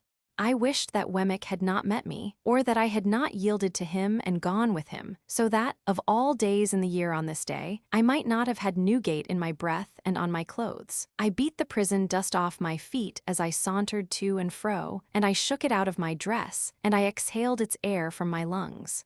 So contaminated did I feel, remembering who was coming, that the coach came quickly after all, and I was not yet free from the soiling consciousness of Mr. Wemmick's conservatory, when I saw her face at the coach window and her hand waving to me. What was the nameless shadow which again in that one instant had passed? Chapter 33. In her furred traveling dress, Estella seemed more delicately beautiful than she had ever seemed yet, even in my eyes.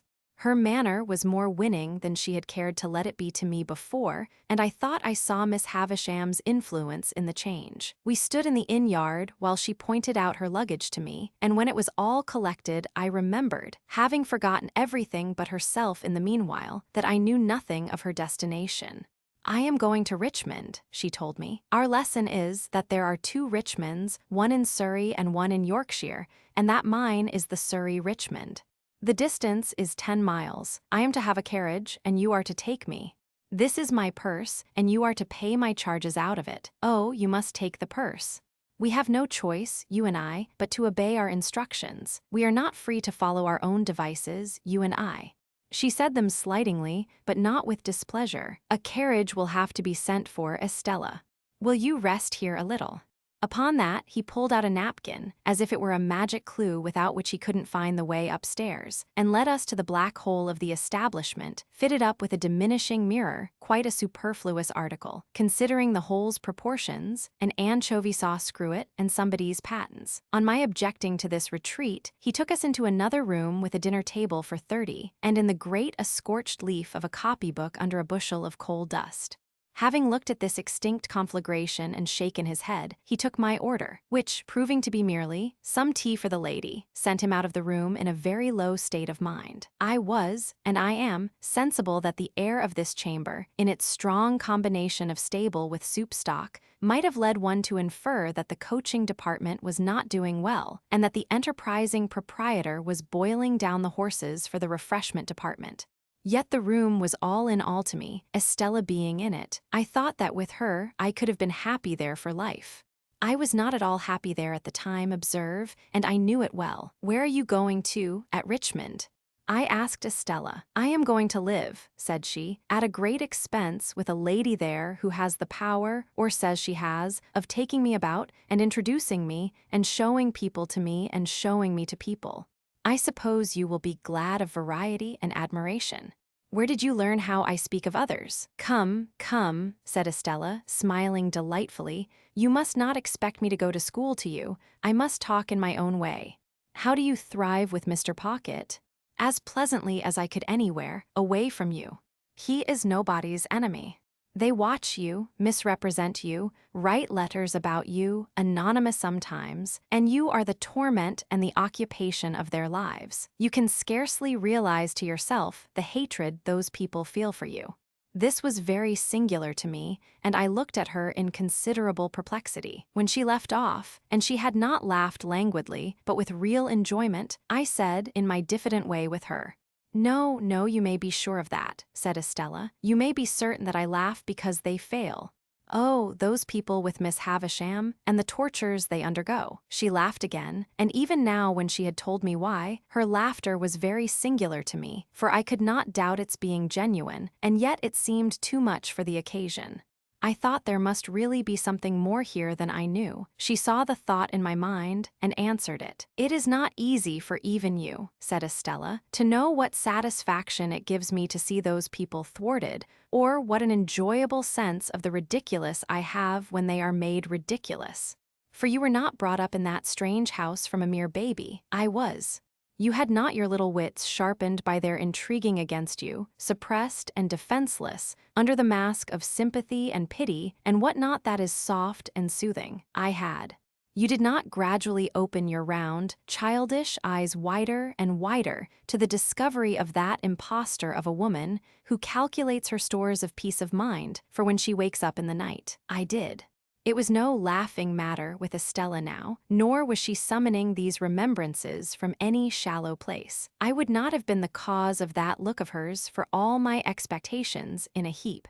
2 things I can tell you, said Estella. First, notwithstanding the proverb that constant dropping will wear away a stone, you may set your mind at rest that these people never will, never would in 100 years, impair your ground with Miss Havisham in any particular, great or small. Second, I am beholden to you as the cause of their being so busy and so mean in vain, and there is my hand upon it. As she gave it to me playfully, for her darker mood had been but momentary, I held it and put it to my lips. You ridiculous boy, said Estella, will you never take warning, or do you kiss my hand in the same spirit in which I once let you kiss my cheek? A spirit of contempt for the fawners and plotters. If I say yes, may I kiss the cheek again? But yes, if you like. I leaned down, and her calm face was like a statuette. Now, said Estella, gliding away the instant I touched her cheek, you are to take care that I have some tea, and you are to take me to Richmond. Her reverting to this tone as if our association were forced upon us, and we were mere puppets, gave me pain, but everything in our intercourse did give me pain. Whatever her tone with me happened to be, I could put no trust in it and build no hope on it, and yet I went on against trust and against hope. Why repeat it 1,000 times? So it always was. I rang for the tea, and the waiter, reappearing with his magic clue, brought in by degrees some 50 adjuncts to that refreshment, but of tea not a glimpse.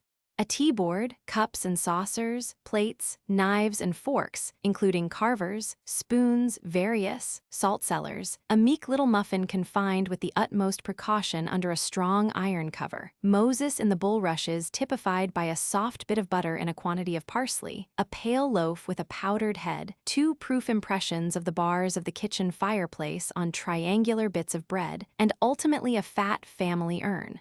These I steeped in hot water, and so from the whole of these appliances extracted 1 cup of I don't know what for Estella. The bill paid, and the waiter remembered, and the ostler not forgotten, and the chambermaid taken into consideration. In a word, the whole house bribed into a state of contempt and animosity, and Estella's purse much.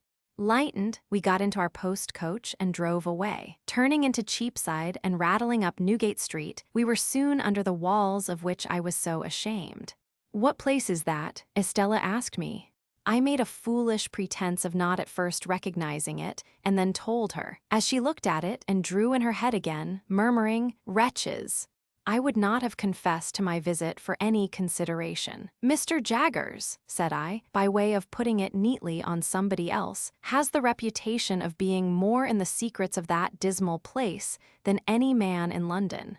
"He is more in the secrets of every place, I think," said Estella, in a low voice. "You have been accustomed to see him often, I suppose.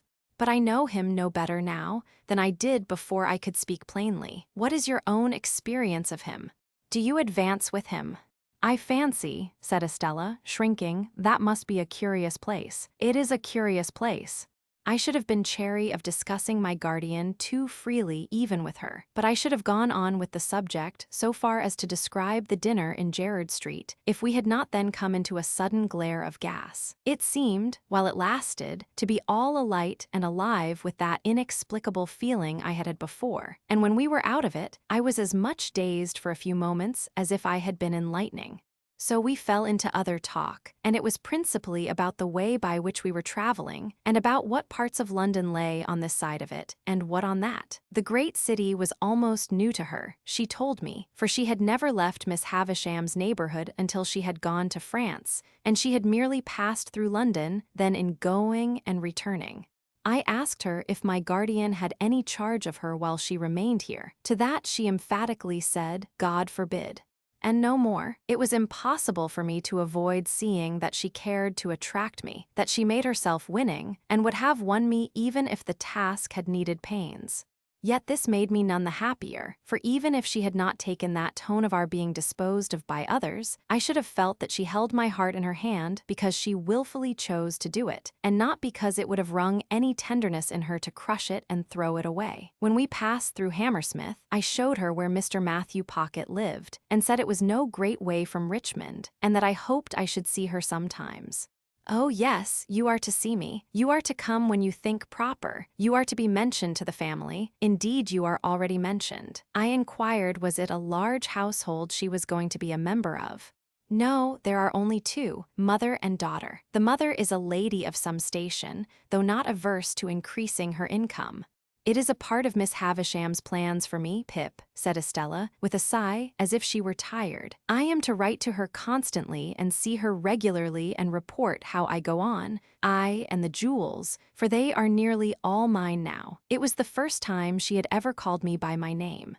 Of course she did so purposely, and knew that I should treasure it up. We came to Richmond all too soon, and our destination there was a house by the green, staid old house, where hoops and powder and patches, embroidered coats, rolled stockings, ruffles and swords had had their court days many a time.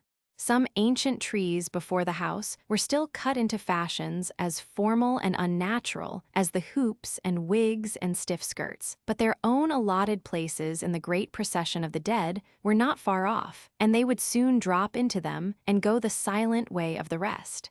The doorway soon absorbed her boxes, and she gave me her hand and a smile, and said good night, and was absorbed likewise. And still I stood looking at the house, thinking how happy I should be if I lived there with her, and knowing that I never was happy with her, but always miserable.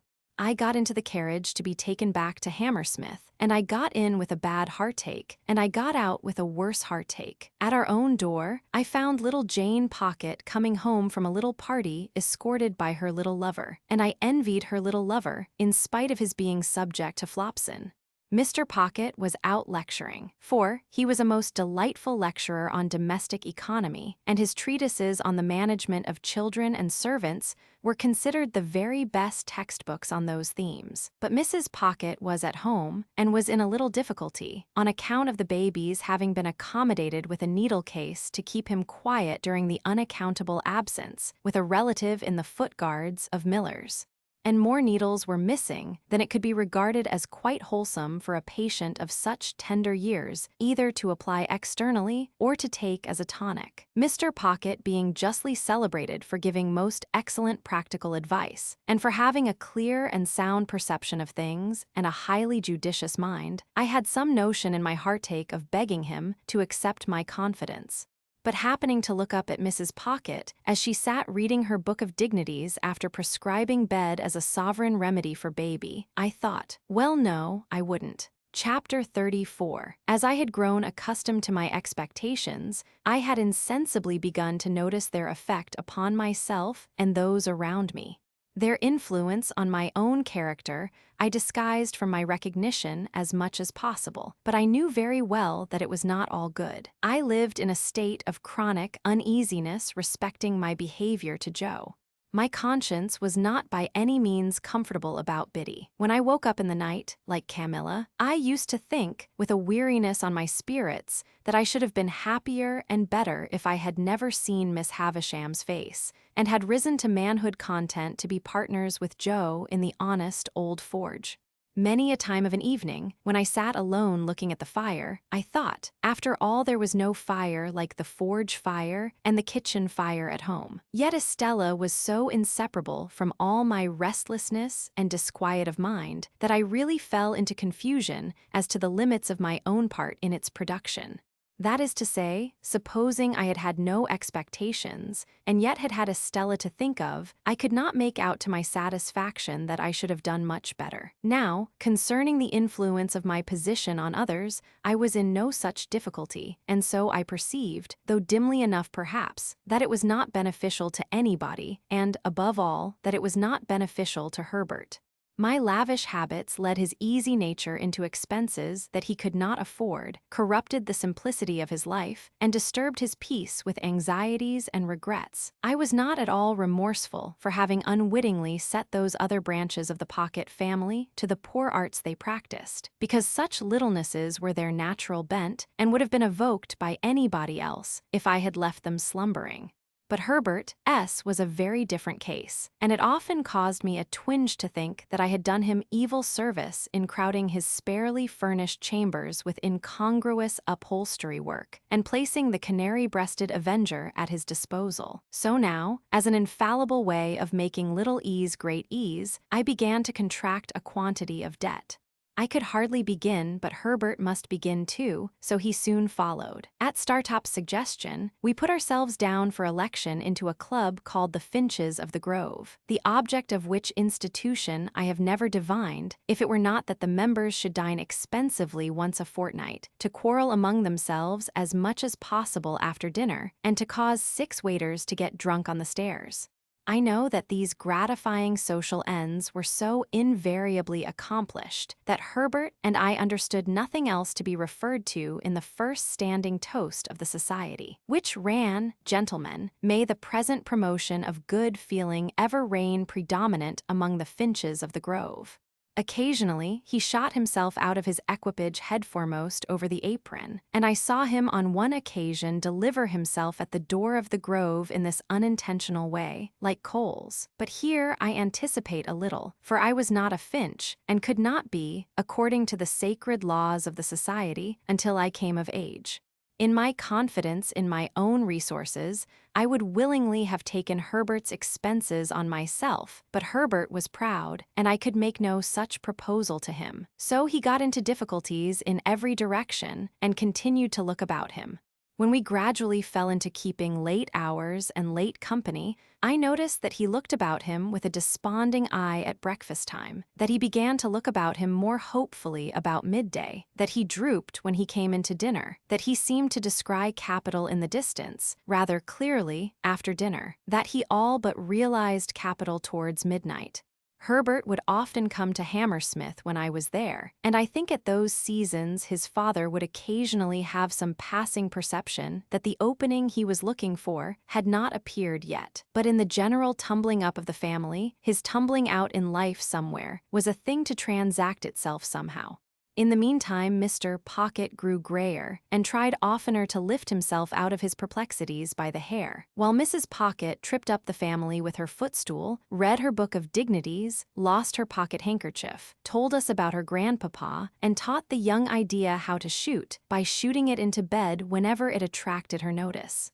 As I am now generalizing a period of my life with the object of clearing my way before me, I can scarcely do so better than by at once completing the description of our usual manners and customs at Barnard's Inn. We spent as much money as we could, and got as little for it as people could make up their minds to give us. We were always more or less miserable, and most of our acquaintance were in the same condition. There was a gay fiction among us that we were constantly enjoying ourselves, and a skeleton truth that we never did. To the best of my belief, our case was in the last aspect a rather common one. Every morning, with an air ever new, Herbert went into the city to look about him. I often paid him a visit in the dark back room in which he consorted with an ink jar, a hat peg, a coal box, a string box, an almanac, a desk and stool, and a ruler, and I do not remember that I ever saw him do anything else but look about him. If we all did what we undertake to do, as faithfully as Herbert did, we might live in a republic of the virtues.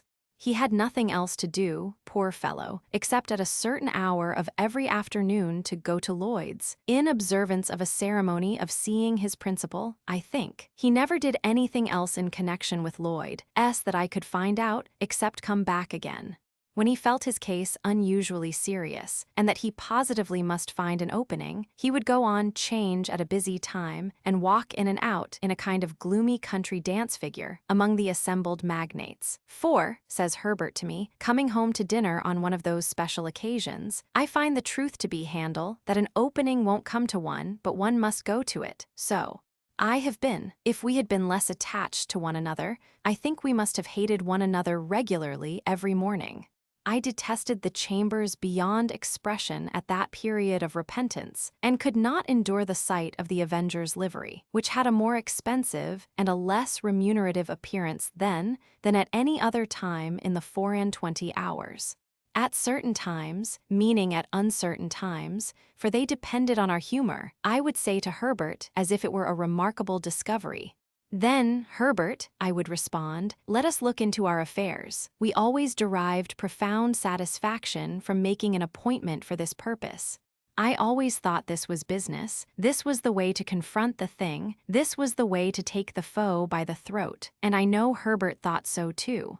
We ordered something rather special for dinner, with a bottle of something similarly out of the common way, in order that our minds might be fortified for the occasion, and we might come well up to the mark. Dinner over, we produced a bundle of pens, a copious supply of ink, and a goodly show of writing and blotting paper.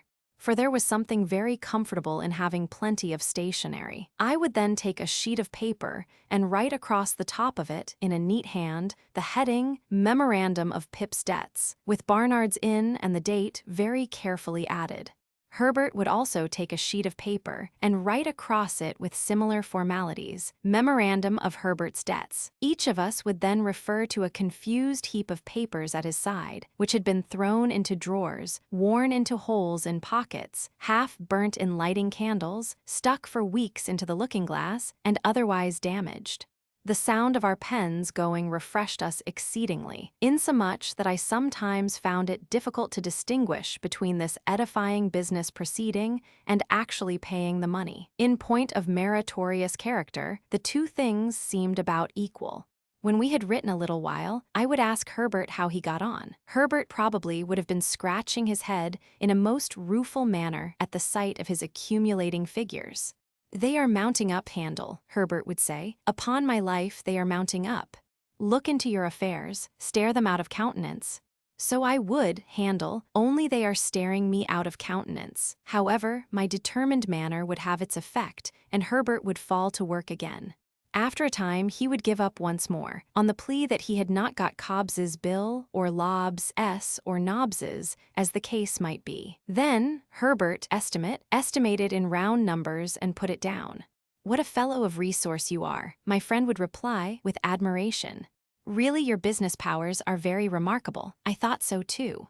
I established with myself, on these occasions, the reputation of a first-rate man of business, prompt, decisive, energetic, clear, cool-headed. When I had got all my responsibilities down upon my list, I compared each with the bill and ticked it off. My self-approval when I ticked an entry was quite a luxurious sensation. When I had no more ticks to make, I folded all my bills up uniformly, docketed each on the back, and tied the whole into a symmetrical bundle. Then I did the same for Herbert, who modestly said he had not my administrative genius, and felt that I had brought his affairs into a focus for him. My business habits had one other bright feature, which I called leaving a margin. For example, supposing Herbert's debts to be £164 4 and twopence, I would say, leave a margin and put them down at 200. Or, supposing my own to be 4 times as much, I would leave a margin and put them down at 700. I had the highest opinion of the wisdom of this same margin, but I am bound to acknowledge that on looking back, I deem it to have been an expensive device. For we always ran into new debt immediately, to the full extent of the margin, and sometimes, in the sense of freedom and solvency it imparted, got pretty far on into another margin. But there was a calm, a rest, a virtuous hush, consequent on these examinations of our affairs that gave me, for the time, an admirable opinion of myself. Soothed by my exertions, my method, and Herbert's compliments, I would sit with his symmetrical bundle and my own on the table before me among the stationery, and feel like a bank of some sort, rather than a private individual. We shut our outer door on these solemn occasions, in order that we might not be interrupted. I had fallen into my serene state one evening, when we heard a letter dropped through the slit in the said door, and fall on the ground. "It's for you, Handel," said Herbert, going out and coming back with it, "and I hope there is nothing the matter." This was in allusion to its heavy black seal and border. The letter was signed Trabb and Co., and its contents were simply that I was an honored sir, and that they begged to inform me that Mrs. J. Gargery had departed this life on Monday last at 20 minutes past 6 in the evening, and that my attendance was requested at the interment on Monday next at 3 o'clock in the afternoon. Chapter 35. It was the first time that a grave had opened in my road of life, and the gap it made in the smooth ground was wonderful.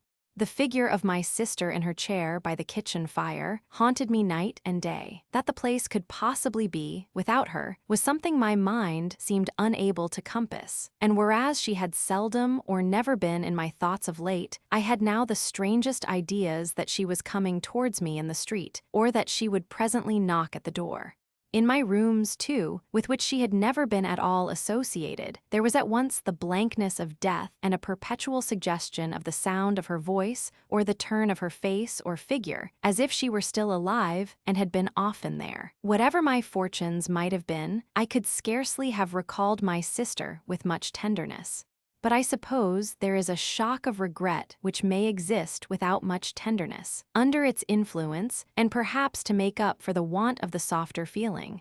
I was seized with a violent indignation against the assailant from whom she had suffered so much, and I felt that on sufficient proof I could have revengefully pursued Orlick, or anyone else, to the last extremity. Having written to Joe, to offer him consolation, and to assure him that I would come to the funeral, I passed the intermediate days in the curious state of mind I have glanced at. I went down early in the morning and alighted at the Blue Boar in good time to walk over to the forge. It was fine summer weather again, and, as I walked along, the times when I was a little helpless creature, and my sister did not spare me, vividly returned. But they returned with a gentle tone upon them that softened even the edge of tickler. For now, the very breath of the beans and clover whispered to my heart that the day must come when it would be well for my memory that others walking in the sunshine should be softened as they thought of me. At last I came within sight of the house, and saw that Trabb and Co. had put in a funereal execution and taken possession. All the children of the village, and most of the women, were admiring these sable warders and the closed windows of the house and forge, and as I came up, one of the two warders, the postboy, knocked at the door, implying that I was far too much exhausted by grief to have strength remaining to knock for myself. Another sable warder, a carpenter, who had once eaten 2 geese for a wager, opened the door and showed me into the best parlor. Here Mr. Trabb had taken unto himself the best table, and had got all the leaves up, and was holding a kind of black bazaar with the aid of a quantity of black pins. At the moment of my arrival, he had just finished putting somebody's hat into black longclothes, like an African baby, so he held out his hand for mine. But I, misled by the action, and confused by the occasion, shook hands with him with every testimony of warm affection. Poor dear Joe, entangled in a little black cloak tied in a large bow under his chin, was seated apart at the upper end of the room, where, as chief mourner, he had evidently been stationed by Trabb. When I bent down and said to him, "Dear Joe, how are you?" he said, "Pip, old chap, you knowed her when she were a fine figure of a," and clasped my hand and said no more. Biddy, looking very neat and modest in her black dress, went quietly here and there and was very helpful. When I had spoken to Biddy, as I thought it not a time for talking, I went and sat down near Joe, and there began to wonder in what part of the house she, my sister, was. Standing at this table, I became conscious of the servile Pumblechook in a black cloak and several yards of hatband, who was alternately stuffing himself and making obsequious movements to catch my attention. The moment he succeeded, he came over to me, breathing sherry and crumbs, and said in a subdued voice, "May I, dear sir?" and did. I then descried Mr. and Mrs. Hubble, the last named in a decent speechless paroxysm in a corner. We were all going to follow, and were all in course of being tied up separately by Trab into ridiculous bundles. "Which I mean ter say, Pip," Joe whispered me, as we were being what Mr. Trab called formed in the parlor, 2 and 2, and it was dreadfully like a preparation for some grim kind of dance. "Which I mean ter say, sir, as I would in preference have carried her to the church myself, along with 3 or 4 friendly ones wot come to it with willing hearts and arms, but it were considered what the neighbors would look down on such, and would be of opinions as it were wanting in respect. We are ready," so we all put our pocket handkerchiefs to our faces, as if our noses were bleeding, and filed out 2 and 2, Joe and I, Biddy and Pumblechook, Mr. and Mrs. Hubble. The remains of my poor sister had been brought round by the kitchen door, and, it being a point of undertaking ceremony that the 6 bearers must be stifled and blinded under a horrible black velvet housing with a white border, the whole looked like a blind monster with 12 human legs, shuffling and blundering along under the guidance of 2 keepers, the post-boy and his comrade. At such times, the more exuberant among them called out in an excited manner on our emergence round some corner of expectancy, "Here they come, here they are." And we were all but cheered. In this progress I was much annoyed by the abject Pumblechook, who, being behind me, persisted all the way as a delicate attention in arranging my streaming hatband and smoothing my cloak.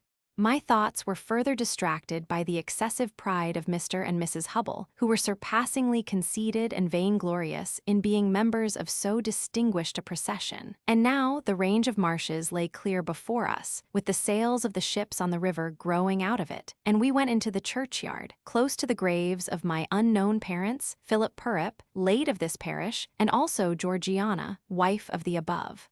And there, my sister was laid quietly in the earth, while the larks sang high above it, and the light wind strewed it with beautiful shadows of clouds and trees.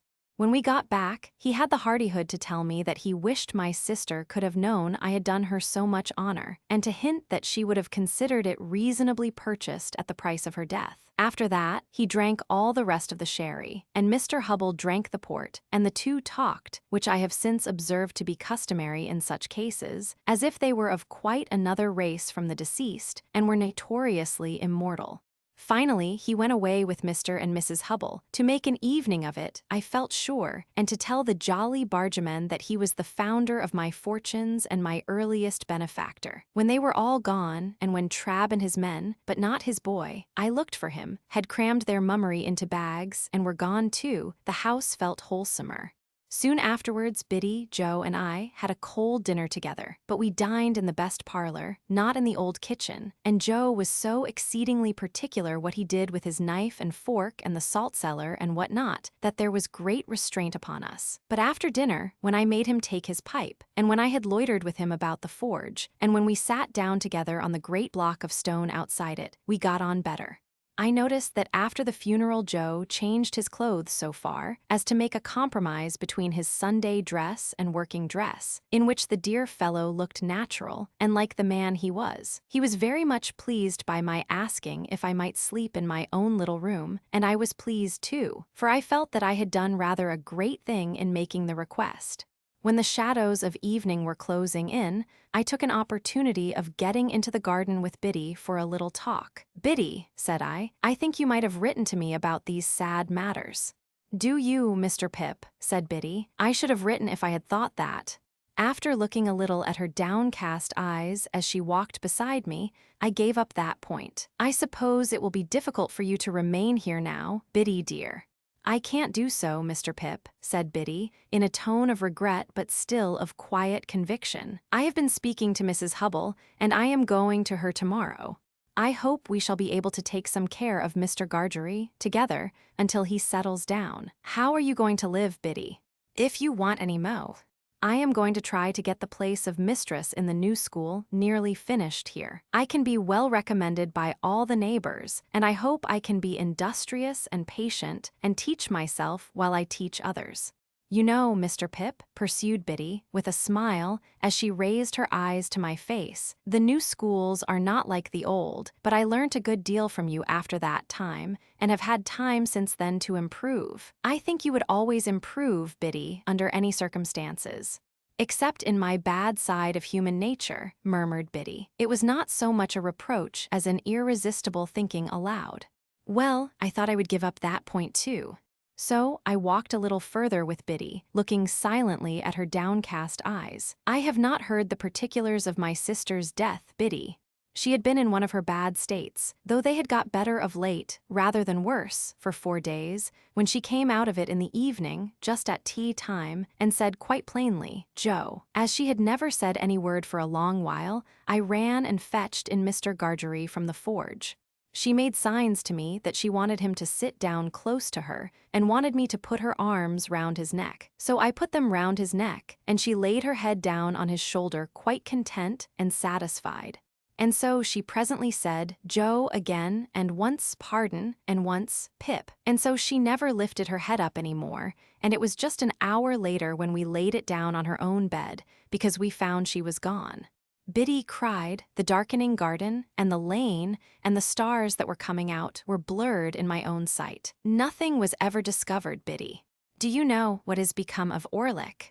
It revived my utmost indignation to find that she was still pursued by this fellow, and I felt inveterate against him. I told her so, and told her that I would spend any money or take any pains to drive him out of that country.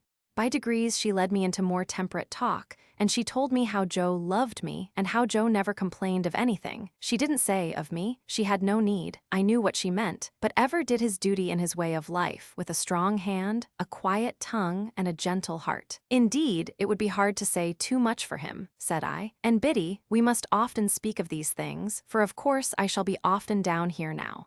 I am not going to leave poor Joe alone. Biddy said never a single word. Biddy, don't you hear me? Biddy, said I, in a virtuously self-asserting manner, I must request to know what you mean by this. You used not to echo, Biddy. Well, I rather thought I would give up that point too. After another silent turn in the garden, I fell back on the main position. Biddy, said I made a remark respecting my coming down here often to see Joe, which you received with a marked silence. Have the goodness, Biddy, to tell me why. Oh dear me, said I, as if I found myself compelled to give up Biddy in despair. This really is a very bad side of human nature. Don't say any more, if you please, Biddy. This shocks me very much. As often as I was restless in the night, and that was every quarter of an hour, I reflected what an unkindness, what an injury, what an injustice Biddy had done me. Early in the morning I was to go. Early in the morning I was out, and looking in, unseen, at one of the wooden windows of the forge. There I stood, for minutes, looking at Joe, already at work with a glow of health and strength upon his face that made it show as if the bright sun of the life in store for him were shining on it. Goodbye, dear Joe. No, don't wipe it off, for God's sake. Give me your blackened hand. I shall be down soon and often. Biddy, said I when I gave her my hand at parting, I am not angry, but I am hurt. No, don't be hurt, she pleaded quite pathetically. Let only me be hurt if I have been ungenerous. Once more, the mists were rising as I walked away. If they disclosed to me, as I suspect they did, that I should not come back, and that Biddy was quite right, all I can say is, they were quite right too. Chapter 36. Herbert and I went on from bad to worse in the way of increasing our debts, looking into our affairs, leaving margins, and the like exemplary transactions, and time went on, whether or no, as he has a way of doing, and I came of age, in fulfillment of Herbert's prediction, that I should do so before I knew where I was. Herbert himself had come of age 8 months before me. As he had nothing else than his majority to come into, the event did not make a profound sensation in Barnard's Inn. But we had looked forward to my 21st birthday with a crowd of speculations and anticipations, for we had both considered that my guardian could hardly help saying something definite on that occasion. I had taken care to have it well understood in Little Britain when my birthday was. On the day before it, I received an official note from Wemmick, informing me that Mr. Jaggers would be glad if I would call upon him at 5 in the afternoon of the auspicious day. This convinced us that something great was to happen, and threw me into an unusual flutter when I repaired to my guardian's office, a model of punctuality. In the outer office, Wemmick offered me his congratulations and incidentally rubbed the side of his nose with a folded piece of tissue paper that I liked the look of, but he said nothing respecting it and motioned me with a nod into my guardian's room. It was November, and my guardian was standing before his fire leaning his back against the chimney-piece, with his hands under his coat-tails. "Well, Pip," said he, "I must call you Mr. Pip today." "Congratulations, Mr. Pip." We shook hands. He was always a remarkably short shaker, and I thanked him. "Take a chair, Mr. Pip," said my guardian. As I sat down, and he preserved his attitude and bent his brows at his boots, I felt at a disadvantage, which reminded me of that old time when I had been put upon a tombstone. The two ghastly casts on the shelf were not far from him, and their expression was as if they were making a stupid, apoplectic attempt to attend to the conversation. "Now, my young friend," my guardian began, as if I were a witness in the box, "I am going to have a word or two with you." "If you please, sir." I had looked into my affairs so often that I had thoroughly destroyed any slight notion I might ever have had of their bearings. Reluctantly, I confessed myself quite unable to answer the question. This reply seemed agreeable to Mr. Jaggers, who said, "I thought so," and blew his nose with an air of satisfaction. "Now, I have asked you a question, my friend," said Mr. Jaggers. "Have you anything to ask me?" I looked about me, but there appeared to be now no possible escape from the inquiry. "Have I anything to receive, sir?" On that, Mr. Jaggers said, triumphantly, "I thought we should come to it," and called to Wemmick to give him that piece of paper. Wemmick appeared, handed it in, and disappeared. "Now, Mr. Pip," said Mr. Jaggers, "attend, if you please. You have been drawing pretty freely here. Your name occurs pretty often in Wemmick's cash book, but you are in debt, of course." "Yes, sir." "You'll excuse me, but I know better than you. Now, take this piece of paper in your hand." "You have got it. Very good." "Now unfold it and tell me what it is." "This is a banknote," said I, "for £500. And a very handsome sum of money too, I think. You consider it so." "But answer the question," said Mr. Jaggers. "Undoubtedly." "Now that handsome sum of money, Pip, is your own. It is a present to you on this day, in earnest of your expectations. And at the rate of that handsome sum of money per annum, and at no higher rate, you are to live until the donor of the whole appears. That is to say, you will now take your money affairs entirely into your own hands, and you will draw from Wemmick £125 per quarter, until you are in communication with the fountainhead, and no longer with the mere agent.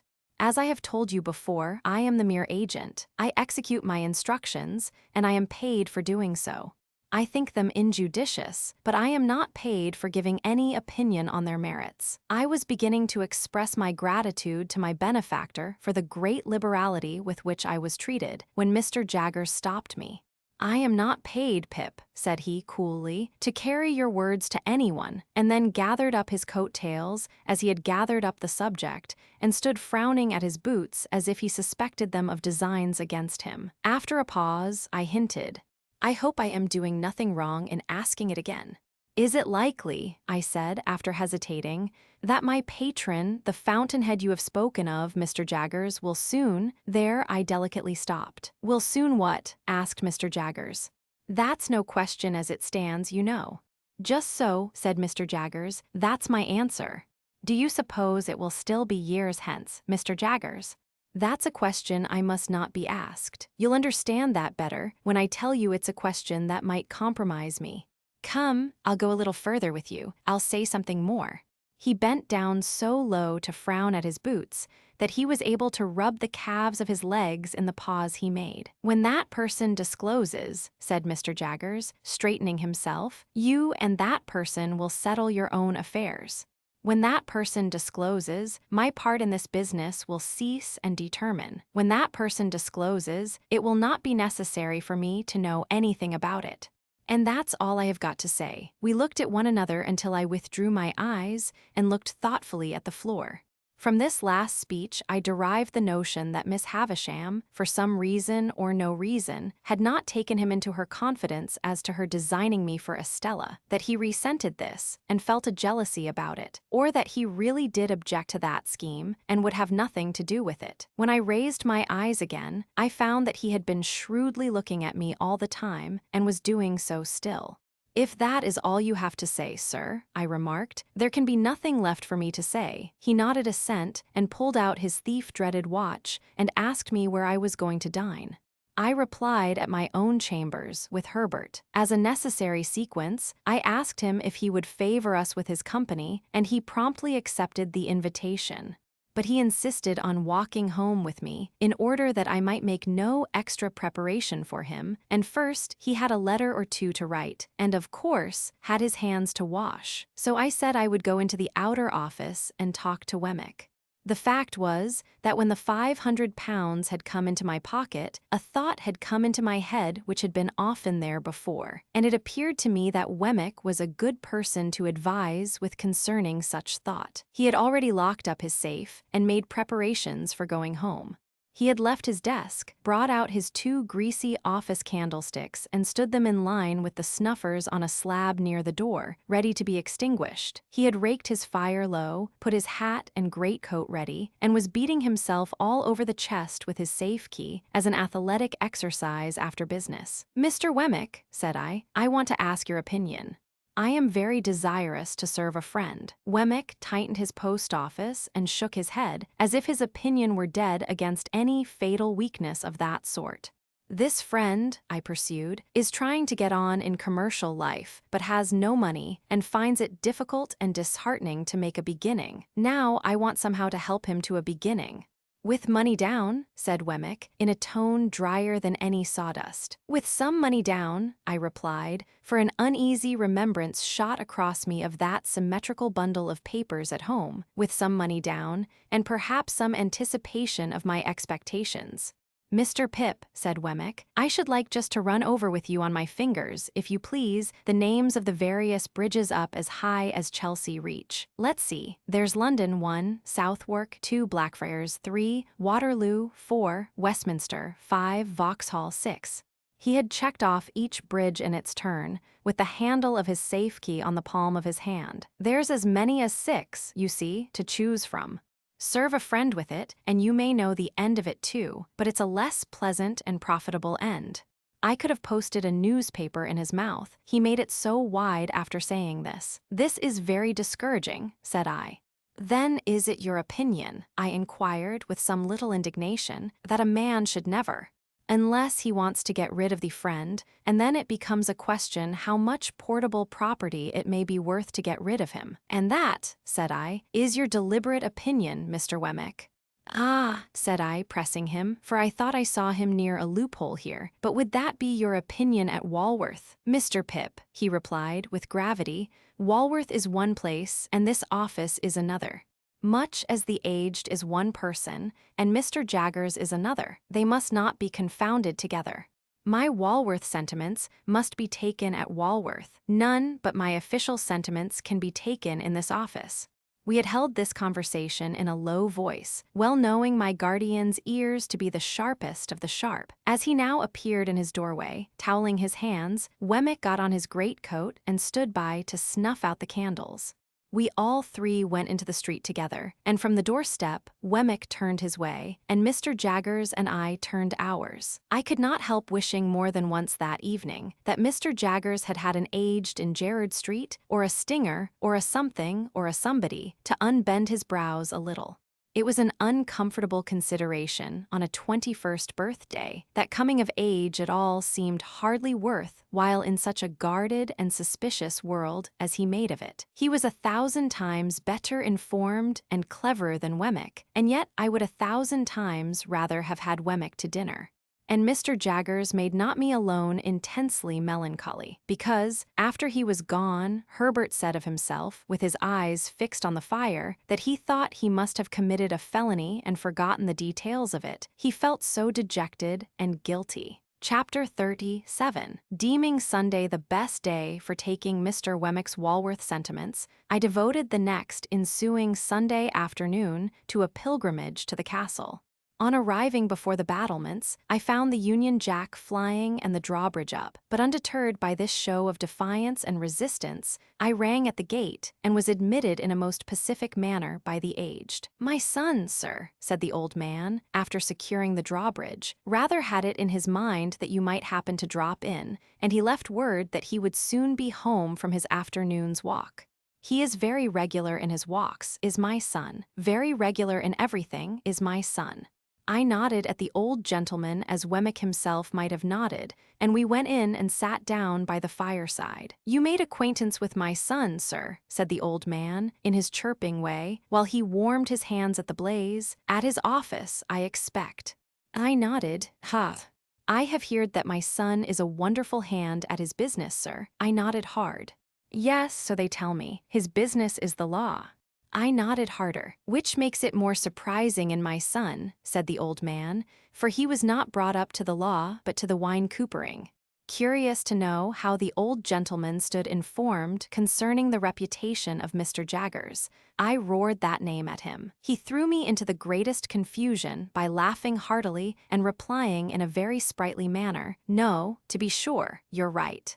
And to this hour I have not the faintest notion what he meant, or what joke he thought I had made. As I could not sit there nodding at him perpetually, without making some other attempt to interest him, I shouted at inquiry whether his own calling in life had been the wine coopering.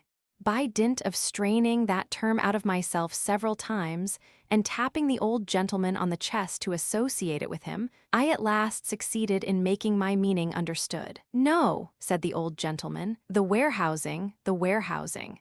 First, over yonder." He appeared to mean up the chimney, but I believe he intended to refer me to Liverpool, and then in the city of London here. "However, having an infirmity, for I am hard of hearing, sir." "Yes, hard of hearing. Having that infirmity coming upon me, my son he went into the law, and he took charge of me, and he by little and little made out this elegant and beautiful property. But returning to what you said, you know," pursued the old man, again laughing heartily, "what I say is, no, to be sure, you're right." I was modestly wondering whether my utmost ingenuity would have enabled me to say anything that would have amused him half as much as this imaginary pleasantry, when I was startled by a sudden click in the wall on one side of the chimney, and the ghostly tumbling open of a little wooden flap with John upon it. The old man, following my eyes, cried with great triumph, "My son's come home." And we both went out to the drawbridge. It was worth any money to see Wemmick waving a salute to me from the other side of the moat, when we might have shaken hands across it with the greatest ease. The aged was so delighted to work the drawbridge that I made no offer to assist him, but stood quiet until Wemmick had come across, and had presented me to Miss Skiffins, a lady by whom he was accompanied. Miss Skiffins was of a wooden appearance, and was, like her escort, in the post office branch of the service. She might have been some 2 or 3 years younger than Wemmick, and I judged her to stand possessed of portable property. The cut of her dress from the waist upward, both before and behind, made her figure very like a boy's kite, and I might have pronounced her gown a little too decidedly orange, and her gloves a little too intensely green.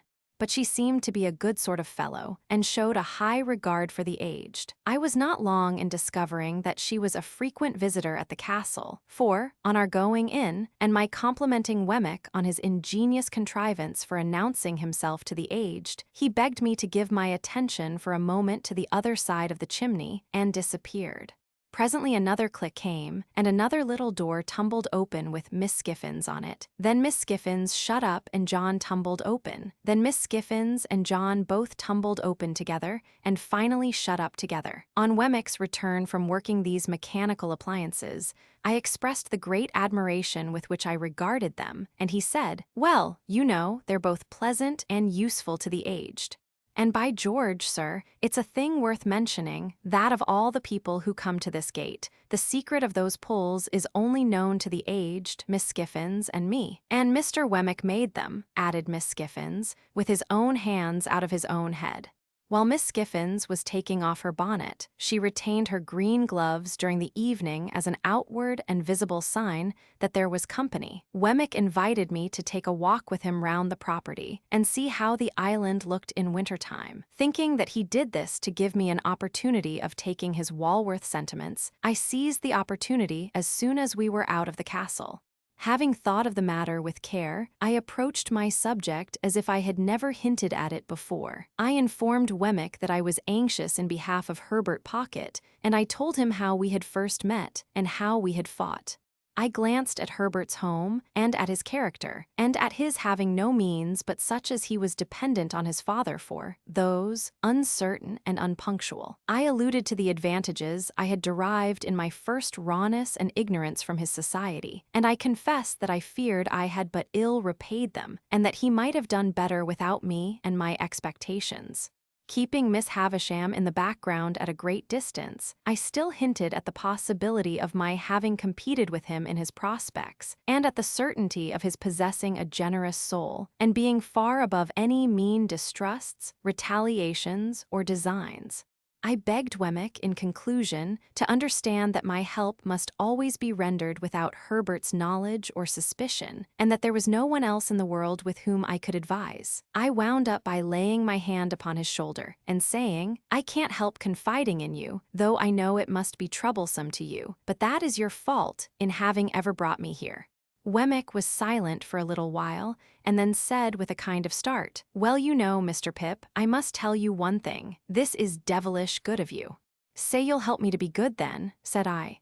"You hit the nail on the head. Mr. Pip, I'll put on my considering cap, and I think all you want to do may be done by degrees. Skiffins, that's her brother, is an accountant and agent. I'll look him up and go to work for you. I thank you 10,000 times." The responsible duty of making the toast was delegated to the aged, and that excellent old gentleman was so intent upon it that he seemed to me in some danger of melting his eyes. It was no nominal meal that we were going to make, but a vigorous reality. The aged prepared such a haystack of buttered toast that I could scarcely see him over it as it simmered on an iron stand hooked on to the top bar, while Miss Skiffins brewed such a jorum of tea that the pig in the back premises became strongly excited and repeatedly expressed his desire to participate in the entertainment. Nothing disturbed the tranquility of the castle but the occasional tumbling open of John and Miss Skiffins, which little doors were a prey to some spasmodic infirmity that made me sympathetically uncomfortable until I got used to it. We ate the whole of the toast and drank tea in proportion, and it was delightful to see how warm and greasy we all got after it. The aged especially might have passed for some clean old chief of a savage tribe, just oiled. After a short pause of repose, Miss Skiffins, in the absence of the little servant who, it seemed, retired to the bosom of her family on Sunday afternoons, washed up the tea things in a trifling ladylike amateur manner that compromised none of us. Then she put on her gloves again, and we drew round the fire, and Wemmick said, "Now, aged parent, tip us the paper." Wemmick explained to me while the aged got his spectacles out that this was according to custom, and that it gave the old gentleman infinite satisfaction to read the news aloud. "I won't offer an apology," said Wemmick, "for he isn't capable of many pleasures. Are you, aged P.? Only tip him a nod every now and then when he looks off his paper," said Wemmick, "and he'll be as happy as a king. We are all attention, aged one."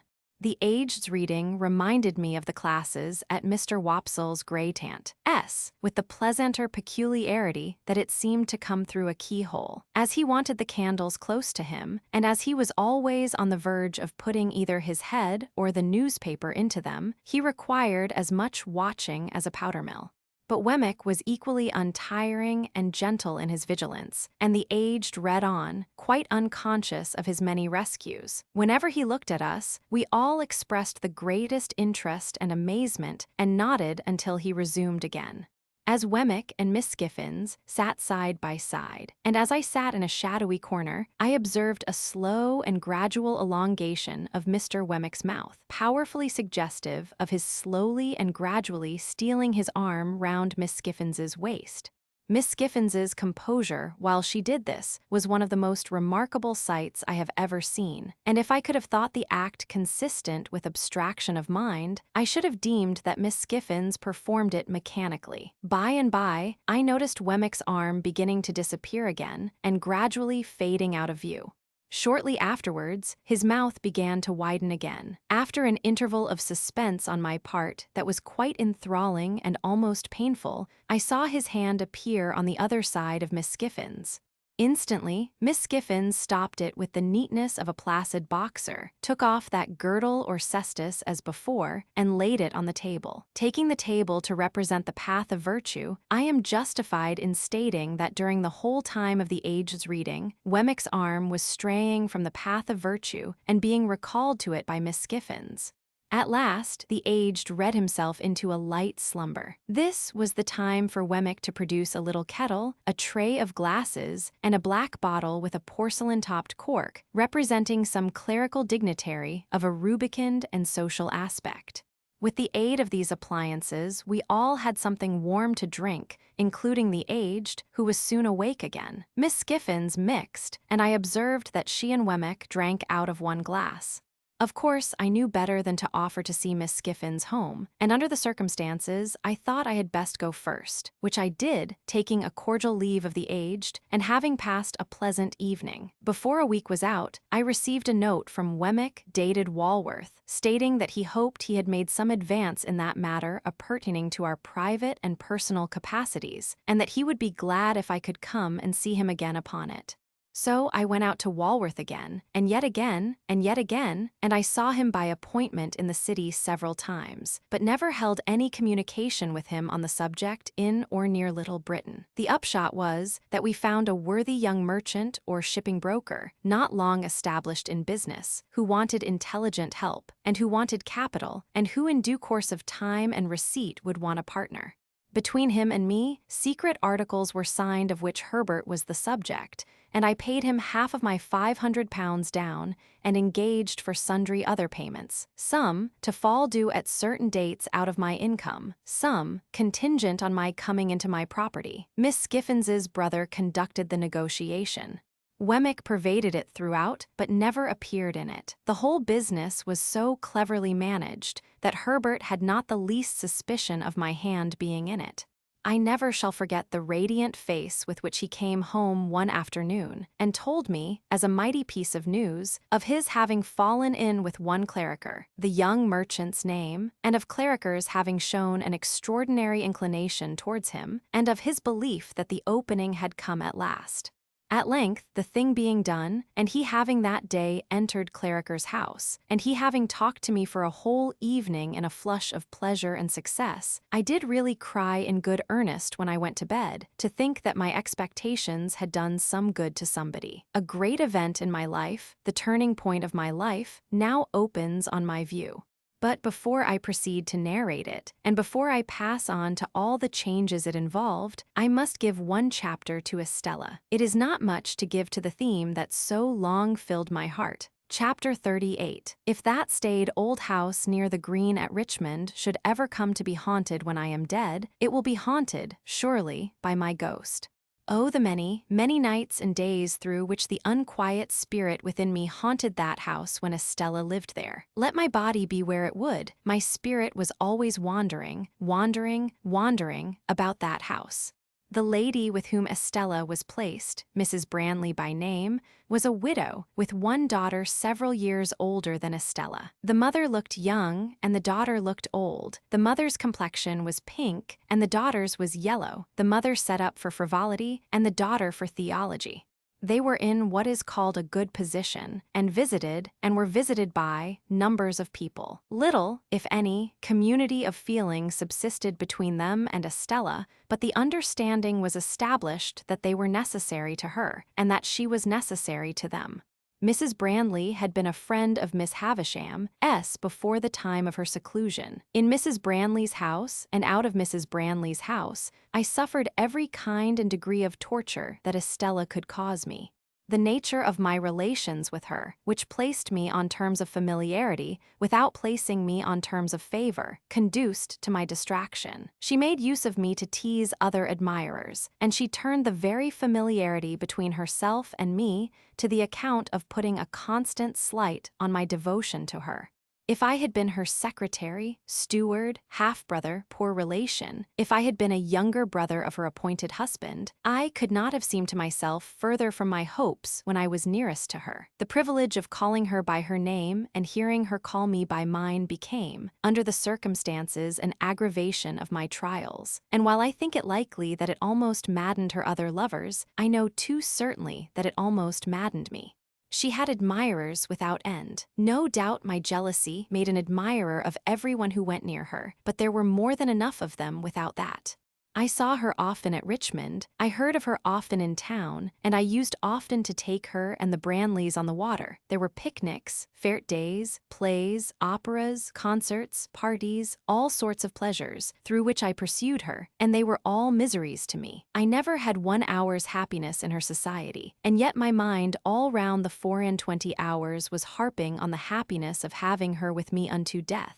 Throughout this part of our intercourse, and it lasted, as will presently be seen, for what I then thought a long time, she habitually reverted to that tone which expressed that our association was forced upon us. There were other times when she would come to a sudden check in this tone and in all her many tones, and would seem to pity me.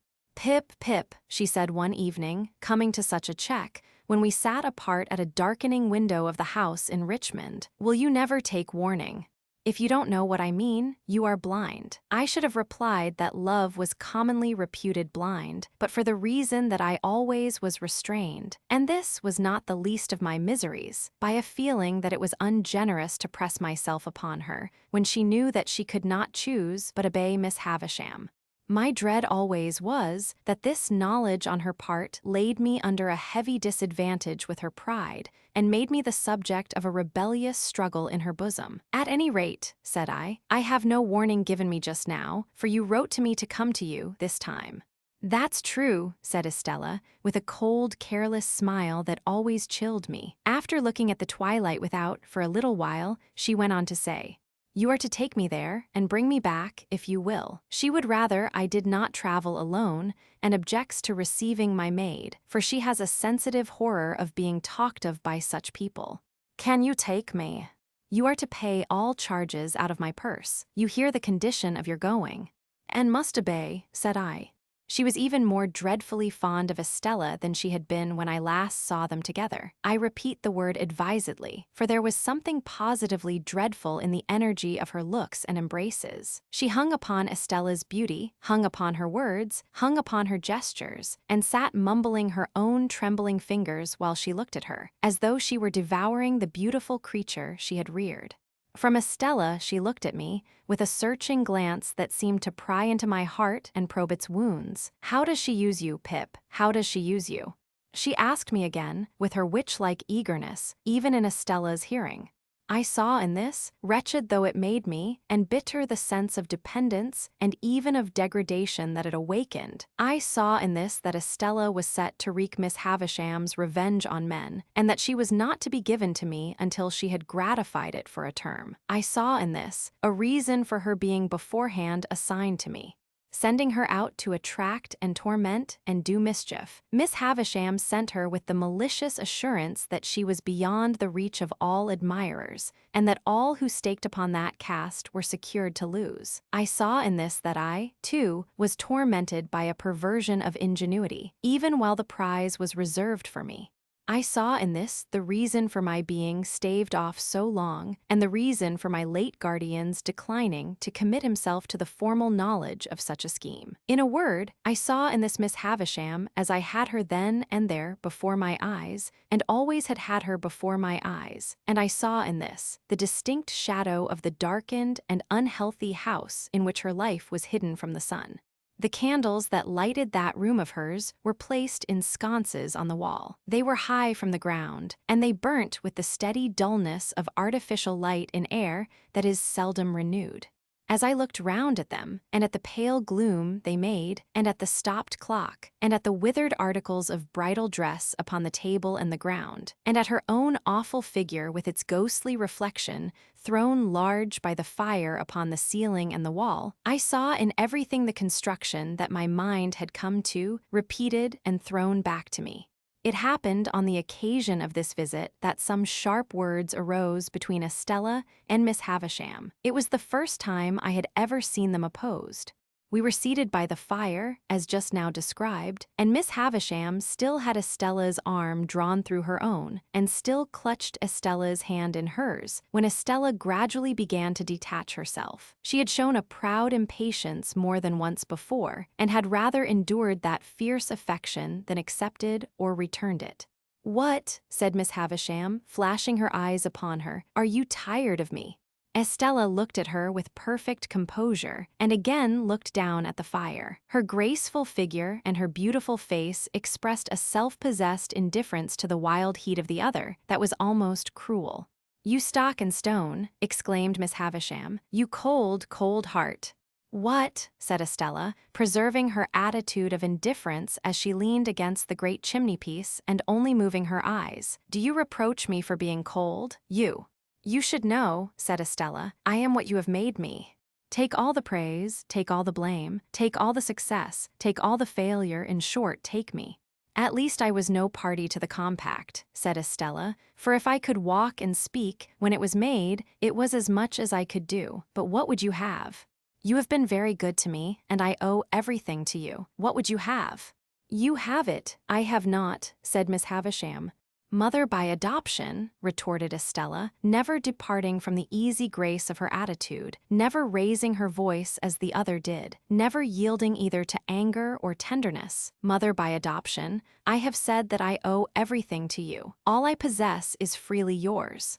All that you have given me is at your command to have again. Beyond that, I have nothing. And if you ask me to give you what you never gave me, my gratitude and duty cannot do impossibilities." "Did I never give her love?" cried Miss Havisham, turning wildly to me. "Did I never give her a burning love, inseparable from jealousy at all times and from sharp pain, while she speaks thus to me? Let her call me mad, let her call me mad." "Why should I call you mad?" returned Estella. "I, of all people. Does anyone live who knows what set purposes you have, half as well as I do? Does anyone live who knows what a steady memory you have, half as well as I do? I who have sat on the same hearth on the little stool that is even now beside you there, learning your lessons and looking up into your face, when your face was strange and frightened me." Moaned Miss Havisham, "Times soon forgotten. When have you found me false to your teaching? When have you found me unmindful of your lessons? When have you found me giving admission here," she touched her bosom with her hand, "to anything that you excluded? Be just to me." So proud," moaned Miss Havisham, pushing away her gray hair with both her hands. "Who taught me to be proud?" returned Estella. "Who praised me when I learnt my lesson?" "Who taught me to be hard?" returned Estella. "Who praised me when I learnt my lesson?" Miss Havisham quite shrieked as she stretched out her arms. "Estella, Estella, Estella, to be proud and hard to me." "I cannot think," said Estella, raising her eyes after a silence, "why you should be so unreasonable when I come to see you after a separation. I have never forgotten your wrongs and their causes. I have never been unfaithful to you or your schooling. I have never shown any weakness that I can charge myself with." "Would it be weakness to return my love?" exclaimed Miss Havisham. "But yes, she would call it so. If you had brought up your adopted daughter wholly in the dark confinement of these rooms, and had never let her know that there was such a thing as the daylight by which she had never once seen your face, if you had done that, and then, for a purpose, had wanted her to understand the daylight and know all about it, you would have been disappointed and angry. So," said Estella, "I must be taken as I have been made. The success is not mine, the failure is not mine, but the two together make me." Miss Havisham had settled down, I hardly knew how, upon the floor, among the faded bridal relics with which it was strewn. I took advantage of the moment. I had sought one from the first, to leave the room, after beseeching Estella's attention to her, with a movement of my hand. When I left, Estella was yet standing by the great chimney-piece, just as she had stood throughout. Miss Havisham's gray hair was all adrift upon the ground, among the other bridal wrecks, and was a miserable sight to see. It was with a depressed heart that I walked in the starlight for an hour and more, about the courtyard, and about the brewery, and about the ruined garden. When I at last took courage to return to the room, I found Estella sitting at Miss Havisham's knee, taking up some stitches in one of those old articles of dress that were dropping to pieces, and of which I have often been reminded since by the faded tatters of old banners that I have seen hanging up in cathedrals. Afterwards, Estella and I played at cards as of yore, only we were skillful now and played French games, and so the evening wore away, and I went to bed. I lay in that separate building across the courtyard. It was the first time I had ever lain down to rest in Sati's house, and sleep refused to come near me. 1,000 Miss Havishams haunted me. She was on this side of my pillow, on that, at the head of the bed, at the foot, behind the half-open door of the dressing room, in the room overhead, in the room beneath, everywhere. At last, when the night was slow to creep on towards 2 o'clock, I felt that I absolutely could no longer bear the place as a place to lie down in, and that I must get up. I therefore got up and put on my clothes, and went out across the yard into the long stone passage, designing to gain the outer courtyard and walk there for the relief of my mind. But I was no sooner in the passage than I extinguished my candle, for I saw Miss Havisham going along it in a ghostly manner, making a low cry. I followed her at a distance, and saw her go up the staircase. She carried a bare candle in her hand, which she had probably taken from one of the sconces in her own room, and was a most unearthly object by its light. Standing at the bottom of the staircase, I felt the mildewed air of the feast chamber, without seeing her open the door, and I heard her walking there, and so across into her own room, and so across again into that, never ceasing the low cry. After a time, I tried in the dark both to get out and to go back, but I could do neither until some streaks of day strayed in and showed me where to lay my hands. During the whole interval, whenever I went to the bottom of the staircase, I heard her footstep, saw her light pass above, and heard her ceaseless low cry. Before we left next day, there was no revival of the difference between her and Estella, nor was it ever revived on any similar occasion, and there were 4 similar occasions, to the best of my remembrance. Nor did Miss Havisham's manner towards Estella in any wise change, except that I believed it to have something like fear infused among its former characteristics. It is impossible to turn this leaf of my life without putting Bentley Drummle's name upon it, or I would very gladly. On a certain occasion when the Finches were assembled in force, and when good feeling was being promoted in the usual manner by nobody's agreeing with anybody else, the presiding Finch called the Grove to order, forasmuch as Mr. Drummle had not yet toasted a lady, which, according to the solemn constitution of the society, it was the brute's turn to do that day.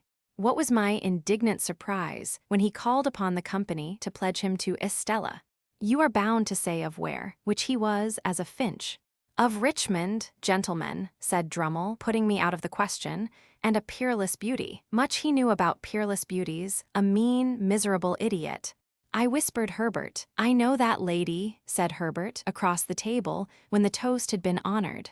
Do you, said Drummle, and so do I added with a scarlet face. Do you, said Drummle, oh Lord. This was the only retort, except glass or crockery, that the heavy creature was capable of making, but I became as highly incensed by it as if it had been barbed with wit, and I immediately rose in my place, and said that I could not but regard it as being like the Honourable Finch's impudence to come down to that grove. We always talked about coming down to that grove, as a neat parliamentary turn of expression, down to that grove, proposing a lady of whom he knew nothing. Whereupon I made him the extreme reply that I believed he knew where I was to be found. Whether it was possible in a Christian country to get on without blood, after this, was a question on which the Finches were divided.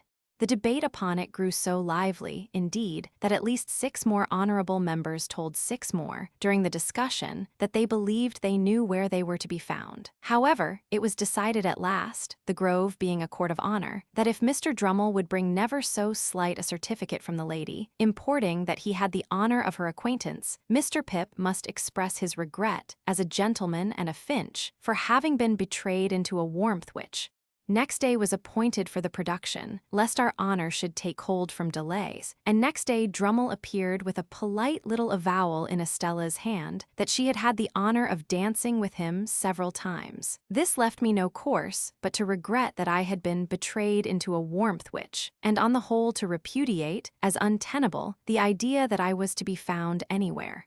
Drummle and I then sat snorting at one another for an hour, while the Grove engaged in indiscriminate contradiction, and finally the promotion of good feeling was declared to have gone ahead at an amazing rate. I tell this lightly, but it was no light thing to me. For I cannot adequately express what pain it gave me to think that Estella should show any favor to a contemptible, clumsy, sulky booby, so very far below the average. To the present moment, I believe it to have been referable to some pure fire of generosity and disinterestedness in my love for her, that I could not endure the thought of her stooping to that hound. No doubt I should have been miserable whomsoever she had favored, but a worthier object would have caused me a different kind and degree of distress. It was easy for me to find out, and I did soon find out, that Drummle had begun to follow her closely, and that she allowed him to do it. A little while, and he was always in pursuit of her, and he and I crossed one another every day. He held on in a dull, persistent way, and Estella held him on, now with encouragement, now with discouragement, now almost flattering him, now openly despising him, now knowing him very well, now scarcely remembering who he was.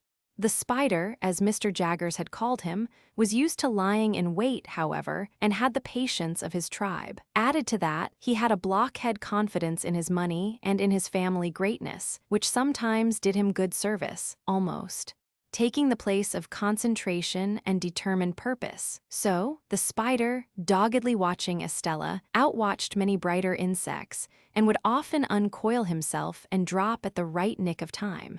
At a certain assembly ball at Richmond, there used to be assembly balls at most places then, where Estella had outshone all other beauties, this blundering Drummle so hung about her, and with so much toleration on her part, that I resolved to speak to her concerning him. I took the next opportunity, which was when she was waiting for Mrs. Blandley to take her home, and was sitting apart among some flowers, ready to go. I was with her, for I almost always accompanied them to and from such places. "Are you tired, Estella?" "Recounting tonight's triumph," said I. "Surely a very poor one, Estella." "What do you mean?" "I didn't know there had been any." "What is there in that fellow in the corner yonder, to use your words, that I need look at?" "Can the candle help it?" "Anything you like." "You know he is despised." "A deficient, ill-tempered, lowering, stupid fellow." "Well," said she, "you know he has nothing to recommend him but money and a ridiculous roll of addle-headed predecessors. Now, don't you? Then that is why it makes me wretched. Now, if I could have believed that she favored Drummle with any idea of making me wretched, I should have been in better heart about it. But in that habitual way of hers, she put me so entirely out of the question that I could believe nothing of the kind. "Pip," said Estella, casting her glance over the room, "don't be foolish about its effect on you. It may have its effect on others, and may be meant to have. It's not worth discussing." "Yes, it is," said I, "because I cannot bear that people should say, she throws away her graces and attractions on a mere bore, the lowest in the crowd." "Oh, don't be so proud, Estella, and so inflexible." "There is no doubt you do," said I, something hurriedly, "for I have seen you give him looks and smiles this very night, such as you never give to me." "Do you want me then," said Estella, turning suddenly with a fixed and serious, if not angry look, "to deceive and entrap you? Here is Mrs. Blandley, I'll say no more." And now that I have given the one chapter to the theme that so filled my heart and so often made it ache and ache again, I pass on unhindered to the event that had impended over me longer yet, the event that had begun to be prepared for before I knew that the world held Estella, and in the days when her baby intelligence was receiving its first distortions from Miss Havisham's wasting hands. All being made ready with much labor, and the hour come, the Sultan was aroused in the dead of the night, and the sharpened axe that was to sever the rope from the great iron ring was put into his hand, and he struck with it, and the rope parted and rushed away, and the ceiling fell. So, in my case, all the work near and afar that tended to the end had been accomplished, and in an instant the blow was struck, and the roof of my stronghold dropped upon me. Chapter 39. It was 23 years of age. Not another word had I heard to enlighten me on the subject of my expectations, and my 23rd birthday was a week gone. We had left Barnard's in more than a year and lived in the Temple. Our chambers were in Garden Court, down by the river. Mr. Pocket and I had for some time parted company as to our original relations, though we continued on the best terms. Notwithstanding my inability to settle to anything, which I hope arose out of the restless and incomplete tenure on which I held my means, I had a taste for reading, and read regularly so many hours a day. That matter of Herbert S. was still progressing, and everything with me was as I have brought it down to the close of the last preceding chapter. Business had taken Herbert on a journey to Marseille. I was alone, and had a dull sense of being alone. Dispirited and anxious, long hoping that tomorrow or next week would clear my way, and long disappointed, I sadly missed the cheerful face and ready response of my friend. It was wretched weather, stormy and wet, and mud, mud, mud, deep in all the streets.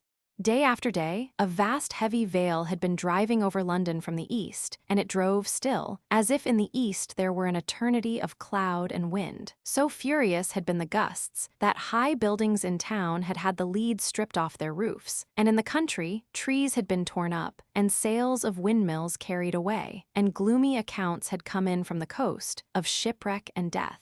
Violent blasts of rain had accompanied these rages of wind, and the day just closed as I sat down to read had been the worst of all. Alterations have been made in that part of the Temple since that time, and it has not now so lonely a character as it had then, nor is it so exposed to the river. We lived at the top of the last house, and the wind rushing up the river shook the house that night, like discharges of cannon or breakings of a sea. When the rain came with it and dashed against the windows, I thought, raising my eyes to them as they rocked, that I might have fancied myself in a storm-beaten lighthouse. Occasionally, the smoke came rolling down the chimney as though it could not bear to go out into such a night. And when I set the doors open and looked down the staircase lamps were blown out. As I shut it, St. Paul's and all the many church clocks in the city, some leading, some accompanying, some following, struck that hour. The sound was curiously flawed by the wind, and I was listening and thinking how the wind assailed and tore it when I heard a footstep on the stair. What nervous folly made me start and awfully connect it with the footstep of my dead sister matters not. It was past in a moment, and I listened again and heard the footstep stumble in coming on. Remembering then that the staircase lights were blown out, I took up my reading lamp and went out to the stairhead. Whoever was below had stopped on seeing my lamp, for all was quiet. "There is some one down there, is there not?" I called out, looking down. "Yes," said a voice from the darkness beneath. "What floor do you want?" "Mr. Pip." I stood with my lamp held out over the stair rail, and he came slowly within its light. It was a shaded lamp, to shine upon a book, and its circle of light was very contracted, so that he was in it for a mere instant, and then out of it. In the instant, I had seen a face that was strange to me, looking up with an incomprehensible air of being touched and pleased by the sight of me. Moving the lamp as the man moved, I made out that he was substantially dressed, but roughly, like a voyager by sea. That he had long iron-gray hair, that his age was about 60. That he was a muscular man, strong on his legs, and that he was browned and hardened by exposure to weather. As he ascended the last stair or two, and the light of my lamp included us both, I saw, with a stupid kind of amazement, that he was holding out both his hands to me. "Pray, what is your business?" I asked him. My business, he repeated, pausing. Ah. Yes, I will explain my business by your leave. Do you wish to come in? I resented it, because it seemed to imply that he expected me to respond to it. But I took him into the room I had just left, and, having set the lamp on the table, asked him as civilly as I could to explain himself. He looked about him with the strangest air, an air of wondering pleasure, as if he had some part in the things he admired, and he pulled off a rough outer coat and his hat. Then I saw that his head was furrowed and bald, and that the long iron-gray hair grew only on its sides. But I saw nothing that in the least explained him. On the contrary, I saw him next moment, once more holding out both his hands to me. "What do you mean?" said I, half suspecting him to be mad. He stopped in his looking at me and slowly rubbed his right hand over his head. "It's disappointing to a man," he said, in a coarse broken voice, "arter having looked for'ard so distant and come so fur, but you're not to blame for that, neither on us is to blame for that. I'll speak in half a minute." "Give me half a minute, please." He sat down on a chair that stood before the fire and covered his forehead with his large, brown, veinous hands. I looked at him attentively then and recoiled a little from him, but I did not know him. "There's no one nigh," said he, looking over his shoulder. "Is there? But don't catch hold of me. You'd be sorry arterwards to have done it." I relinquished the intention he had detected, for I knew him. Even yet I could not recall a single feature, but I knew him. If the wind and the rain had driven away the intervening years, had scattered all the intervening objects, had swept us to the churchyard, where we first stood face to face on such different levels, I could not have known my convict more distinctly than I knew him now as he sat in the chair before the fire. I knew him before he gave me one of those aids, though, a moment before, I had not been conscious of remotely suspecting his identity. He came back to where I stood, and again held out both his hands. Not knowing what to do, for in my astonishment I had lost my self-possession, I reluctantly gave him my hands. He grasped them heartily, raised them to his lips, kissed them, and still held them. "You acted noble, my boy," said he. "Noble Pip." And I have never forgot it. At a change in his manner, as if he were even going to embrace me, I laid a hand upon his breast and put him away. "Stay," said I, "keep off. If you are grateful to me for what I did when I was a little child, I hope you have shown your gratitude by mending your way of life. If you have come here to thank me, it was not necessary. Still, however you have found me out, there must be something good in the feeling that has brought you here, and I will not repulse you. But surely you must understand that You was a saying," he observed, when we had confronted one another in silence, "that surely I must understand." "What surely must I understand?" "I am glad to believe you have repented and recovered yourself. I am glad to tell you so. I am glad that, thinking I deserve to be thanked, you have come to thank me. But our ways are different ways, none the less. You are wet and you look weary. Will you drink something before you go?"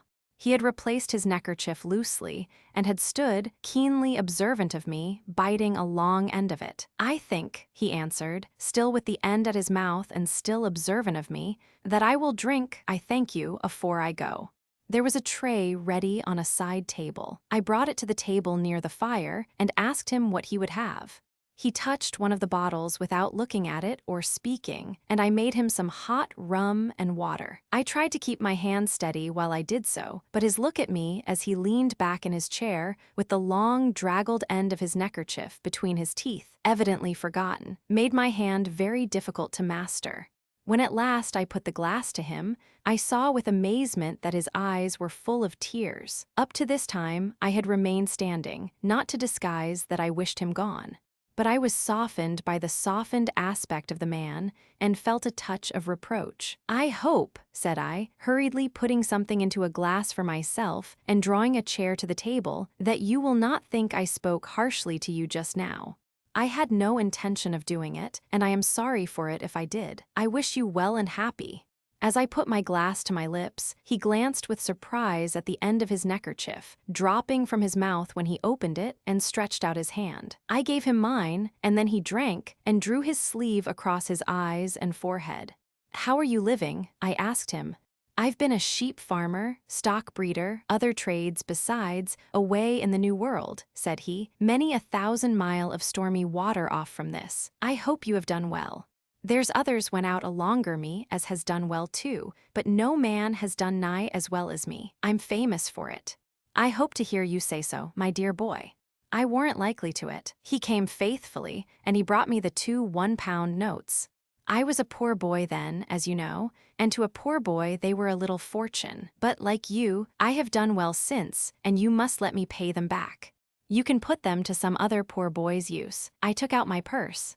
He watched me as I laid my purse upon the table and opened it, and he watched me as I separated 2 1-pound notes from its contents. They were clean and new, and I spread them out and handed them over to him. Still watching me, he laid them one upon the other, folded them longwise, gave them a twist, set fire to them at the lamp, and dropped the ashes into the tray. May I make so bold, he said then, with a smile that was like a frown, and with a frown that was like a smile, as ask you how you have done well, since you and me was out on them lone shivering marshes. He emptied his glass, got up, and stood at the side of the fire with his heavy brown hand on the mantel shelf. He put a foot up to the bars to dry and warm it, and the wet boot began to steam, but he neither looked at it nor at the fire, but steadily looked at me. It was only now that I began to tremble. When my lips had parted and had shaped some words that were without sound, I forced myself to tell him, though I could not do it distinctly, that I had been chosen to succeed to some property. Might a mere warmint ask what property, said he. I faltered, I don't know. Might a mere warmint ask whose property, said he. I faltered again, I don't know. Could I make a guess, I wonder, said the convict, at your income since you come of age, as to the first figure now? 5. There ought to have been some guardian, or such like, whiles you was a minor, some lawyer, maybe. As to the first letter of that lawyer's name now, would it be J? Put it, he resumed, as the employer of that lawyer whose name begun with a J and might be Jaggers, put it as he had come over sea to Portsmouth, and had landed there, and had wanted to come on to you. However, you have found me out, you says just now. Well, however did I find you out? Why, I wrote from Portsmouth to a person in London for particulars of your address, that person's name. Why, Wemmick. He caught me, drew me to the sofa, put me up against the cushions, and bent on one knee before me, bringing the face that I now well remembered, and that I shuddered at, very near to mine. Yes, Pip, dear boy, I've made a gentleman on you. It's me Wat has done it. I swore that time, sure as ever I earned a guinea, that guinea should go to you. I swore arterwards, sure as ever I speculated and got rich, you should get rich. I lived rough, that you should live smooth. I worked hard, that you should be above work. What odds, dear boy, do I tell it, for you to feel a obligation? Not a bit. I tell it, for you to know as that their hunted dunghill dog Wat you kept life in, got his head so high that he could make a gentleman, and, Pip, you're him. The abhorrence in which I held the man, the dread I had of him, the repugnance with which I shrank from him, could not have been exceeded if he had been some terrible beast. Look'ee here, Pip. I'm your second father. You're my son, more to me nor any son. I've put away money, only for you to spend. When I was a hired-out shepherd in a solitary hut, not seeing no faces but faces of sheep, till I half forgot what men's and women's faces woes like, I see yourn.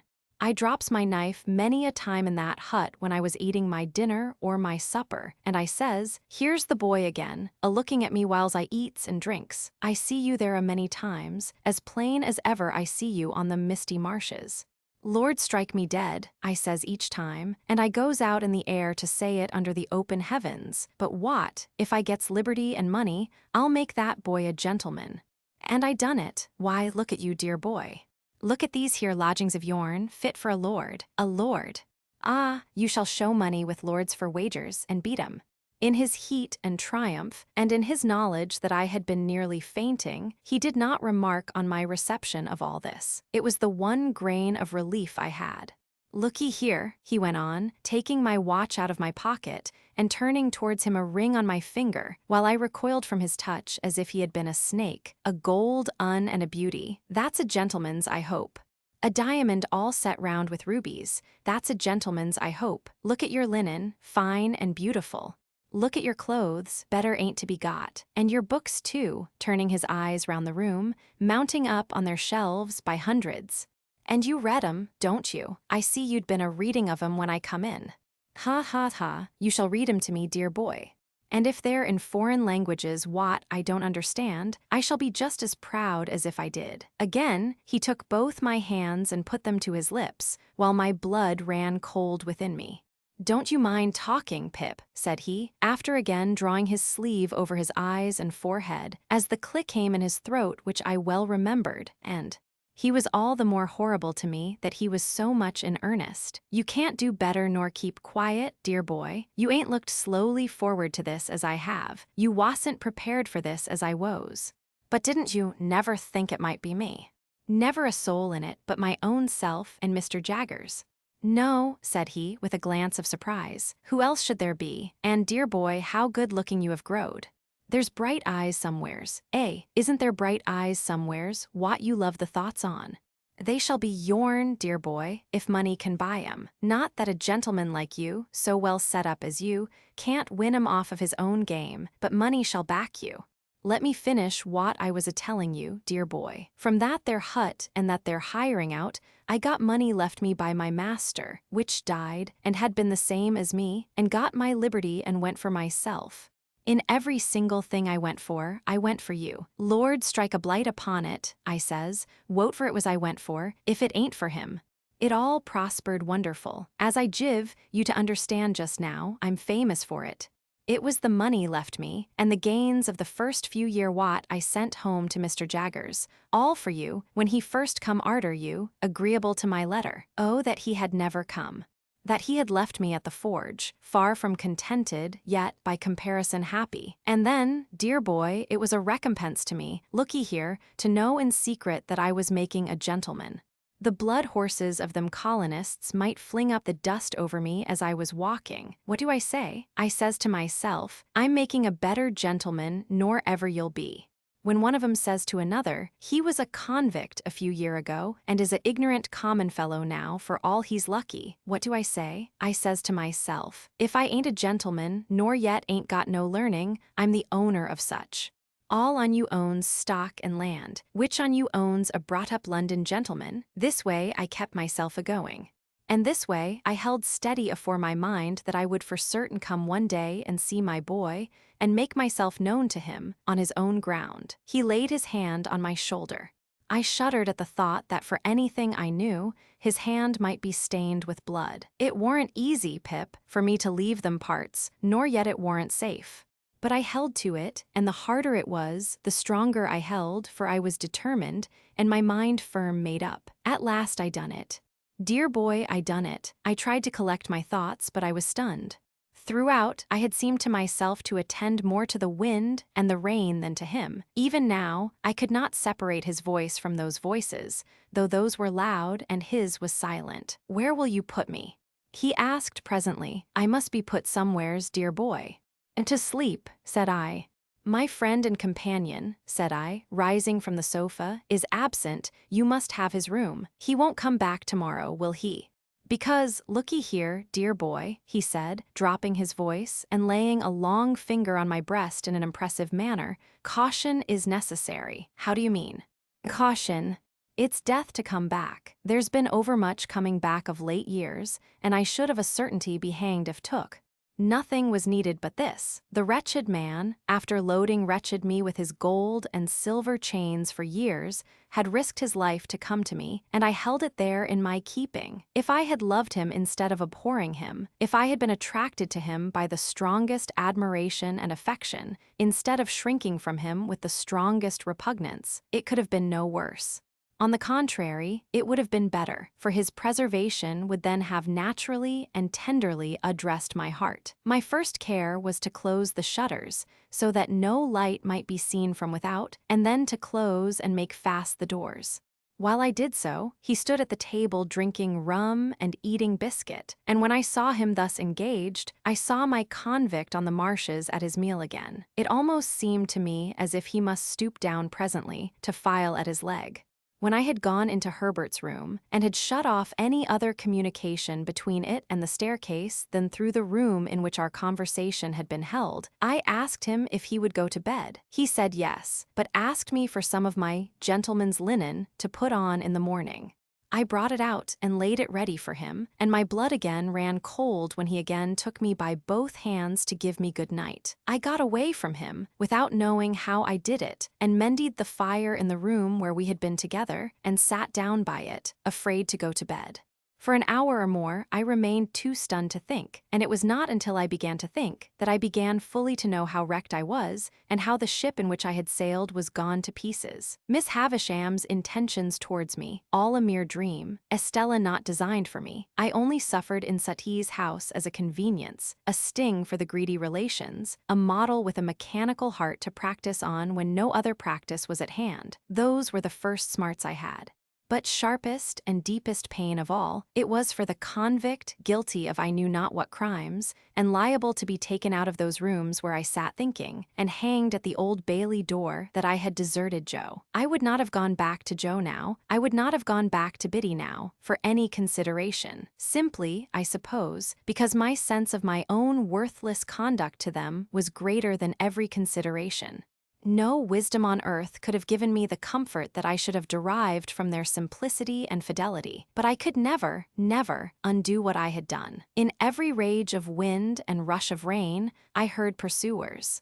Twice, I could have sworn there was a knocking and whispering at the outer door. With these fears upon me, I began either to imagine or recall that I had had mysterious warnings of this man's approach. That, for weeks gone by, I had passed faces in the streets which I had thought like his, that these likenesses had grown more numerous, as he, coming over the sea, had drawn nearer.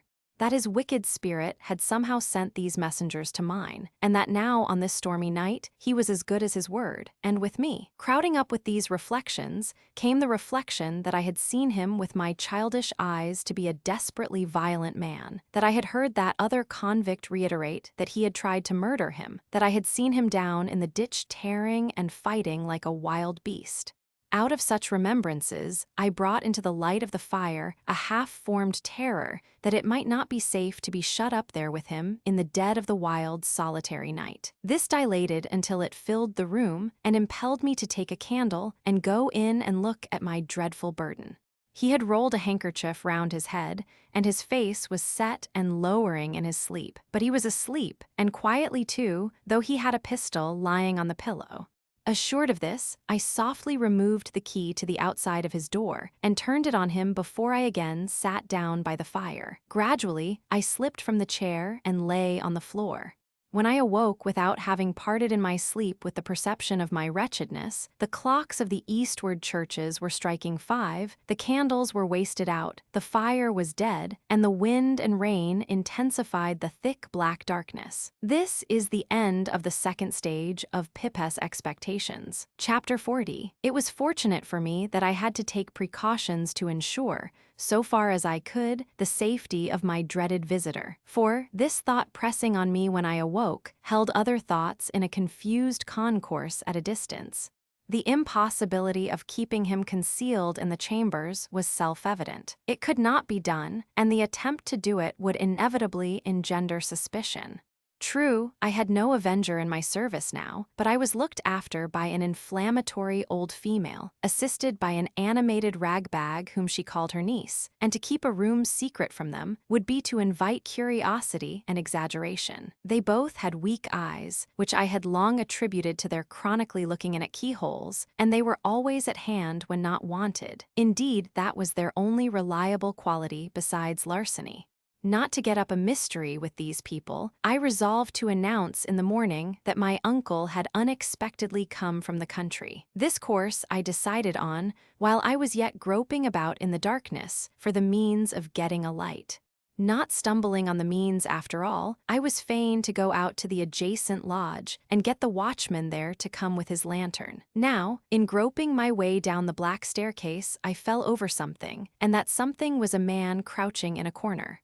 As the man made no answer when I asked him what he did there, but eluded my touch in silence, I ran to the lodge and urged the watchman to come quickly, telling him of the incident on the way back. The wind being as fierce as ever, we did not care to endanger the light in the lantern by rekindling the extinguished lamps on the staircase, but we examined the staircase from the bottom to the top and found no one there. It then occurred to me as possible that the man might have slipped into my rooms, so, lighting my candle at the watchman's and leaving him standing at the door, I examined them carefully, including the room in which my dreaded guest lay asleep. All was quiet, and assuredly no other man was in those chambers. It troubled me that there should have been a lurker on the stairs, on that night of all nights in the year, and I asked the watchman, on the chance of eliciting some hopeful explanation as I handed him a dram at the door, whether he had admitted at his gate any gentleman who had perceptibly been dining out. Yes, he said, at different times of the night, 3. One lived in Fountain Court, and the other 2 lived in the lane, and he had seen them all go home. Again, the only other man who dwelt in the house of which my chambers formed a part had been in the country for some weeks, and he certainly had not returned in the night, because we had seen his door with his seal on it as we came upstairs. The night being so bad, sir, said the watchman, as he gave me back my glass, uncommon few have come in at my gate. Besides them 3 gentlemen that I have named, I don't call to mind another since about 11 o'clock, when a stranger asked for you. My uncle, I muttered. Yes. Oh, yes, likewise the person with him. I repeated, I judged the person to be with him, returned the watchman. The person stopped when he stopped to make inquiry of me, and the person took this way when he took this way. The watchman made more light of the matter than I did, and naturally, not having my reason for attaching weight to it. When I had got rid of him, which I thought it well to do without prolonging explanations, my mind was much troubled by these 2 circumstances taken together. Whereas they were easy of innocent solution apart, as for instance, some diner out or diner at home, who had not gone near this watchman's gate, might have strayed to my staircase and dropped asleep there, and my nameless visitor might have brought someone with him to show him the way. Still, joined, they had an ugly look to one as prone to distrust and fear as the changes of a few hours had made me. I lighted my fire, which burnt with a raw, pale flare at that time of the morning, and fell into a doze before it. I seemed to have been dozing a whole night when the clock struck 6. As there was full an hour and a half between me and daylight, I dozed again, now, waking up uneasily, with prolix conversations about nothing in my ears, now, making thunder of the wind in the chimney, at length, falling off into a profound sleep from which the daylight woke me with a start. All this time, I had never been able to consider my own situation, nor could I do so yet. I had not the power to attend to it. I was greatly dejected and distressed, but in an incoherent, wholesale sort of way. As to forming any plan for the future, I could as soon have formed an elephant. When I opened the shutters and looked out at the wet wild morning, all of a leaden hue, when I walked from room to room, when I sat down again shivering before the fire, waiting for my laundress to appear, I thought how miserable I was, but hardly knew why, or how long I had been so, or on what day of the week I made the reflection, or even who I was that made it. To whom I imparted how my uncle had come in the night and was then asleep, and how the breakfast preparations were to be modified accordingly. Then I washed and dressed while they knocked the furniture about and made a dust. And so, in a sort of dream or sleep-waking, I found myself sitting by the fire again, waiting for him to come to breakfast. By and by, his door opened and he came out. I could not bring myself to bear the sight of him, and I thought he had a worse look by daylight. I do not even know, said I, speaking low as he took his seat at the table, by what name to call you. I have given out that you are my uncle. That's it, dear boy, call me uncle. You assumed some name, I suppose, on board ship. Do you mean to keep that name? I asked him in a whisper. Magwitch, he answered in the same tone, christened Abel. He answered quite seriously, and used the word as if it denoted some profession. When you came into the temple last night, said I, pausing to wonder whether that could really have been last night, which seemed so long ago. Yes, dear boy. But there was someone there. Were you known in London once? The last time, he nodded. First knowed Mr. Jaggers that way. Jaggers was for me. It was on my lips to ask him what he was tried for, but he took up a knife, gave it a flourish, and with the words, "And what I'd done is worked out and paid for," fell to at his breakfast. He ate in a ravenous way that was very disagreeable, and all his actions were uncouth, noisy, and greedy. Some of his teeth had failed him since I saw him eat on the marshes, and as he turned his food in his mouth and turned his head sideways to bring his strongest fangs to bear upon it, he looked terribly like a hungry old dog. If I had begun with any appetite, he would have taken it away, and I should have sat much as I did, repelled from him by an insurmountable aversion and gloomily looking at the cloth. "I'm a heavy grubber, dear boy," he said, as a polite kind of apology when he made an end of his meal, "but I always was. If it had been in my constitution to be a lighter grubber, I might got into lighter trouble. Similarly, I must have my smoke. When I was first hired out as shepherd t'other side the world, it's my belief I should turned into a melancholy mad sheep myself if I hadn't had my smoke." As he said so, he got up from table and, putting his hand into the breast of the peacoat he wore, brought out a short black pipe and a handful of loose tobacco of the kind that is called Negro head. Having filled his pipe, he put the surplus tobacco back again, as if his pocket were a drawer. Then he took a live coal from the fire with the tongs and lighted his pipe at it, and then turned round on the hearthrug with his back to the fire and went through his favorite action of holding out both his hands for mine. "And this," said he, dandling my hands up and down in his as he puffed at his pipe, "and this is the gentleman what I made, the real genuine one. It does me good to look at you, Pip. All I stipulate is to stand by and look at you, dear boy." I released my hands as soon as I could, and found that I was beginning slowly to settle down to the contemplation of my condition. What I was chained to, and how heavily, became intelligible to me as I heard his hoarse voice, and sat looking up at his furrowed, bald head with its iron gray hair at the sides. I mustn't see my gentleman a-footing it in the mire of the streets. There mustn't be no mud on his boots. My gentleman must have horses, Pip. Horses to ride, and horses to drive, and horses for his servant to ride and drive as well. Shall colonists have their horses, and blood-uns, if you please, good lord? And not my London gentleman, no, no. We'll show 'em another pair of shoes than that, Pip, won't us? He took out of his pocket a great thick pocketbook, bursting with papers, and tossed it on the table. "There's something worth spending in that there book, dear boy. It's yourn. All I've got ain't mine, it's yourn. Don't you be afeard on it. There's more where that come from. I've come to the old country to see my gentleman spend his money like a gentleman. That'll be my pleasure. My pleasure'll be to see him do it. And blast you all," he wound up, looking round the room and snapping his fingers once with a loud snap. "Blast you everyone, from the judge in his wig to the colonist a-stirring up the dust. I'll show a better gentleman than the whole kit on you put together. I want to know what is to be done. I want to know how you are to be kept out of danger, how long you are going to stay, what projects you have. I forgot myself half a minute ago. What I said was low, that's what it was, low. Looky here, Pip, look over it. I ain't going to be low. First," I resumed, half groaning, "what precautions can be taken against your being recognized and seized? Lowness goes first. I ain't took so many year to make a gentleman, not without knowing what's due to him.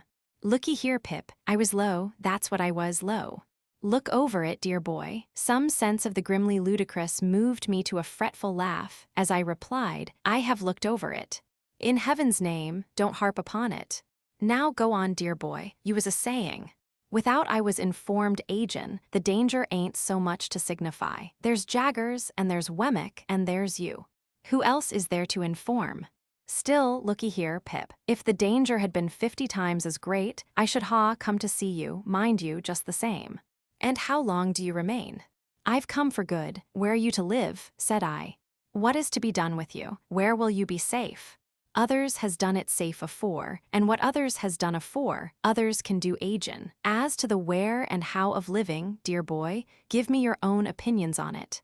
"You take it smoothly now," said I, "but you were very serious last night when you swore it was death." "And so I swear it is death," said he, putting his pipe back in his mouth, "and death by the rope, in the open street not fur from this, and it's serious that you should fully understand it to be so. What then when that's once done, here I am. To go back now 'ud be as bad as to stand ground worse. Besides, Pip, I'm here, because I've meant it by you years and years. As to what I dare, I'm a old bird now, as has dared all manner of traps since first he was fledged, and I'm not afeard to perch upon a scarecrow. If there's death hid inside of it, there is, and let him come out, and I'll face him, and then I'll believe in him and not afore.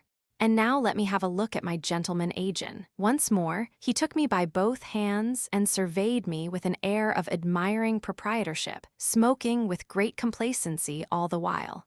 It appeared to me that I could do no better than secure him some quiet lodging hard by, of which he might take possession when Herbert returned, whom I expected in 2 or 3 days. That the secret must be confided to Herbert as a matter of unavoidable necessity, even if I could have put the immense relief I should derive from sharing it with him out of the question, was plain to me. But it was by no means so plain to Mr. Previs. I resolved to call him by that name, who reserved his consent to Herbert's participation until he should have seen him and formed a favorable judgment of his physiognomy. And even then, dear boy, said he, pulling a greasy little clasped black testament out of his pocket, we'll have him on his oath.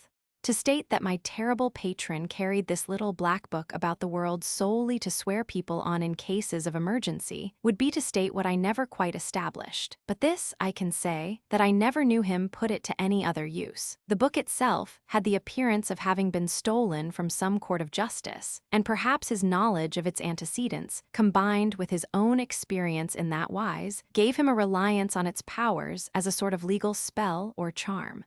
On this first occasion of his producing it, I recalled how he had made me swear fidelity in the churchyard long ago, and how he had described himself last night as always swearing to his resolutions in his solitude. As he was at present dressed in a seafaring slop suit, in which he looked as if he had some parrots and cigars to dispose of, I next discussed with him what dress he should wear.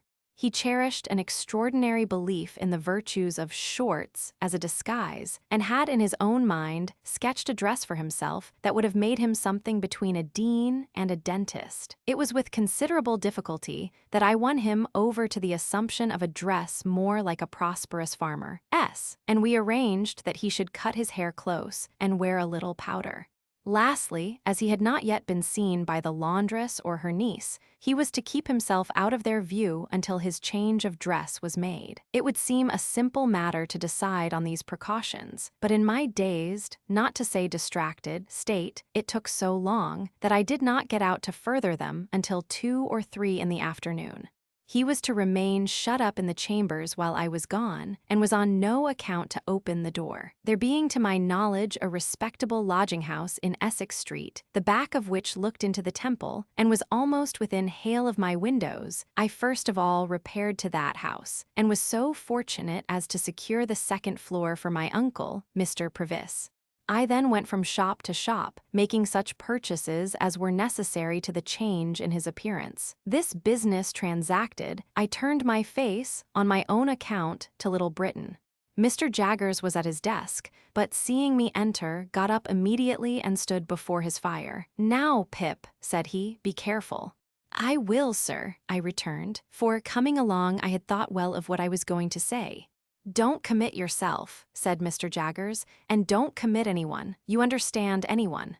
Don't tell me anything. I don't want to know anything. I am not curious." Of course, I saw that he knew the man was come. "I merely want, Mr. Jaggers," said I, "to assure myself that what I have been told is true. I have no hope of its being untrue, but at least I may verify it." Mr. Jaggers nodded. "But did you say told or informed?" He asked me, with his head on one side, and not looking at me, but looking in a listening way at the floor. Told would seem to imply verbal communication. You can't have verbal communication with a man in New South Wales, you know. "And only he," said I. "And yet it looked so like it, sir," I pleaded with a downcast heart. "Not a particle of evidence, Pip," said Mr. Jaggers, shaking his head and gathering up his skirts. "Take nothing on its looks, take everything on evidence. There's no better rule." "I have no more to say," said I, with a sigh, after standing silent for a little while. "I have verified my information, and there's an end." "And Magwitch, in New South Wales, having at last disclosed himself," said Mr. Jaggers, "you will comprehend, Pip, how rigidly throughout my communication with you, I have always adhered to the strict line of fact. There has never been the least departure from the strict line of fact. You are quite aware of that." He appeared to me to have obscurely hinted in his letter at some distant idea he had of seeing you in England here. I cautioned him that I must hear no more of that he was not at all likely to obtain a pardon, that he was expatriated for the term of his natural life, and that his presenting himself in this country would be an act of felony, rendering him liable to the extreme penalty of the law. "I gave Magwitch that caution," said Mr. Jaggers, looking hard at me. "I wrote it to New South Wales. He guided himself by it, no doubt." "No doubt," said I. "Perhaps it is Previs. Perhaps you know it's Previs." A letter, under date Portsmouth, from a colonist of the name of Previs, asking for the particulars of your address on behalf of Magwitch. Wemmick sent him the particulars, I understand, by return of post. Probably it is through Previs that you have received the explanation of Magwitch in New South Wales. In writing by post to Magwitch in New South Wales, or in communicating with him through Previs, have the goodness to mention that the particulars and vouchers of our long account shall be sent to you, together with the balance, for there is still a balance remaining. Good day, Pip. We shook hands, and he looked hard at me as long as he could see me. I turned at the door, and he was still looking hard at me, while the two vile casts on the shelf seemed to be trying to get their eyelids open, and to force out of their swollen throats, "Oh, what a man he is!"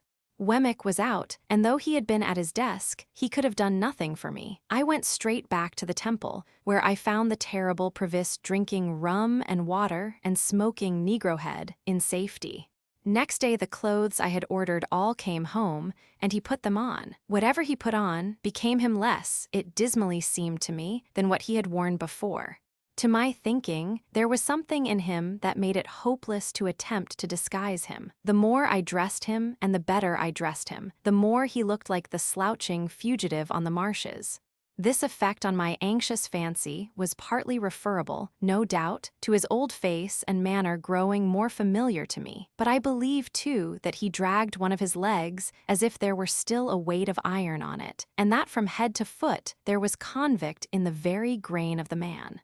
In all his ways of sitting and standing, and eating and drinking, of brooding about in a high-shouldered, reluctant style, of taking out his great horn-handled jackknife and wiping it on his legs and cutting his food, of lifting light glasses and cups to his lips, as if they were clumsy pannikins, of chopping a wedge off his bread and soaking up with it the last fragments of gravy round and round his plate, as if to make the most of an allowance, and then drying his finger-ends on it. But I can compare the effect of it, when on, to nothing but the probable effect of rouge upon the dead. So awful was the manner in which everything in him that it was most desirable to repress started through that thin layer of pretense and seemed to come blazing out at the crown of his head. It was abandoned as soon as tried, and he wore his grizzled hair cut short.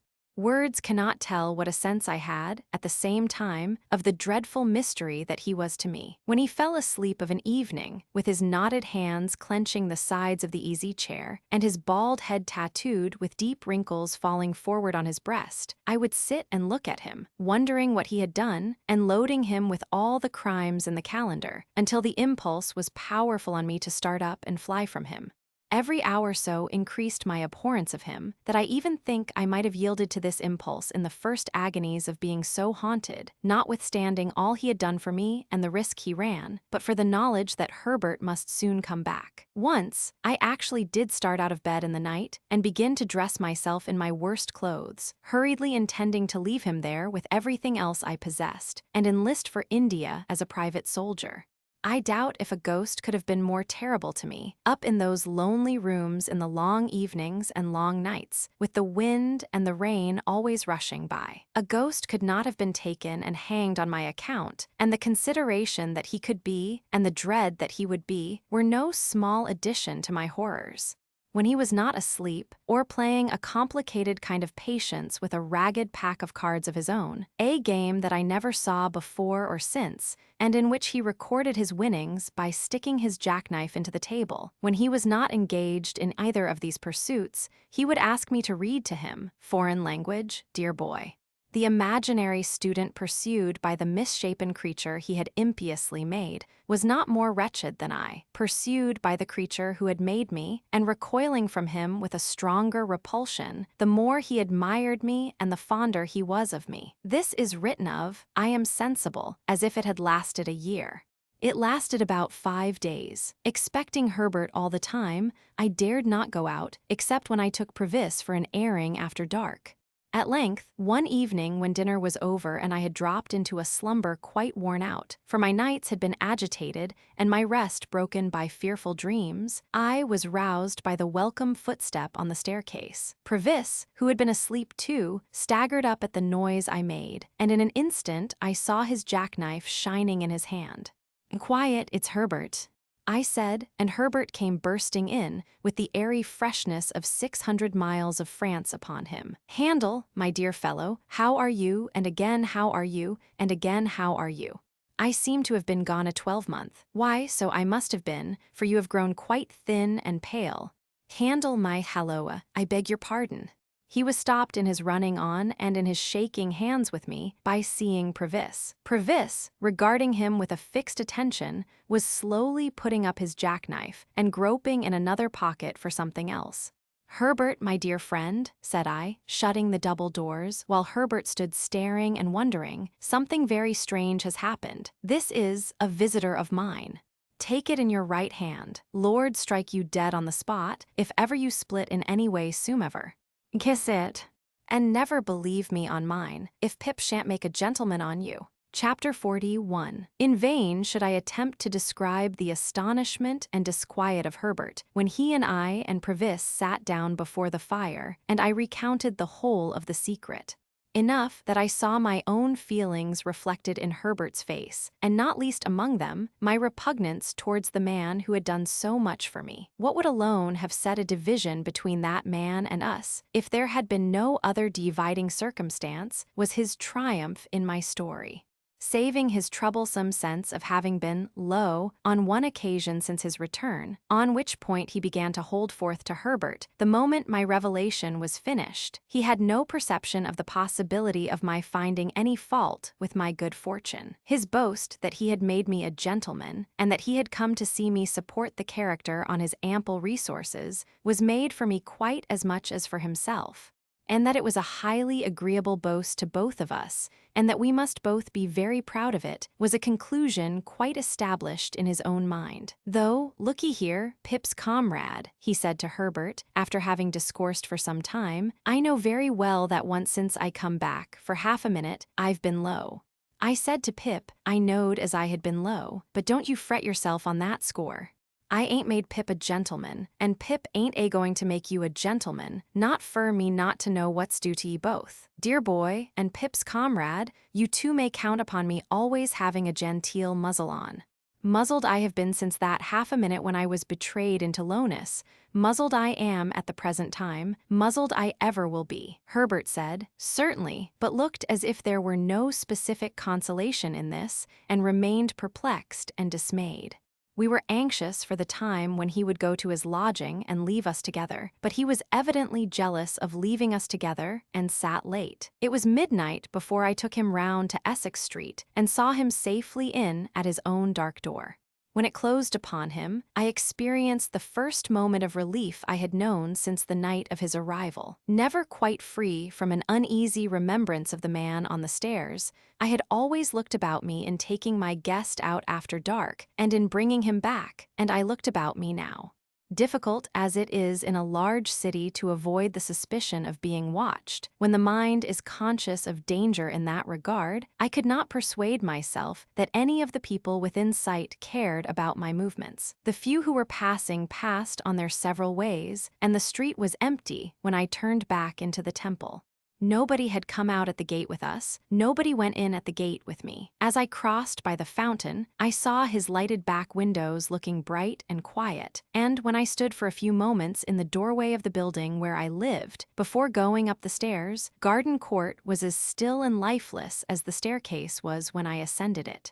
Herbert received me with open arms, and I had never felt before so blessedly what it is to have a friend. When he had spoken some sound words of sympathy and encouragement, we sat down to consider the question, what was to be done.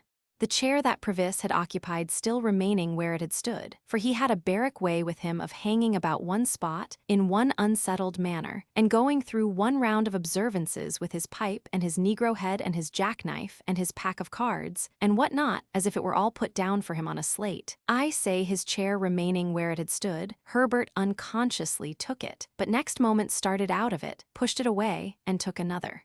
We interchanged that confidence without shaping a syllable. "What," said I to Herbert, when he was safe in another chair, "what is to be done?" So was I, Herbert, when the blow first fell. Still, something must be done. He is intent upon various new expenses, horses and carriages, and lavish appearances of all kinds. He must be stopped somehow.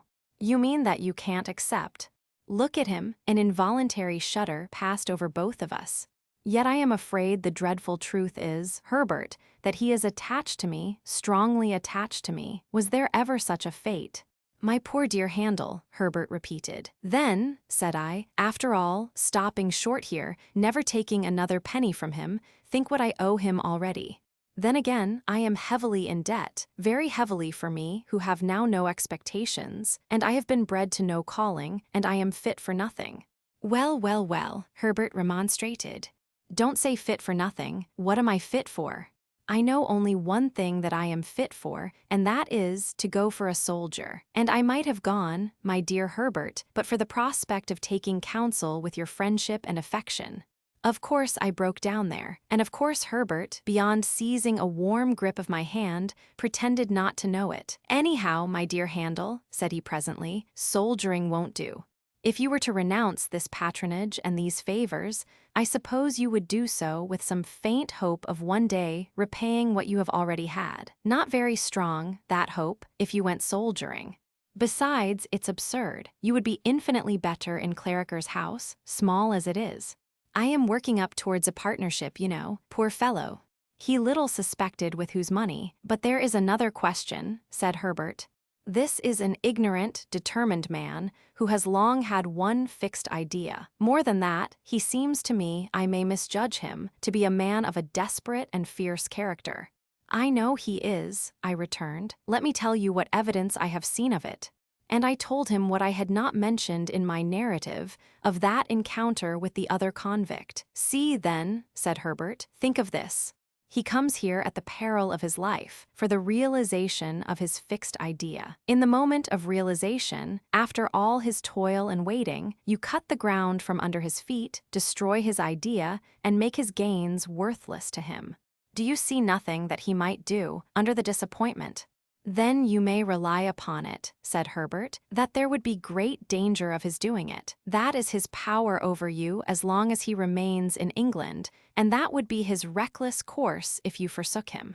I was so struck by the horror of this idea, which had weighed upon me from the first, and the working out of which would make me regard myself, in some sort, as his murderer, that I could not rest in my chair, but began pacing to and fro. I said to Herbert, meanwhile, that even if Previs were recognized and taken, in spite of himself, I should be wretched as the cause, however innocently.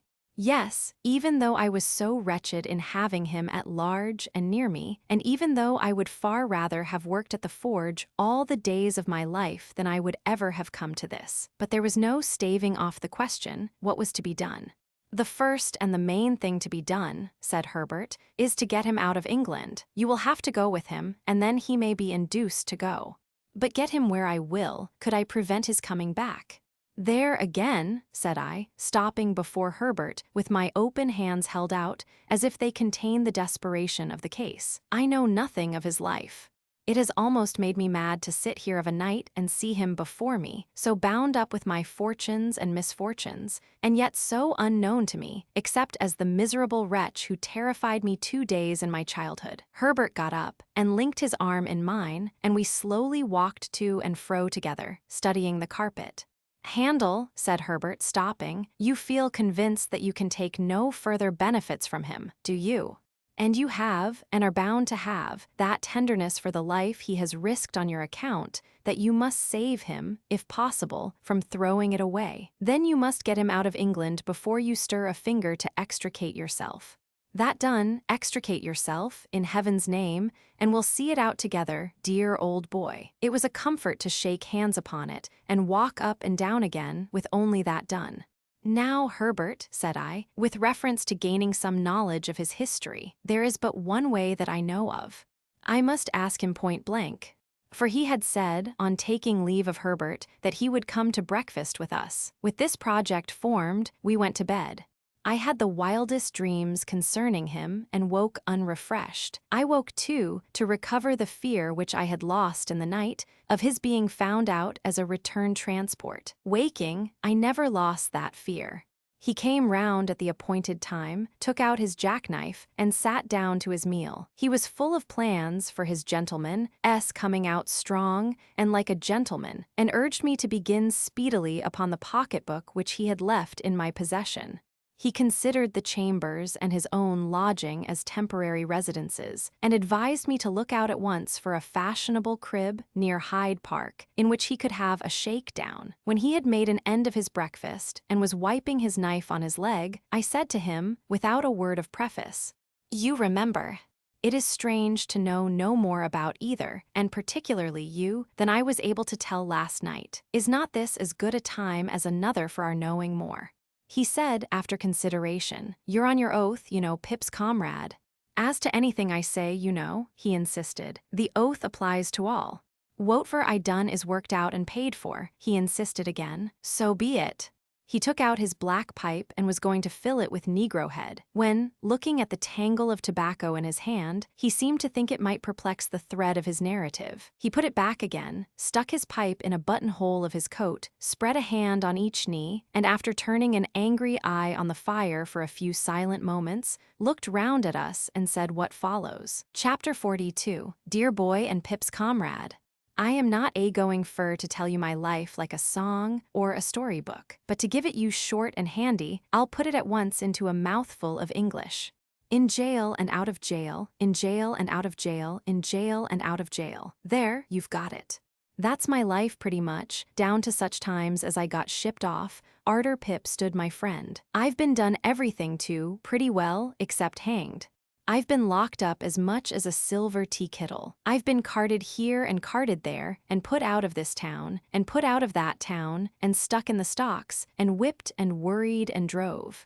I've no more notion where I was born than you have, if so much. I first become aware of myself down in Essex, a thieving turnips for my living. Someone had run away from me, a man, a tinker, and he took the fire with him and left me worry cold. I knowed my name to be Magwitch, christened Abel. How did I know it? Much as I knowed the birds' names in the hedges to be chaffinch, sparrow, thrush. I might have thought it was all lies together, only as the birds' names come out true, I supposed mine did. So fur as I could find, there warn't a soul that see young Abel Magwitch, with us little on him as in him, but what caught fright at him, and either drove him off or took him up. I was took up, to that extent that I regularly growed up took up. This is the way it was, that when I was a ragged little creetur as much to be pitied as ever I see, not that I looked in the glass, for there warn't many insides of furnished houses known to me, I got the name of being hardened. This is a terrible hardened one, they says to prison wisitors, picking out me, may be said to live in jails, this boy.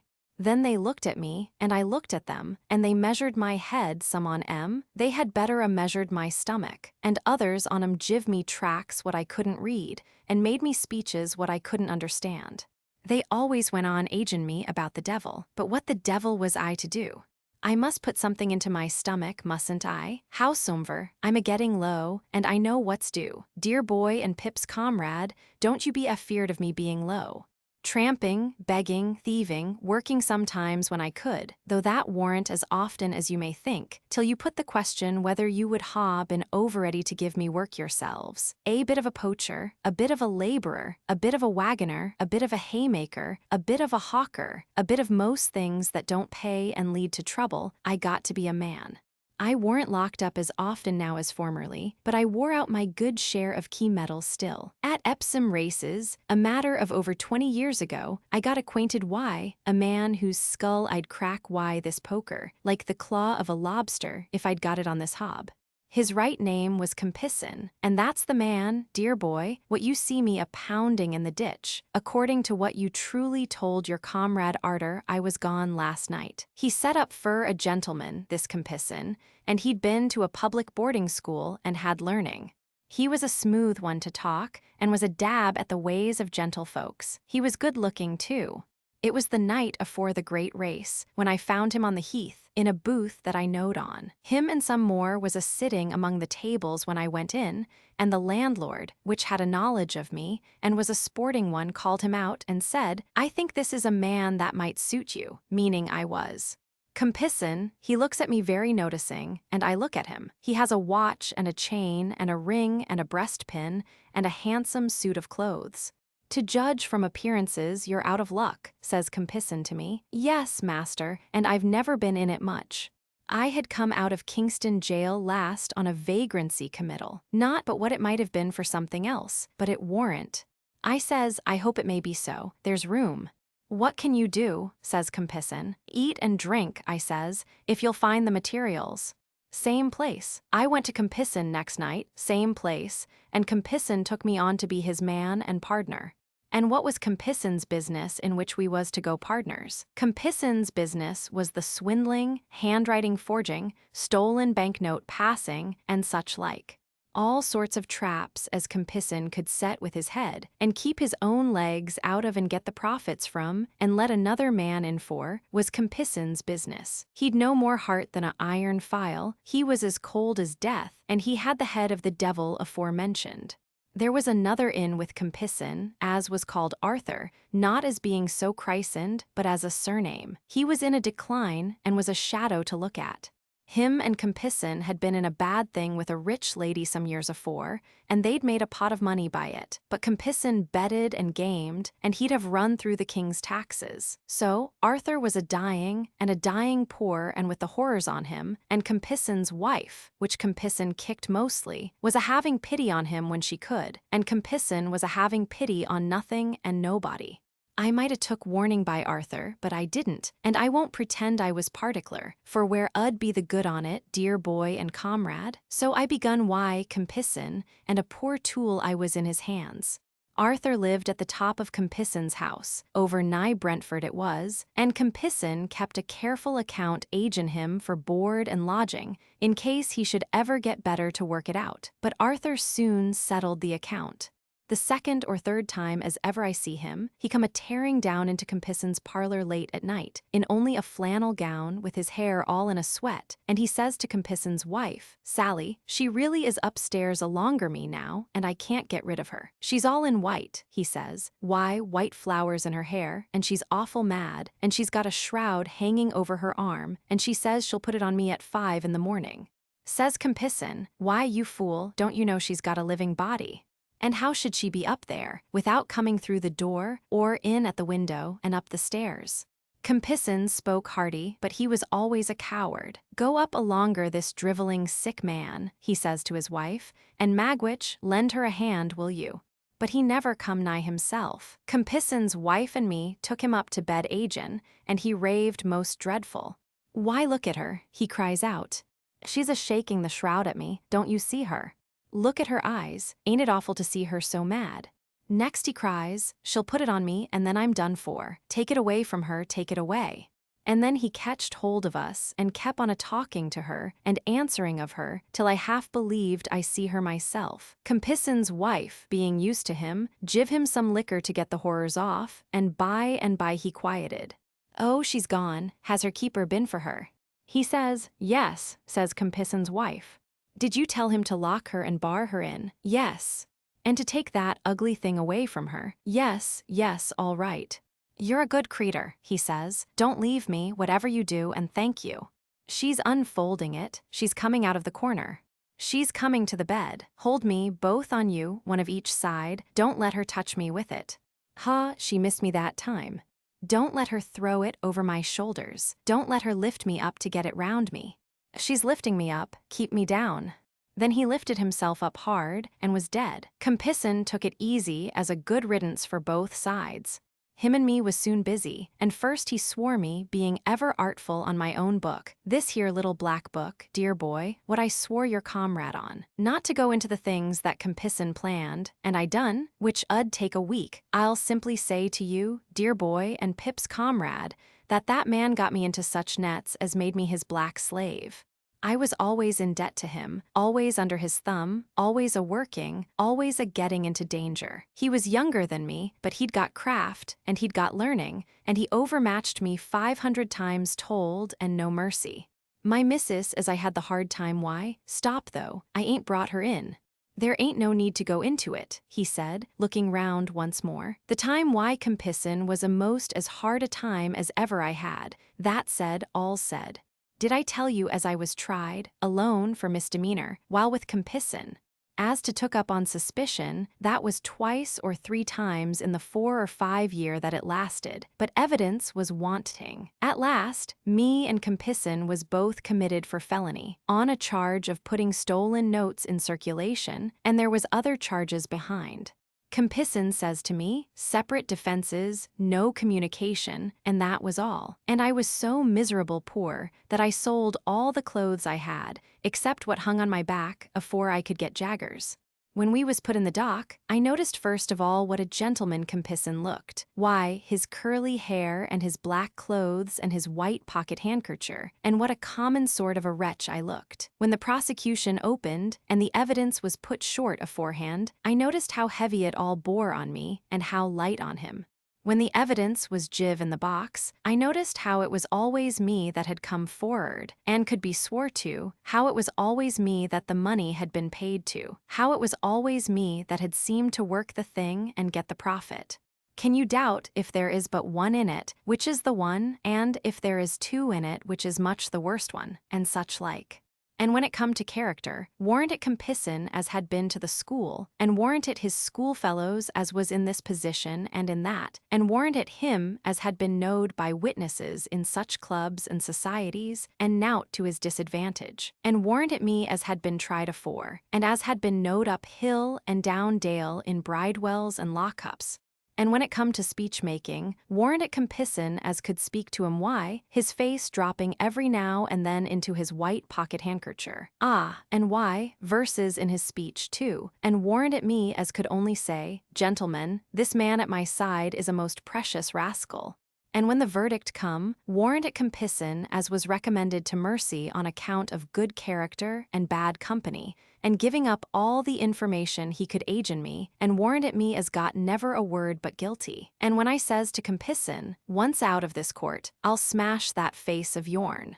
Ain't it Compisson as prays the judge to be protected and gets 2 turnkeys stood betwixt us? And when we're sentenced, ain't it him as gets 7 year and me 14? And ain't it him as the judge is sorry for because he might 'a done so well? And ain't it me as the judge perceives to be a old offender of violent passion, likely to come to worse?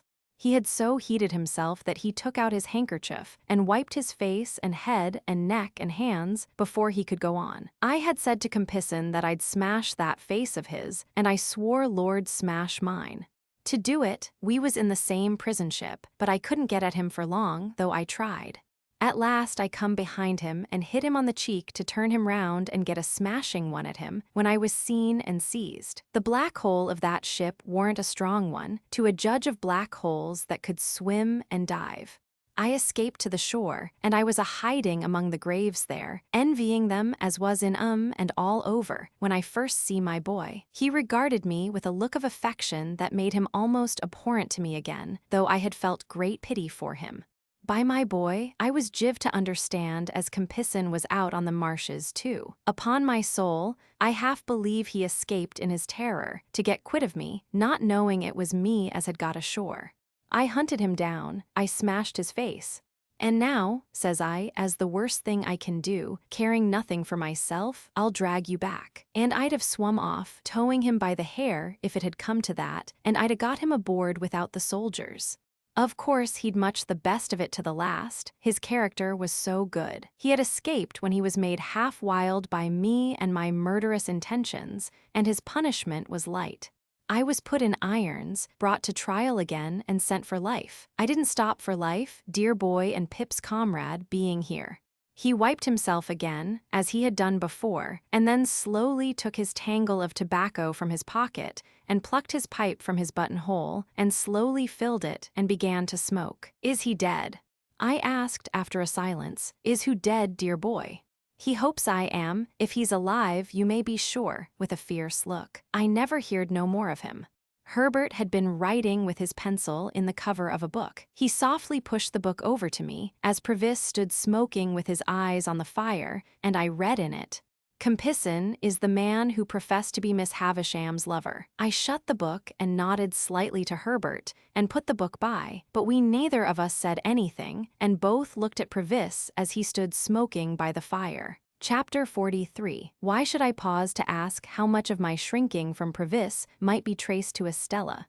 Why should I loiter on my road, to compare the state of mind in which I had tried to rid myself of the stain of the prison before meeting her at the coach office, with the state of mind in which I now reflected on the abyss between Estella and her pride and beauty, and the return transport whom I harbored? The road would be none the smoother for it, the end would be none the better for it. He would not be helped, nor I extenuated.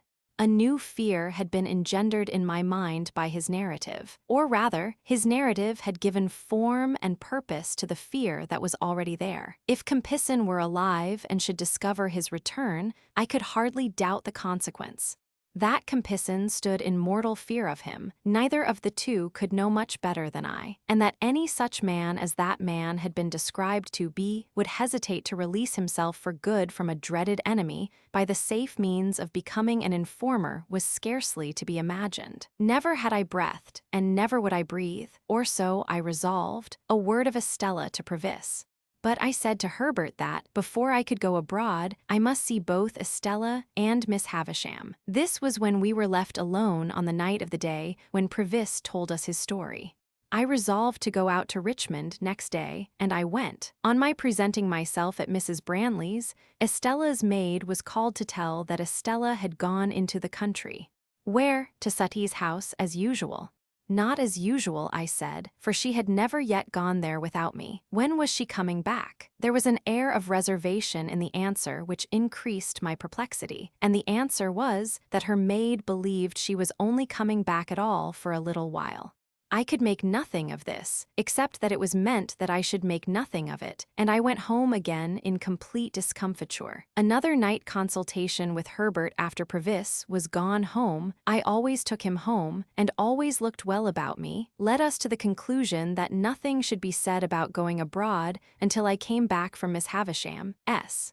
In the meantime, Herbert and I were to consider separately what it would be best to say, whether we should devise any pretense of being afraid that he was under suspicious observation, or whether I, who had never yet been abroad, should propose an expedition. We both knew that I had but to propose anything, and he would consent. We agreed that his remaining many days in his present hazard was not to be thought of. Next day, I had the meanness to feign that I was under a binding promise to go down to Joe, but I was capable of almost any meanness towards Joe or his name.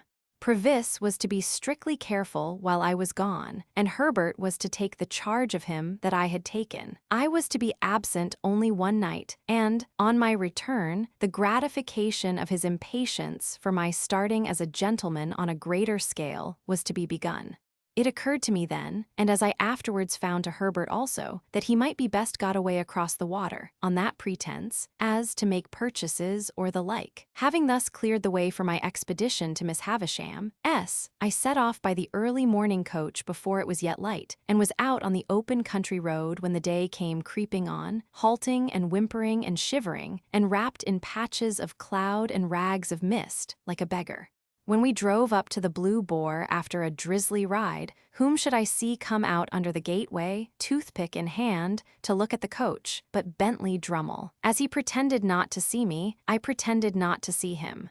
It was a very lame pretense on both sides. The lamer, because we both went into the coffee room, where he had just finished his breakfast, and where I ordered mine. It was poisonous to me to see him in the town, for I very well knew why he had come there. Pretending to read a smeary newspaper long out of date, which had nothing half so legible in its local news as the foreign matter of coffee, pickles, fish sauces, gravy, melted butter, and wine with which it was sprinkled all over. As if it had taken the measles in a highly irregular form, I sat at my table while he stood before the fire. By degrees, it became an enormous injury to me that he stood before the fire. And I got up, determined to have my share of it. I had to put my hand behind his legs for the poker when I went up to the fireplace to stir the fire, but still pretended not to know him. "Is this a cut?" said Mr. Drummle. "Oh," said I, poker in hand, "it's you, is it? How do you do?" I was wondering who it was who kept the fire off. "You have just come down," said Mr. Drummle, edging me a little away with his shoulder. "Yes," said I, edging him a little away with my shoulder. "Beastly place," said Drummle. "You're part of the country, I think." "I am told it's very like your Shropshire." "Have you been here long?" I asked, determined not to yield an inch of the fire. "Long enough to be tired of it," returned Drummle, pretending to yawn, but equally determined. "Do you stay here long?" "Do you?" "So did I." "What of that?" said I. "I am going out for a ride in the saddle. I mean to explore those marshes for amusement. Out-of-the-way villages there, they tell me. Curious little public houses, and smithies, and that." "Waiter." "Look here, you sir. The lady won't ride today, the weather won't do." "Very good, sir. And I don't dine, because I'm going to dine at the Lady S." "Very good, sir." Then Drummle glanced at me, with an insolent triumph on his great jowled face that cut me to the heart, dull as he was, and so exasperated me that I felt inclined to take him in my arms, as the robber in the storybook is said to have taken the old lady, and seat him on the fire. One thing was manifest to both of us, and that was that until relief came, neither of us could relinquish the fire. There we stood, well squared up before it, shoulder to shoulder and foot to foot, with our hands behind us, not budging an inch. The horse was visible outside in the drizzle at the door, my breakfast was put on the table, Drummle's was cleared away, the waiter invited me to begin, I nodded, we both stood our ground. "Have you been to the Grove since?" said Drummle. "No," said I had quite enough of the Finches the last time I was there. "Was that when we had a difference of opinion?" Come, they let you off easily enough," sneered Drummle. "You shouldn't have lost your temper." "Mr. Drummle," said I, "you are not competent to give advice on that subject. When I lose my temper, not that I admit having done so on that occasion, I don't throw glasses." "I do," said Drummle. After glancing at him once or twice, in an increased state of smoldering ferocity, I said, "And therefore," I went on, "with your leave, I will suggest that we hold no kind of communication in future." "Quite my opinion," said Drummle, "and what I should have suggested myself, or done more likely, without suggesting. But don't lose your temper. Haven't you lost enough without that?" The waiter reappeared. "Look here, you sir. You quite understand that the young lady don't ride today, and that I dine at the young lady S." Choking and boiling as I was, I felt that we could not go a word further without introducing Estella's name, which I could not endure to hear him utter, and therefore I looked stonily at the opposite wall, as if there were no one present, and forced myself to silence. I saw him through the window, seizing his horse's mane, and mounting in his blundering, brutal manner, and sidling and backing away. I thought he was gone when he came back, calling for a light for the cigar in his mouth, which he had forgot. A man in a dust-colored dress appeared with what was wanted. I could not have said from where, whether from the inn yard, or the street, or where not, and as Drummle leaned down from the saddle and lighted his cigar and laughed, with a jerk of his head towards the coffee-room windows, the slouching shoulders and ragged hair of this man, whose back was towards me, reminded me of Orlick. Chapter 44. In the room where the dressing table stood and where the wax candles burnt on the wall, I found Miss Havisham and Estella. Miss Havisham seated on a settee near the fire, and Estella on a cushion at her feet. Estella was knitting, and Miss Havisham was looking on. They both raised their eyes as I went in, and both saw an alteration in me. I derived that from the look they interchanged. "And what wind," said Miss Havisham, "blows you here, Pip?" Though she looked steadily at me, I saw that she was rather confused. Estella, pausing a moment in her knitting with her eyes upon me, and then going on, I fancied that I read in the action of her fingers, as plainly as if she had told me in the dumb alphabet, that she perceived I had discovered my real benefactor. "Miss Havisham," said I went to Richmond yesterday to speak to Estella, and finding that some wind had blown her here, I followed. Miss Havisham motioning to me for the third or fourth time to sit down, I took the chair by the dressing table, which I had often seen her occupy. With all that ruin at my feet and about me, it seemed a natural place for me that day. What I had to say to Estella, Miss Havisham, I will say before you, presently, in a few moments. It will not surprise you, it will not displease you. I am as unhappy as you can ever have meant me to be." Miss Havisham continued to look steadily at me. I could see in the action of Estella's fingers as they worked that she attended to what I said, but she did not look up. "I have found out who my patron is. It is not a fortunate discovery, and is not likely ever to enrich me in reputation, station, fortune, anything. There are reasons why I must say no more of that. It is not my secret, but another's."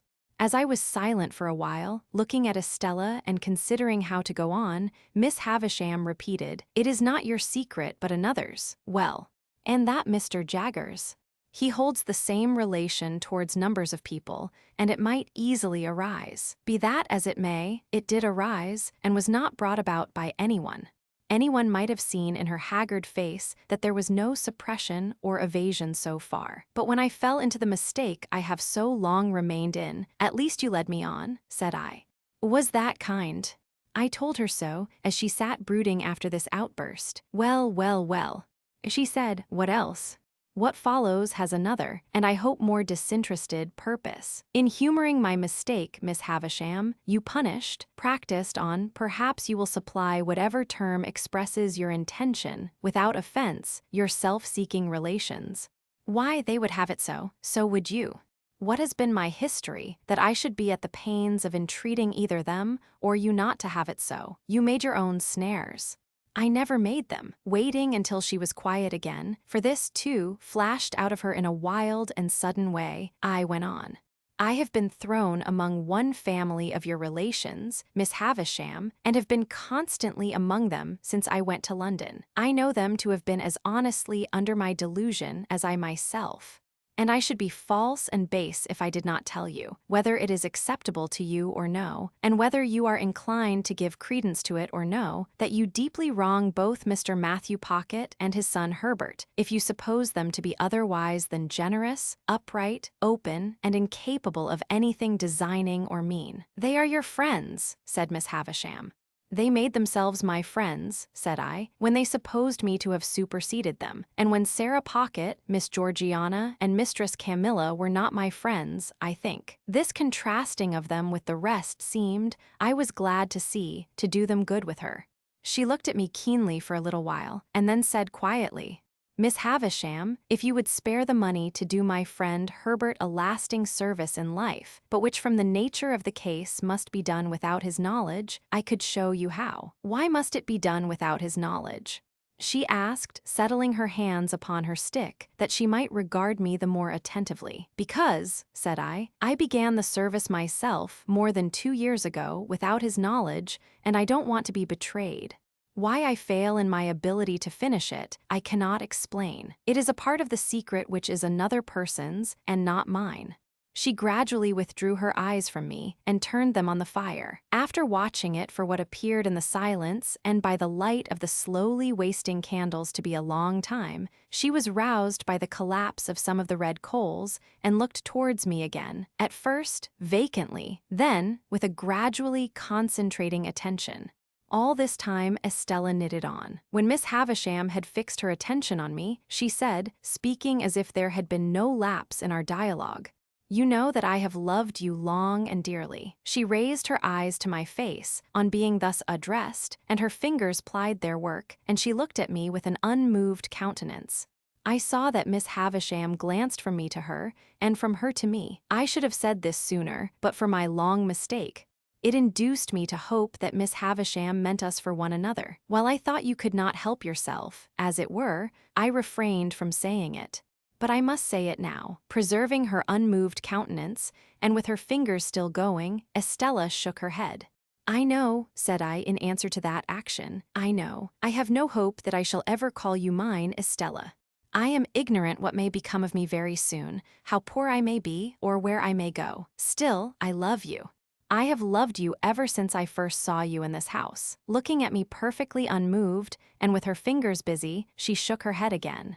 It would have been cruel in Miss Havisham, horribly cruel, to practice on the susceptibility of a poor boy, and to torture me through all these years with a vain hope and an idle pursuit, if she had reflected on the gravity of what she did. But I think she did not. I think that, in the endurance of her own trial, she forgot mine, Estella. I saw Miss Havisham put her hand to her heart and hold it there, as she sat looking by turns at Estella and at me. "It seems," said Estella very calmly, "that there are sentiments, fancies, I don't know how to call them, which I am not able to comprehend. When you say you love me, I know what you mean as a form of words, but nothing more. You address nothing in my breast, you touch nothing there. I don't care for what you say at all. I have tried to warn you of this, now have I not? Now did you not think so? Surely it is not in nature." "It is in my nature," she returned. And then she added, with a stress upon the words, "It is in the nature formed within me. I make a great difference between you and all other people when I say so much. I can do no more." "Is it not true," said I, "that Bentley Drummle is in town here and pursuing you? That you encourage him and ride out with him, and that he dines with you this very day?" She seemed a little surprised that I should know it, but again replied, "Quite true." "You cannot love him, Estella." Her fingers stopped for the first time, as she retorted rather angrily, "What have I told you? Do you still think, in spite of it, that I do not mean what I say?" Then she said, "Why not tell you the truth? I am going to be married to him."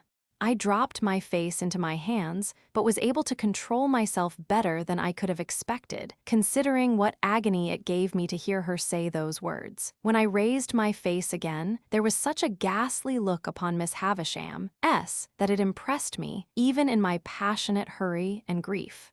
"Estella, dearest Estella, do not let Miss Havisham lead you into this fatal step. Put me aside forever. You have done so, I well know, but bestow yourself on some worthier person than Drummle. Miss Havisham gives you to him, as the greatest slight and injury that could be done to the many far better men who admire you, and to the few who truly love you. Among those few there may be one who loves you even as dearly, though he has not loved you as long, as I take him, and I can bear it better for your sake." My earnestness awoke a wonder in her that seemed as if it would have been touched with compassion if she could have rendered me at all intelligible to her own mind. "I am going," she said again, in a gentler voice, "to be married to him. The preparations for my marriage are making, and I shall be married soon. Why do you injuriously introduce the name of my mother by adoption? It is my own act, your own act, Estella, to fling yourself away upon a brute." She retorted with a smile, "Should I fling myself away upon the man who would the soonest feel, if people do feel such things, that I took nothing to him? There, it is done. I shall do well enough, and so will my husband. As to leading me into what you call this fatal step, Miss Havisham would have had me wait and not marry yet, but I am tired of the life I have led, which has very few charms for me, and I am willing enough to change it. Say no more, we shall never understand each other." "Such a mean brute, such a stupid brute," I urged in despair. "Don't be afraid of my being a blessing to him," said Estella. "I shall not be that. Come. Here is my hand. Do we part on this, you visionary boy, or man?" I answered, as my bitter tears fell fast on her hand, do what I would to restrain them. Even if I remained in England and could hold my head up with the rest, how could I see you Drummle's wife? "Never, Estella. You are part of my existence, part of myself. You have been in every line I have ever read since I first came here, the rough common boy whose poor heart you wounded even then. You have been in every prospect I have ever seen since, on the river, on the sails of the ships, on the marshes, in the clouds, in the light, in the darkness, in the wind, in the woods, in the sea, in the streets. You have been the embodiment of every graceful fancy that my mind has ever become acquainted with. The stones of which the strongest London buildings are made are not more real or more impossible to be displaced by your hands than your presence and influence have been to me there and everywhere and will be. Estella, to the last hour of my life, you cannot choose but remain part of my character, part of the little good in me, part of the evil. But in this separation, I associate you only with the good, and I will faithfully hold you to that always, for you must have done me far more good than harm. Let me feel now what sharp distress I may. Oh, God bless you, God forgive you. In what ecstasy of unhappiness I got these broken words out of myself, I don't know. The rhapsody welled up within me, like blood from an inward wound, and gushed out. I held her hand to my lips some lingering moments, and so I left her. But ever afterwards I remembered, and soon afterwards with stronger reason, that while Estella looked at me merely with incredulous wonder, the spectral figure of Miss Havisham, her hand still covering her heart, seemed all resolved into a ghastly stare of pity and remorse. All done, all gone. So much was done and gone that when I went out at the gate, the light of the day seemed of a darker color than when I went in.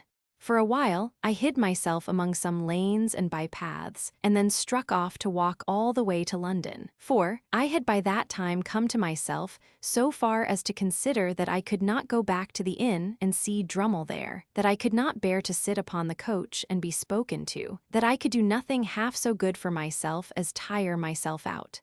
It was past midnight when I crossed London Bridge. Pursuing the narrow intricacies of the streets which at that time tended westward near the Middlesex shore of the river, my readiest access to the Temple was close by the riverside through Whitefriars.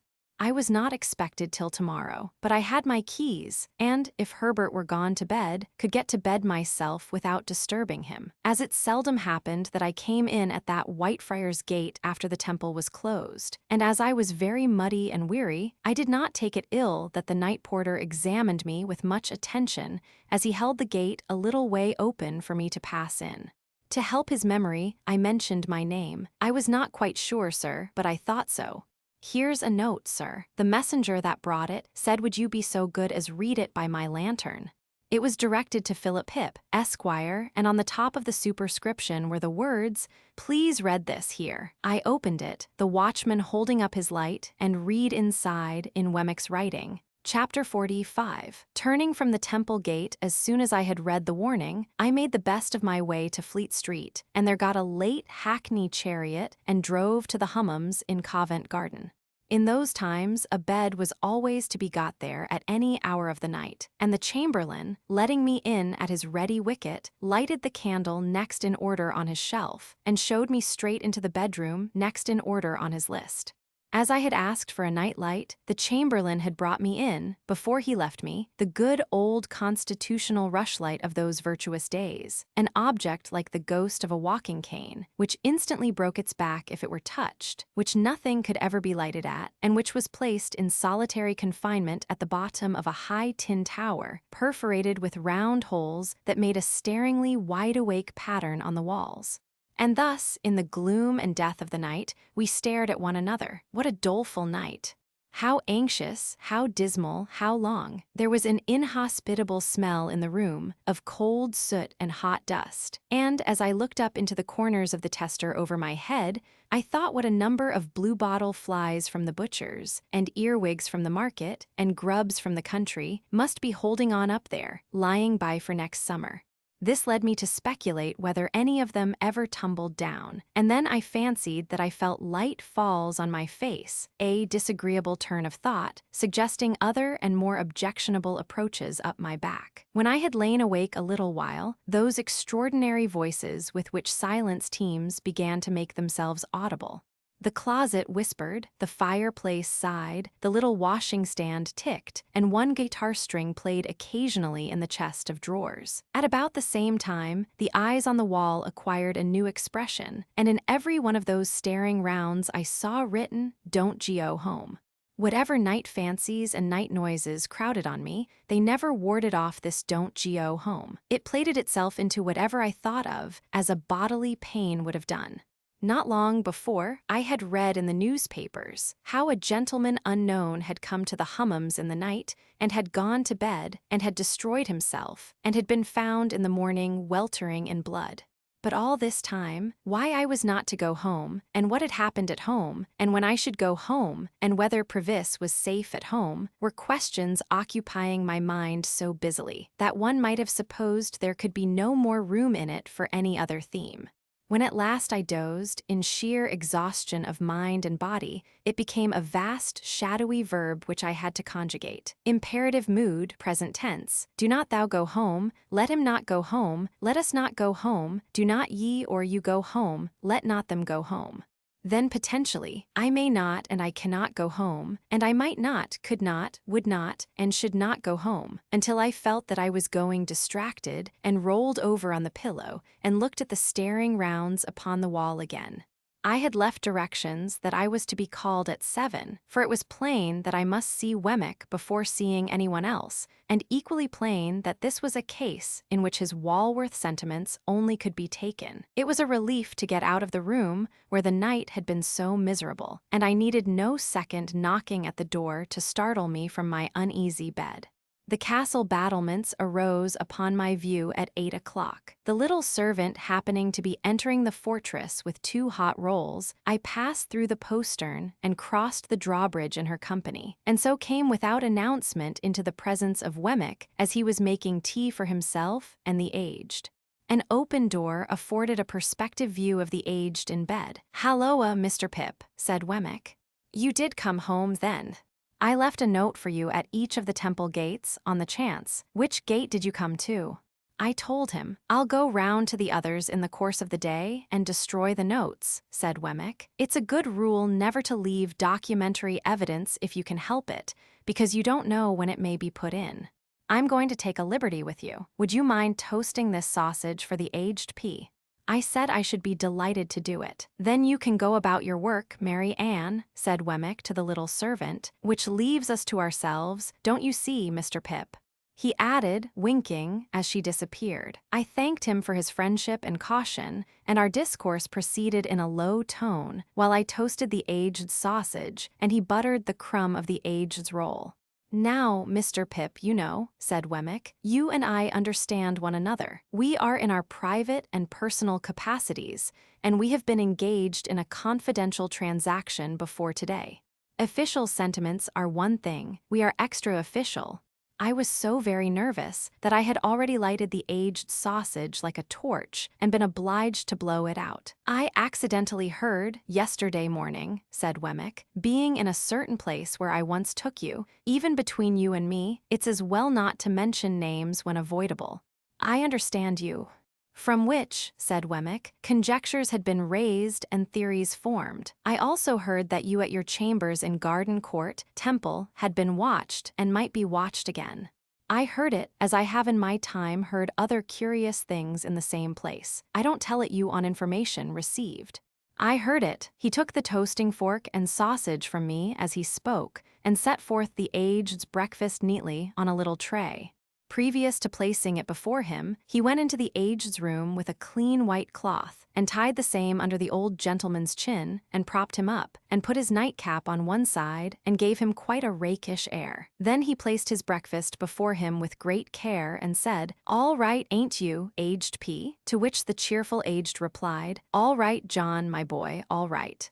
As there seemed to be a tacit understanding that the aged was not in a presentable state, and was therefore to be considered invisible, I made a pretense of being in complete ignorance of these proceedings. "This watching of me at my chambers, which I have once had reason to suspect," I said to Wemmick when he came back, "is inseparable from the person to whom you have adverted, is it?"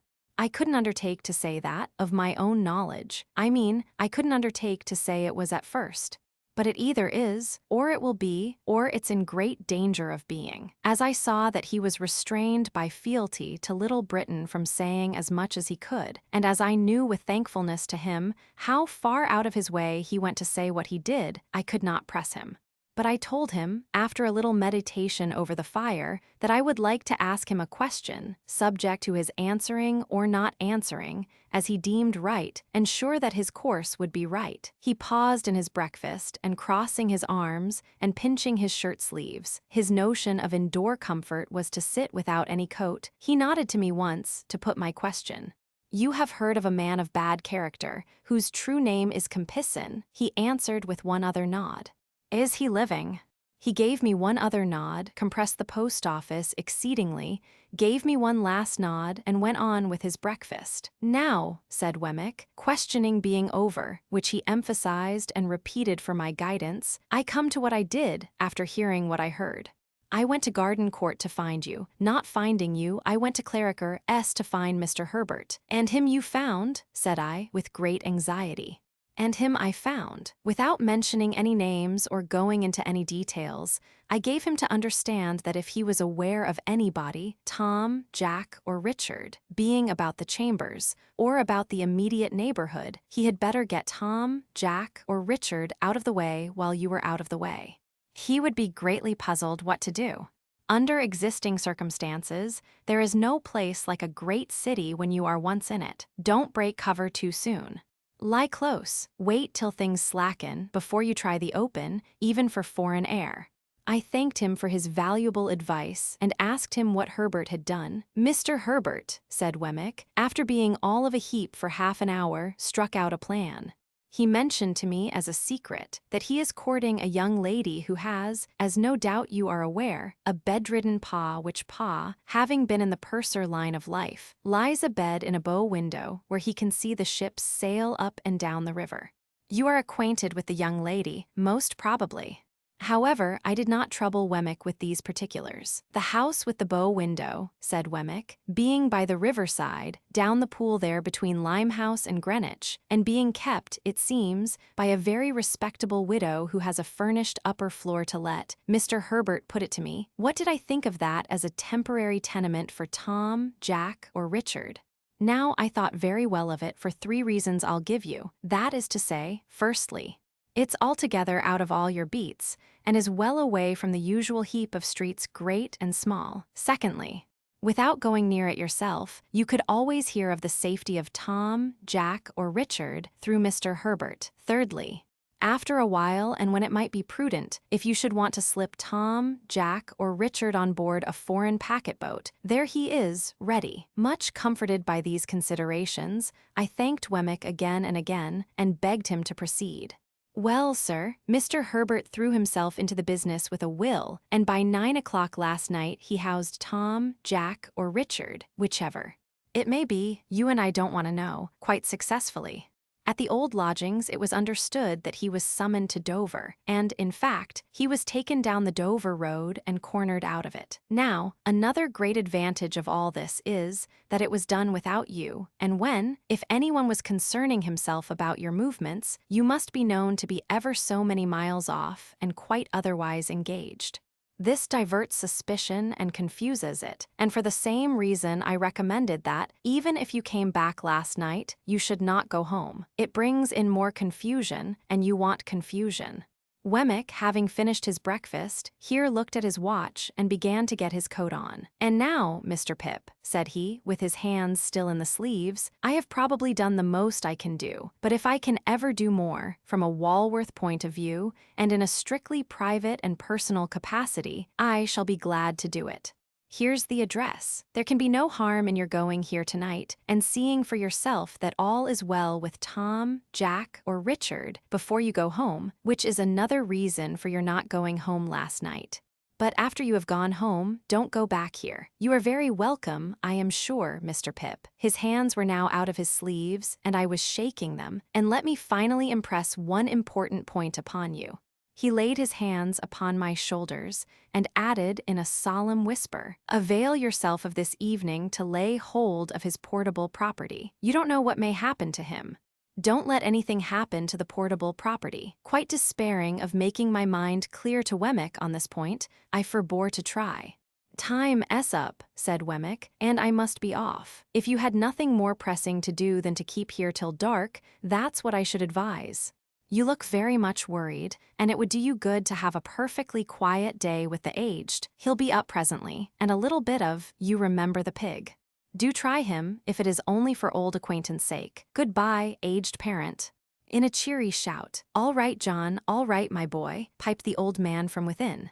I soon fell asleep before Wemmick's fire, and the aged and I enjoyed one another's society by falling asleep before it more or less all day. We had loin of pork for dinner, and greens grown on the estate, and I nodded at the aged with a good intention whenever I failed to do it drowsily. When it was quite dark, I left the aged preparing the fire for toast, and I inferred from the number of teacups, as well as from his glances at the 2 little doors in the wall, that Miss Skiffins was expected. Chapter 46. 8 o'clock had struck before I got into the air, that was scented, not disagreeably, by the chips and shavings of the longshore boat builders and mast, oar, and block makers. All that waterside region of the upper and lower pool below bridge was unknown ground to me, and when I struck down by the river, I found that the spot I wanted was not where I had supposed it to be, and was anything but easy to find. It was called Mill Pond Bank, Chinks's Basin, and I had no other guide to Chinks's Basin than the old green copper rope walk. It matters not what stranded ships repairing in dry docks I lost myself among, what old hulls of ships in course of being knocked to pieces, what ooze and slime and other dregs of tide, what yards of shipbuilders and shipbreakers, what rusty anchors blindly biting into the ground, though for years off duty, what mountainous country of accumulated casks and timber, how many rope walks that were not the old green copper. It was a fresh kind of place, all circumstances considered, where the wind from the river had room to turn itself round, and there were 2 or 3 trees in it, and there was the stump of a ruined windmill, and there was the old green copper rope walk, whose long and narrow vista I could trace in the moonlight, along a series of wooden frames set in the ground, that looked like superannuated haymaking rakes which had grown old and lost most of their teeth. That being the name I wanted, I knocked, and an elderly woman of a pleasant and thriving appearance responded. She was immediately deposed, however, by Herbert, who silently led me into the parlor and shut the door. It was an odd sensation to see his very familiar face established quite at home in that very unfamiliar room and region, and I found myself looking at him, much as I looked at the corner cupboard with the glass and china, the shells upon the chimney-piece, and the colored engravings on the wall, representing the death of Captain Cook, a ship launch, and His Majesty King George III in a state coachman's wig, leather breeches, and top boots, on the terrace at Windsor. "My dear girl is with her father, and if you'll wait till she comes down, I'll make you known to her, and then we'll go upstairs. That's her father." I had become aware of an alarming growling overhead, and had probably expressed the fact in my countenance. "I am afraid he is a sad old rascal," said Herbert, smiling, "but I have never seen him. Don't you smell rum? He is always at it." "At rum," said I. "He keeps them on shelves over his head, and will weigh them all. His room must be like a chandler's shop." "What else can be the consequence," said Herbert in explanation, "if he will cut the cheese? A man with the gout in his right hand, and everywhere else, can't expect to get through a double Gloucester without hurting himself." He seemed to have hurt himself very much, for he gave another furious roar. "To have Previs for an upper lodger is quite a godsend to Mrs. Wimple," said Herbert, "for of course people in general won't stand that noise. A curious place, Handel, isn't it?" It was a curious place, indeed, but remarkably well kept and clean. "Mrs. Wimple," said Herbert when I told him so, "is the best of housewives, and I really do not know what my Clara would do without her motherly help. For Clara has no mother of her own, Handel, and no relation in the world but old Gruffandgrim. Surely that's not his name, Herbert. But what a blessing it is for the son of my father and mother to love a girl who has no relations, and who can never bother herself or anybody else about her family. It was understood that nothing of a tender nature could possibly be confided to old Barley, by reason of his being totally unequal to the consideration of any subject more psychological than gout, rum, and purser's stores. She really was a most charming girl, and might have passed for a captive fairy, whom that truculent ogre, old Barley, had pressed into his service. "Look here," said Herbert, showing me the basket, with a compassionate and tender smile after we had talked a little. "Here's poor Clara's supper, served out every night. Here's her allowance of bread, and here's her slice of cheese, and here's her rum, which I drink. This is Mr. Barley's breakfast for tomorrow, served out to be cooked. 2 mutton chops, 3 potatoes, some split peas, a little flour, 2 ounces of butter, a pinch of salt, and all this black pepper. It's stewed up together and taken hot, and it's a nice thing for the gout, I should think."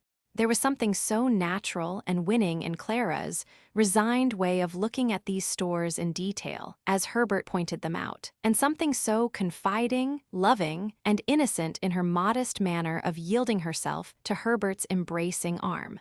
Upon this, Clara said to Herbert, "Papa wants me, darling," and ran away. "There is an unconscionable old shark for you," said Herbert.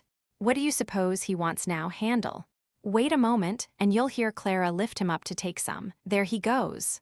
Another roar with a prolonged shake at the end. "Now," said Herbert, as it was succeeded by silence, "he's drinking."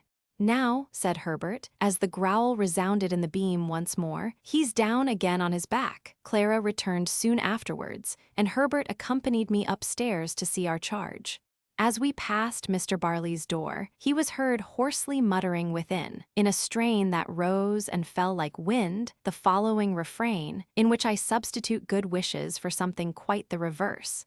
"Here's old Bill Barley, bless your eyes. Here's old Bill Barley on the flat of his back, by the Lord. Lying on the flat of his back like a drifting old dead flounder, here's your old Bill Barley, bless your eyes. Ahoy. Bless you." In this strain of consolation, Herbert informed me the invisible Barley would commune with himself by the day and night together, often, while it was light, having, at the same time, one eye at a telescope which was fitted on his bed for the convenience of sweeping the river.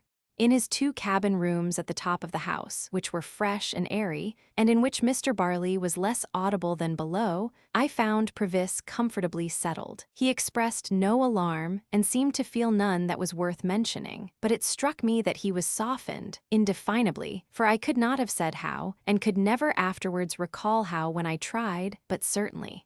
The opportunity that the day's rest had given me for reflection had resulted in my fully determining to say nothing to him respecting Compeyson. For anything I knew, his animosity towards the man might otherwise lead to his seeking him out and rushing on his own destruction. Therefore, when Herbert and I sat down with him by his fire, I asked him first of all whether he relied on Wemmick's judgment and sources of information. "Aye, dear boy." He answered with a grave nod, Jagger's nose. "Then I have talked with Wemmick," said I, "and have come to tell you what caution he gave me and what advice." This I did accurately, with the reservation just mentioned, and I told him how Wemmick had heard, in Newgate prison, whether from officers or prisoners I could not say, that he was under some suspicion, and that my chambers had been watched, how Wemmick had recommended his keeping close for a time, and my keeping away from him, and what Wemmick had said about getting him abroad. What was to follow that I did not touch upon. Neither, indeed, was I at all clear or comfortable about it in my own mind, now that I saw him in that softer condition, and in declared peril for my sake. As to altering my way of living by enlarging my expenses, I put it to him whether in our present unsettled and difficult circumstances, it would not be simply ridiculous, if it were no worse.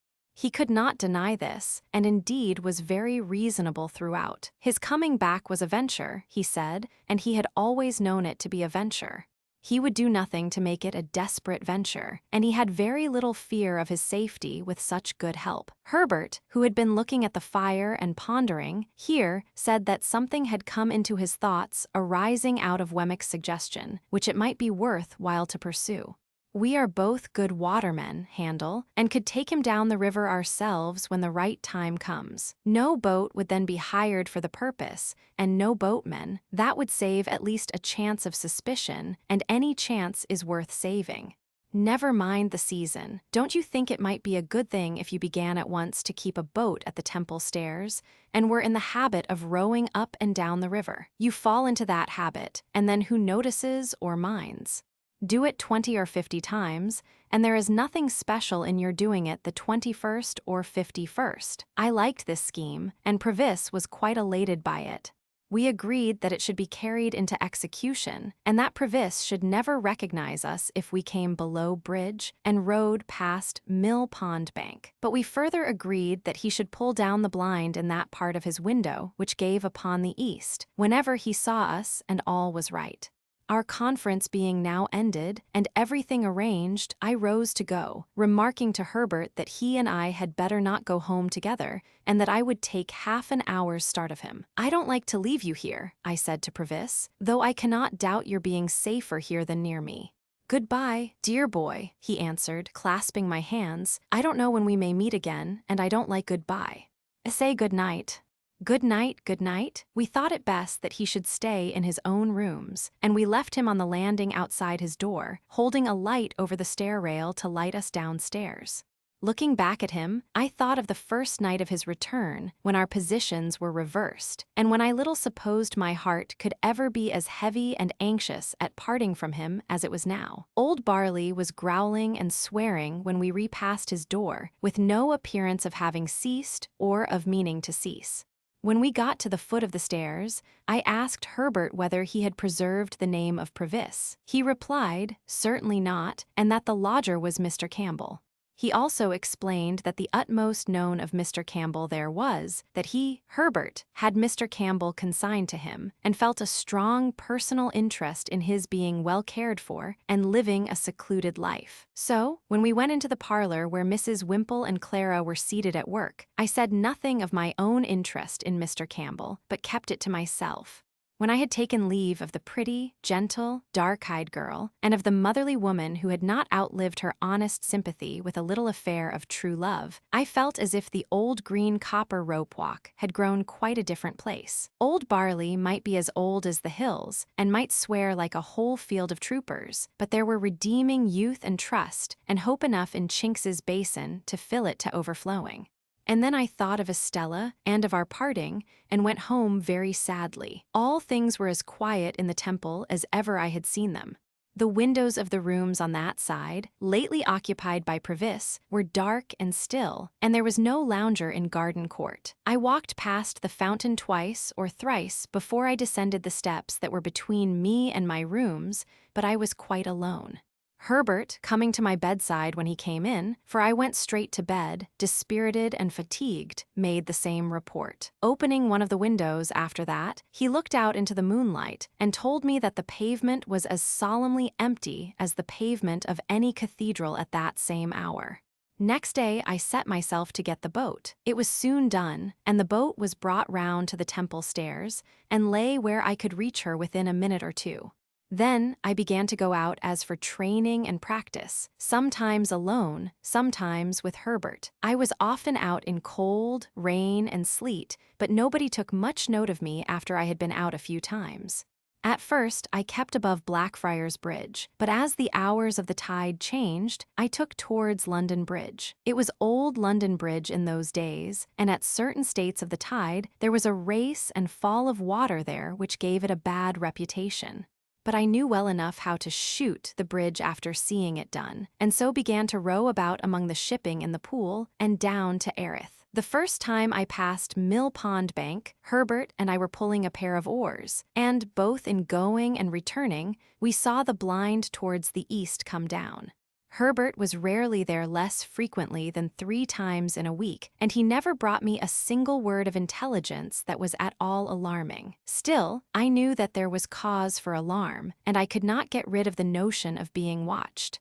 Once received, it is a haunting idea. How many undesigning persons I suspected of watching me, it would be hard to calculate. In short, I was always full of fears for the rash man who was in hiding. Herbert had sometimes said to me that he found it pleasant to stand at one of our windows after dark, when the tide was running down, and to think that it was flowing, with everything it bore, towards Clara. But I thought with dread that it was flowing towards Magwitch, and that any black mark on its surface might be his pursuers, going swiftly, silently, and surely to take him. Chapter 47. Some weeks passed without bringing any change. We waited for Wemmick, and he made no sign. If I had never known him out of Little Britain, and had never enjoyed the privilege of being on a familiar footing at the castle, I might have doubted him. Not so for a moment, knowing him as I did. My worldly affairs began to wear a gloomy appearance, and I was pressed for money by more than one creditor. Even I myself began to know the want of money, I mean of ready money in my own pocket, and to relieve it by converting some easily spared articles of jewelry into cash. But I had quite determined that it would be a heartless fraud to take more money from my patron in the existing state of my uncertain thoughts and plans. Therefore, I had sent him the unopened pocketbook by Herbert to hold in his own keeping, and I felt a kind of satisfaction, whether it was a false kind or a true, I hardly know, in not having profited by his generosity since his revelation of himself. As the time wore on, an impression settled heavily upon me that Estella was married. Fearful of having it confirmed, though it was all but a conviction, I avoided the newspapers and begged Herbert, to whom I had confided the circumstances of our last interview, never to speak of her to me. Why I hoarded up this last wretched little rag of the robe of hope that was rent and given to the winds, how do I know? Why did you who read this commit that not dissimilar inconsistency of your own last year, last month, last week? It was an unhappy life that I lived, and its one dominant anxiety, towering over all its other anxieties, like a high mountain above a range of mountains, never disappeared from my view. Still, no new cause for fear arose. Let me start from my bed as I would, with the terror fresh upon me that he was discovered. Let me sit listening, as I would with dread, for Herbert's returning step at night, lest it should be fleeter than ordinary and winged with evil news. For all that, and much more to like purpose, the round of things went on. Condemned to inaction and a state of constant restlessness and suspense, I rowed about in my boat and waited, as I best could. There were states of the tide when, having been down the river, I could not get back through the eddy-chafed arches and starlings of old London Bridge. Then, I left my boat at a wharf near the Custom House, to be brought up afterwards to the Temple Stairs. I was not averse to doing this, as it served to make me and my boat a commoner incident among the waterside people there. From this slight occasion sprang two meetings that I have now to tell of. One afternoon, late in the month of February, I came ashore at the wharf at dusk. I had pulled down as far as Greenwich with the ebb tide, and had turned with the tide. It had been a fine, bright day, but had become foggy as the sun dropped, and I had had to feel my way back among the shipping pretty carefully. Both in going and returning, I had seen the signal in his window, all well. As it was a raw evening, and I was cold, I thought I would comfort myself with dinner at once. And as I had hours of dejection and solitude before me if I went home to the Temple, I thought I would afterwards go to the play. The theatre where Mr. Wopsle had achieved his questionable triumph was in that waterside neighborhood. It is nowhere now, and to that theatre I resolved to go. I was aware that Mr. Wopsle had not succeeded in reviving the drama, but, on the contrary, had rather partaken of its decline. He had been ominously heard of, through the playbills, as a faithful black, in connection with a little girl of noble birth and a monkey, and Herbert had seen him as a predatory Tartar of comic propensities, with a face like a red brick and an outrageous hat all over bells. I dined at what Herbert and I used to call a geographical chop house, where there were maps of the world in porter-pot rims on every half-yard of the tablecloths, and charts of gravy on every one of the knives. To this day there is scarcely a single chop house within the Lord Mayor's dominions which is not geographical, and wore out the time in dozing over crumbs, staring at gas, and baking in a hot blast of dinners. By and by, I roused myself and went to the play. There I found a virtuous boatswain in his Majesty's service, a most excellent man, though I could have wished his trousers not quite so tight in some places, and not quite so loose in others, who knocked all the little men's hats over their eyes, though he was very generous and brave, and who wouldn't hear of anybody's paying taxes, though he was very patriotic. A certain dark-complexioned swab, however, who wouldn't fill or do anything else that was proposed to him, and whose heart was openly stated by the boatswain to be as black as his figurehead, proposed to two other swabs to get all mankind into difficulties. The boatswain, unmanned for the first time, respectfully dried his eyes on the jack, and then cheering up, and addressing Mr. Wopsle as Your Honor solicited permission to take him by the fin. Mr. Wopsle, conceding his fin with a gracious dignity, was immediately shoved into a dusty corner, while everybody danced a hornpipe, and from that corner, surveying the public with a discontented eye, became aware of me. The second piece was the last new grand comic Christmas pantomime, in the first scene of which it pained me to suspect that I detected Mr. Wopsle with red worsted legs under a highly magnified phosphoric countenance and a shock of red curtain fringe for his hair, engaged in the manufacture of thunderbolts in a mine, and displaying great cowardice when his gigantic master came home, very hoarse, to dinner.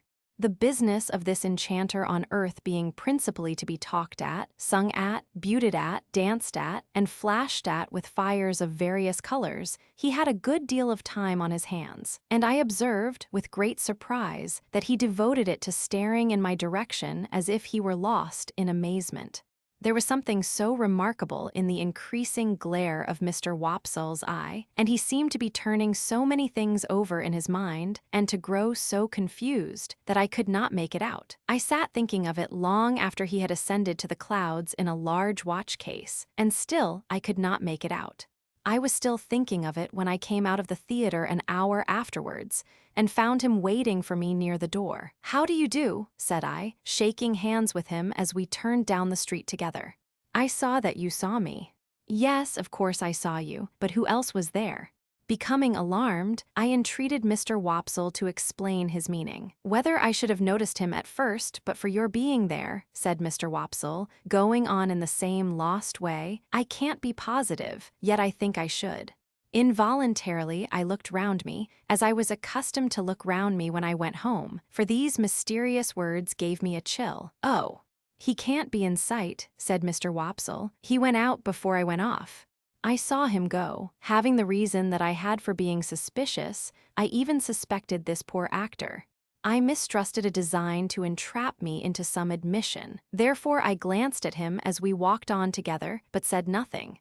I had a ridiculous fancy that he must be with you, Mr. Pip, till I saw that you were quite unconscious of him, sitting behind you there like a ghost. My former chill crept over me again, but I was resolved not to speak yet, for it was quite consistent with his words that he might be set on to induce me to connect these references with Previs. Of course, I was perfectly sure and safe that Previs had not been there. "I dare say you wonder at me, Mr. Pip. Indeed, I see you do.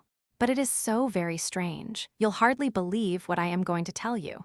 "I could hardly believe it myself if you told me." "Indeed," said I. "Mr. Pip, you remember in old times a certain Christmas day, when you were quite a child, and I dined at Gargery S, and some soldiers came to the door to get a pair of handcuffs mended? I remember it very well. And you remember that there was a chase after two convicts, and that we joined in it, and that Gargery took you on his back, and that I took the lead, and you kept up with me as well as you could. And you remember that we came up with the two in a ditch, and that there was a scuffle between them, and that one of them had been severely handled and much mauled about the face by the other."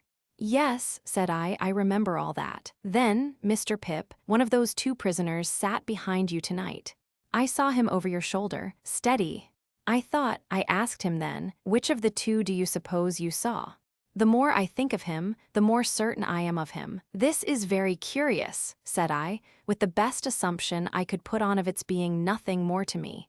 "Very curious indeed. I cannot exaggerate the enhanced disquiet into which this conversation threw me, or the special and peculiar terror I felt at Campison's having been behind me, like a ghost.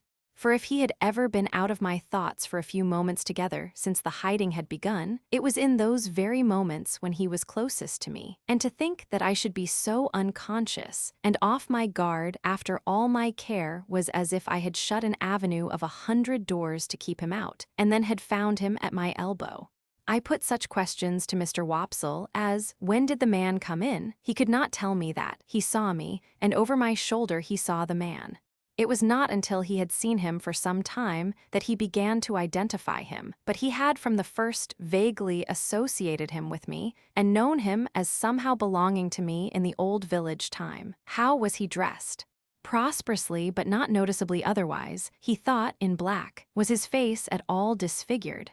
No, he believed not. I believed not too, for, although in my brooding state I had taken no especial notice of the people behind me, I thought it likely that a face at all disfigured would have attracted my attention.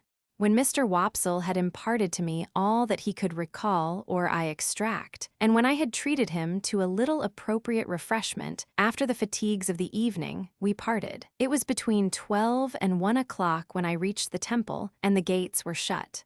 No one was near me when I went in and went home. Herbert had come in, and we held a very serious council by the fire. But there was nothing to be done, saving to communicate to Wemmick what I had that night found out, and to remind him that we waited for his hint. As I thought that I might compromise him if I went too often to the castle, I made this communication by letter. I wrote it before I went to bed, and went out and posted it, and again no one was near me. Herbert and I agreed that we could do nothing else but be very cautious. And we were very cautious indeed, more cautious than before, if that were possible, and I for my part never went near Chinks's Basin, except when I rode by, and then I only looked at Mill Pond Bank as I looked at anything else. Chapter 48. The second of the two meetings referred to in the last chapter occurred about a week after the first. I had again left my boat at the wharf below bridge. The time was an hour earlier in the afternoon, and, undecided where to dine, I had strolled up into Cheapside and was strolling along it, surely the most unsettled person in all the busy concourse, when a large hand was laid upon my shoulder by someone overtaking me. It was Mr. Jaggers's hand, and he passed it through my arm. "As we are going in the same direction, Pip, we may walk together. Where are you bound for?" "Well," I returned, glad for once to get the better of him in cross-examination, "I do not know, for I have not made up my mind." "You are going to dine," said Mr. Jaggers. "You don't mind admitting that, I suppose." "Then," said Mr. Jaggers, "come and dine with me." I was going to excuse myself when he added, "Wemmick's coming." So I changed my excuse into an acceptance, the few words I had uttered serving for the beginning of either, and we went along Cheapside and slanted off to Little Britain, while the lights were springing up brilliantly in the shop windows, and the street lamplighters, scarcely finding ground enough to plant their ladders on in the midst of the afternoon's bustle, were skipping up and down and running in and out. As I stood idle by Mr. Jaggers's fire, its rising and falling flame made the two casts on the shelf look as if they were playing a diabolical game at Bo Peep with me, while the pair of coarse, fat office candles that dimly lighted Mr. Jaggers as he wrote in a corner were decorated with dirty winding sheets, as if in remembrance of a host of hanged clients. We went to Gerrard Street, all three together, in a hackney coach. And as soon as we got there, dinner was served. Although I should not have thought of making, in that place, the most distant reference by so much as a look to Wemmick's Walworth sentiments, yet I should have had no objection to catching his eye now and then in a friendly way. But it was not to be done. He turned his eyes on Mr. Jaggers whenever he raised them from the table, and was as dry and distant to me as if there were twin Wemmicks, and this was the wrong one. "Did you send that note of Miss Havisham to Mr. Pip Wemmick?" Mr. Jaggers asked, soon after we began dinner. "No, sir," returned Wemmick. "It was going by post when you brought Mr. Pip into the office. Here it is." He handed it to his principal instead of to me. "It's a note of 2 lines, Pip," said Mr. Jaggers, handing it on, "sent up to me by Miss Havisham on account of her not being sure of your address. She tells me that she wants to see you on a little matter of business you mentioned to her. You'll go down. When do you think of going down?" "If Mr. Pip has the intention of going at once," said Wemmick to Mr. Jaggers, "he needn't write an answer, you know." Receiving this as an intimation that it was best not to delay, I settled that I would go tomorrow, and said so.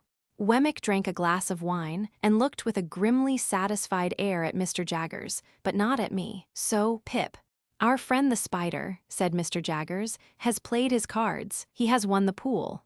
It was as much as I could do to assent. "Ha! He is a promising fellow in his way, but he may not have it all his own way. The stronger will win in the end, but the stronger has to be found out first. If he should turn to and beat her, he may possibly get the strength on his side. If it should be a question of intellect, he certainly will not. It would be chance work to give an opinion how a fellow of that sort will turn out in such circumstances, because it's a toss-up between two results." "May I ask what they are?" "Ask Wemmick his opinion. Either beats or cringes," said Wemmick, not at all addressing himself to me. "So here's to Mrs. Bentley Drummle," said Mr. Jaggers, taking a decanter of choicer wine from his dumb waiter, and filling for each of us and for himself. "And may the question of supremacy be settled to the lady's satisfaction. To the satisfaction of the lady and the gentleman, it never will be. Now, Molly, how slow you are today." She was at his elbow when he addressed her, putting a dish upon the table. As she withdrew her hands from it, she fell back a step or two, nervously muttering some excuse, and a certain action of her fingers, as she spoke, arrested my attention. "What's the matter?" said Mr. Jaggers. "Nothing. Only the subject we were speaking of," said I, "was rather painful to me. The action of her fingers was like the action of knitting." She stood looking at her master, not understanding whether she was free to go, or whether he had more to say to her and would call her back if she did go. Her look was very intent. Surely I had seen exactly such eyes and such hands on a memorable occasion very lately. He dismissed her, and she glided out of the room. But she remained before me as plainly as if she were still there. I looked at those hands, I looked at those eyes, I looked at that flowing hair, and I compared them with other hands, other eyes, other hair that I knew of, and with what those might be after 20 years of a brutal husband and a stormy life. I looked again at those hands and eyes of the housekeeper, and thought of the inexplicable feeling that had come over me when I last walked, not alone, in the ruined garden and through the deserted brewery. I thought how the same feeling had come back when I saw a face looking at me, and a hand waving to me from a stagecoach window, and how it had come back again and had flashed about me like lightning when I had passed in a carriage, not alone, through a sudden glare of light in a dark street. I thought how one link of association had helped that identification in the theater, and how such a link, wanting before, had been riveted for me now, when I had passed by a chance swift from Estella's name to the fingers with their knitting action and the attentive eyes. And I felt absolutely certain that this woman was Estella's mother. Mr. Jaggers had seen me with Estella, and was not likely to have missed the sentiments I had been at no pains to conceal. He nodded when I said the subject was painful to me, clapped me on the back, put round the wine again, and went on with his dinner. Only twice more did the housekeeper reappear, and then her stay in the room was very short, and Mr. Jaggers was sharp with her. But her hands were Estella's hands, and her eyes were Estella's eyes, and if she had reappeared 100 times, I could have been neither more sure nor less sure that my conviction was the truth.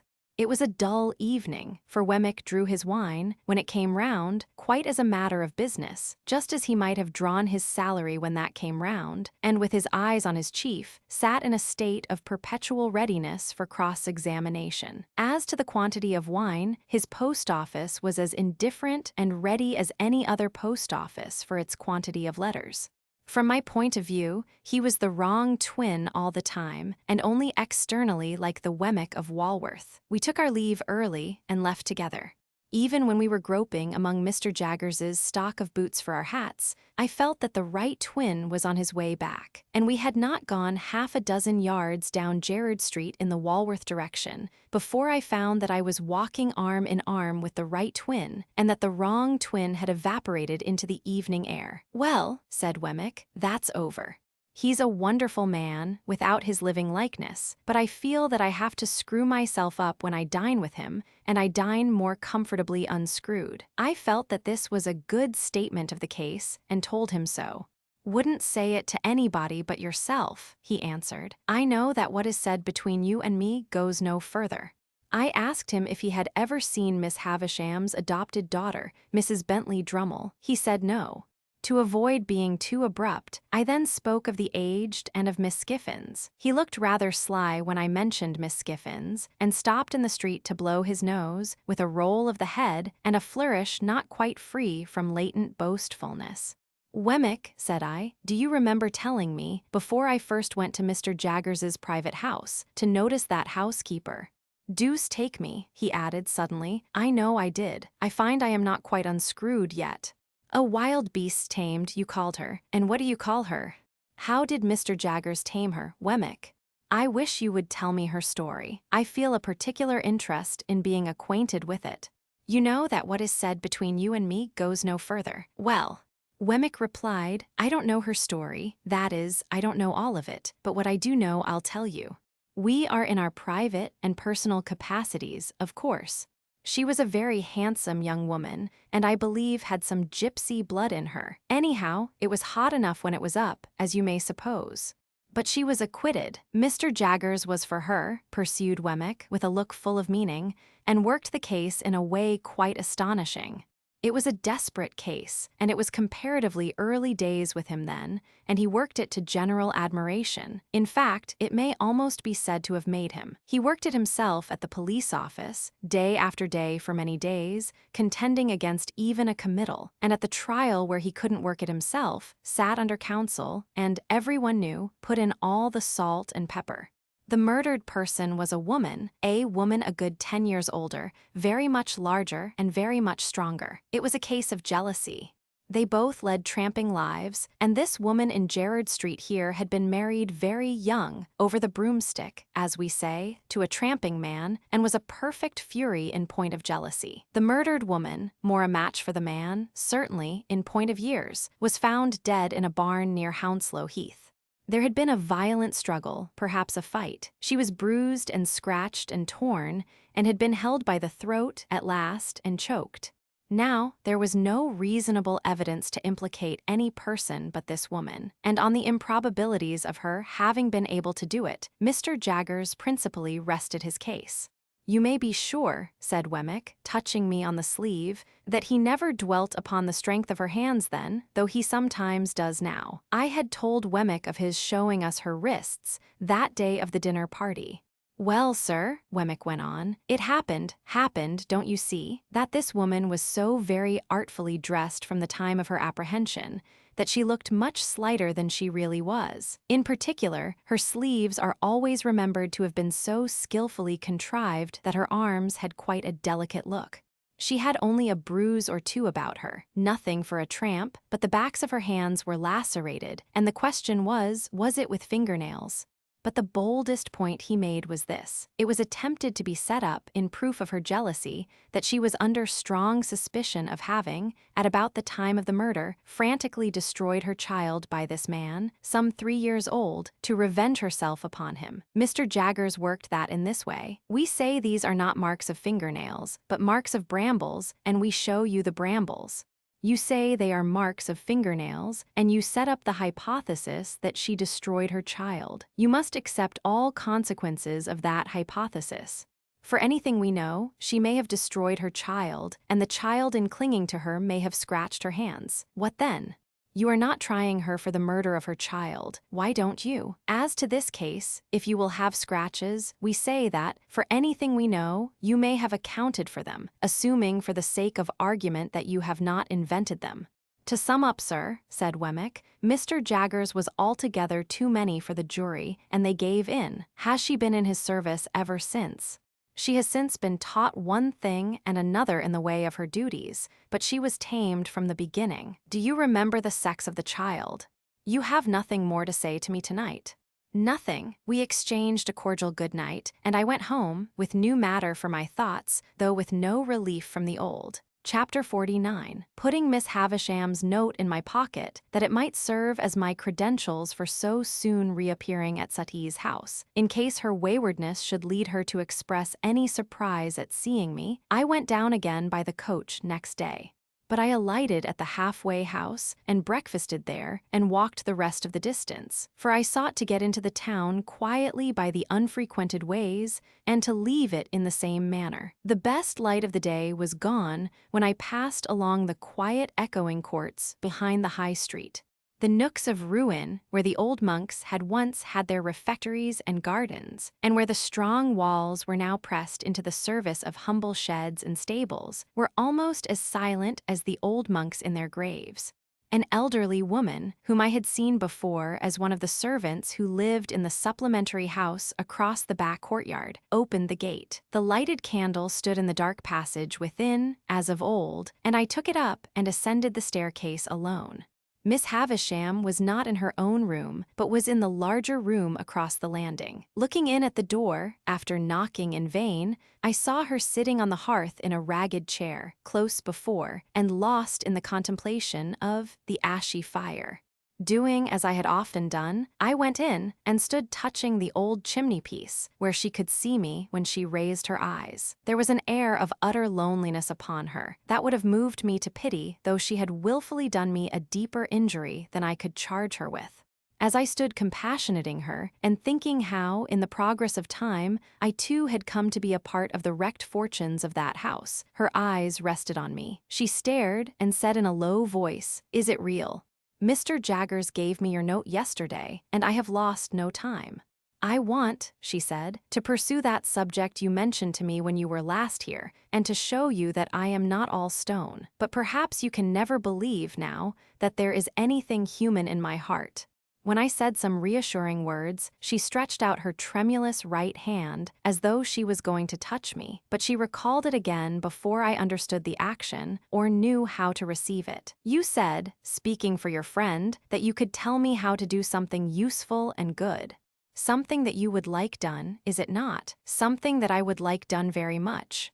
I had not got far into it when I judged from her looks that she was thinking in a discursive way of me rather than of what I said. It seemed to be so, for, when I stopped speaking, many moments passed before she showed that she was conscious of the fact.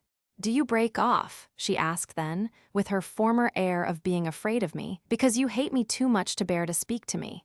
"Perhaps I was not," she answered, putting a hand to her head. "Begin again, and let me look at something else." "Stay, now tell me."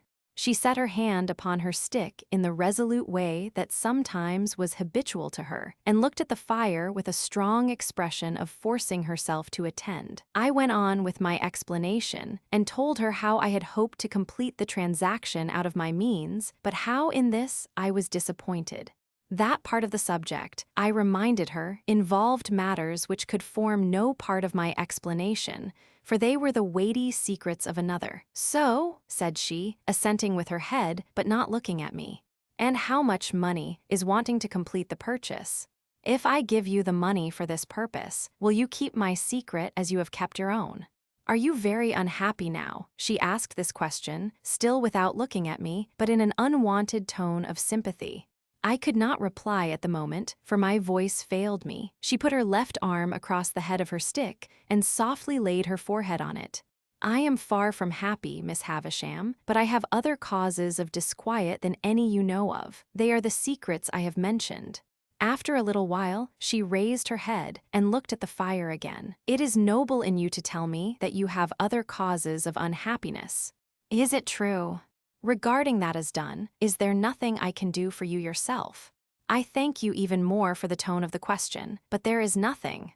She presently rose from her seat and looked about the blighted room for the means of writing. There were none there, and she took from her pocket a yellow set of ivory tablets, mounted in tarnished gold, and wrote upon them with a pencil in a case of tarnished gold that hung from her neck.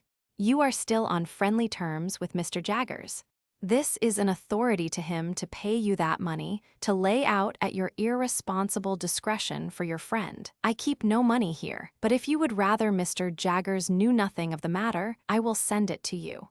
"Thank you, Miss Havisham. I have not the least objection to receiving it from him." She read me what she had written, and it was direct and clear, and evidently intended to absolve me from any suspicion of profiting by the receipt of the money. I took the tablets from her hand, and it trembled again, and it trembled more as she took off the chain to which the pencil was attached and put it in mine. All this she did without looking at me. "My name is on the first leaf. If you can ever write under my name, I forgive her, though ever so long after my broken heart is dost pray do it." "Oh, Miss Havisham," said I can do it now. There have been sore mistakes, and my life has been a blind and thankless one, and I want forgiveness and direction far too much to be bitter with you." She turned her face to me for the first time since she had averted it, and to my amazement, I may even add to my terror, dropped on her knees at my feet, with her folded hands raised to me in the manner in which, when her poor heart was young and fresh and whole, they must often have been raised to heaven from her mother's side. To see her, with her white hair and her worn face kneeling at my feet, gave me a shock through all my frame. I entreated her to rise, and got my arms about her to help her up, but she only pressed that hand of mine which was nearest to her grasp, and hung her head over it and wept. I had never seen her shed a tear before, and, in the hope that the relief might do her good, I bent over her without speaking. She was not kneeling now, but was down upon the ground. "Oh!" she cried despairingly, "what have I done?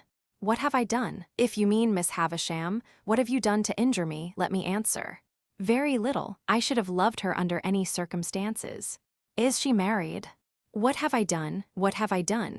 She wrung her hands, and crushed her white hair, and returned to this cry over and over again. "What have I done?" I knew not how to answer, or how to comfort her. That she had done a grievous thing in taking an impressionable child to mold into the form that her wild resentment, spurned affection, and wounded pride found vengeance in, I knew full well.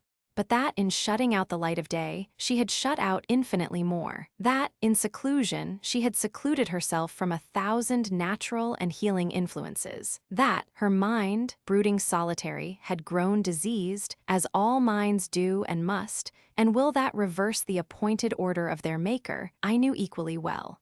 Until you spoke to her the other day, and until I saw in you a looking-glass that showed me what I once felt myself, I did not know what I had done. What have I done? What have I done? And so again, 20, 50 times over, what had she done? "Miss Havisham," I said, when her cry had died away, "you may dismiss me from your mind and conscience. But Estella is a different case, and if you can ever undo any scrap of what you have done amiss in keeping a part of her right nature away from her, it will be better to do that than to bemoan the past through 100 years. But Pip, my dear, there was an earnest womanly compassion for me in her new affection. My dear, believe this, when she first came to me, I meant to save her from misery like my own. At first I meant no more. Well, well, said I hope so. But as she grew and promised to be very beautiful, I gradually did worse, and with my praises, and with my jewels, and with my teachings, and with this figure of myself always before her, a warning to back and point my lessons, I stole her heart away and put ice in its place. If you knew all my story, she pleaded, you would have some compassion for me and a better understanding of me. Does what has passed between us give me any excuse for asking you a question relative to Estella, not as she is, but as she was when she first came here? She looked full at me when I said this, and replied, "Go on." You don't know, she shook her head again. But Mr. Jaggers brought her here, or sent her here. She answered in a low whisper and with caution. I had been shut up in these rooms a long time, I don't know how long. You know what time the clocks keep here, when I told him that I wanted a little girl to rear and love and save from my fate. I had first seen him when I sent for him to lay this place waste for me, having read of him in the newspapers, before I and the world parted. He told me that he would look about him for such an orphan child. One night he brought her here asleep, and I called her Estella. Might I ask her age then? So convinced I was of that woman, S being her mother, that I wanted no evidence to establish the fact in my own mind. But to any mind, I thought, the connection here was clear and straight. What more could I hope to do by prolonging the interview? I had succeeded on behalf of Herbert. Miss Havisham had told me all she knew of Estella. I had said and done what I could to ease her mind. No matter with what other words we parted, we parted. Twilight was closing in when I went downstairs into the natural air. I called to the woman who had opened the gate when I entered that I would not trouble her just yet, but would walk round the place before leaving. For I had a presentiment that I should never be there again, and I felt that the dying light was suited to my last view of it. By the wilderness of casks that I had walked on long ago, and on which the rain of years had fallen since, rotting them in many places, and leaving miniature swamps and pools of water upon those that stood on end, I made my way to the ruined garden. I went all round it, round by the corner where Herbert and I had fought our battle, round by the paths where Estella and I had walked. So cold, so lonely, so dreary all. Taking the brewery on my way back, I raised the rusty latch of a little door at the garden end of it and walked through. I was going out at the opposite door, not easy to open now, for the damp wood had started and swelled, and the hinges were yielding, and the threshold was encumbered with a growth of fungus, when I turned my head to look back. A childish association revived with wonderful force in the moment of the slight action, and I fancied that I saw Miss Havisham hanging to the beam.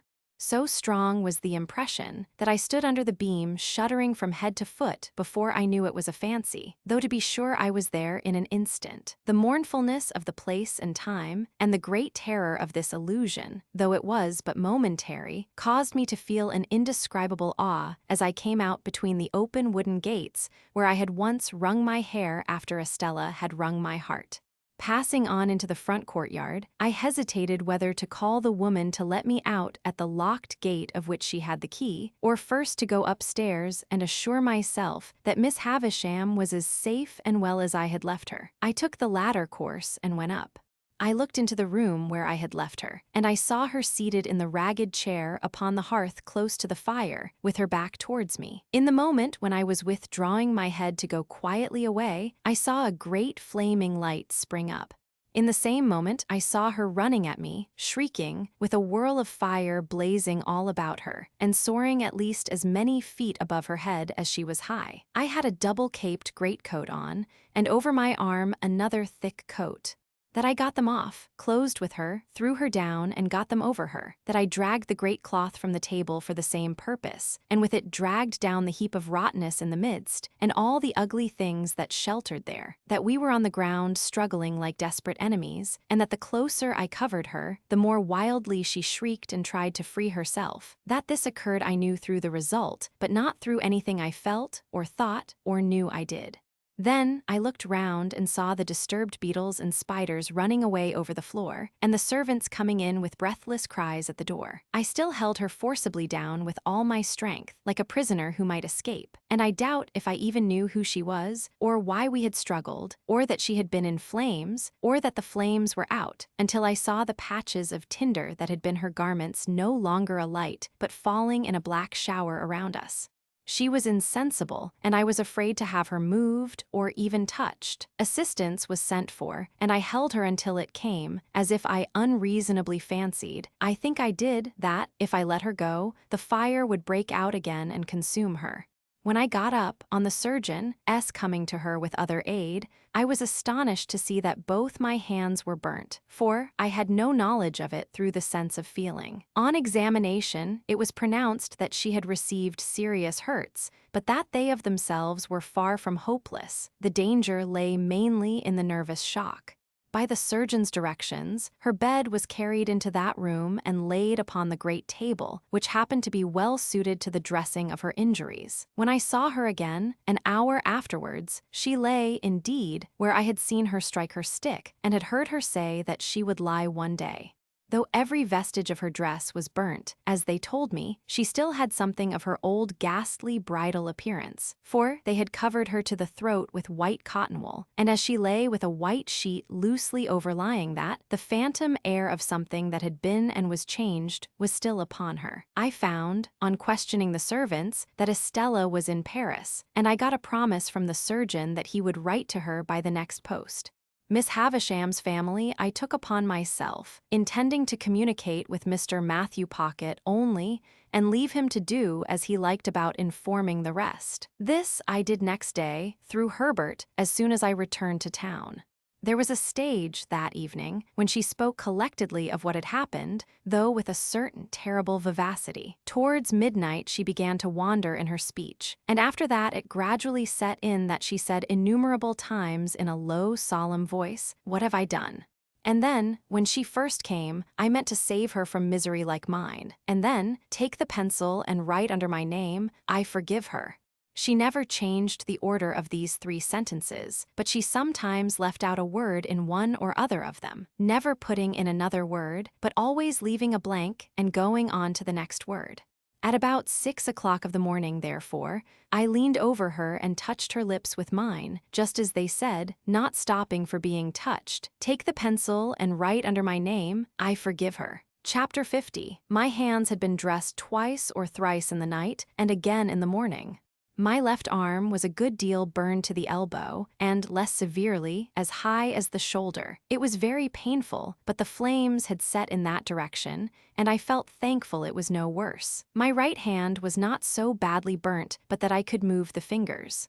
It was bandaged, of course, but much less inconveniently than my left hand and arm. Those I carried in a sling, and I could only wear my coat like a cloak, loose over my shoulders and fastened at the neck. My hair had been caught by the fire, but not my head or face.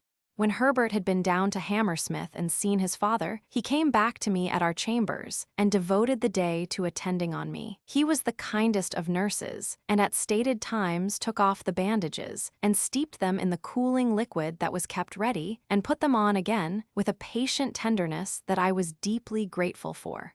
At first, as I lay quiet on the sofa, I found it painfully difficult, I might say impossible, to get rid of the impression of the glare of the flames, their hurry and noise, and the fierce burning smell. If I dozed for a minute, I was awakened by Miss Havisham's cries, and by her running at me with all that height of fire above her head.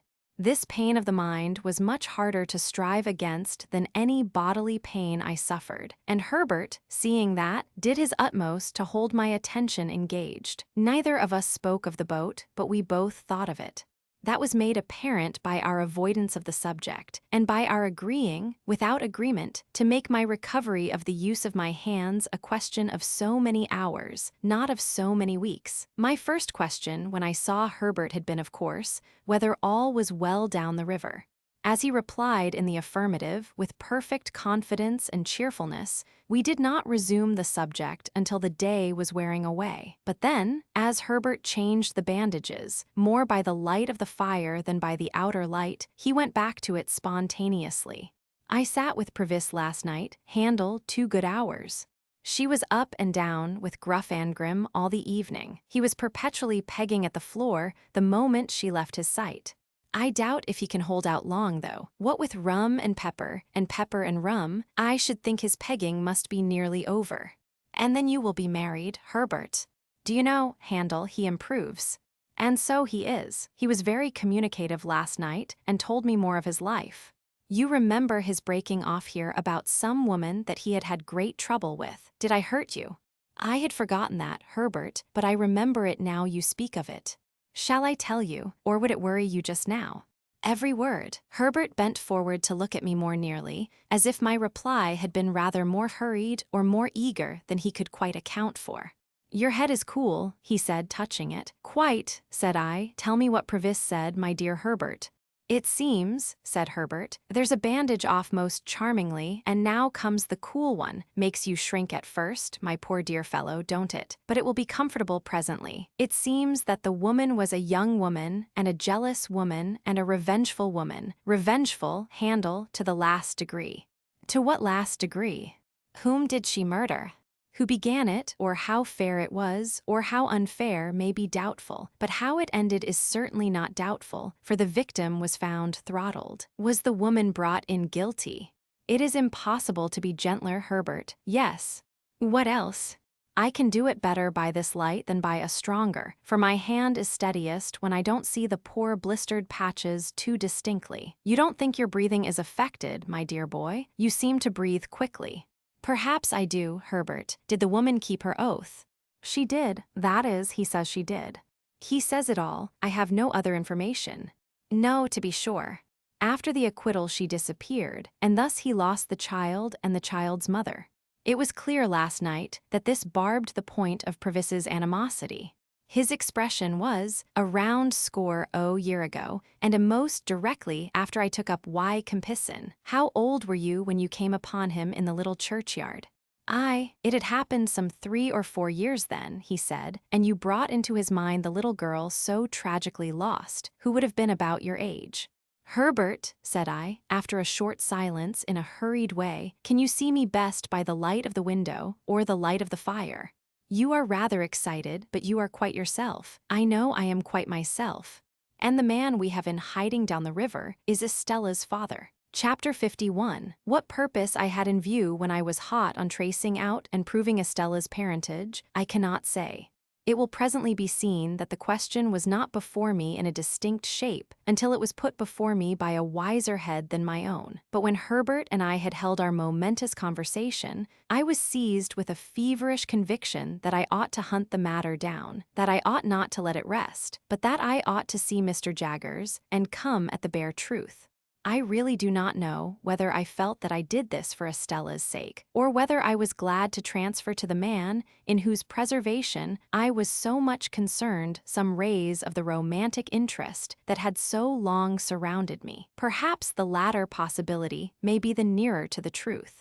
Anyway, I could scarcely be withheld from going out to Gerrard Street that night. Herbert's representations that, if I did, I should probably be laid up and stricken useless, when our fugitive's safety would depend upon me, alone restrained my impatience. On the understanding, again and again reiterated that, come what would, I was to go to Mr. Jaggers tomorrow, I at length submitted to keep quiet, and to have my hurts looked after, and to stay at home. Early next morning we went out together, and at the corner of Giltspur Street by Smithfield, I left Herbert to go his way into the city, and took my way to Little Britain. There were periodical occasions when Mr. Jaggers and Wemmick went over the office accounts and checked off the vouchers and put all things straight. On these occasions, Wemmick took his books and papers into Mr. Jaggers's room, and one of the upstairs clerks came down into the outer office. Finding such clerk on Wemmick's post that morning, I knew what was going on, but I was not sorry to have Mr. Jaggers and Wemmick together, as Wemmick would then hear for himself that I said nothing to compromise him. My appearance, with my arm bandaged and my coat loose over my shoulders, favored my object.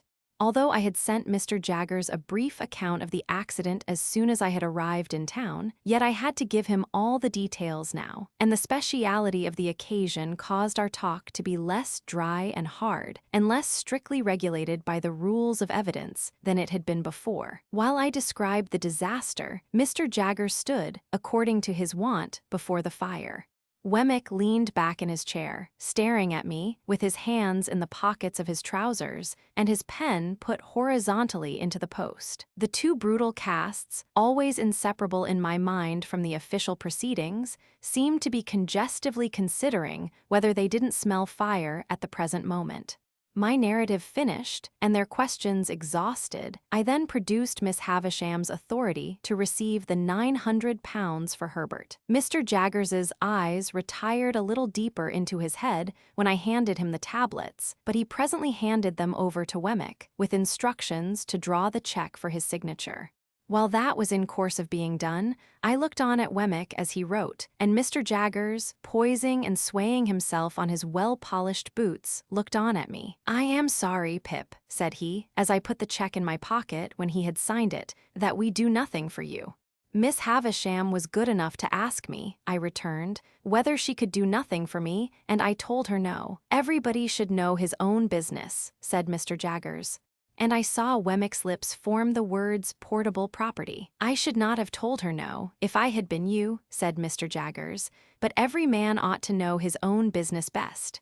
"Every man's business," said Wemmick, rather reproachfully towards me, "is portable property." As I thought the time was now come for pursuing the theme I had at heart, I said, turning on Mr. Jaggers, "I asked her to give me some information relative to her adopted daughter, and she gave me all she possessed." "Did she?" said Mr. Jaggers, bending forward to look at his boots, and then straightening himself.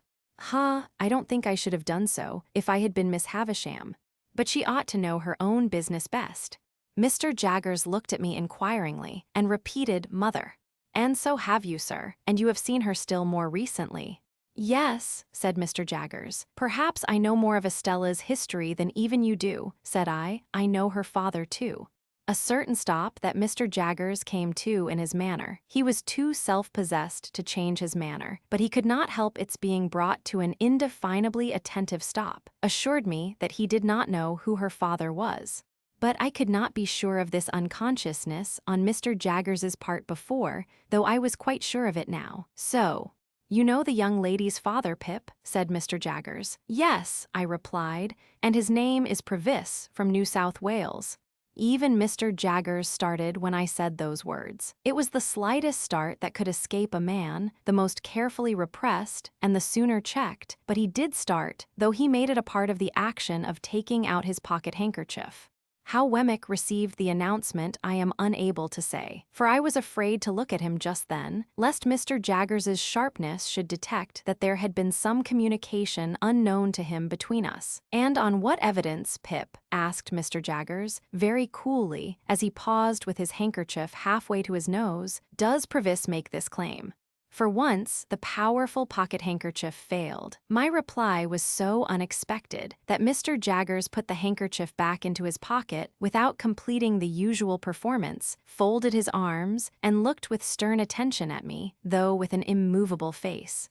Then I told him all I knew and how I knew it, with the one reservation that I left him to infer that I knew from Miss Havisham what I in fact knew from Wemmick. I was very careful indeed as to that.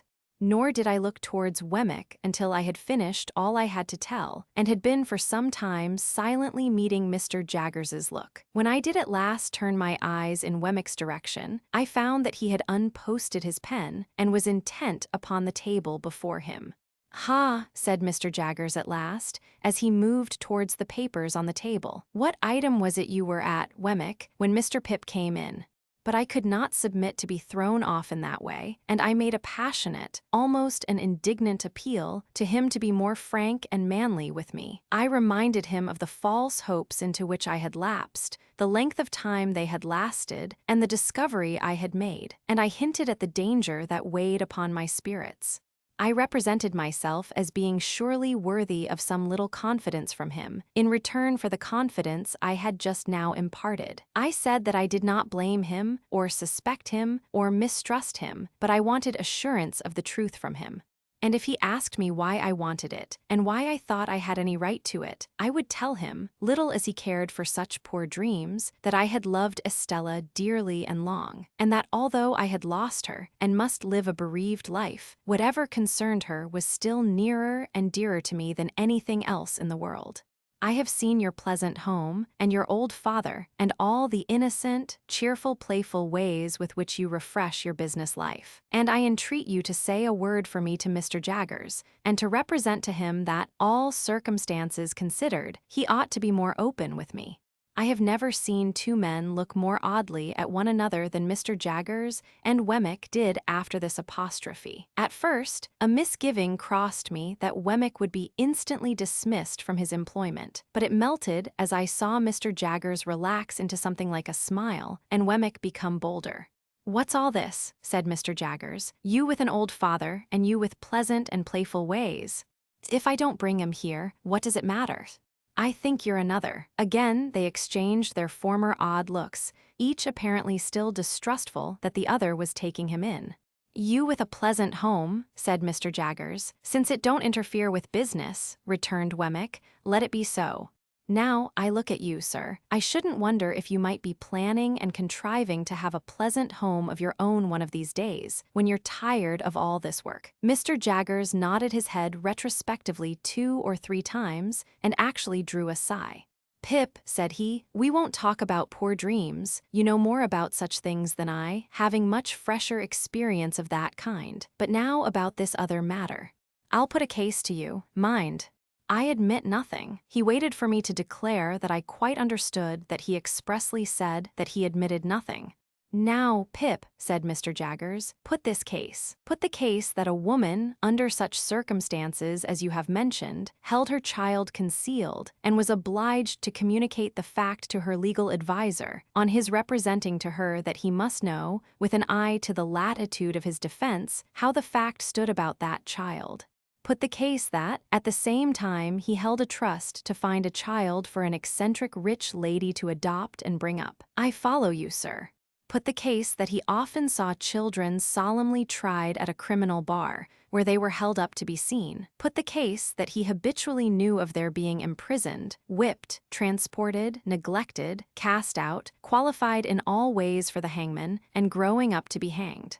You came so and so, you did such and such things to divert suspicion. I have tracked you through it all, and I tell it you all.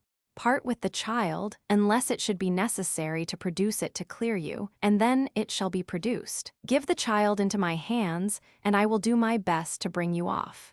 If you are saved, your child is saved too. If you are lost, your child is still saved. Put the case that this was done, and that the woman was cleared. I understand you perfectly, but that I make no admissions." And Wemmick repeated, "No admissions." Put the case, Pip, that passion and the terror of death had a little shaken the woman's intellects, and that when she was set at liberty, she was scared out of the ways of the world and went to him to be sheltered. Put the case that he took her in, and that he kept down the old, wild, violent nature whenever he saw an inkling of its breaking out, by asserting his power over her in the old way. Do you comprehend the imaginary case? That the mother was still living, that the father was still living, that the mother and father, unknown to one another, were dwelling within so many miles, furlongs, yards if you like, of one another, that the secret was still a secret, except that you had got wind of it. Put that last case to yourself very carefully." And Wemmick said, "I do. I think he would not be much the better for the mother. For the mother, S. I think if she had done such a deed, she would be safer where she was. For the daughter, S. I think it would hardly serve her to establish her parentage for the information of her husband, and to drag her back to disgrace, after an escape of 20 years, pretty secure to last for life." I looked at Wemmick, whose face was very grave. He gravely touched his lips with his forefinger. I did the same. Mr. Jaggers did the same. "Now, Wemmick," said the latter then, resuming his usual manner, "what item was it you were at when Mr. Pip came in?" I had never seen them on such ill terms, for generally they got on very well indeed together. But they were both happily relieved by the opportune appearance of Mike, the client with the fur cap and the habit of wiping his nose on his sleeve, whom I had seen on the very first day of my appearance within those walls. This individual, who, either in his own person or in that of some member of his family, seemed to be always in trouble, which in that place meant Newgate, called to announce that his eldest daughter was taken up on suspicion of shoplifting. As he imparted this melancholy circumstance to Wemmick, Mr. Jaggers standing magisterially before the fire and taking no share in the proceedings, Mike's eye happened to twinkle with a tear. "What are you about?" demanded Wemmick, with the utmost indignation. "What do you come sniveling here for? How dare you? You're not in a fit state to come here, if you can't come here without spluttering like a bad pen." "What do you mean by it?" "Say that again. Now look here, my man," said Mr. Jaggers, advancing a step and pointing to the door. "Get out of this office. I'll have no feelings here." "Get out. It serves you right," said Wemmick. "Get out." So, the unfortunate Mike very humbly withdrew, and Mr. Jaggers and Wemmick appeared to have re-established their good understanding, and went to work again with an air of refreshment upon them, as if they had just had lunch.